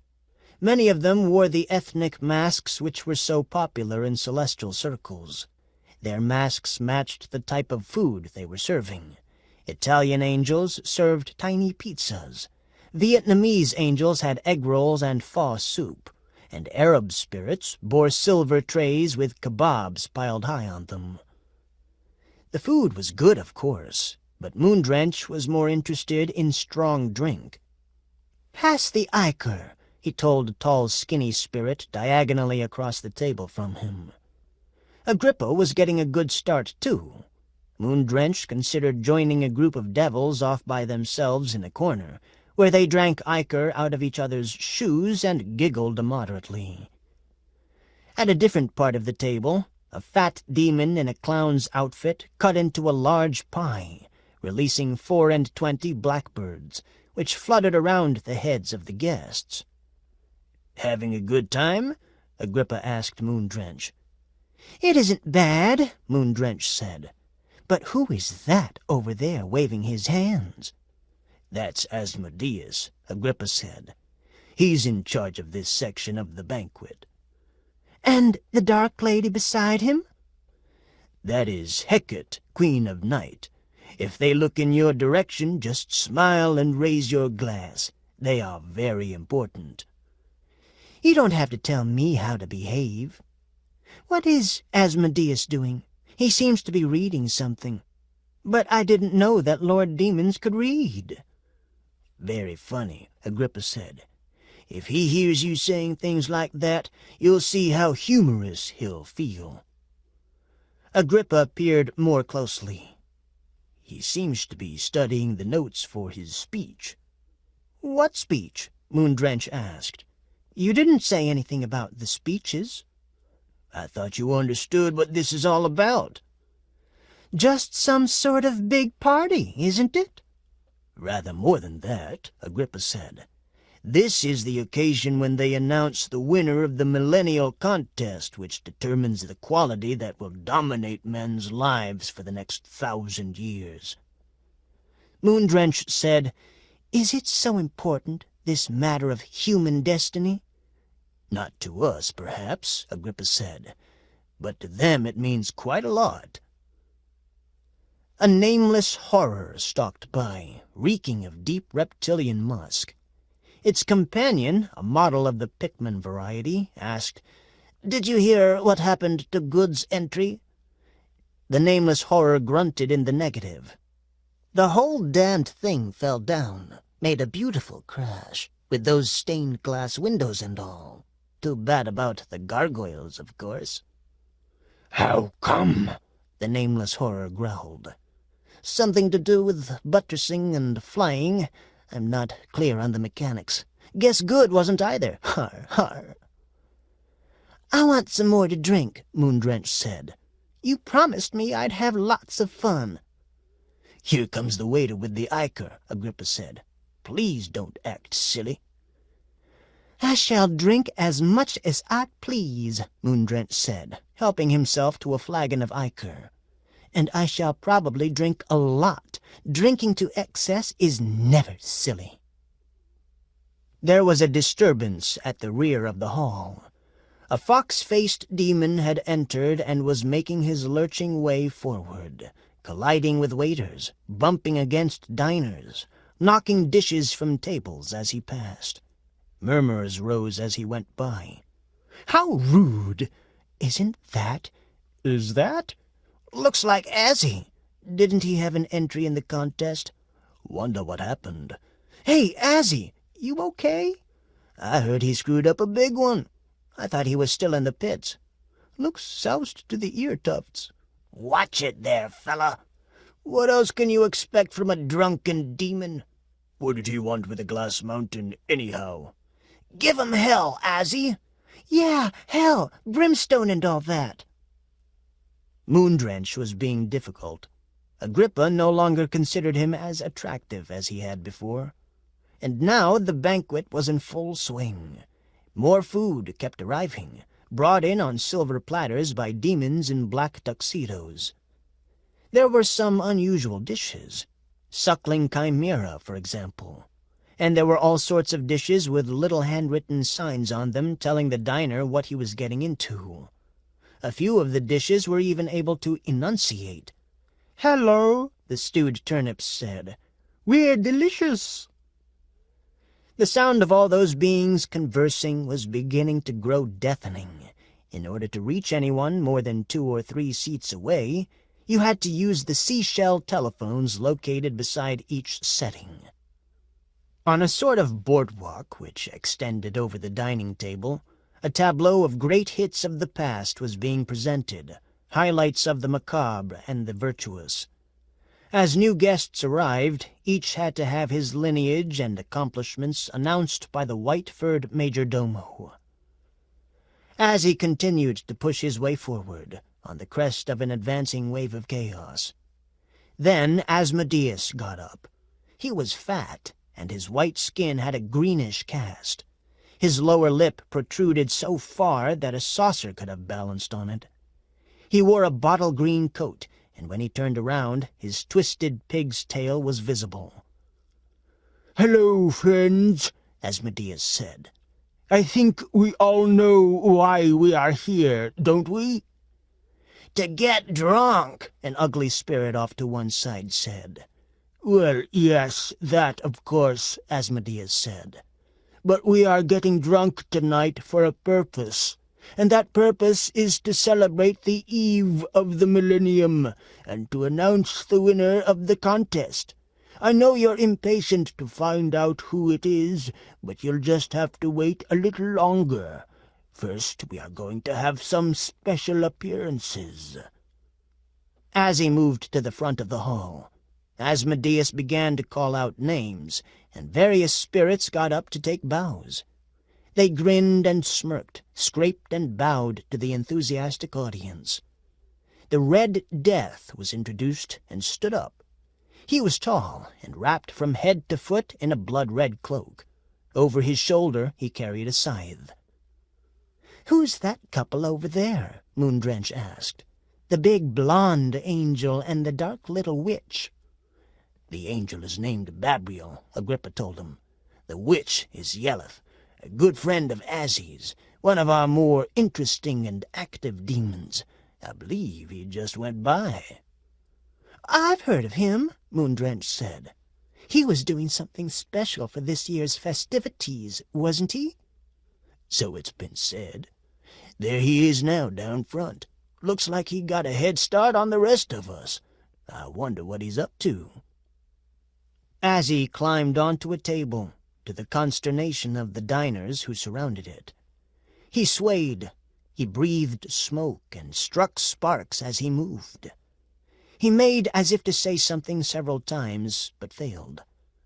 Finally, he plucked a flagon from a diner's talons, raised it, and drained it.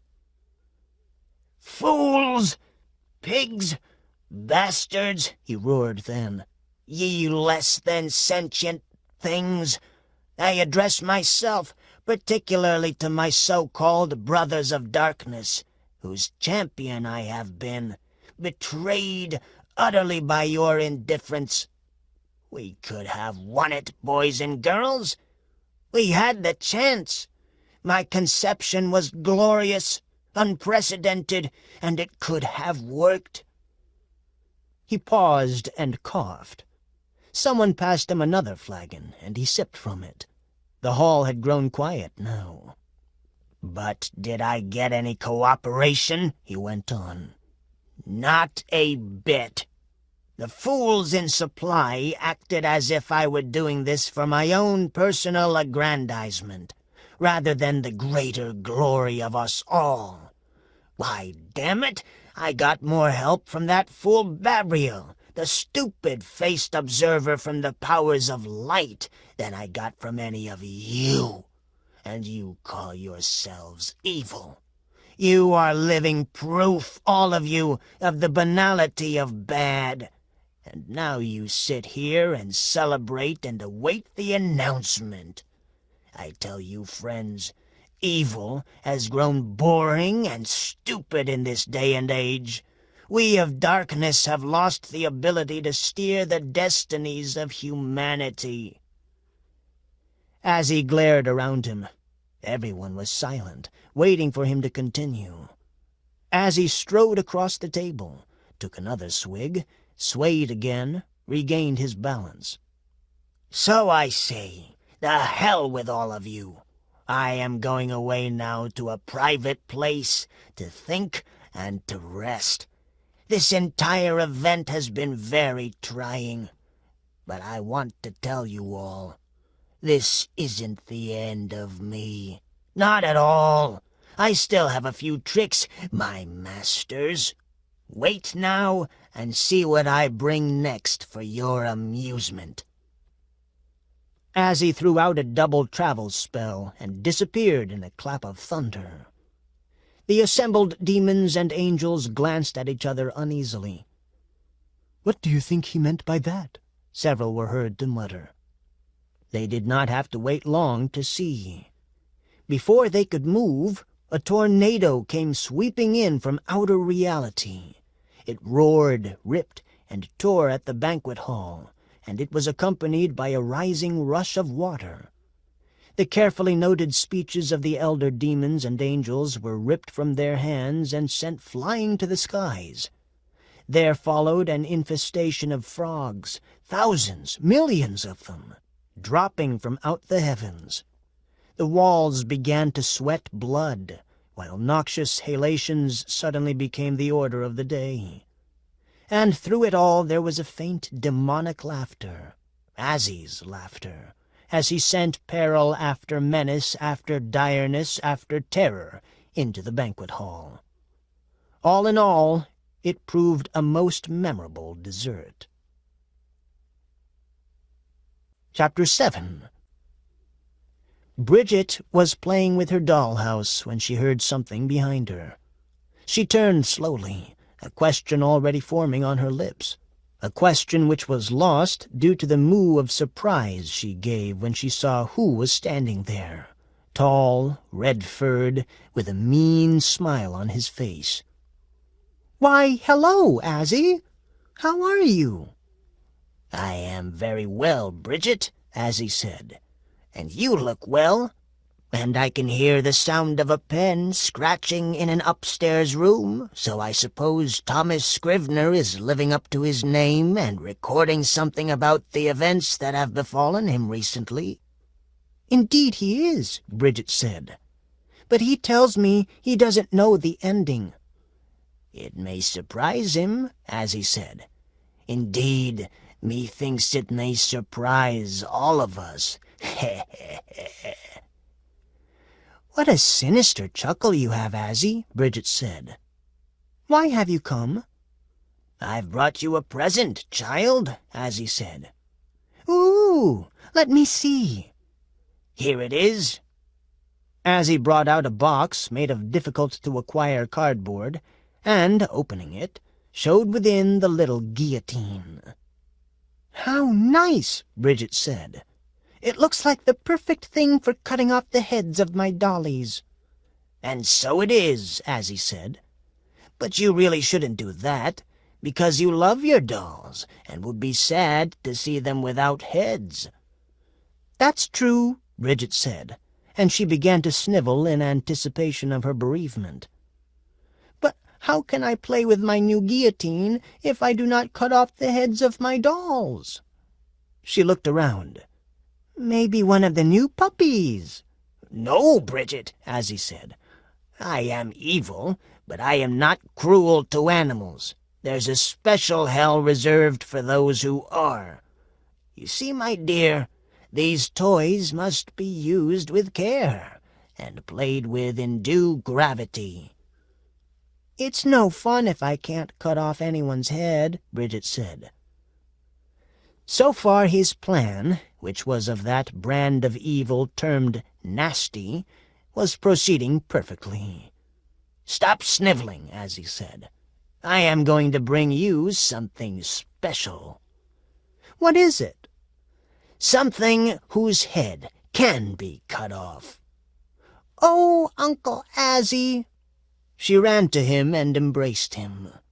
"When will I get this something?"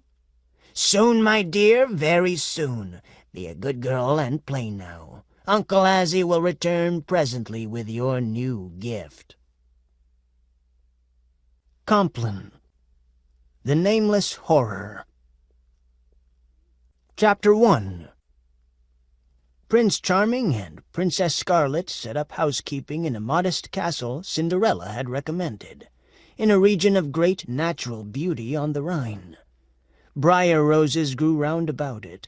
Charming converted his shield into a planter for sweet herbs. Good spirits danced around their hearth.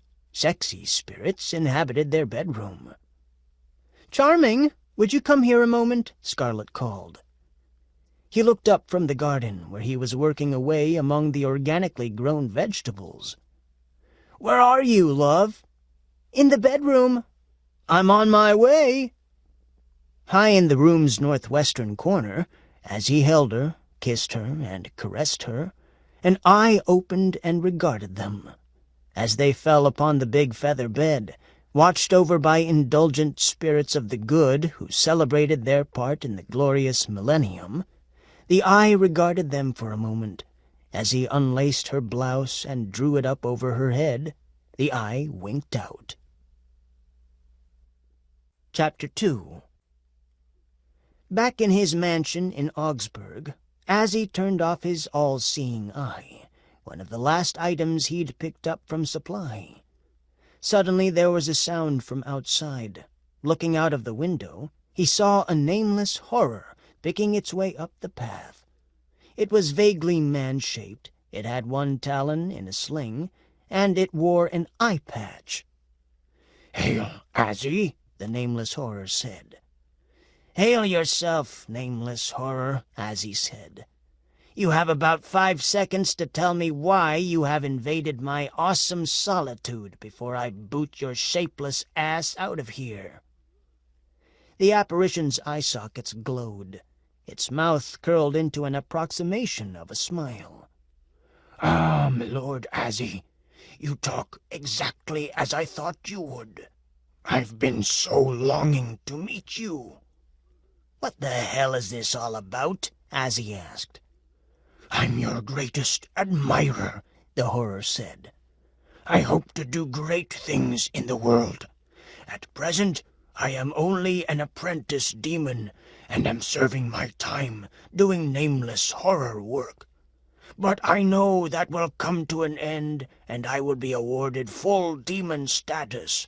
Then I hope to be just like you." "That's a laugh," Azzie said, laughing sardonically, but flattered in spite of himself. "Me, the failure, the loser." "You are not up on recent events," it said, solidifying slightly to improve its enunciation. "The powers of evil have decided to grant you a prize extraordinary." It held out to Azzie a small box.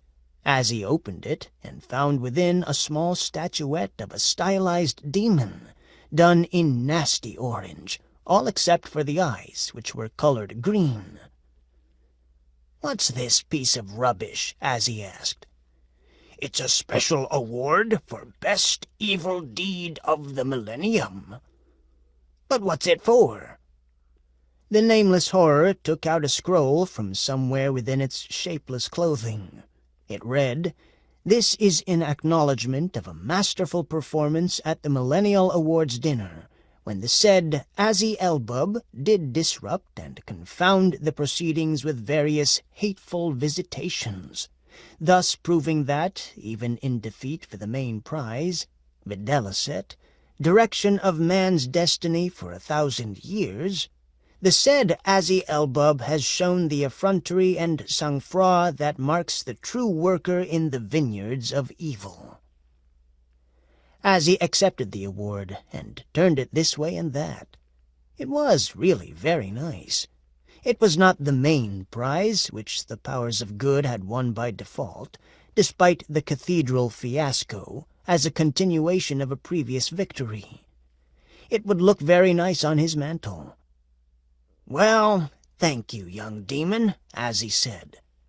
"It's sort of a consolation prize, I suppose, but welcome nonetheless." "You say you admire me, eh?" "That is correct," the nameless horror said, and after that intoned some lines of praise so fulsome in their ingratiation that another being would have been embarrassed. But Azzie, who was not much bothered by self-doubt, only the insufficiency of others, was well pleased. "Thank you, nameless horror. I accept this prize, and please tell the committee that I am well pleased by it. Now go you and do evil." "That's what I was hoping you'd say," it replied, and took itself away. Chapter 3. It was very nice getting the prize, but that was not all. Soon after there was a brightening of light around the Augsburg mansion. "Now who the hell is that?" Azzie remarked. He didn't appreciate all the interruptions when he was getting ready for a good sulk. This shape took its time solidifying. Azzie waited, and it finally took on the form and substance of Babriel. "Hail, Azzie!" Babriel cried, standing tall and blond and as stupid-looking as before. "Yeah, hail and all that," Azzie said. "You want to rub it in, I suppose?" "Not at all. You know I never gloat." "That's true," Azzie said, "and it makes you all the more annoying." "You're a great kidder," Babriel replied. "But let me tell you why I'm here." "If you wish," Azzie said, "it makes no difference to me." "By the powers vested in me by the Committee for the Powers of Light," Babriel said, reading from a scroll he had taken out of the white folds of his robe, "we hereby present a special Power of Light award to Azzie Elbub, demon, but not utterly damned, for the good services he did for the powers of light in helping us win the destiny of mankind for the next 1,000 years. So saying, he removed from his bosom a small effigy of an angel, done in a sickly yellow-white, with glinting blue eyes and cutesy little wings. "Well," Azzie said, pleased despite himself, "that's very nice of the powers of light, very nice indeed." He struggled to find something ugly to say, but for the moment was overcome. He had received awards from both the powers of light and of darkness. He was pretty sure he was the first ever to win both awards. After Babriel had left, Azzie fell to musing. He set his 2 awards down on a table and looked at them. They were rather attractive things. He was pleased despite himself. Rage still boiled, however, when he considered how near he had come to winning the real one, the big one, the Millennial Award itself. But there was no use brooding over it. For now, what he needed was a little rest and, strange how the thought should occur to him, some home cooking, before shrinking his enemies and delivering them to Bridget and her guillotine. His thoughts strayed to Yelleth. He hadn't paid much attention to her recently. He'd been too preoccupied with putting together his entry. But now it was over. He mused. He could use a vacation. There was a nice spot he recalled in India where generations of assassins had worked, killing their thousands of victims each year as they attached themselves to the great pilgrimages. The assassins had built a special resort on the flat top of a low mountain somewhere north of the Ganges. He was sure he could find it again. It would be fun to go there with Yelleth. He remembered the amusements that had been available last time. Bowling with human heads, croquet matches with giraffes' necks, table tennis with eyeballs. Yes, it was time he gave Yelleth a break. Chapter 4. Just then the doorbell rang. It was the postman. He delivered a huge sack made of horsehide and standing about 3 feet high. The bag wriggled, and piteous moans came from it. "Who's that?" Azzie asked. "It's me, master," Fricka's muffled voice said from within. "Master, I would really appreciate it if you'd put me back together again." "And so I shall," Azzie said. "But first I've got some work to do. Have you seen Yelleth?" "I can't see anything from in here," Fricka said. "Could you please reconstitute me?" There came the sound of singing from upstairs. "All in good time," Azzie said. "I think I hear her now." He hurried up the stairs.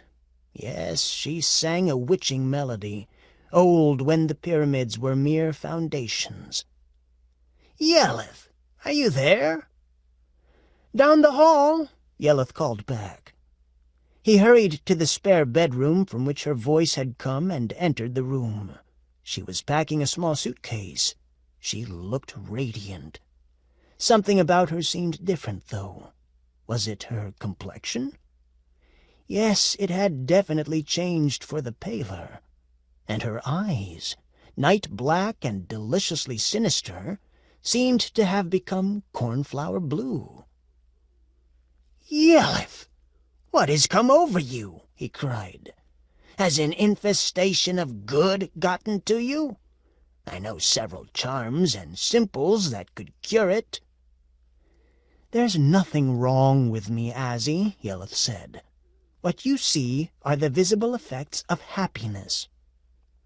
"But what have you got to be happy about?" "My dear, I don't know how to tell you this." "Then don't," Azzie said. "When anyone starts like that, it's sure to mean bad news. I've had enough bad news for a while." "What are those things you're carrying?" Yelith asked. "Oh, some awards. One from the powers of light, the other from darkness. I guess they both thought I should have them." "Azzie, how wonderful!" "Yes, it is nice," Azzie said. "But listen, Yelith, I've been thinking. I haven't treated you very well. But you know how it is when you're serious about the service of evil. Always something to do. Well, I've ignored you for too long. I'd like you to come away with me now, to a very fine little hotel I know in India. India's lovely at this time of year, and we'll sport and disport ourselves and have a great time. What do you say?" "Ah, Azzie," she said, her voice soft and breathy. "If only you could know how much I've longed to hear those words from you." "Well, now you've heard them. It's good that you're packing. We can be away at once." "Darling, I hate to tell you this, but I love another." "Ouch!" Azzie said, sitting down, then getting up again. "Well, I suppose whoever it is could come with us," he offered. "That's in the nature of evil, isn't it? To share when you don't want to." "I'm afraid it cannot be," Yelith said. "Babriel would never stand for it." "Babriel?" "Yes, he is the one I love.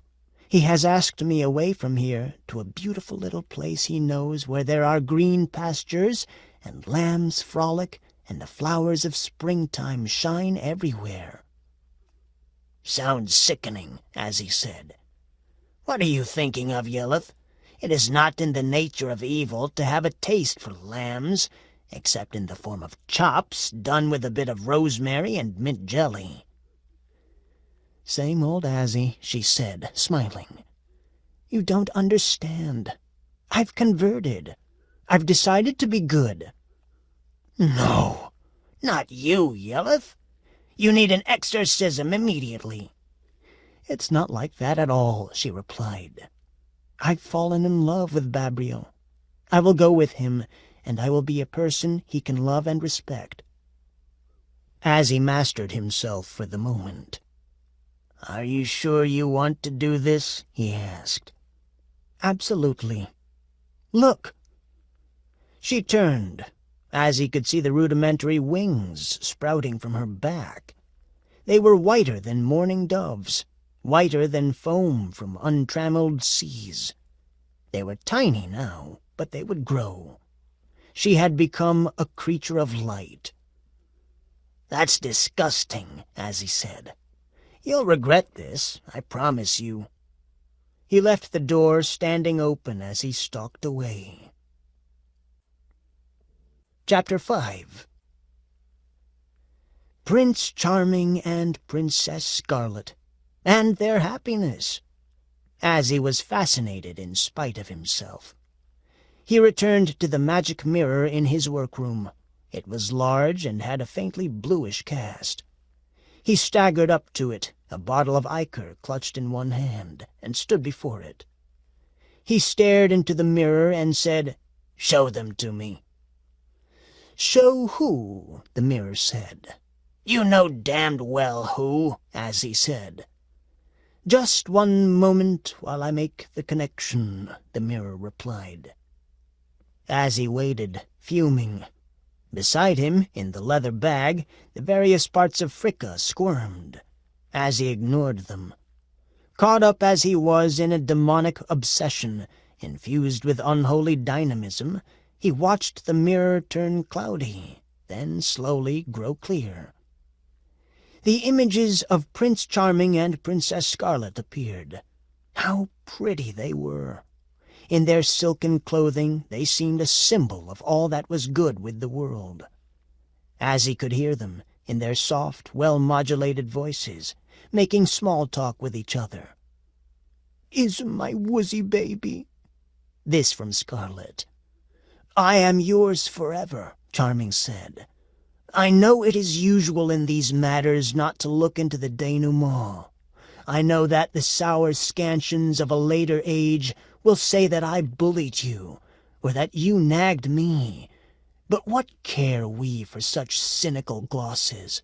We are young, we are in love, we are beautiful, and contrary to popular expectations, we are going to stay this way for a long time and love each other faithfully and well." "How nicely you put it," Scarlet said, settling back into his arms. "Happy, are you?" Azzie snarled. "We'll see to that. There must be something I can do." "Master, there is!" This from the leathern bag. "What is it?" Azzie asked. "Ah, master, take a moment to put me back together, and I'll be pleased to tell you."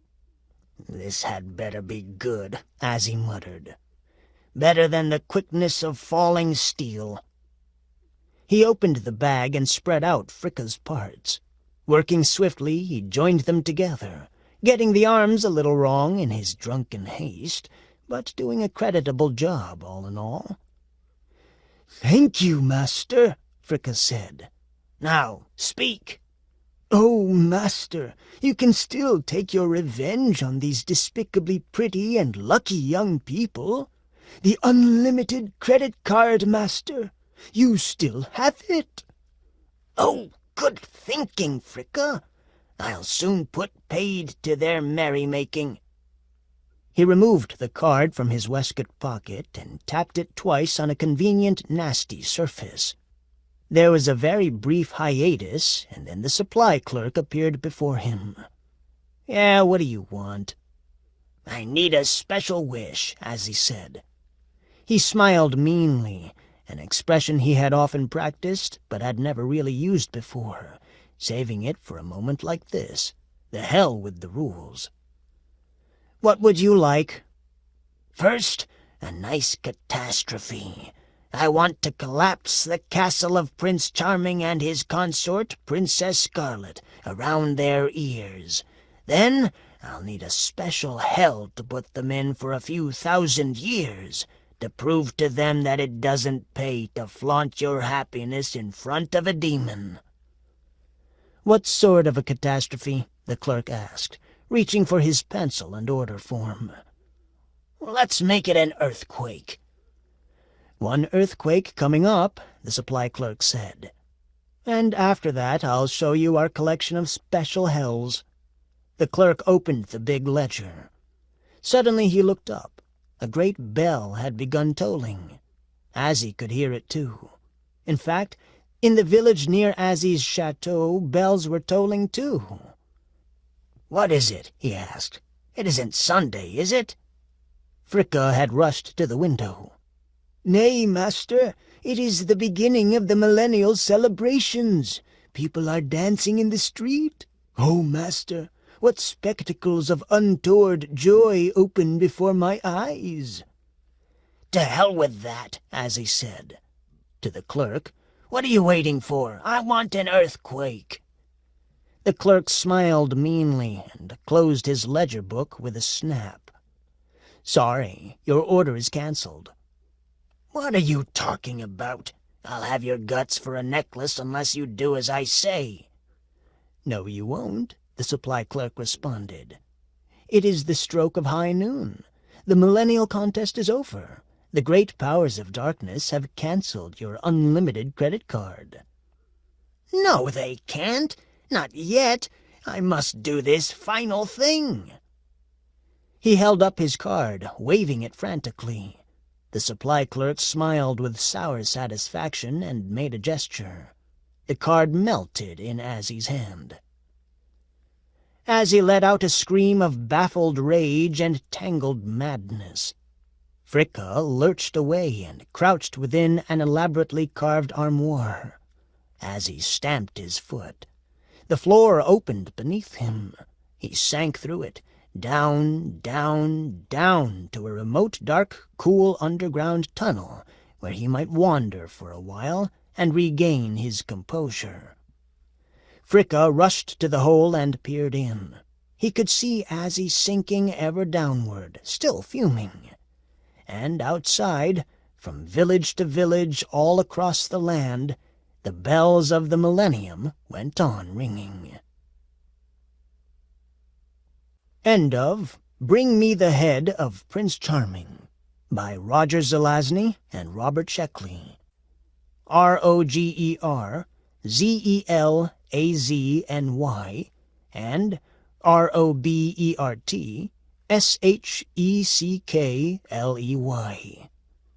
Read by Ryan Dalusung in the studios of the National Library Service for the Blind and Print Disabled for the Library of Congress, October 2019. Published by Bantam Books, a division of Bantam Doubleday Dell Publishing Group, Incorporated. 666 Fifth Avenue, New York, New York, 10103. Further reproduction or distribution in other than an accessible format is prohibited. If you found this book to be defective, please contact your cooperating network library. End of book.